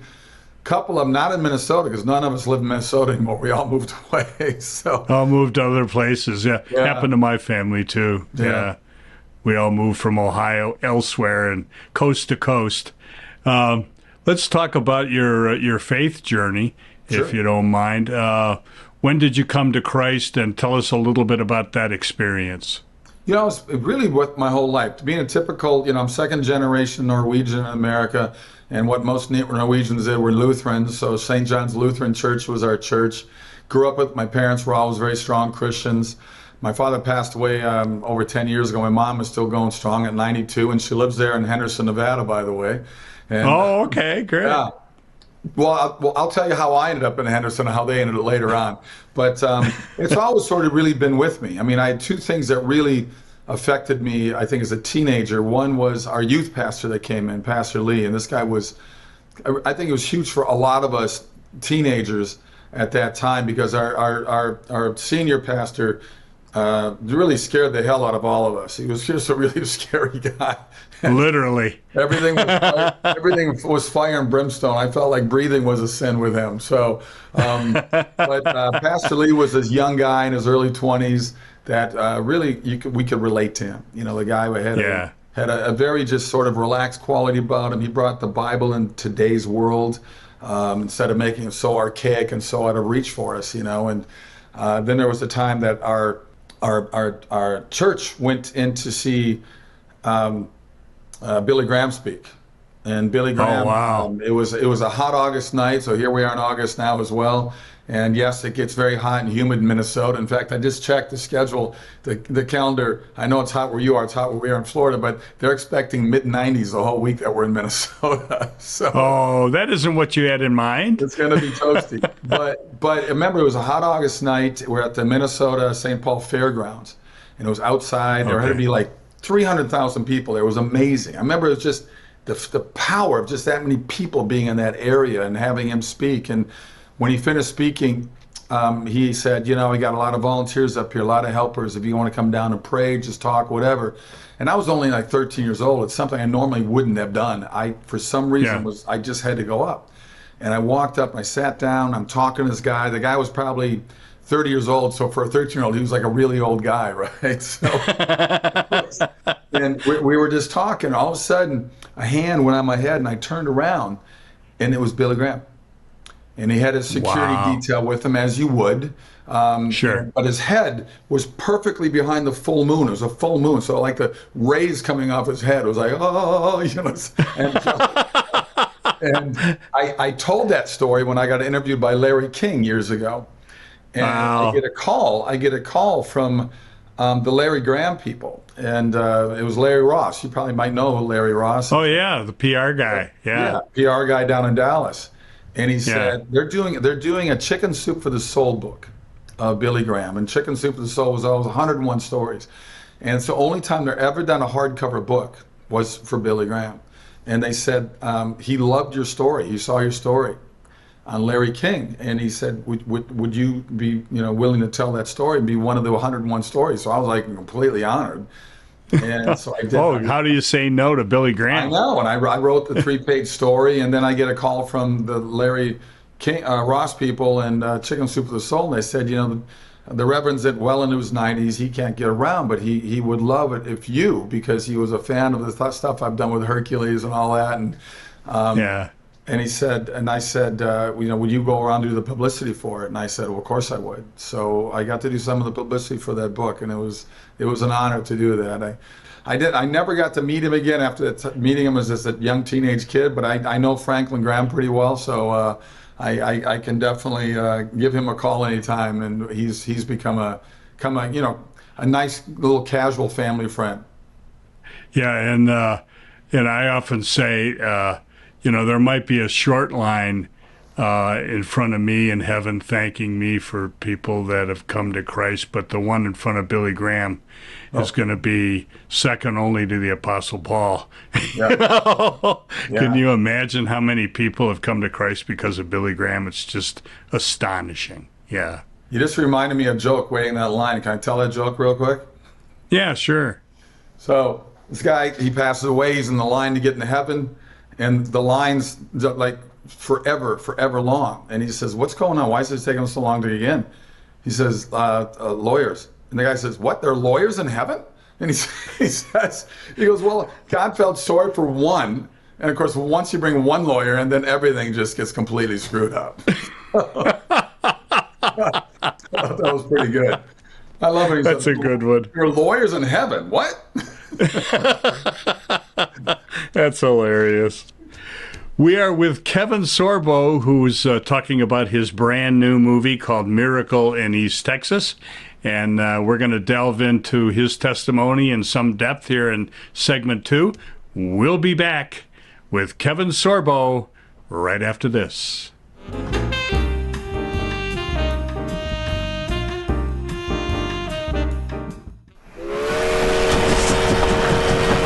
So this is Texas. Very flat. I just believe the hand of Providence has been guiding our every step. We're going to hit oil right here on your plate. Doc Boyd and Daniel. While they weren't much good at actually finding or drilling for oil, they both possessed an unusual facility for convincing people that they could do just that. Oil! I've never felt it so strong in all my life. Widows were the mother's milk of the petroleum hustle. Love is not time's fool. And now that they had a well, it was time to hit every widow they could find in a 3-county radius. It's well. We can't bring it in. We've already sold close to 500%. Yeah, so? You can only have 100% of anything. I just wanted to be square with you because I care for you, man. Give you back the $1,000 I took. That you swindled from other widows. I don't want you here. I want you out of my house. We gotta take what we got and get it as far away from Texas as we can get. You want me to walk away from it? We're crooks. We've conned all those old ladies. Yeah, we con those old ladies because that's what we do. I'm an oil man.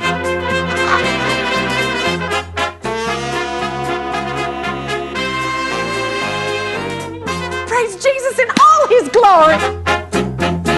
Lotharios. He's talking about you. True hand-to-God miracle is what it is. That's the gospel truth. Leave the rest up to Jesus! God's own bounty. Oil. Black gold. Amen. Amen.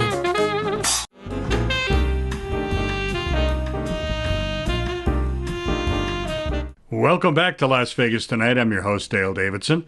We have Kevin Sorbo with us. What an honor it is to have him on the show.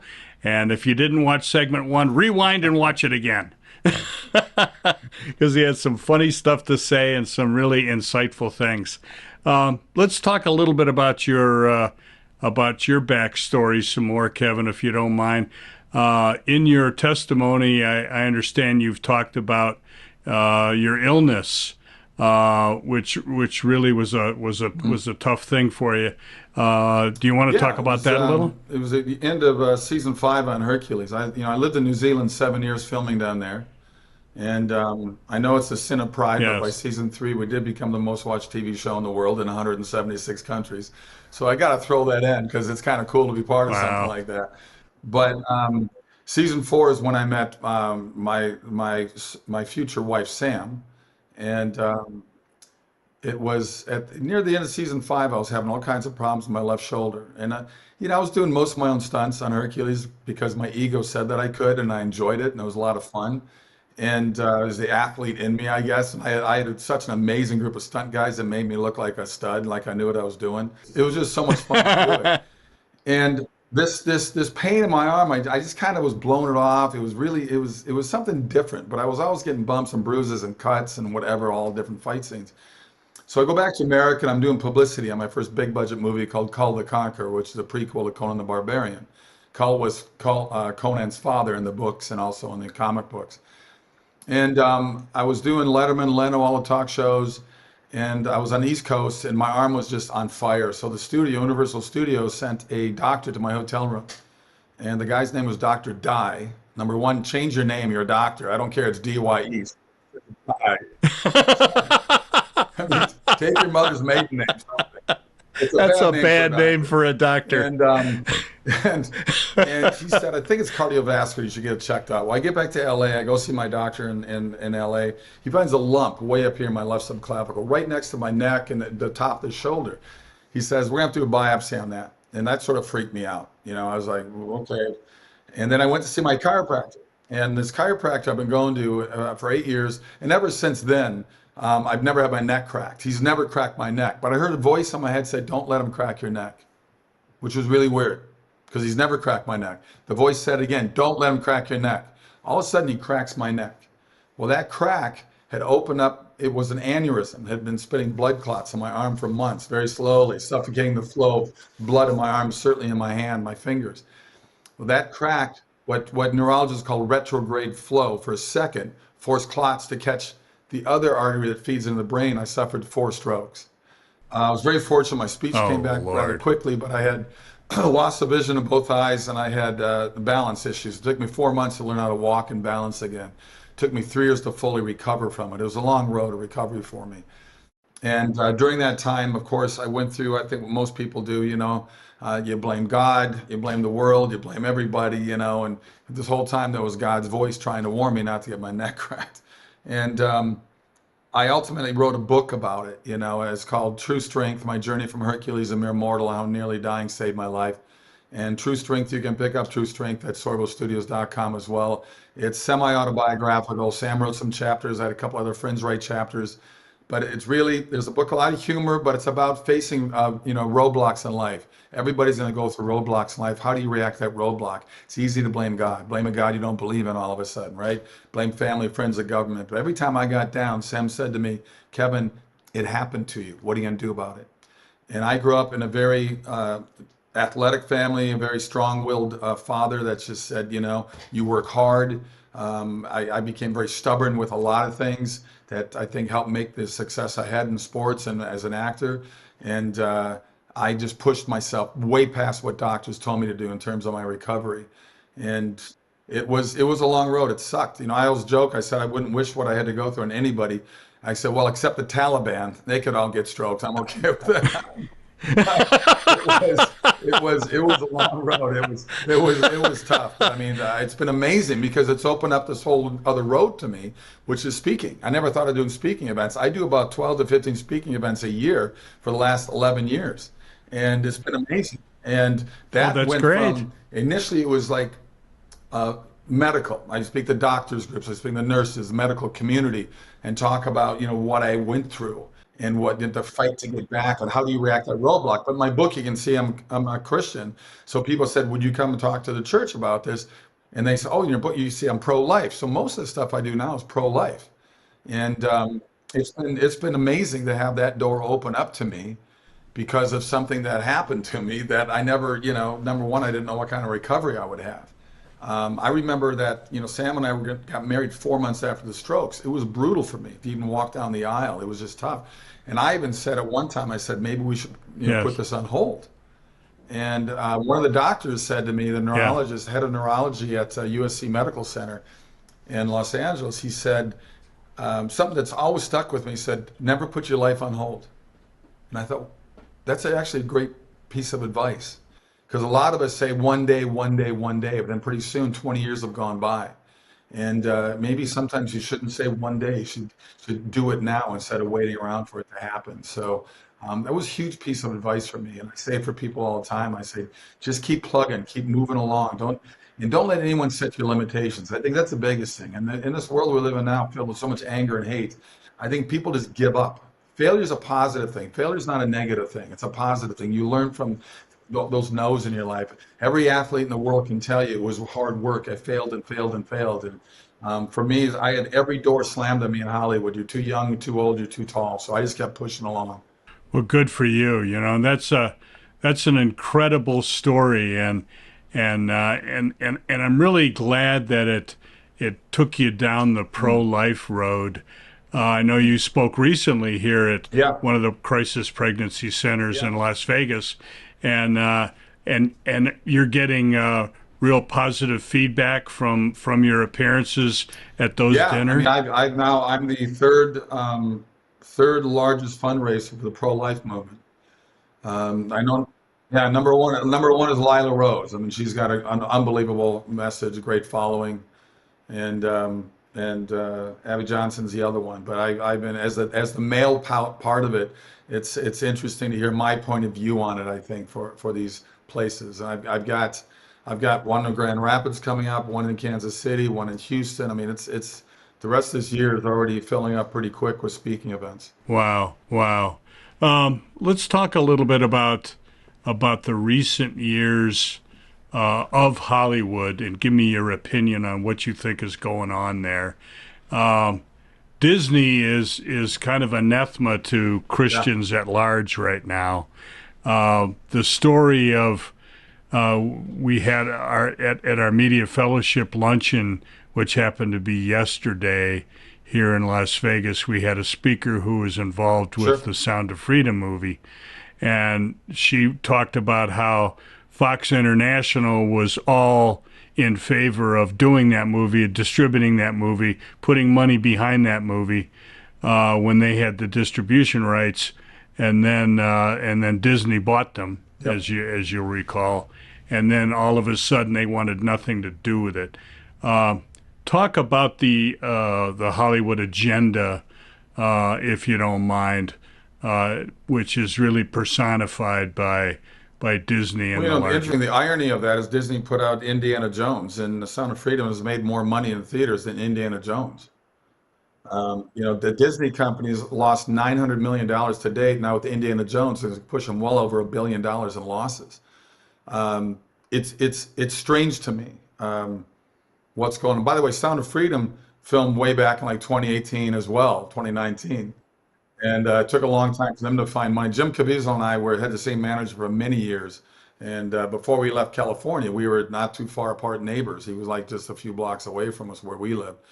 And that movie, because of the cost it took them to get Disney to get it back to them and everything else, they needed to make $50 million on that movie before they even broke even. Well, they're at 175 million now, so I think they made their profits.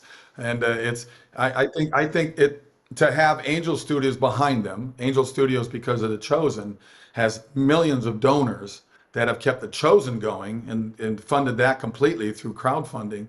So when Angel goes out and says, support this movie, those disciples of Angel pay attention. So for those guys, they have that sort of backing behind them, didn't hurt them. But they had a second wave of people when Hollywood basically came out and said, hey, we're for human trafficking. We're for having sex with kids. I mean, they went after this movie.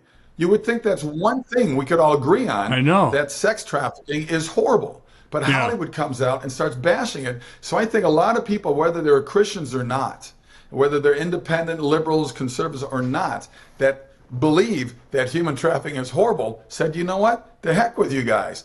And they went to see the movie in spite of that.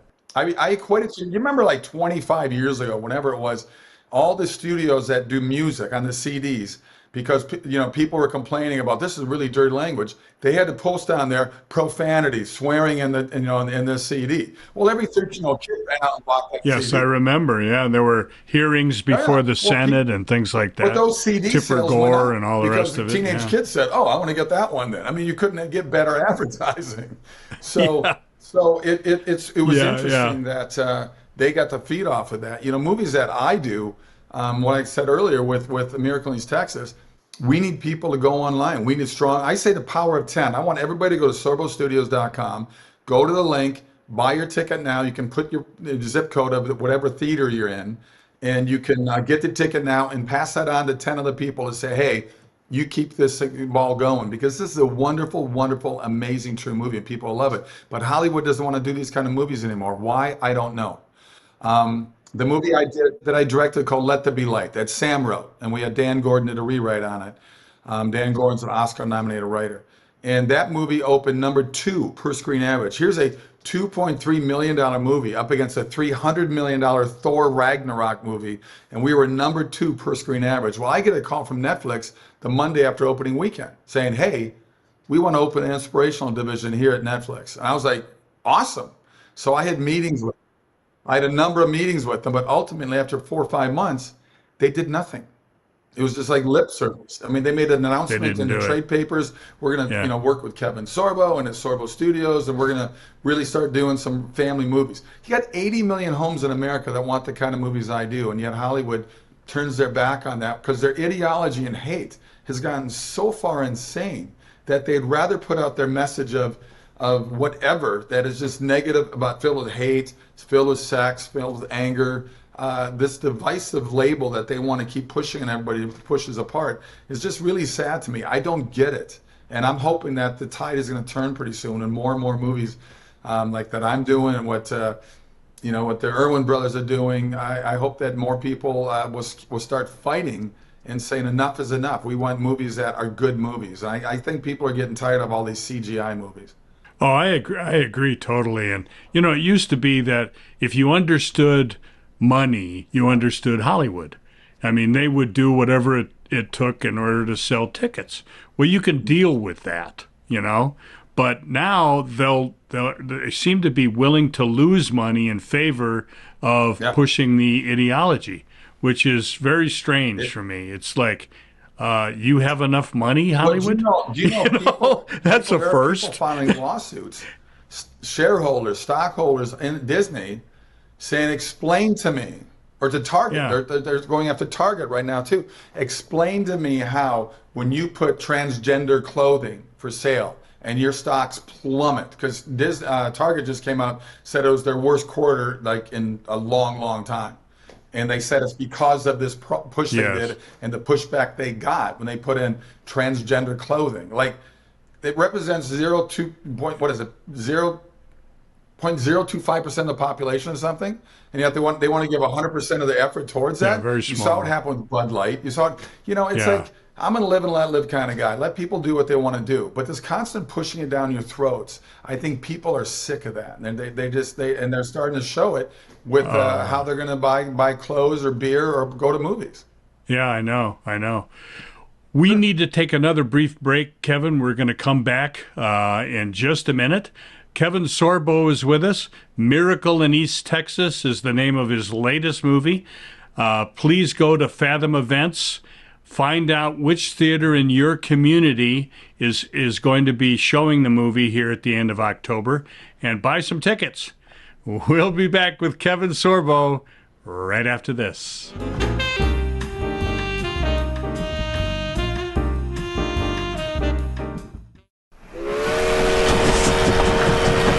So this is Texas. Very flat. I just believe the hand of Providence has been guiding our every step. We're going to hit oil right here on your plate. Doc Boyd and Daniel. While they weren't much good at actually finding or drilling for oil, they both possessed an unusual facility for convincing people that they could do just that. Oil! I've never felt it so strong in all my life. Widows were the mother's milk of the petroleum hustle. Love is not time's fool. And now that they had a well, it was time to hit every widow they could find in a 3-county radius. It's well. We can't bring it in. We've already sold close to 500%. Yeah, so? You can only have 100% of anything. I just wanted to be square with you because I care for you, man. Give you back the $1,000 I took.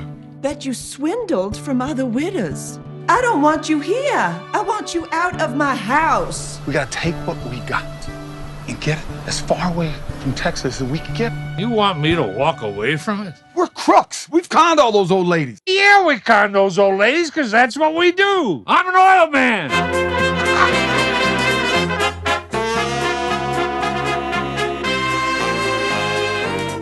Praise Jesus in all his glory. Lotharios. He's talking about you. True hand-to-God miracle is what it is. That's the gospel truth. Leave the rest up to Jesus! God's own bounty. Oil. Black gold. Amen. Amen.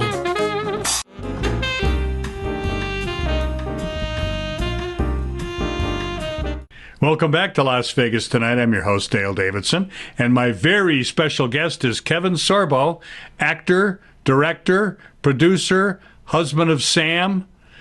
He's a very busy guy, and when in his spare time he sleeps, which is never. Never. Also author and father of 3. That's right, author and father of 3. I've met Braden. Tell me about your other 2 kids. I got Shane, who's my second oldest, and my youngest is Octavia. So they're 21. Actually, Braden's birthday is is next week. He turns 22. Oh, that's wonderful. Shane is 19, and Octavia is 17. So wow, keep us busy. I'm 6'3", and both my boys are taller than me. So there you go. Yeah, when I saw Braden, I hadn't seen him for 3 or 4 years when I saw him a couple of weeks ago, and he turned into Hercules. Yeah, I did. You know? I looked at him, and he had the musculature that you had then, and He's at the gym every day, and he's. Both boys are following my footsteps. Braden just did a 7th or 8th movie just recently, and Shane's done about 3 or 4 in his life as well. So wow. I wasn't surprised when they homeschool and they grow up on the movie sets when growing up while they're in school. So it's sort of been it wasn't surprised when it happened, but you know what, they're going after it, so good for them. Well, yeah, absolutely, and Braden has 2 million followers on TikTok, which is astounding. I mean, that is a lot of people paying attention to him. A lot of people. Yeah. I'm up to about 1.8 million now on Twitter. So people follow me on Twitter. It's at K Sorbs. All my buddies call me Sorbs instead of Sorbo. So KSORBS. Follow me on there. I do some pretty humorous 1 or 2 sentences every day on Twitter. Facebook took me down to over 2 years ago. So I lost. Is that right? Yeah. People there. Well, I was talking the truth about COVID, and I was on the side of what millions of other doctors were saying, and apparently that was misinformation. And of course, now everything that I was saying came true. So one of my tweets was, I need more conspiracy theories because everything I said has been. I know. Yeah. They've squeezed me down too. I might as well be banned. Oh, that's Zuckerberg. I'll take him on. I know he's going to fight Elon Musk. I'd be more than happy to take him on. Hercules versus that guy. I got my money on you. He doesn't like the truth. He doesn't like the truth. So no, he doesn't. No, he absolutely doesn't. Let's talk just a little bit more about the culture wars, if you don't mind. Fighting back is really what we all should be doing, and praying, of course. Praying for our nation. I've never seen it quite so divided as you and I have seen it today. We're coming into what's called the silly season, which is campaigning. Tell me what you think about the Democrats versus Republicans in the 24 election and what you'd like to see happen. Well, I mean, number one, I'm still shocked about the whole Biden thing. I mean, are you kidding me? Kamala Harris, when she was up, and they had 13 people running a Democrat primary, and she was one of them. Yes. She was the first one voted off. She only had, I think, less than 2% of the vote. So 98% of Democrats don't want her as president, and she's wanted somebody else from becoming president. Yeah. I mean, her only qualification, according to Biden, when he said once he won the nomination, he said, "I'm going to pick a woman of color."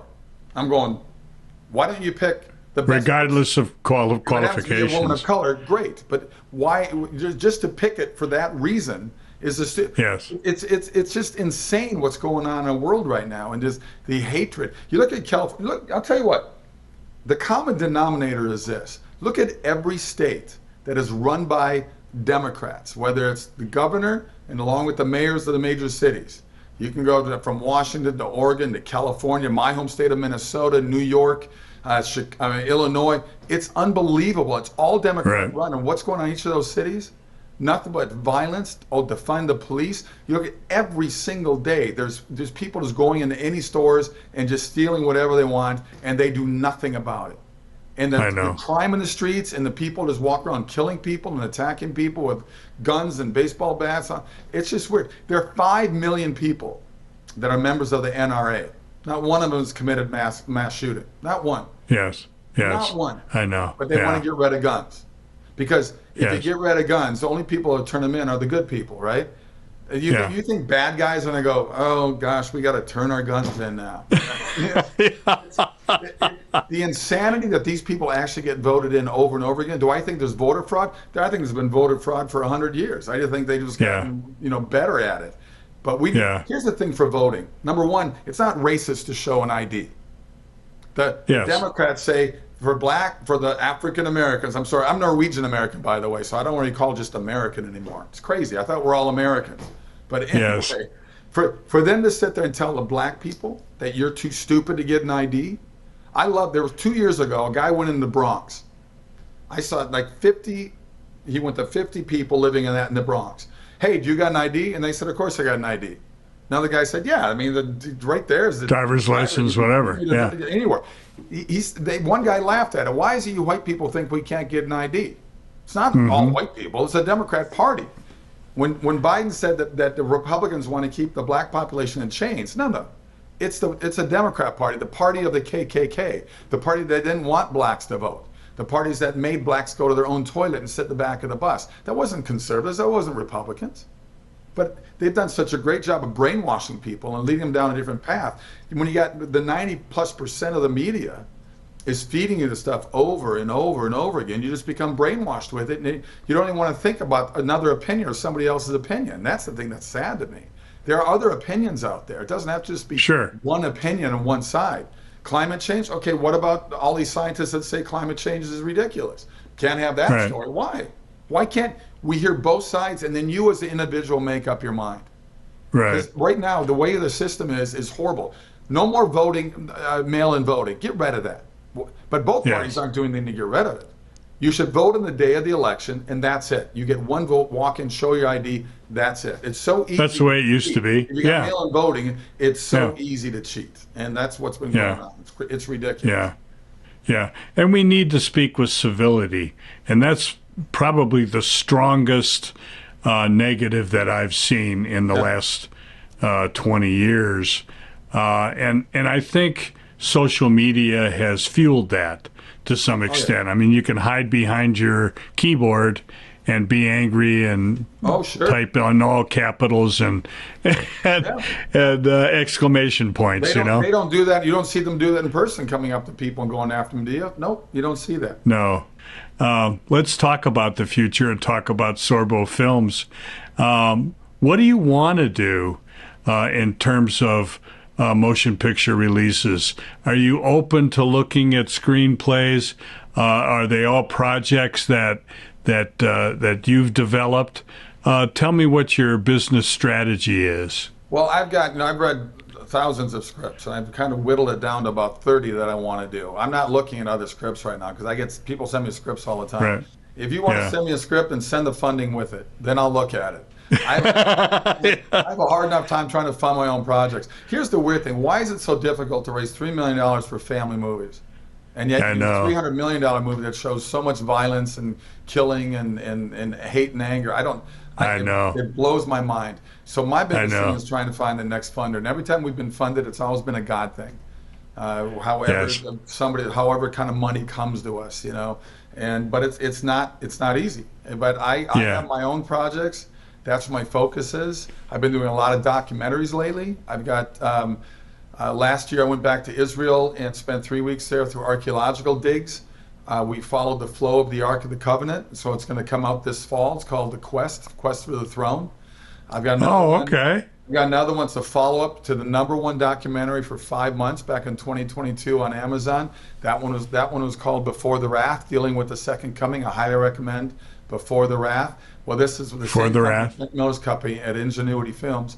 I just narrated the next one, dealing with the Last Supper, and this one's called Eating with the Enemy. I love the title they gave this thing. Oh, wow, that's a great title. It's pretty fascinating. Well, people forget that, these were kids. I think that's one thing that's good about The Chosen. It's showing the age group of the disciples that follow him. These weren't 80-year-old men with beards, white beards that you paint them. These are like 20-somethings. Reading in the Bible books, the New Testament. These are guys that were like, hey man, this Jesus guy is cool, let's follow him. But once he was crucifying him, many people said, hey, you were with him. I don't know the guy. They yeah, I know. Human nature. The reality is, they all came around, though. They all pretty much died horrible deaths for their belief in Jesus. They did. But at that time, they freaked out. Yeah. Well, I'm glad to hear that. And documentaries are increasing in popularity. Yeah. I've noticed. I interviewed a fellow that turns out he was the son of Jackie Wilson, and is now doing a tour where he doing impressions of him, and they've decided to make a documentary of his life. So it's pretty fascinating that people like true to life stories, and docs are really fun to watch. Kevin, I mentioned this during the break. We've got about 3 minutes left. We've got millions of viewers. Many people don't know Jesus. I mentioned also to you that we're now being aired in mainland China. Many of those people don't know about Jesus. Could you spend just a couple of minutes talking about why having Christ in your life is important to you? Well, you know, one of the documentaries I did with John Lennox. John Lennox is an apologist. He's a retired math professor from Oxford University.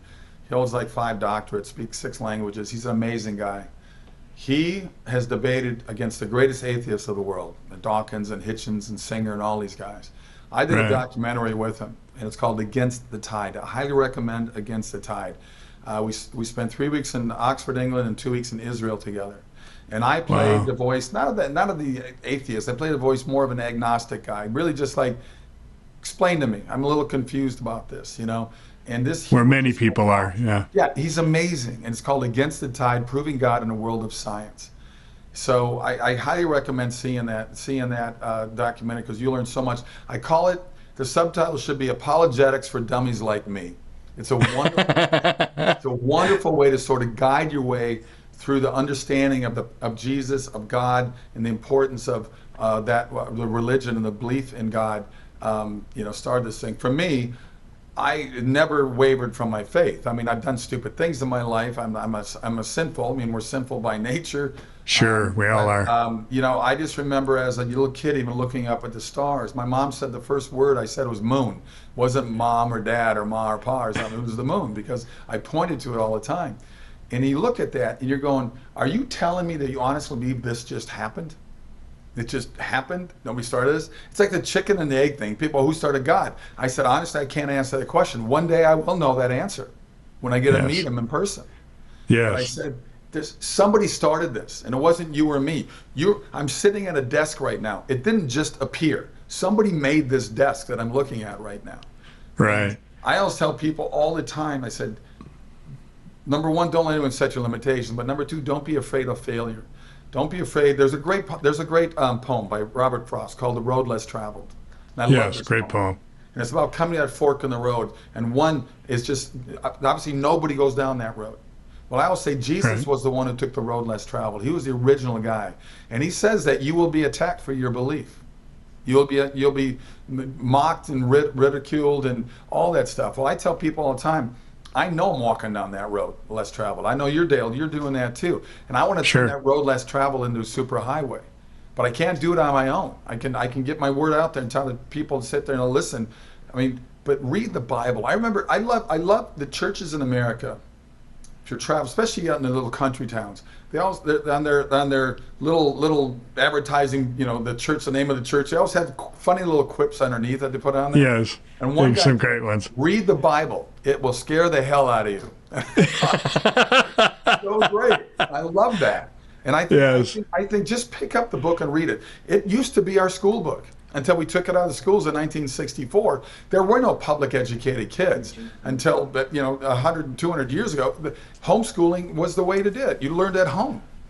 Then the little country schools happened, and unfortunately now public schools, they're just an indoctrination camps for kids. Look what they're doing to kids right now. Yeah, and your wife is a strong advocate for that homeschooling. So my wife's a homeschool advocate. I think one of the blessings of COVID is people woke up. They saw what's going on in our public schools. Now 2 million more homes are homeschooling now because they looked at what school boards are allowing and what teachers are teaching. When you were in school, when I was in public schools, teachers taught what they were supposed to teach. I didn't have any teacher tell me not believe in God. And any teacher tell me to vote this way. If they taught math, they taught math. They taught civics. They don't teach civics anymore in school. You know why? No. Because the government doesn't want you to know it's we the people. Yes. We're the ones that should be in charge of what's happening to government. What's happening, our forefathers are flipping in their graves. What's happening to government? We have unbelievably corrupt officials on both sides of the aisle. Do I think Biden's corrupt? You better believe I do. The evidence is unbelievable. They go after Trump with all this stuff, but Hillary Clinton, all these people, they've all taken advantage of the law system, and because we put them in this position of power, for some reason they're above the law. And we need to, people, we need to change that and not be afraid. Too many people are afraid. Stop being afraid. The only thing to fear is God. Yes, agreed. Thank you. That was very well stated. We really appreciate you. And we appreciate you being on the show. We want to mention one more time, this is a terrific movie, Miracle in East Texas. We're going to be showing the trailer. You can see that it's a comedy. There's some drama involved too. Sure. And it's really a terrific, terrific movie. October 29th is the opening. Go to Fathom Events and buy some tickets. Kevin Sorbo, thanks for joining us. They can go to Fathom Events or they can go to sorbostudios.com. It's all right there. And very quickly, I've attended a lot of Comic-Cons in my life. Well, I'm doing one of the first Faith and Family Con in Knoxville, Tennessee, next May 24th. So go to riseupcon.com. That's riseupcon.com, and you can meet some of your favorite actors from Faith movies, favorite directors. And we're going to have a golf tournament that's going to be amazing. We're raising money for a foster care company based in Tennessee, and also a Tennessee pro-life event as well. So join us up there for the golf, and come to the con and see some of your favorite actors and directors. Oh, what a great idea! I think you'll get a great turnout. That'll start something wonderful. Hope we do. That's great. Thank you so much, Kevin Sorbo, for being on the show. Please give my best to Sam and your kids. Will do. And we'll have you on again for the next movie. How's that? Love it. Okay. God bless you. Thanks for coming. Kevin Sorbo, what a wonderful, wonderful guest. And as we try to remember to say each and every episode of Las Vegas Tonight, when it comes to our Lord and Savior Jesus Christ, please walk with him. God bless you.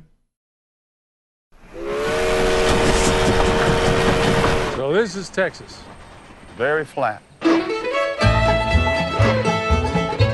I just believe the hand of Providence has been guiding our every step. We're going to hit oil right here on your plate.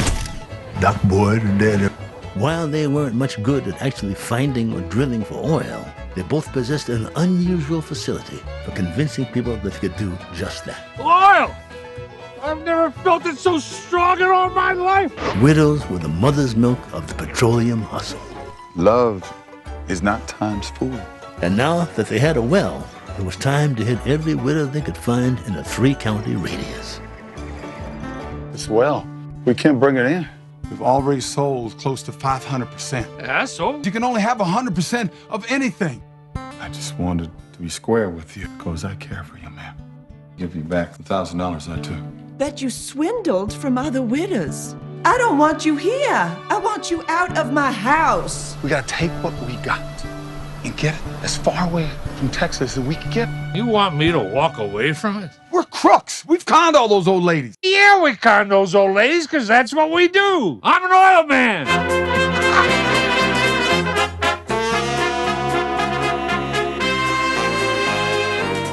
Praise Jesus in all his glory. Lotharios. He's talking about you. True hand-to-God miracle is what it is.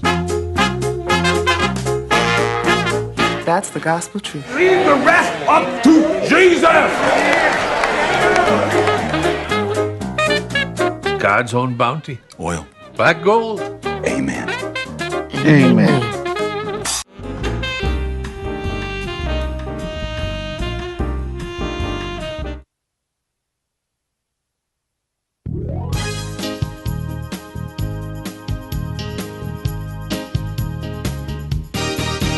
When you've tried all you can to accomplish your plan, there's one thing left to do.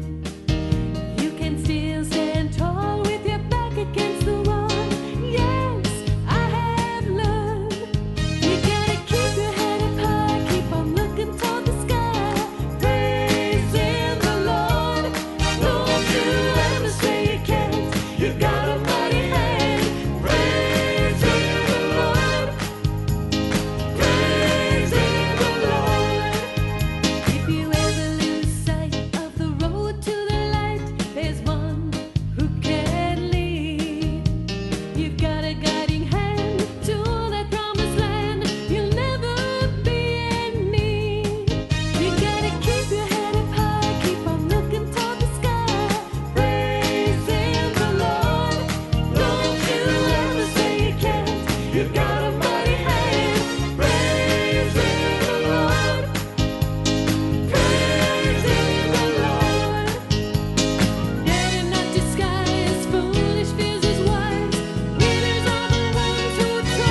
Las Vegas, shine your light on me. You've been watching Las Vegas Tonight with your host, Dale Davidson. We hope you've enjoyed this edition of our show. We so appreciate your loyalty to our program. To keep Las Vegas Tonight on the air, please go to our website, vegassaints.org, and click the Donate button. To send a check or money order, please make it out to Dale Wynn Davidson Ministries and mail it to 9030 West Sahara Avenue, Suite 255, Las Vegas, Nevada, 89117. To suggest a guest to appear on the show or any other suggestions or questions, write to Dale at dalewdavidson@yahoo.com or call him at 702-480-3989. Shine, Las Vegas, shine your light on me.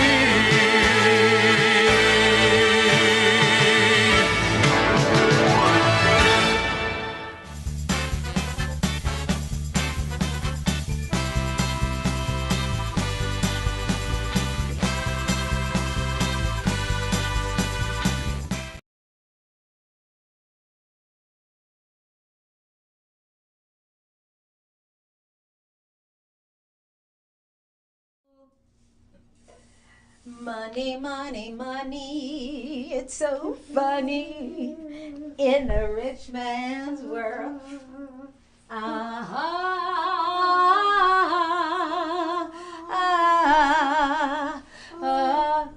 All the things I can do with money, money, money.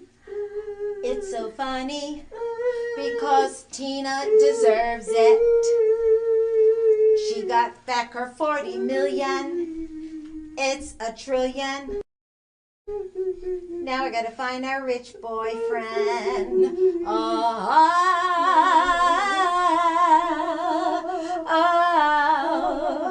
Woo! All the things I could do.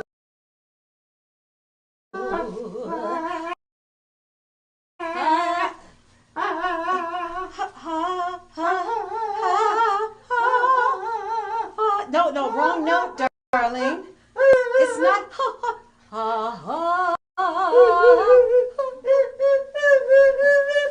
no! What have we here, darling? You're crying. Oh no! I thought you were singing. You're not singing. No, I'm not singing at all. Oh, my little pumpkin pie. Now, you know Mama loves you because I never kiss you on the forehead. I never get close because you don't shower that much. There's Anyway, a bit of a problem. what's wrong, my little Lippchen? What is wrong? I thought she said lip shit. No, But, Lippchen is German. You know, I live in Switzerland, darling. There's a bit Tell of me, a what's problem. going on? What's wrong? I don't know how to tell you this, but warrants out for your arrest. Madame Fifi. You're lying to me. It's Madame Fifi. Oh, she What? told me. How could she arrest me? Because I slept with her butler? And that's a crime? No, it's not a crime. You know, she doesn't care about those Well, then things. It's the She chauffeur sent that I some slept with. She's samples. mad because I slept with the chauffeur and the butler. What is the big deal? Why do I have to? That's not making sense to me. What You need doesn't to make any explain sense to me is the outfit that you're wearing right now. But it's okay not to be okay.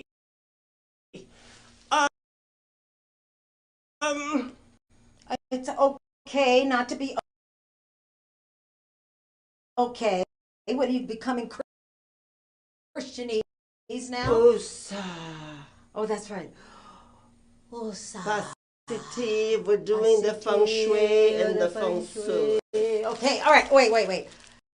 Cut the crap. Warrants out for your arrest. She sent some samples of those candy to her pharmacist And it turns out that there are some hallucinogenic candy that it causes me. What are you drinking? H2O?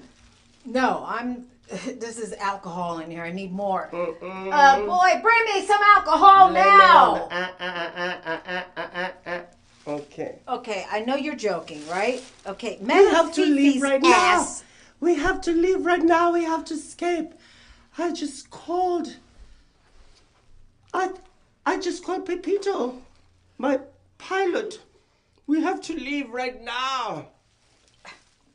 You know you're quite comical sometime. I'm not comical. I don't believe you. Why would Madame Fifi put... First of all, does she know that I am Tina Turnip? And I'm great. And I live in Switzerland. She doesn't care. She just I have said, money. Come on, let's go. Let's go. Let's go. Are you kidding me? Let's go. Are you dead serious? Are you lost your mind or what?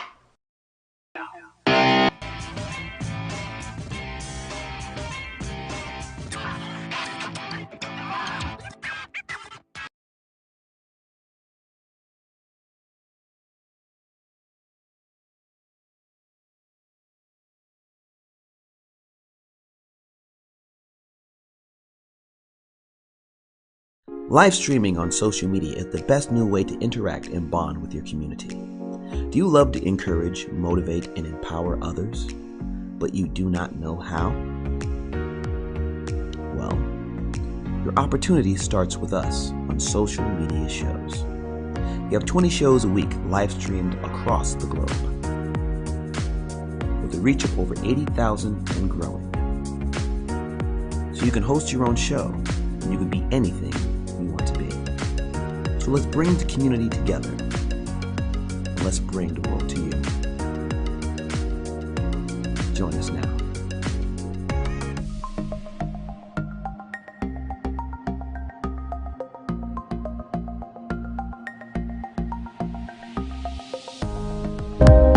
Social media shows is about branding, opportunity, and outreach. We are an entertainment company that empowers others by promoting and supporting our community and everyone who reaches our content.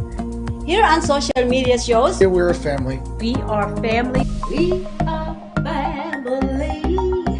I got all my sisters with me. We are family. Get up, everybody, sing. We are family. We are family. We are family. We are family. We are family. We are family, and we want you to be part of our social media shows family.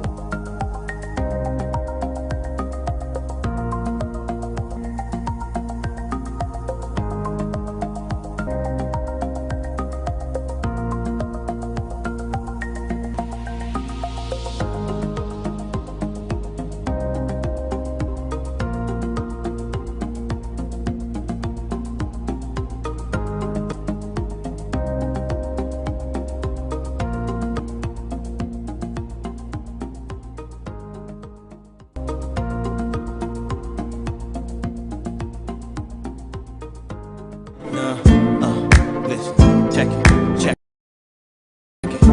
Try to feel a bridge, instead I burned it down. Oh, I tried to lift him up, but found me beaten down to the ground.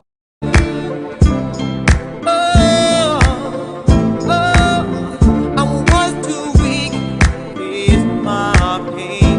Caught up in the flood that was my rain. We both moved on, but my heart remains there.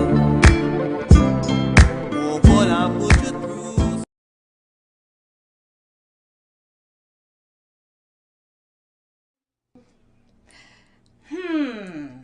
Oh dear, I'm so glad that we're on our way to Interesting. that He's private telling fantasy me island that I Madame have. Fifi is going to have me This is arrested. hello, What kind of crap is that? What kind of fantasy. blinkety blink? What kind of crap is that? Oh my goodness. Why does he want me in jail? Oh, it must be the candy, the psych meds. I mean, Is that I was just able to well, buy the good this candy I was Sonic giving him. jet But how would they know that it was And I psych had a meds hard in time it? acquiring How did these they know?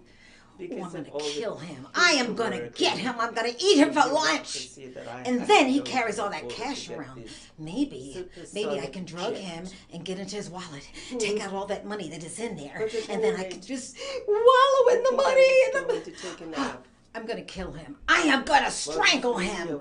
Why does he want to get rid of me? I thought he knew I'm his friend. I mean, his friend. What am I going to do? If I push him out the door, then he's going to fall and die. But then if he stays here, I don't have my pink gun with me to shoot his balls off. So the last thing's push him out the door because he knows that there's a parachute and he will land. That's great. I'm going to push his ass right out of the window.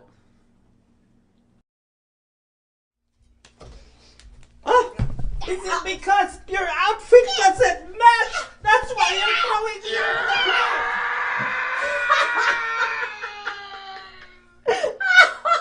Oh, what have I done? Casey, please. Is your wallet with you? Did you leave your wallet in the seat? I don't see it. I mean, Casey, don't die. Oh my goodness. Oh.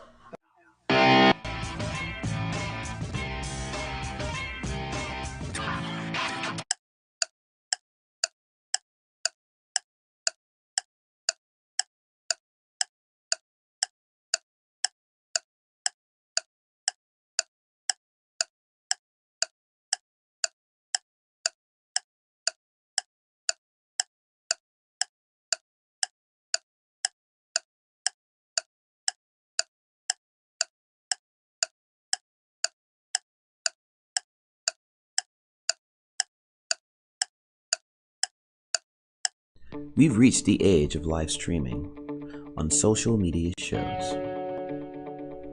You may ask, we're already ahead of the curve, so why do you need to advertise with us? Well, only 8% of the businesses in the US are using digital advertising to grow their business. That's 2 percentage points short of reaching critical mass, which will lead to faster results. We have 20 plus shows with a reach of over 80,000. We'll give you commercial ads, website link, and connections to nonprofit organizations. So get your brand ready for digital monetization, for we are looking for sponsors, which will bring more traffic to your business and ultimately mean more sales. So let's bring the world to you. Inquire now.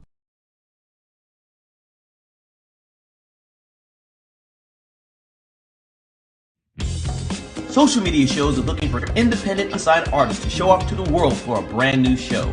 So if you have a video ready to show, email us right now at darkmusictelevision@gmail.com. The video must be a quality of MP4 and we are accepting all genres. R&B, hip hop, soul, blues, pop, country, rock, every and all types. So join us now and let us bring the world to you.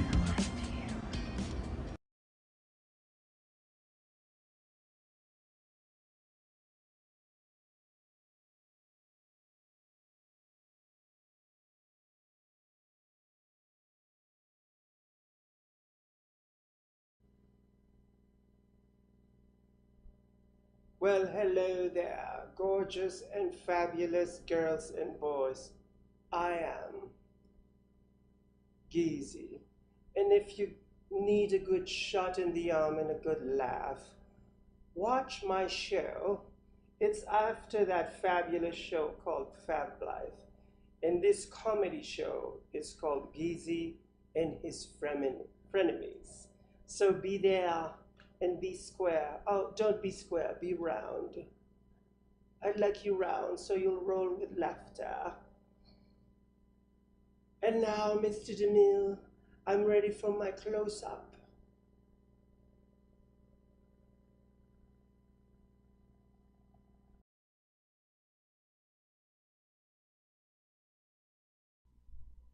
Arabian Nights in Arabian days.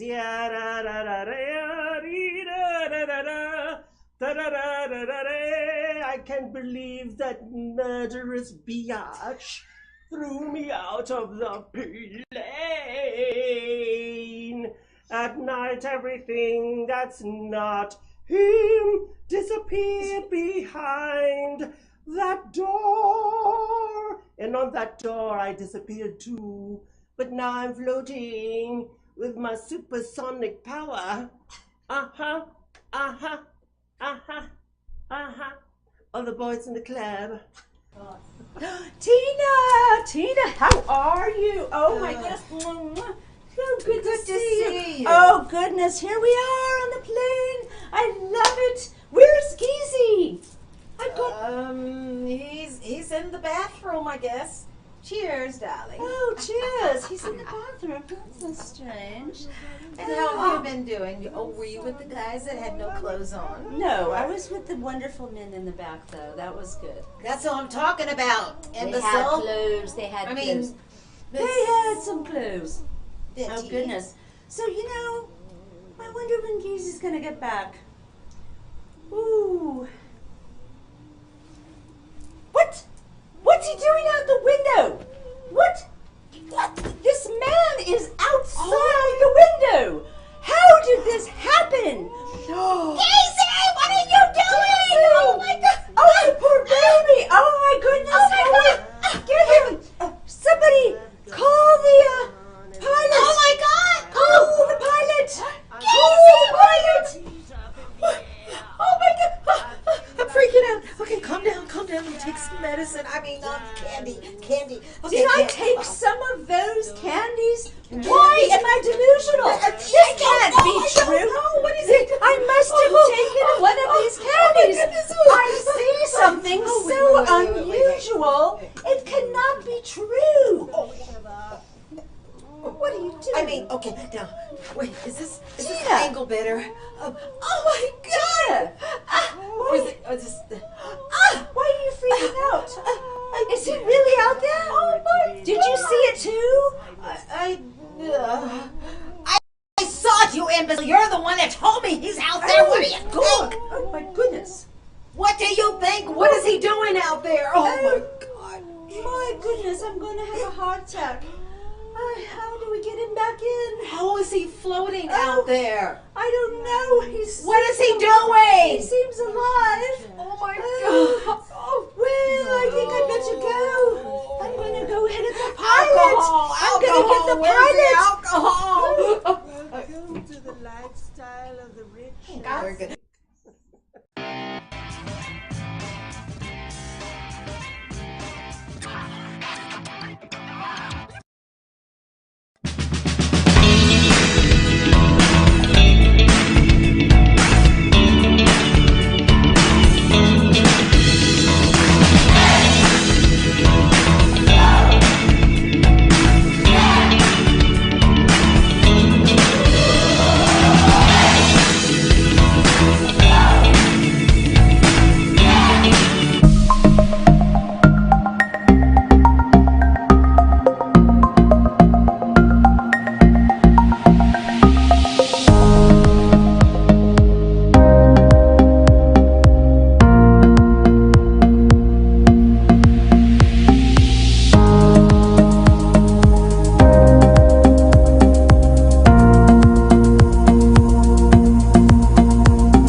John is an employee at one of the most famous firms in the city of New York, so his job is very hectic, and he realized that it is necessary for him to go and finally take a vacation.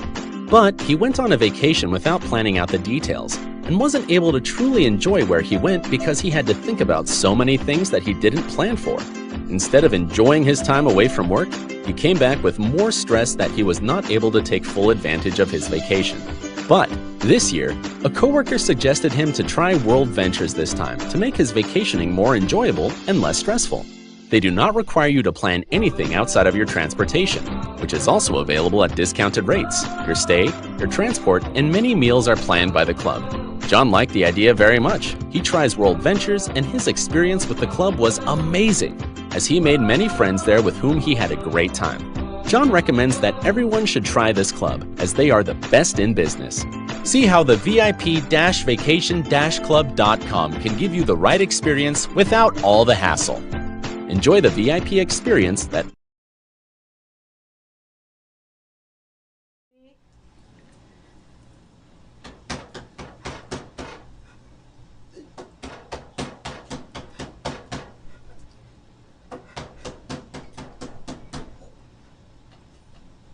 Okay. Will someone open the damn door? Oh, thank you for letting me in, Betty. Oh, what? What are you doing? Yes, thank you. It's easy. Oh dear. Evidently it is. Oh dear.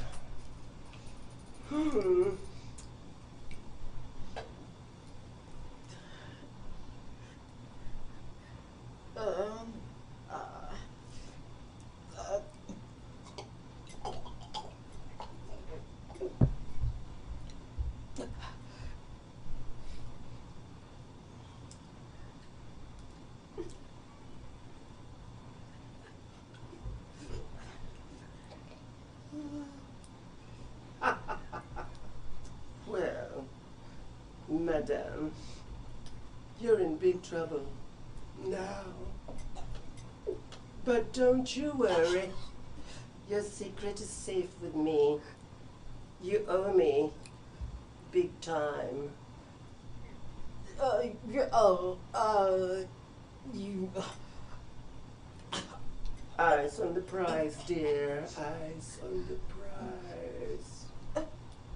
Geezy, you're back. Oh, I'm glad you noticed. Well, oh my God.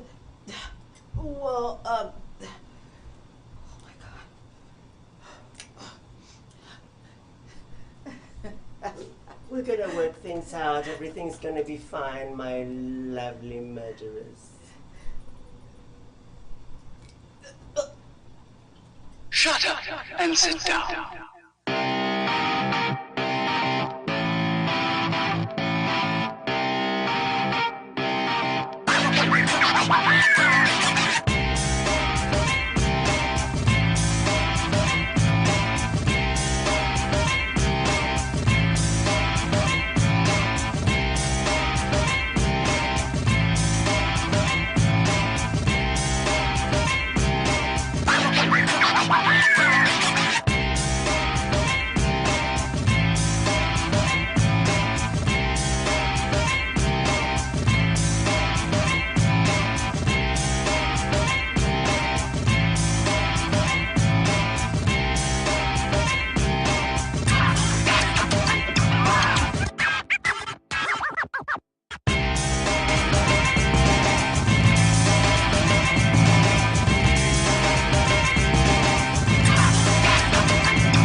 Don't forget to watch Geezy and his frenemies.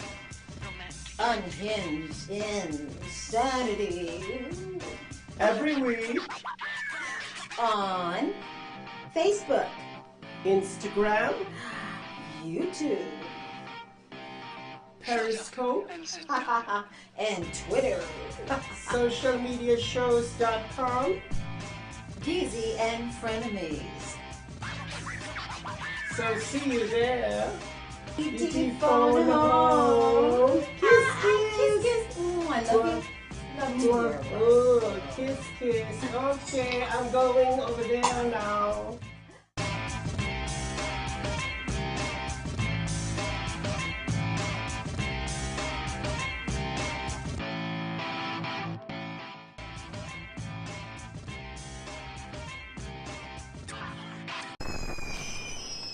Traditional TV is going away.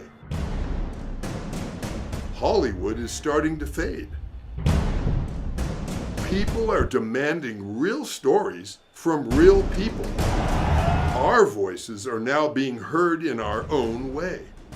Podcasts, Facebook, Twitter, YouTube, and TikTok Live are becoming the norm.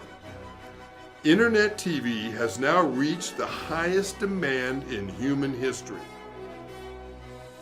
Social media shows is now the new media of the century.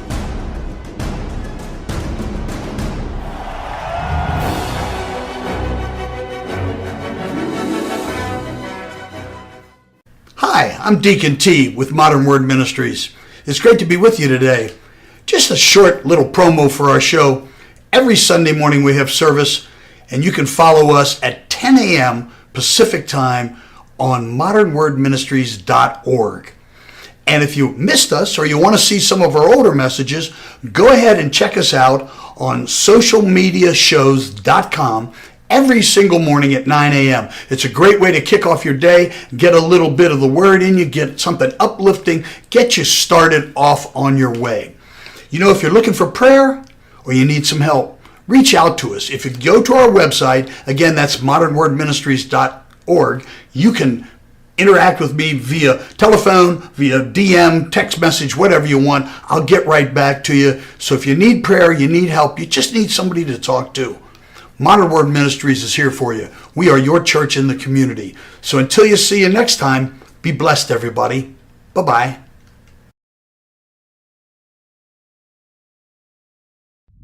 I was not ashamed of the hatred that I had to bear. I shared it with them. They just didn't know. From their point of view, I was just some savage crusader, devil sent by a country of devils to kill. And that's what I did. So you just, Got Films is a full-service production company that provides motion picture quality content and production services for use in the film and TV industry. Looking for a seasoned crew, high-quality equipment, or other production services for your film, TV, commercial, corporate convention, sports, news, or interview project? Your search stops here. Some of our projects include NASCAR, American Restoration, Pawn Stars, Counting Cars, Top Chef, BattleBots, Forge and Fire, and Street Outlaws. We have also produced over 60 feature films and documentaries. We're ready for all your needs. Whatever your project, whatever your budget, big or small, Got Films got you. GotFilms.com.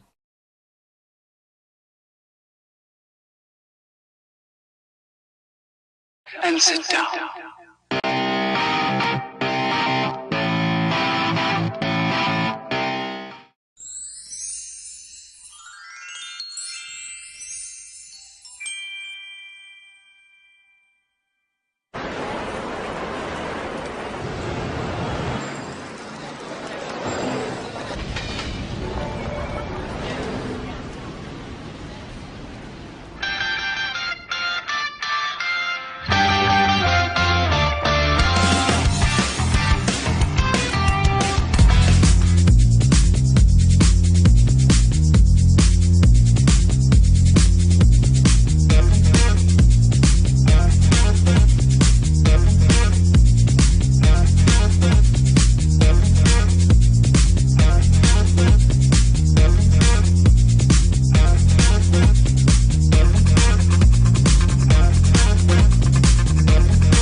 This is delicious. Peace and quiet. Yes, I've been needing this for so long. What is up with my dear friend Geezy and all of his nuts-so whack job friends? Oh my gosh, like I cannot stand even the sight of them. Like, they can make any sane person go crazy. And this sane lady just had to go. I can't deal. They drive a non-drinker to drink. Do you see this? This is alcoholic. This is not the non-alcoholic I usually drink. Oh, God. I gotta I don't know. I just think this trip was the best thing for me. I can't deal with crazy. Crazy does not look good on me.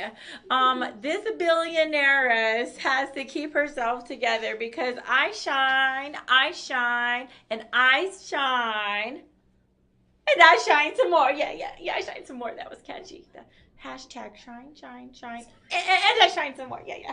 So, I must say that having so much money does not buy class.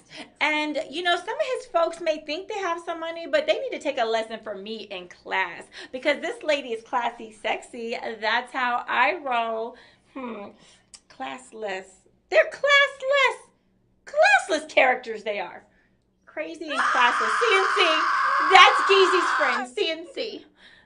But I'm the C that's crazy. Crazy, sexy, cool. Yeah, I'm crazy, sexy, cool. Yeah, that's me. I'm crazy, sexy, and rich, cool. Rich, cool. Yeah. But anyways, so I can't understand why those crazy whack jobs were like trying to fly in like the air, and they're seeing things and they're hearing things, and not one of them has their head screwed on. Not one. Not even the Dr. Cartier. Who is she anyways, Dr. Cartier? Like, she's a doctor, but she knows nothing. She must have bought her degree. I hear you can buy those. I heard somebody did that before. Well, anyway, she must have bought hers because nobody in the right mind would give her the DR in front of Cartier. She's more like crazy Cartier. Yeah, crazy Cartier. Yeah, crazy. That's... Oh my gosh, I can't believe I'm drinking. It's been so long.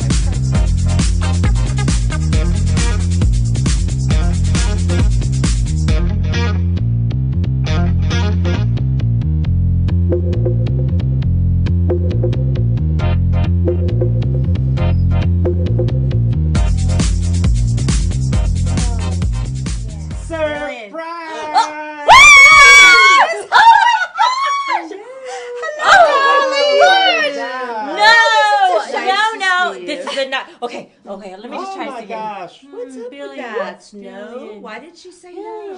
He doesn't really. I hear crazy people. She doesn't like us. Apparently not. Well, she doesn't like us. Help, save me. Chantal, are you all right? Please. I hope this is not reality. This is not reality. You don't I need another seem drink. okay if you ask I need me. another You drink. look like you're really Here, upset. I need another here. drink. This is not a dream. This is a nightmare. Oh my gosh. What are you doing here? What are you and you? Okay, you're all right. But what are you two doing here? I brought them. We were coming to Dorothy. surprise you. We thought that you liked us. No, This is the I Wizard don't like of you. Oz. You like my daughter, I don't darling. like you. I don't like you. Don't touch me. Don't touch the me. Wizard of Oz. No. I brought them here. I brought them here to entertain you. I was dreaming of my billions She and doesn't keys. like us. I'm trying to get away from them. And the reason why I brought them here Wait is a minute, maybe this when you side, see them again, that you'll change your mind. Why would I change my mind? Look at that. She's shaking all that ass.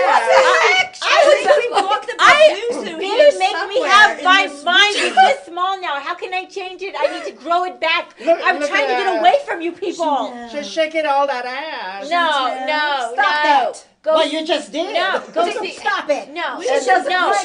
It's go see a doctor, lady. Go see a doctor, lady. Excuse me, lady. They need a doctor. Excuse me, Don't can mess you with like my my flower. daughter? Don't mess with Excuse my me. flower. Excuse me, can you please calm down? No, you drive me crazy. We're all here to have fun. Oh my, no, this is not fun. This is a nightmare.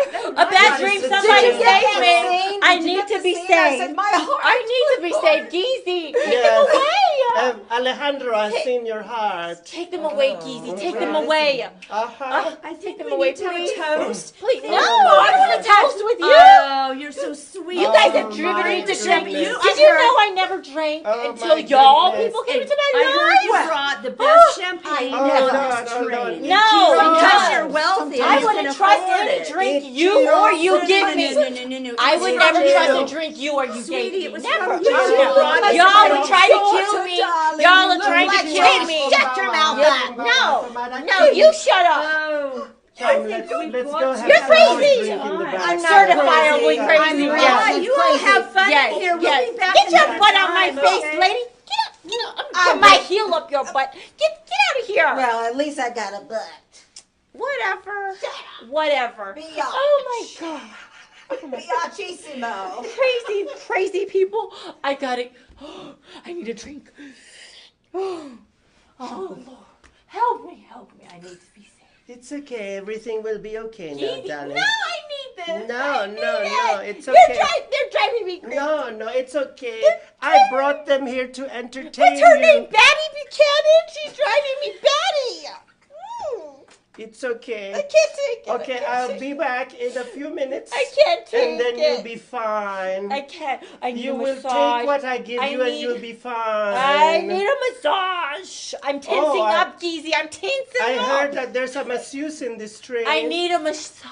I can't touch you because of the Pound Me Too movement. Yeah, no, not from you. Not from you, Geezy. I don't want your hands We on can't me. do that because of the Pound Me Too I need movement. Fabioso's hands on me. Fabioso, you know the guy with the long hair in the commercials? Oh my gosh, you're not that old, sweetie. I am. Fabio I am. is from my time. I know Fabio. And so. I'm old enough to be your mother. I could have breastfed you and nursed you. I wouldn't want your milk, Geezy. Oh, trust me, you like my milk. No. You like my leche. No leche. No leche. No. Whatever. Oh Geezy. my gosh. Keep those You people see, far away my from me. ladies are crying in the back. You make I'm them so done cry. with them. I don't want to ever see them again. Ichiro, もしもし、何を提供できますか？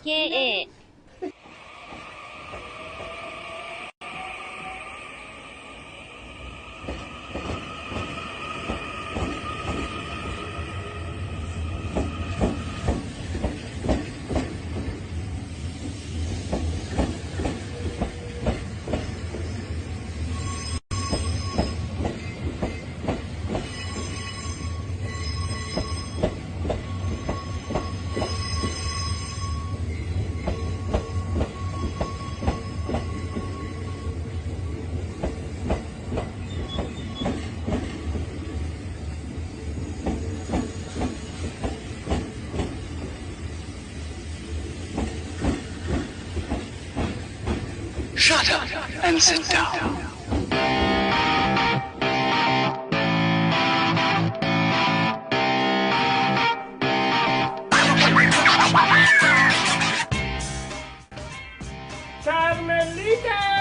Carmelita!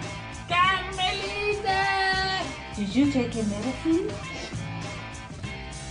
The red pill or the blue pill? Is it better on the right side or the left side? Casey, get your ass over here now! What? Who does that? Who does that? What? I am the heiress billionaire of a perfume empire. But you know what I cannot do? I can't do Geezy and his friends! Shut up and sit down.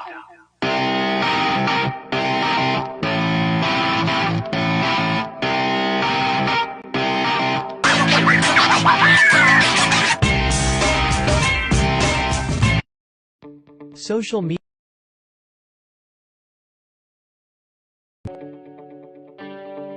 Since then, our founder Maria Pereza never stopped developing a system on social media. In building a network of passionate people that loves to entertain, coach, help others, and deliver informative information to the public, informally, in a low-cost production.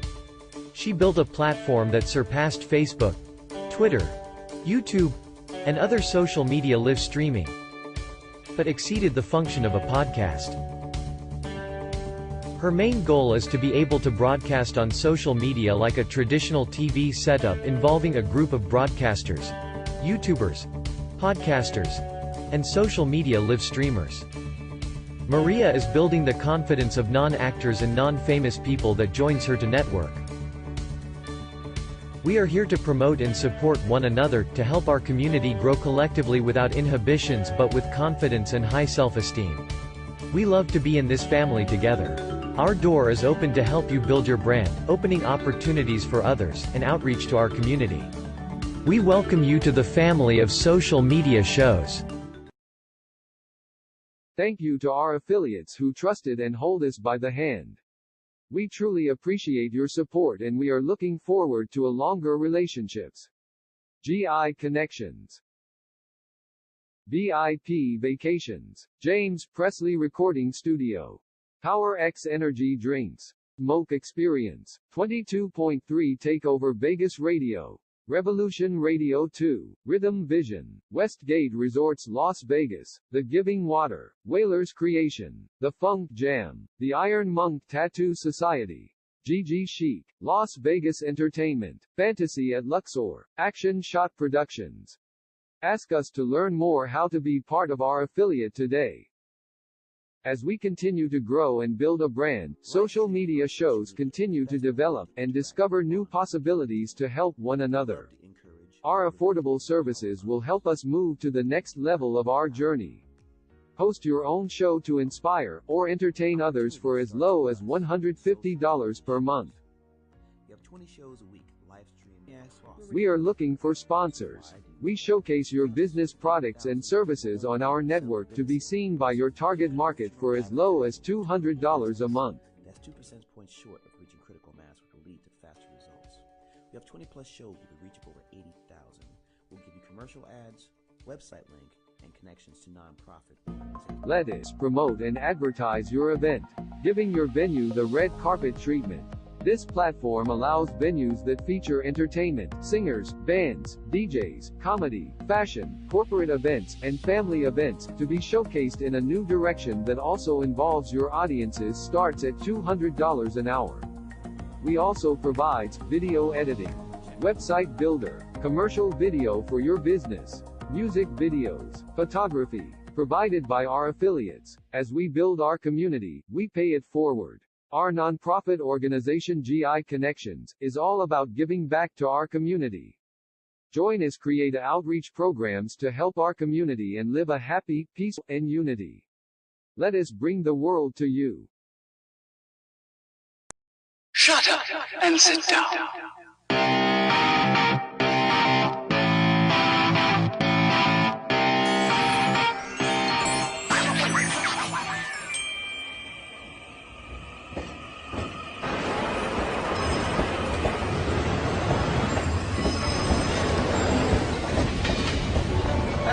Yes, I learned Japanese through the grapevine. I heard it through the grapevine.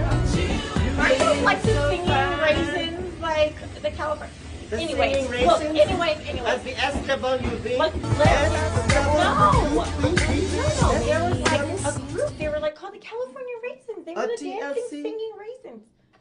Oh my gosh. Anyways. I want to tell you something. Look. I love this train.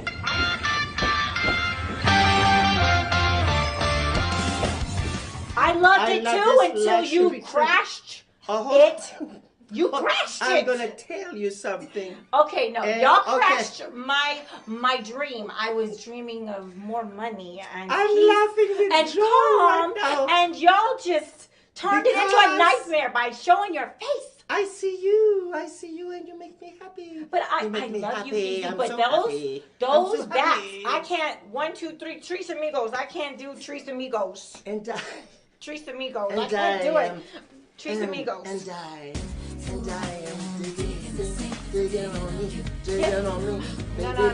No. Is there a song called like Crazy, Crazy, Crazy? Because that's what they are. Something like that. Anyway, no, Geezy, listen, you know, I have mad love for you. We've been, you know, our family. I know we make good perfume we together. do. It's been a very lucrative relationship. But you bring these whack jobs bring into the our circle. I the can't. perfume. No, you drink it too much. I don't think you think it straight. I don't think Well, you think it straight. I can smell it too. No. You Put it know, down. Put the bottle down. Chantel. You know what they drove me to do? They drove me to drink even more. They were trying to kick the habit, and they just made me drink even more. Now I need to go back to AA. That was supposed to be a secret, you know. Me and my sponsor. That was it. Just me and my sponsor. Now I'm starting to lose it. I can't deal it. I can't deal. What are you looking at me like that for? Geezy. What is it? You're speechless. I am agreeing with you. That is my look of agreement. You look like you're in shock or something like, oh, what does that mean? Just a little bit constipated right now, but I'll be fine later. Okay, now that was just too much information, friend. Too much information. Some laxative, please. No. Something was lost in the translation. No. Is there a Japanese translator? How can you say constipation in Japanese? Constipation in Japanese is Can 便秘。 they get off on the next stop? Like, really? They like, cannot. They have to go. They're crazy. But they're like not- they're nuts. Like they're certifiable. Okay. They need to go to the mental hospital. Mental hospital. Okay. Mental Okay. hospital. Okay. Straight jacket. Yeah. Now straight jacket. Calm down. Yeah, I can't deal. No. I can't listen. I can't deal. Okay, quiet on the train. I don't. On the train. We know you're in there. I can't deal with crazy. I can't deal with crazy. Honey, you are with a handsome Japanese man in the room. Why are you even bothering with me? I'm getting a headache. I know. Do you have some Tylenol, ibuprofen or something? I have I need to take. I have the Japanese version of Tylenol. Japanese version of Tylenol. Yes. I need some because it's called the cracker nut. What? Cracker nut. Yes, the cracker nut. You and your made up words and made up terms. You make up half the stuff you say, but I still love you. I don't, but you know the world respects me a lot, and that's why all these people, the A-list stars, they come to me and they have their outfits made. Okay, but if you're hanging with the A-listers, why are you hanging with the C class, the crazy class? C class, crazy class.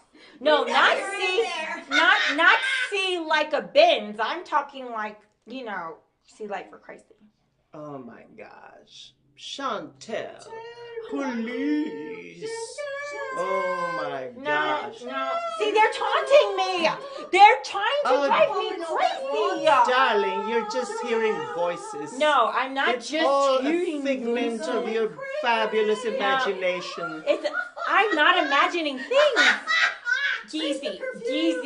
Oh wait, where's? Look at that. We're too good to hang out with them. Hang on, the bartender looks so emotionless. Oh my goodness. Are you guys always this way?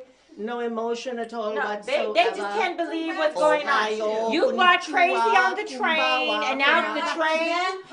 Now the train is about to go off the tracks because nobody can believe that you brought such crazy people on this thing. It's a wax statue. Well, they are wealthy people, and so they cannot say nothing because we paid top dollar for this train ride, and they don't say anything. Money doesn't mean hold class. on. Don't tap on that door. This is a luxurious train. I'm not gonna pay for the damage on this luxury train. I want to push the button for the attendant to kick him off the train. How about that? There is no kick him off. Oh, there get the is boot. no eject Get button. the boot. Get the boot. We're not in our. Chantel in there. This is the attendant.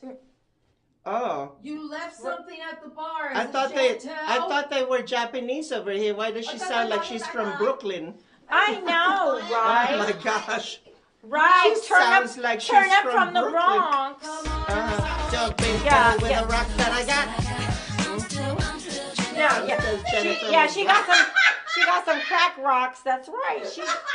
They doing some stuff. Easy. Look, we can't hang with drug users. We can't do it. Can't do it. Okay. They're gonna bring us down. Okay, here's the deal. Okay, here's the deal. We're going to create my this upcoming perfume, and I promise you that after this, I will allow you to take a break on my private island in the Cayman Islands. How about that? And I promise not to follow you. Oh, you promise not to follow me? I promise you. But why did Scouts you on a- follow me in the first place? I've always been a Boy Scout. I've always been a fabulous Boy Scout. But this is you. Look at this you guys glamorous followed me boy. here. I'm so sparkly to be a Boy If Scout. you just had to talk, why didn't you call my cell phone? Because I wanted to see you. But I'm cool with you, but I'm not cool with them. I wanted to see you.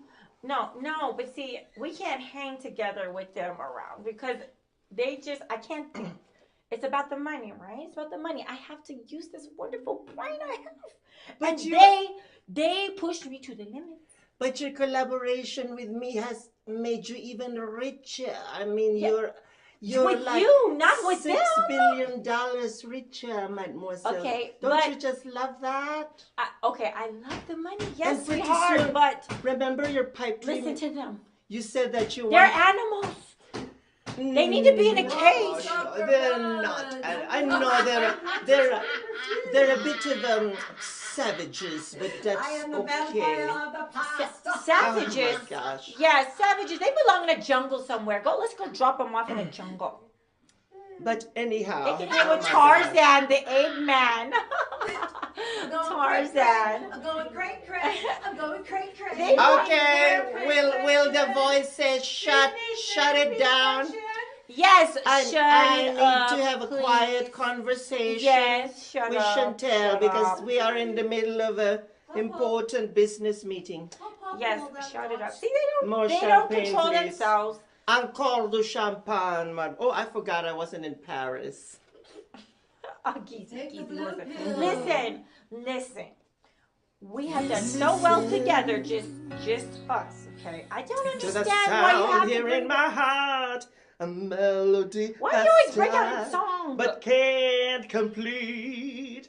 I scream now for my dreams to be heard. Hello, They hello, will not be easy. denied. Hello. Okay, back to reality. Mhm. Reality is that if you keep bringing these people around, it's going to not look I good know for both of jeopardize us. our business alliance. Right. We cannot do that. So how about you send them off to a far away island? Your island.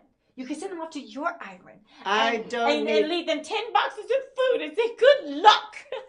Yes. Guess what? Voila. We're done. Guess what? You know what happened to Betty, right? That she got married to that outer space alien Klaatu. That's not real. But okay, They can go with her to outer space for a little while.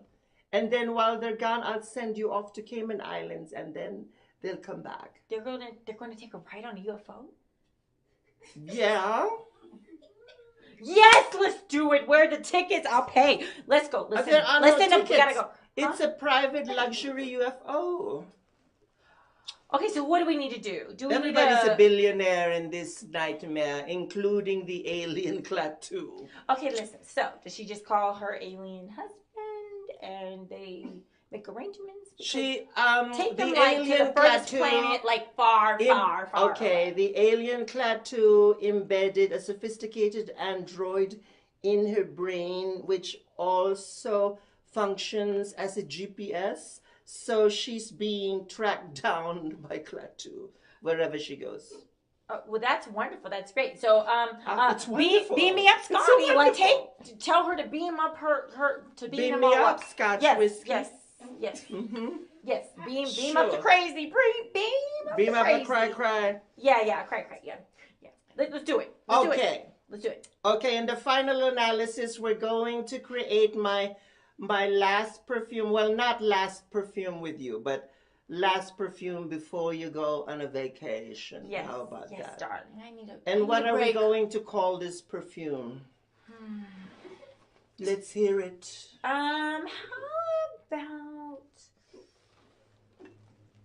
Breaking Lovely? Ooh. Breaking Lovely. Taking a break. And how and shall it's it lovely. smell like? How shall it smell like? It should leave the customer wanting more. They should not Ooh. want to break from it. So they're going to want to put it on. I every want it day, to smell Addicting. I want it to smell like a very romantic night out in the terrace in La Côte d'Azur in the French Riviera. How about that? breaking love is Yes. How about that? Let's call it the Riviera. But there's no breaking in there, and this princess is about to take a break. Okay. A break. Breaking the Riviera. Yes. Oh, that didn't sound nice because we don't want to break any Riviera. So. Well, why not? You know, they say like breaking the internet. We can be breaking. Okay. Breaking the perfume world with our this awesomeness. This champagne is called Insanity. Oh my goodness. No, we're not calling it Insanity, Geezy. Okay. Maybe we should. Moshe. And we can beam them back just for a commercial. Just for a commercial. Shut up and sit down.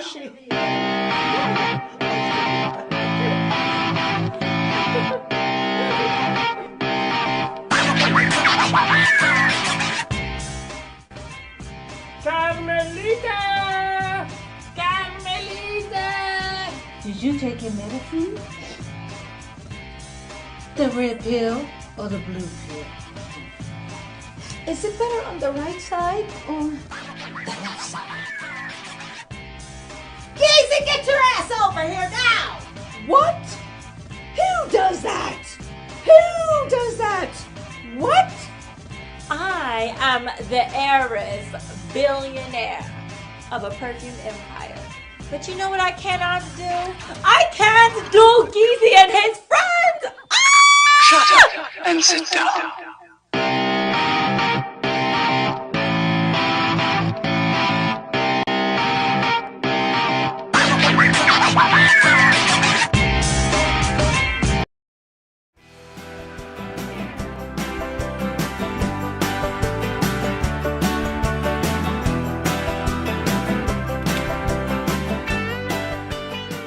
Hi, and welcome to this week's edition of the Las Vegas Advisor Weekly Update with Anthony and Andrew. Today is Friday, August 23rd, 2024. Yep, 99 degrees outside. Yeah, which seems like it's lovely. Yeah, first time under 100 that I can remember, 6-7 weeks. Yeah. So I'm seeing 99, 97, 93. This is beautiful Vegas summer weather. We're getting there, yeah, about probably 4 weeks. Yep. And we're in the best time. September, October, fabulous in Las Vegas. It's beautiful. It is sunny. It's lovely. People are out. And the big news of this week that has been announced, something I'm very excited about, the movie studio, another movie studio. Yeah, not the same one. No, this is a different movie, another one. We talked about it back in April, that Sony Pictures was coming in. And they were looking for tax incentives, tax credits to justify building a big studio on the west side of town, Summerlin area. Apparently, and with $1 billion, they were pledging $1 billion in movie production income to bring in. And this was with Howard Hughes Real Estate. Correct. And, correct. I mean, this was very, very big deal. Yeah, we thought it was a big deal then. Okay, $1 billion they were going to pledge to. So now this week has been announced that Warner Brothers Discovery wants to build a studio, a separate studio, right, in the Southwest, kind of like on the other side, but still on the west side. Pledging $8.5 billion. I mean, that's an incredible undertaking. If this were to happen, I mean, if you were to have 2 movie studios, I mean, they're really looking. This is supposedly this idea hatched by Mark Wahlberg to make Vegas Hollywood 2.0. And you know, they're talking about. I guess they think they can get these tax incentives, and I think there's a better tax structure for them.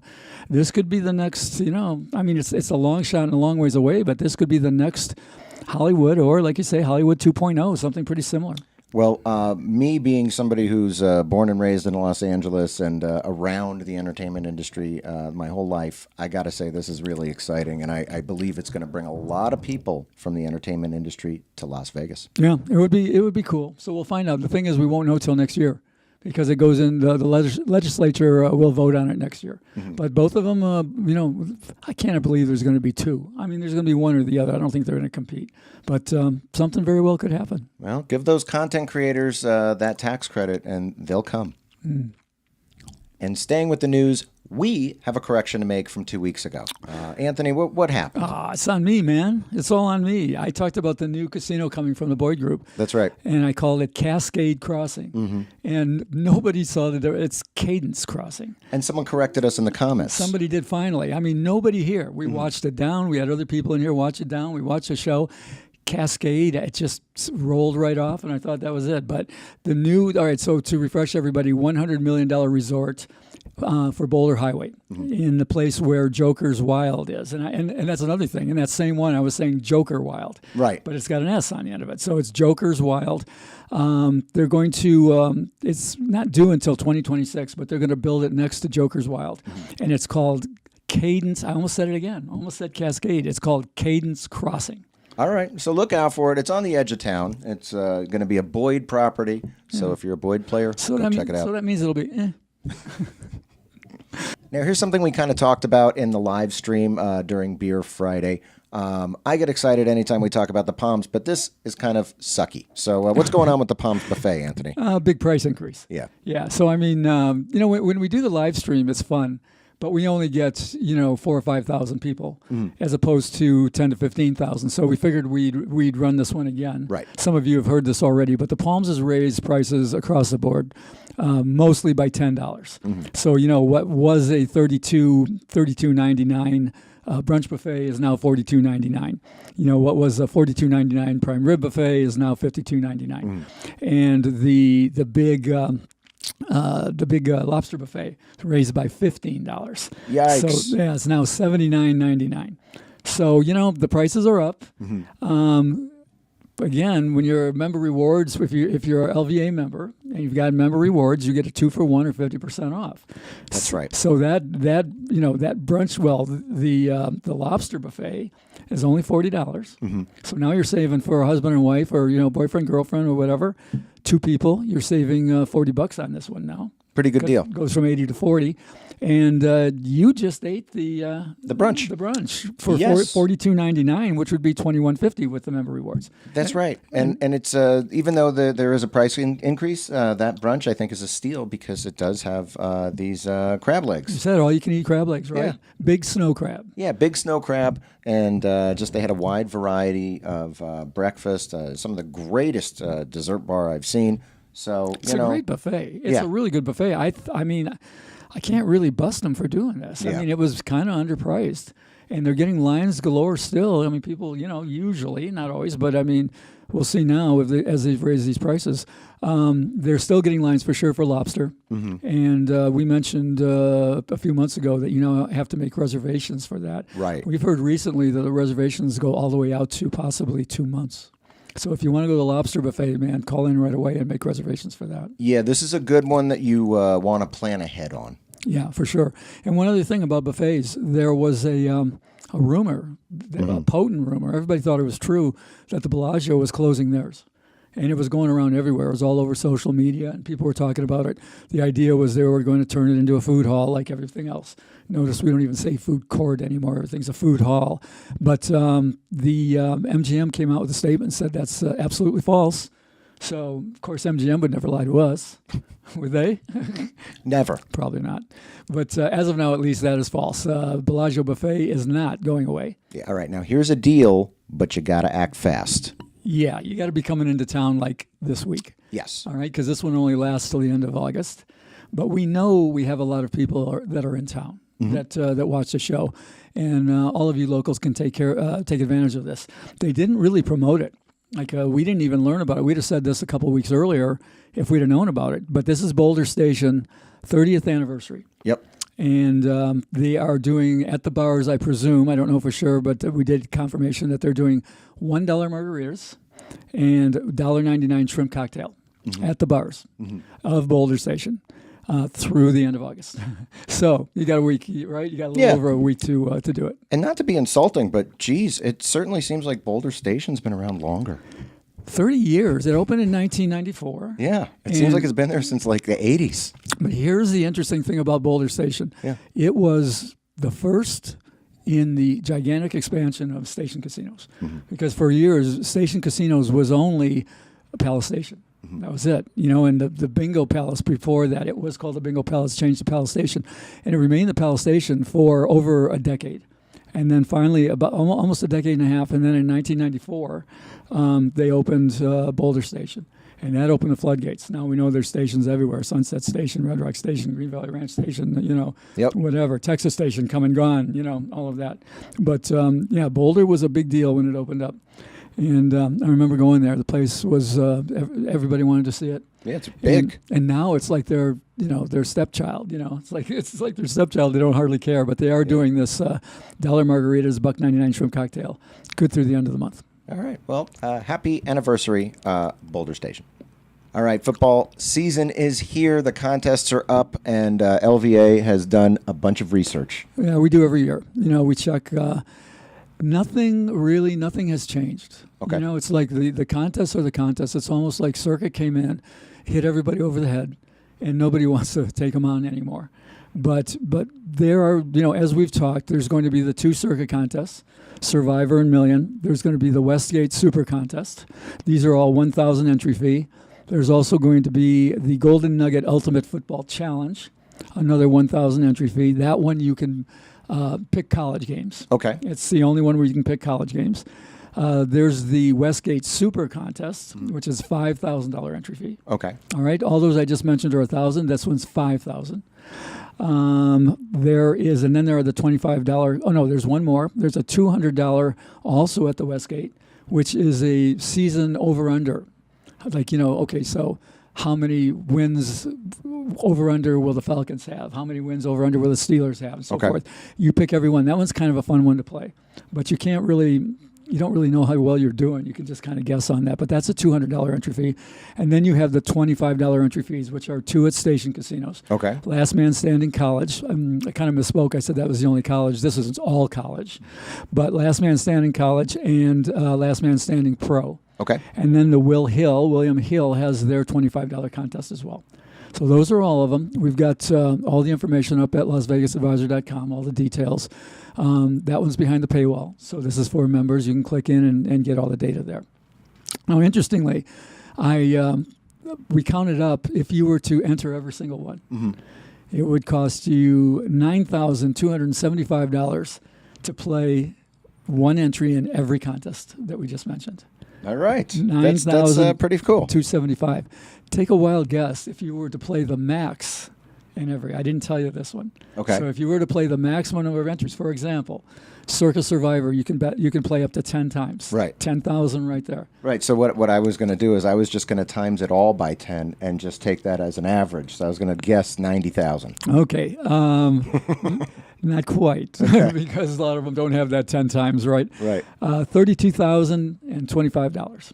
Okay. So anybody who wants to play all of these to the max, so you can play 10 times on Circa Survivor, you can play 6 times on Circa Million, you can play 7 times on Super Contest. Okay. And it would come out to just a smidge over $32,000. Well, there you go. That sounds like fun if you got the dough. Yeah, and don't forget about the proxy. Uh-huh. Anybody who wants to know what the proxy situation is with footballcontest.com, check our last Beer Friday. That's right. At the end of the end of the episode, we had on Maddie from Football Contest, probably the last 15, 20 minutes. Yep, and he explained all about it, told some good stories. Yeah. So check it out. Yeah, last Friday. And in this week's question of the week, it's kind of a two-parter, and it started in the Beer Friday live stream that we did last week from the office. And the question comes from the comments. It says, which is better, capos or bootlegger? Right. We actually addressed that question last Friday. Mm. And so I'll go over it again. I gave the answer, but then we got a response, so that's where we're going to take it a little farther. Okay. I said, these are 2 good places, 2 good Italian places. Bootlegger on the south end of the strip. Mm-hmm. Capo's up west a little bit on Sahara. Right. Capo's is a gimmicky place. All right, it's it's like a speakeasy inside. Mm-hmm. You go and you knock on the door and they open the thing and they go, what's the password? And you go, I don't know, what is it? And they're like, that's it, that sort of thing. They let you in, but it's got that speakeasy vibe inside. The food is pedestrian. Okay, it's not great, but it's fun. It's the kind of thing you would go for a good time, have some drinks, or take your kids. They would love it. Mm-hmm. That sort of thing. They get to go to a speakeasy, right? Yeah, cool. Bootleggers is an old-time Italian joint. I happen to think the food there is better than just mediocre. Okay. And so Bootlegger they do a lot of entertainment there. A lot of old timers go there. It's got that old Italian vibe. Good place, way south on the Strip. Then, though, we got the comment. So go ahead, read the comment that we got. Okay, so the comment says, Bootlegger is a cool place, but the food is terrible. And he says, Capo's food is nothing special. Italian-American Club on Sahara or Casa di Amore on Trop.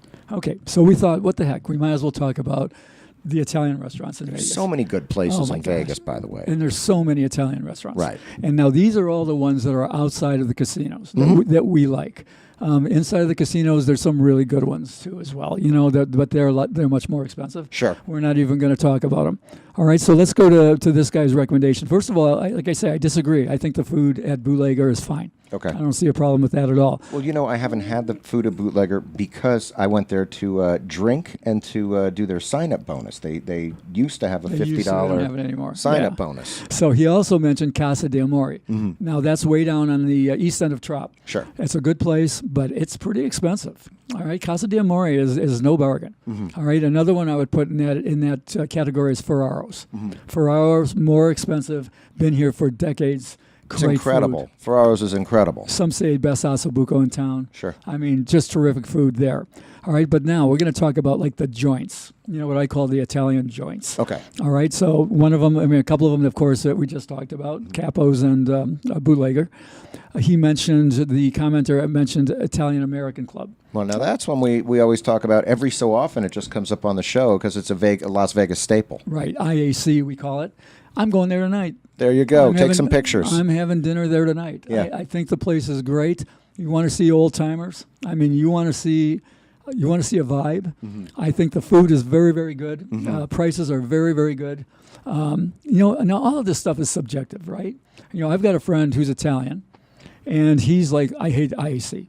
He goes, I don't like it. It's not good Italian food. How could you say that? I don't know. Well, he's Italian. That's what he says. But I mean, I like Chef Boyardee mini ravioli. I mean, I love those things in the can. You pop them, right? The mini ravioli. I mean, so it's all subjective. It's what you like, right?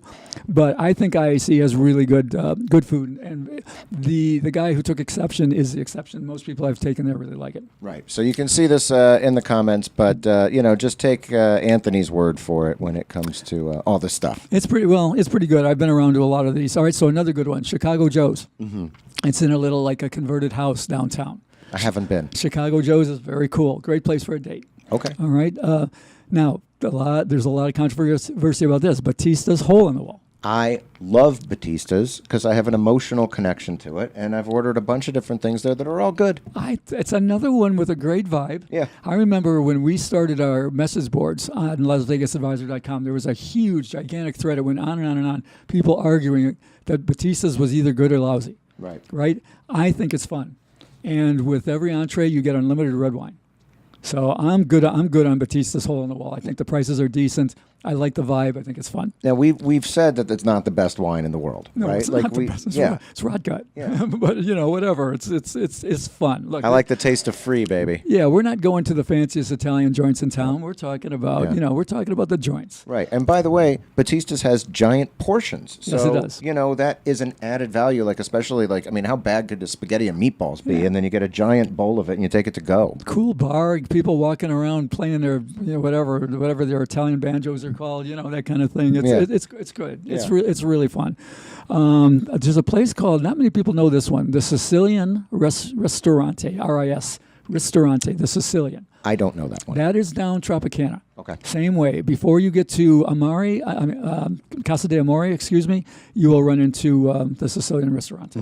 That's a good one. And one more is just kind of, our favorite, I think, Nora's. Okay. There's always been Nora's, which is on the west side here. You always talk about Nora's. Nora's is great, man. Go get the peasant pasta. Okay. All right. Forget exactly what it's called, but it says peasant pasta. I've never seen it anywhere else. It's great. Okay. Get the peasant pasta. It'll make you feel like a multimillionaire. That's right.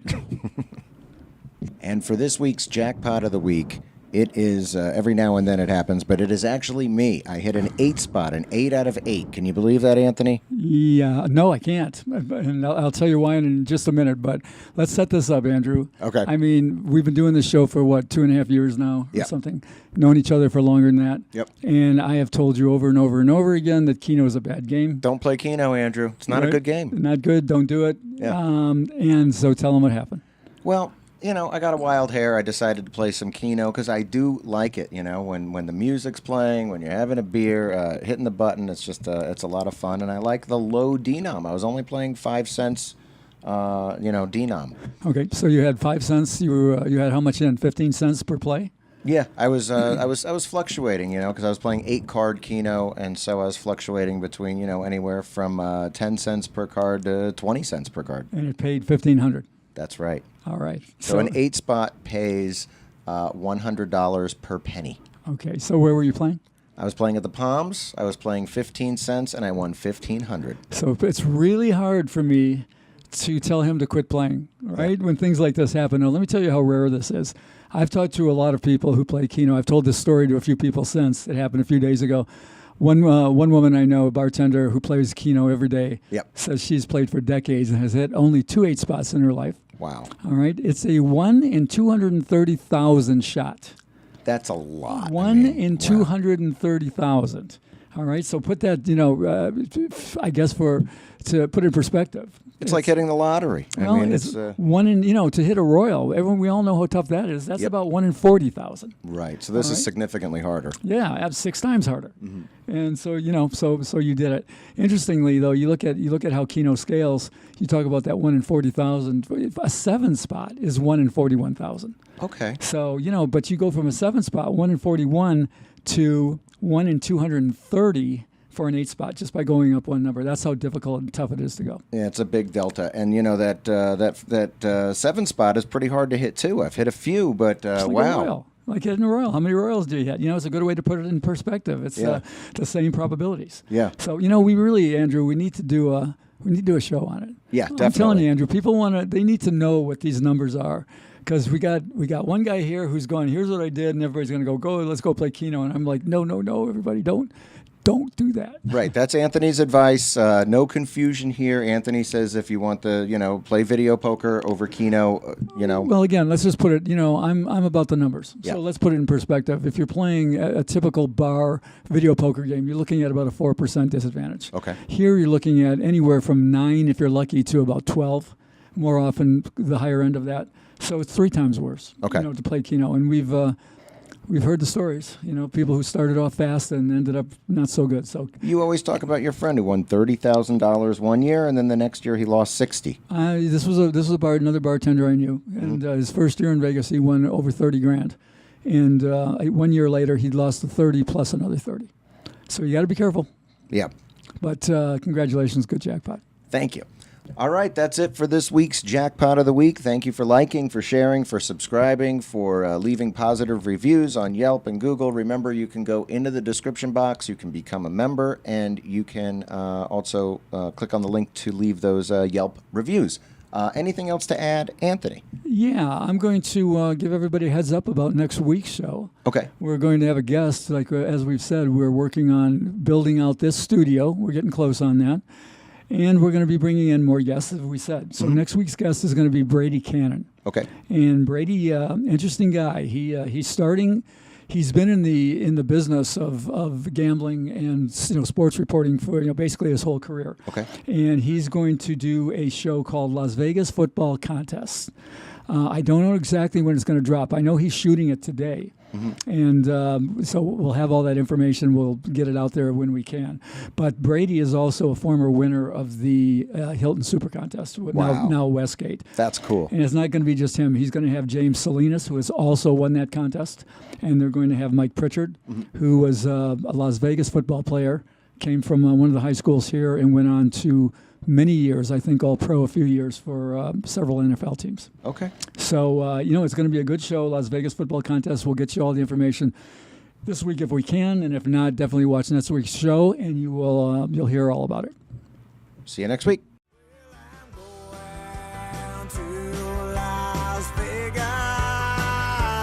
Where the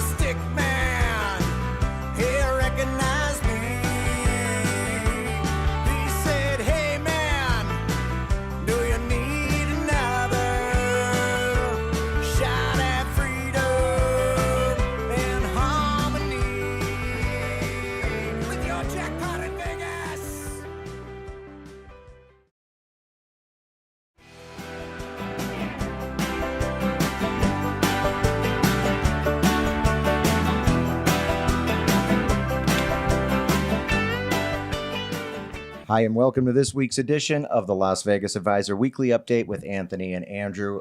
Today is August 23rd, 2024, and we are pre-recording this to be released next week. And today we are joined by our guest, Brady Cannon.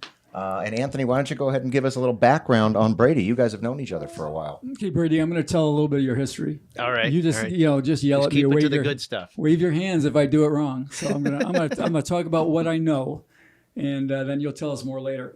Okay, Brady started pretty much as a sports reporter in California. Yeah. Moved to Las Vegas to continue in the business, and of course got into sports betting, mostly specializing in golf and football. He won some golf contests, but the big news is he also won the Hilton Super Contest in 2011 as a part of a 4-man team. After that, his star rose, of course, and he stayed in it. He helped create the Hilton Super Contest weekend with Jay Kornegay, was an on-air personality at VSiN for 5 years or so, hosted the Heat Strokes Golf Podcast, right? Heat Strokes. Yep. And has run LVTtimes.com for decades, and we'll talk about that in a minute. Brady has also played with Frank B. and me for the past 2 years in the contest, and I think we're going to do it again this year. Yep. We did not do well. Yeah, I mean, I guess we've been kind of pretty average. Yeah, we've been very average. Yeah. So we shall see if we can bring back some of the old magic. We're using the same team name, Sansushi. Right. Sushi. Right. How do you pronounce it? Sansushi. Sansushi. Sansushi. I made it sound like we're going out for sushi day. Where does the name come from?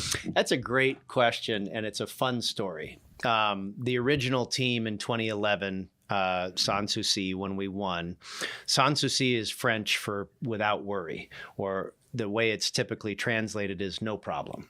Okay. And we, 3 of the 4 of us on that team were big music fans and big fans of the Grateful Dead. Mm-hmm. And there's a story about an old folk singer by the name of Peter Rowan tells a story about how he and David Grisman, a mandolin player, formed this band in Marin County. And they said, Jerry Garcia lives up the street. Do you want to go see what he's up to? And so Rowan is telling this story about how they arrive at Jerry's house, and there's this old, scraggly looking guy with the long gray hair and the beard sitting on his front porch picking the banjo, and there's a sign on his front door that says Sanssouci, which he says, is French for no problem. And that's kind of the way Jerry lived his life, no worries, and Cool. So we said, we're going to go win this contest, no problem. I've been to that house. And they did. Oh, have you really? Well, the Jerry Garcia house in San Francisco, of course. Yeah. Wow. Did you see the sign? Well, I wasn't looking for it, but no. All right. So the main reason that we have Brady on is to help him promote and talk about his new podcast, which is going to be called Las Vegas Football Contest Show, or the Las Vegas Football Contest Show. Mm-hmm. It's going to be Brady Cannon, who was the Super Contest champion, along with James Salinas, who was also Super Contest champion, a different year, correct? Yes. And Mike Pritchard, who was NFL wide receiver for years and years, when he was a kid out of Vegas.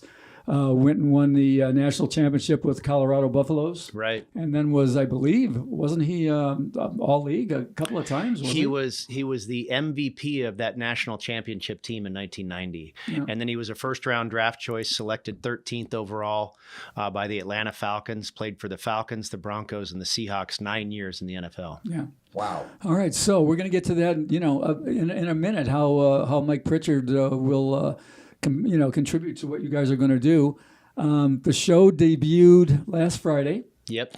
And in fact, Andrew said we're pre-recording this. You've just shot it, right? That's correct. How'd it go, man? It was great. We had it's been a lot of hard work leading up to this. And of course, you've been a great supporter and a big part of it. Yeah, we're helping to sponsor. We're one of the, Huntington Press is one of the sponsors. Yep. And, I have an incredible team as far as our video and our audio and our website design. The website, by the way, is footballcontestshow.com. You can follow us on Twitter at FB Contest Show, Instagram, Football Contest Show, footballcontestshow.com, all over the place. And it was funny. James and Mike and I were on kind of a group text maybe about 4 or 5 months ago, and somebody kind of talked about a football contest, or it was coming through in conversation, and one of us made a joke like, "Yeah, I ought to do a show about that," and I kind of went, "That's actually not a bad idea to do a show about football contests." And I immediately went to bed that night and started trying to buy the domain name Football Contest Show and blah, blah, blah, blah. And I said, okay, guys, are you serious about this? And we talked to Derek Stevens on our episode 1. It was from Radio Row at Circa. And there's another example. Derek is now guaranteeing $16 million with his contest this year. And, this was a little old Survivor contest, and now it's a multi-million-dollar thing. And when you get down to the end of the season, there are many corporations being formed and lawyers get involved. And because there's so much money at stake, people are partnering and investing with these entries that have made it all the way down to the end. And now you have, a Radio Row springs from that. I mean, there was 37 different radio stations and shows in that room talking about the upcoming football season and these contests at Circa. And here we are, another offspring of the incredible growth of football contests in Las Vegas. And we're another product of that as well. Now dedicating a show once a week to this topic, putting together 3 guys, a former NFL player, 2 former contest winners. We've got an entry into the 3 big contests in town. And we're going to go on this program every week and talk about our process, our handicap, and ultimately release what our selections are. Wow. Yeah, that's what I was going to ask you. I mean, what is going to be the way you blend? You got 2 contest winners, big contest winners, and NFL expertise. I guess that's the idea, right? That you're going to blend that expertise together. Yeah. The 3 of us have done a lot of broadcasting work together in the sports betting space. So we all have experience not only talking on that topic, but talking about it together. So we have a nice chemistry together. And Mike's perspective is really interesting. He will readily admit he's not the greatest sports bettor in the world. He's learning. He's getting better every single year. But when I did shows with him, he would always bring something up from the player perspective that I went, wow, there's a nice little nugget that is actionable. So the fact that we've known each other a long time, Mike, is getting his appetite whet for the betting aspect, and he's learning more year after year and still has that great player perspective. And then it's a real nice variety. James's handicapping style is a little bit different from me. And, so I think it's a good blend. So, all right. So from week to week, you're going to talk about who you like. You're going to talk about your position and how that works in contest theory. You're going to talk about your handicap and why you did it. I mean, are you going to get into numbers, or are you going to get into contest theory, like maybe staying off the first favorite, that sort of thing? I mean, how deep are you going to go? I think we're going to go as deep as possible. One thing we said is we always reserve the right to change our pick. We do this show on Fridays. It's going to be every Friday. It'll come out around 7 p.m. Pacific time, wherever you get your podcast, footballcontestshow.com, YouTube, you name it. And we are going to give out our 5 picks for Circa Million. We will give out our 5 picks for the Westgate Super Contest, and we will give out we actually have 3 Survivor entries, and we'll give those out. And we're going to try and be as transparent as possible. But like I say, we do reserve the right if, Joe Burrow gets injured on Friday night or something like that, there's a chance we could change a pick or 2 before the deadline. But no, for the most part, I think you know how it is, Anthony. By the time Friday night rolls around, you're pretty set on what your 5 selections or so are going to be. And yeah, hopefully, to your point, hopefully we get into this deep enough where we are relevant and we're talking about game theory and we're talking about, boy, what do we do this week? And the better we do, the more interest we'll build. And we're going to have to be, again, transparent. It's interesting because, the reason that we ended up playing together, you and I and Frank, is that we're kind of like from 3 different areas. I'm almost all numbers. Right. I couldn't handicap my way out of a paper bag. Right. I couldn't. You're almost all handicapping. Right. Right. With a pinch of logic thrown in. Not just a pinch, but good. Yeah. But me, I'm 100%. You know, all I'm doing is looking at numbers. I'm looking at positions. What should I be betting and not betting? Frank's a little bit of both. Yep. And I think that's a great way to describe it. Yeah. I know Frank is definitely a little bit of both, and you're all numbers based. And I said this on a show the other day. I think I'm a really good handicapper. I'm not a great bettor. You know, you're an excellent bettor. And maybe you just, as you admitted, maybe not the best handicapper in the world. I suck. So, yeah, there's a lot of different ways to skin a cat. I'll tell you what a great handicapper I am. I handicap in my mind, and then I give weight to the other side. I totally give weight to the other side. I think I should be going against what I think is going to happen. But you're right. I think the three of us make a good team. You and Frank and I. Our Sanssouci team was a blend. You know, I was a guy that typically looks at underdogs, you know, the handicapping style. We had a guy that had been in the casino business for 20 plus years and really looked at it from the side of the house. We had a guy that was a complete square ball, and we had a guy that typically and was not a square ball, but a very good bettor, but almost always landed on favorites. So we had a blend, and I think sometimes it takes that when you're.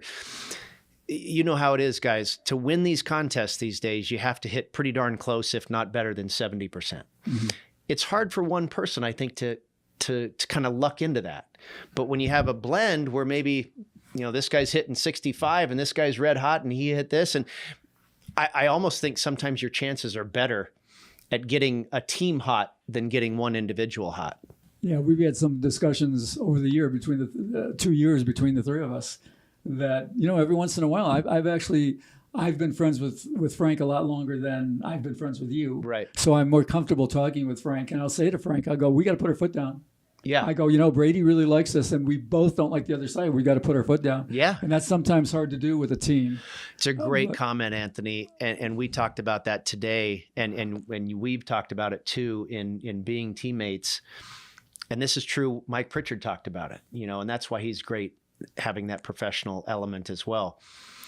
One of the most important things you have to have on any team is trust, right? Yeah. And so if you're telling me this, I'm at one point going to have to say, you know what? I trust him, and I'm going to back off and allow him to do what he's telling me he wants to do. Mm-hmm. Yeah. Are you going to have guests? Yeah, like we maybe had the girl who won the, you know, last man standing, or, you know, that kind of stuff. Sure. Potentially. We had another one of our sponsors, Maddie Simo with footballcontest.com. I'm proxy glad you service. got that in there. Yeah, we recommend them as well. Yeah, he was on your show just recently, Yeah, right? yeah. Yeah, great guy. I've known Maddie for a long time. So he was a guest on our show today to kind of educate a lot of people about what a proxy is. You know, a lot of people don't know exactly what that is. So we had him, and then of course we had Derek Stevens on the show as well. Now, the plan going forward is not necessarily to have a guest every week, but there certainly may be times where we've got to get someone on, you know, someone that's really in the thick of it. Hopefully it's us, or, you know, whatever, but somebody that is becoming a story throughout the season. Yeah, there will be room for guests. Let me ask you real quickly, Circa versus Westgate. All right, now it's obvious that Circa has taken the crown. Right. You know, we've talked about that on the show before. My feeling is, I don't want to put you on the spot, so I'll tell you what I think. Why did Circa so fast, so quickly take the lead? And I think it was, you know, something akin to the argument or the debate about what made poker explode. Was it the whole card cam? Was it TV? Was it, you know, what was it? I think it was the guarantees for sure. Yeah. Right, which they've done. Right. And the no rake. And that's what people don't really realize. You know, from a gambling perspective, one of the first things you look at is equity, and there's no rake on these contests at Circa. Right. And also at Westgate now. So that's right. They they had a rake for a couple, 3 years. 8%. Right. A big, and, you know, I understand it too. There's additional work and additional labor that you have to pay. There's so many, you know, back in the day, there was 300, 400, 500, 600 people that played in the Super Contest. Right. And that was a huge percentage of professionals. Now there's thousands of people that play. And I think the percentage of non-professionals versus pros is, you know, huge. I mean, what percentage of the contest is amateur? 75%? Yeah.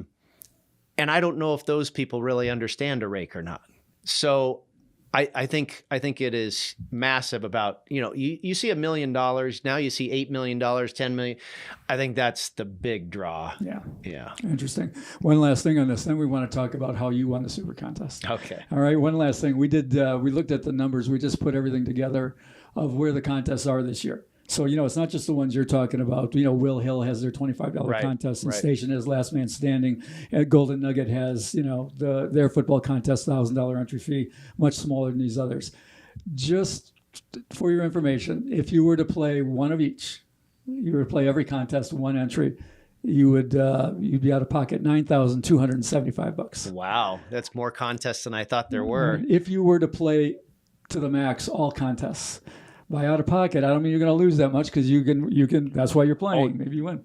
That's just if you play each one once. Right. If you play them all, if you max out, it's $32,025. It's a big commitment, right? Just so you know. So anyway, okay, good. Good luck with the show. We're really looking forward to seeing it, and we will on this show, when we know exactly where it's airing. Say again where they can find it. Yeah, wherever you get your podcasts. Apple Podcasts, Spotify, Amazon, all that good stuff. YouTube. It's both an audio and a video feed, so you can watch it on YouTube. You can listen to it on Spotify, what have you. And then, of course, it'll be posted on our website as well at footballcontestshow.com. So we're so excited about it, Anthony, because there seems to be such an appetite for NFL football contest insight. Yeah, I agree. Yeah. Well, and it seems to be growing faster and faster. And, exponentially. New people are coming in. Andrew's playing first time. That's right. I know. This is my first year. Yeah, I'm excited. Absolutely. Watch him win. I'll kill him. Well, I wanted Anthony to be my partner. Well, hopefully you've signed a deal where he's in for 5% or something like that. I'll give him 10%. Okay. All right. There you go. We have to make a little deal on our stuff. All right. Well, I was also going to say, we do follow Survivor every year on our podcast as a segment. Yeah. And people seem to like that. So if you like that, then you'll like Brady's show. Yeah, I think so. And Survivor, Derek had a great description of the two contests, and really it's three. You've got the Westgate Super Contest, where you pick the 5 games against the spread, which is akin to circa million, picking 5 games. And then there's Survivor, where you're just picking a winner. He used the term digestible. It's so much easier for people to swallow. All I have to do is pick a winner. It's much less intimidating than trying to pick 5 games against the spread. And that's why you have double the amount of people that participate in Circa Survivor than they do in either the Super Contest or Circa Million. Anthony, you talked about it. You're a numbers guy, and you can probably do this in your head very quickly. I would have to sit down for hours to figure this out. Is there a better chance to cash, not necessarily win the whole thing, but to cash in some form or fashion in the Westgate Super Contest, competing, let's say, against 1,000 people with 12 different contests within the contest, versus Circa Million, let's say, not Survivor, Circa Million, that's going to have 6,000 people in the contest. Right. Paying to 100 places. And paying so to 100 places, all that good stuff. There's a lot of factors, and maybe it's about even. But I think that there's a better chance to cash for sure in the Westgate contest. Okay. Because not only, are there fewer people, less competition, but they are paying in so many different ways, those contests within a contest and all that business. But your cashes are going to be much lower. Yeah. So, for all sure. that goes into it. But for people who just go, I just want to cash. Right. Then I say, hey, are you going to turn down $25,000? Yeah. Right. If it's easier to win $25,000 than it is to win $1 million. Well, I'll tell you what, I will give you one more plug on this, because like I say, for the past 2 years, we've been on texts or on phones and everything, me and Frank and Brady. And Brady comes up with some really good stuff. So I think you're going to enjoy it. I think it's going to be a good show. I'm going to be watching every week. Great. Thanks so much. Yeah. Okay, so we're going to switch gears a little bit. We're going to talk about what it's like to win a big contest like that. Now, I've played tournaments and contests for years. I've played hundreds, and I know how difficult it is. And I have much respect, for what you've done. I've won a lot of tournaments, mostly table game tournaments, blackjack, craps, things like that. I've taken second numerous times in football contests. Frank has won a few himself.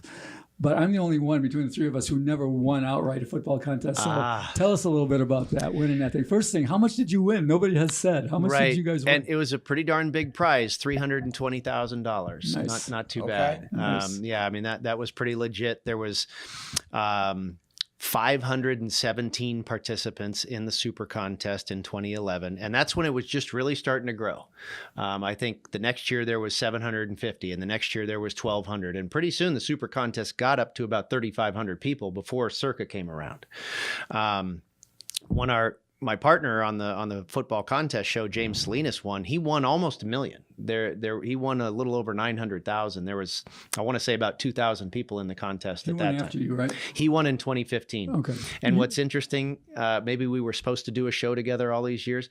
We both hit the same percentage. We had the record high percentage at the time when we won at 72.5%. That's good. It was broken a couple years. I thought it'd be a Joe DiMaggio type record that lasted forever. It was broken a few years later, and then James tied it. He hit the same 72.5% in 2015.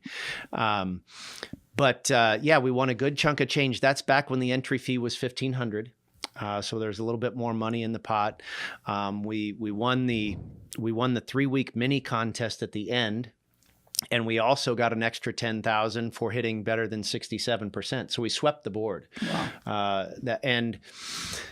I was talking about it with my son last night. We were, James Salinas was in town to do the show, and we were reminiscing about that. And he was saying when you got down, my son was telling the story, when we got down to about the last 6 weeks of the season or so, mom would take us the kids out to go grocery shopping. We're like, we got to get out of the house. Dad needs a defibrillator. He's going to yell at the TV for the next 4 hours and go nuts. And I can almost go through, I mean, if you told me the games, who we were on, and I could almost recall them all. It's just, and this is another thing, Anthony, I think you know this really well.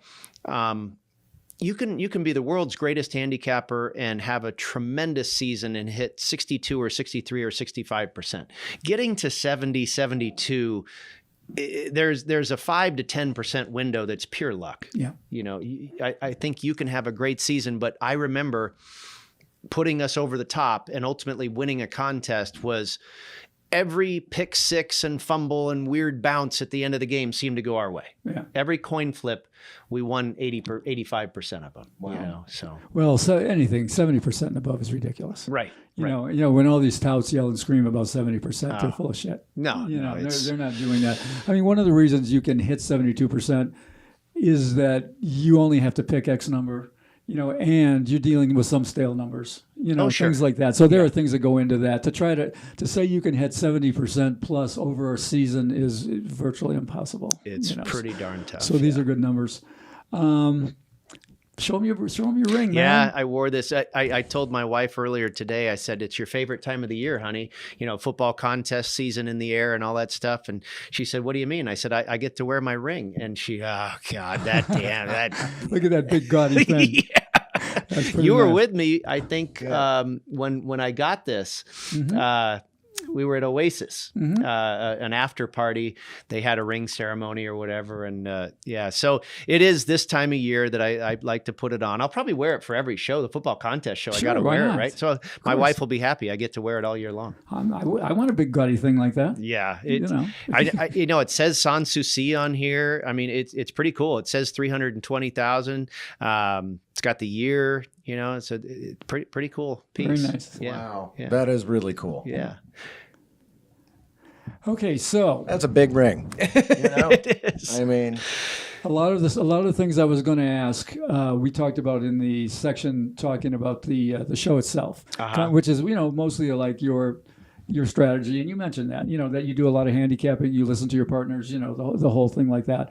So we'll move on from that. Tell us about lvttimes.com. All right, we're going to get you a plug for what you do. Right, yeah. I mean, we got to mention Brady's thing is golf, right? I mean, football and golf.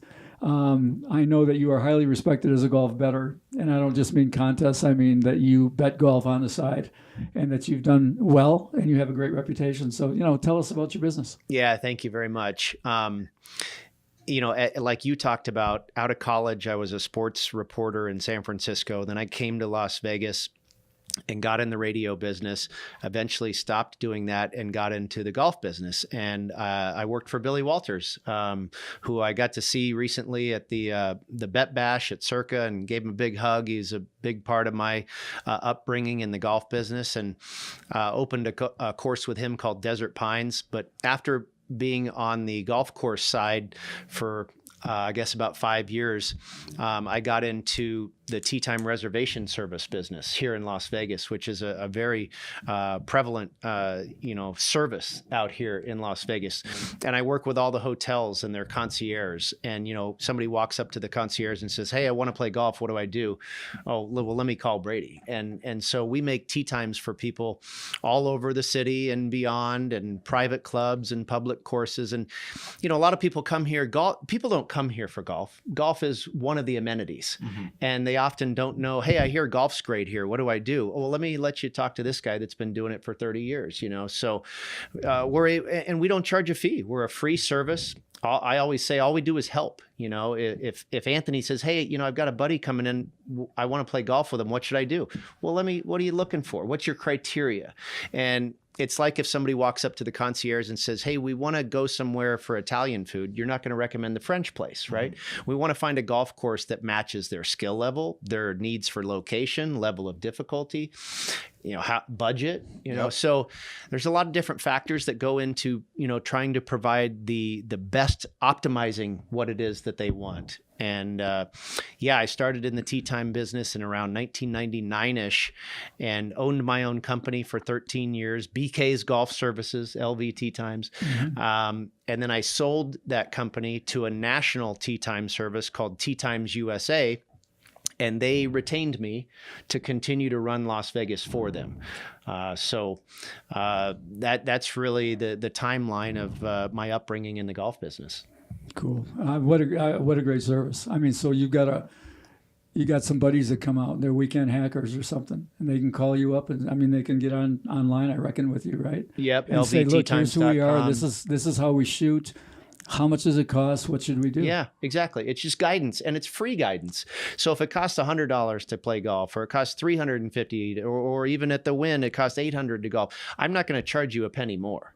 My recommendation, my advice, my expertise is free, and hopefully very helpful. If I were to call you up and tell you my golf history, you would tell me to go to a mini golf course. That's about right. Go play mini golf. There's where you belong, man. All right, that sounds great. Couple of random questions. All right, just some real quickie questions to finish up. Since we're talking golf, your favorite golf course in Vegas? Yeah, well, unfortunately, my favorite golf course in Las Vegas is no longer here. It was the Desert Inn. I love the Desert Inn, the DI. It is now a Wynn Golf Club, but it's totally different. I love the DI. Shadow Creek is remarkable. You played it? I have a couple times. Shadow is certainly remarkable. Cascada is a great course. Reflection Bay is a tremendous course out at Lake Las Vegas. South Shore is right across where Celine Dion used to have her home. South Shore is a private club that's phenomenal. And I tell you, one of the best, a lot of people come out here with my service. I talk to a lot of people and field a lot of questions. If I want something really unique, what's going to blow me away? The Paiute Resort out by Mount Charleston, it's about 35 minutes off the Strip. Wow. Is really unique. It almost feels like you're playing golf on the moon. It is, I think, the most dramatic example of desert golf. And it's just vast. There's no homes on the course, so it's just vast, Joshua trees and yucca plants and mountain scenery, and it's really stunning. It's a world-class place. Cool. You play golf? Me? No, I don't play golf, but it sounds like going to Mount Charleston is the place to, that sounds like the ticket. Shoot, I'll go out with you. You guys play. I'll go hang. Yeah, I'll go hang in the bar. You take the 95 north like you're going to Charleston, and I think the Charleston exit's on the left, and right across the street on the right is the Paiute Resort. They have 3 courses out there. It's an Indian reservation, the Paiute Indian Reservation, and it's a much more reasonably priced. They're anywhere from about $100 to $300. It's high end, but it's not the 800 and the 500 and stuff like that. And one of the reasons they don't charge as much is because they are 35 minutes out. It's a 10-minute further drive than most of the courses, but it's a great value. Tremendous place. I love this because, people call us for advice on everything for LVA. Las Vegas Advisor, you're supposed to know it all. They call and ask me about golf. I'm not a golfer. It I've sounds never like been there might good. be a job opportunity here for me. Yeah, maybe it could be. But I mean, this is my answer from now on. This is, or it has been for a while. This is where you go. I mean, this is where you find out about golf in Vegas, right? I do Top Golf. That's what I do. I do Top Golf and beer. Yeah. It's not a bad combination.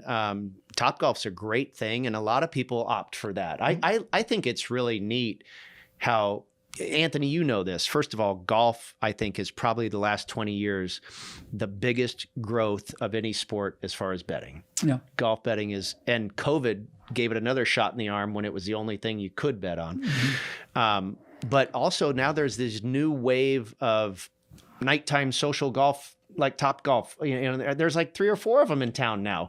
Atomic Golf just opened by the Atomic Strat. Golf, yeah. My son goes to like a hitting area, you know, where you can track all your shots, and it's a bar in the back. And Oh man, there's like 5 or 6 of them now. Yeah. I mean, they keep opening. Pop Stroke, is that one? Yeah, There's like yeah. Pop Stroke, and the one that's I can't even remember. There's another one right here in Chinatown. It's in the back of a bar, and it's, you know, I mean, it's literally, it's not outside, but it's the what do you call it? The digitized golf that you can actually swing. It's swing called full out. a simulator. Yeah, And it's whatever avenue you're going down, it's great to see the game of golf growing the way it is. You're a good player, eh? I'm pretty good. Yeah. You know, back in the day, I got to be a 5 handicap, which is really good. Now I'm more like a 10. I don't play nearly as much. But, you know, if I was to get out of here and go play down the street right now, I'd probably be able to shoot about 85. Man, there is no sport in the world that I'm more crappy at than golf. It's I'm really it's bad. hard. And that's why that's why Top Golf and all this stuff is great, because it allows people to swing a golf club and hit a ball and have some fun, but you don't have to commit 4 or 5 hours to a game that's expensive and very difficult. Good. All right, good advice. LVTtimes.com. This one question for me. I mean, you know, as good as you've been and gotten at betting, you know, especially in your areas. Now, you didn't grow up like me. When I was a kid, I got my first book on blackjack, and that's all I did.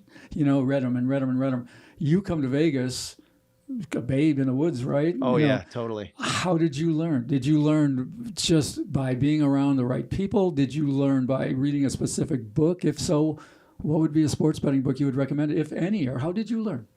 Yeah, great question. And it's really just by osmosis and soaking up the people that I was around for the last 30 years. I came here 30 years ago with a radio job, and God bless his soul, with Dave Koken, who just passed away recently, a great friend of mine. We did a show together, and Dave, you know, I learned a lot. And you know this, Anthony. You know, I came in green from the Bay Area, you know, are the Niners going to win? Are they going to win by 7? Of course, they're going to crush them. And then wait a minute, sports betting, we want to kind of go the other way. We want to think totally contrarian. And what seems common, we're going to go uncommon. And you know, when we did this show together, Dave and I, we had guys like Jim Feist and Dr. Bob Stoll and Mark Lawrence and all these handicappers and guys on, and I started to learn about the way they were thinking, and I started to read their books and about trends and this and that and angles and Dave Malinsky. And you know how it is too, Anthony. I mean, you learn something new about sports betting probably every day. Well, that's a different thing. I mean, you know, blackjack's rote. It's black and white. Right. You know, it's rote. You learn to do it, and you can do it. There's so much nuance in sports betting. Okay, so of all of these, you know, the guys you worked with, did you have a mentor or mentors? You know, like for me, it was like Peter Griffin and Stanford Wong. These two guys, Griffin and Wong, were my guys. Was there somebody that you just said, "This is, man, I'm just soaking it up from this dude"? There really hasn't been one person. It's been a collection of a lot of guys. I talked about, you know, some of my early experience working with these guys in radio and you know, just soaking up what they had to say. And then as you progress in your sports betting career, you can pick out some guys that are really sharp and kind of speak your language, if you will. So it's been a lot of guys over the years, and just trying to take nuggets here and there and continue to put it into your own repertoire. I always say, I handicap 2 sports, PGA Tour golf and NFL football. And for everything else, I just listen to smart people. And I think that's what I do. I just try and listen to people that I really respect, you being one of them included, that I know are really good at this and a lot of times a lot better than me. And I just try and learn and educate myself every day. Isn't that what every smart business tycoon says? Yeah. I listen to the smart people. Yeah. You know, surround that's the yourself way with to good do it. people. Right. All right. Last question, Brady. We're going to go back and do another solid for Maddie. What's your favorite proxy service? Hey, footballcontest.com, Maddie Simo for sure. You know what? There is one more question. I got to plug you as well. I forgot you asked me what my favorite sports betting book is. Oh, yeah. I assumed there wasn't a favorite. Well, I haven't read a ton. I've read maybe a half a dozen sports betting books, some about stories. Superbookie? I haven't read that. Oh, really? No. You know, that Art Mantera is the first, one of the first ones. But okay, go ahead. So some of them have just been great stories and others have been educational.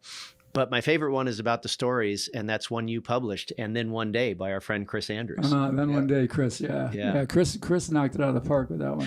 It's hilarious. There's wonderful stories in that book. And things to pick up, too. I mean, there's when you talk about getting information from all areas, this is a bookmaker writing. Yeah. So you get to a little bit of a look into a bookmaker's thinking and how the sports bettor has to go against the bookmaker. Chris is another guy I learned a ton from. I used to ghostwrite an article. Chris would talk about every big game on the board, and where the movement has been, and just hearing his inflection and how he described, a sharp guy came in with this, and then we moved it to this. And I used to write that article every week, and you learn stuff from that. All right, guys, that's it for today. Thank you, Brady, for being a part of our show. And for you guys, we're going to go ahead and put a bunch of different links in the description box to Brady's show and to find Brady and some of the books that we talked about. Anything else, Anthony? No, it's a great guest, man. And thank you, Brady. It's always been a good experience with you. Well, it's great to be with you guys. A real honor for you to have me on. And I guess it's contest season, Anthony. You and I have been meeting up the last few years around this time of the year. It's time to go again. We got to do better.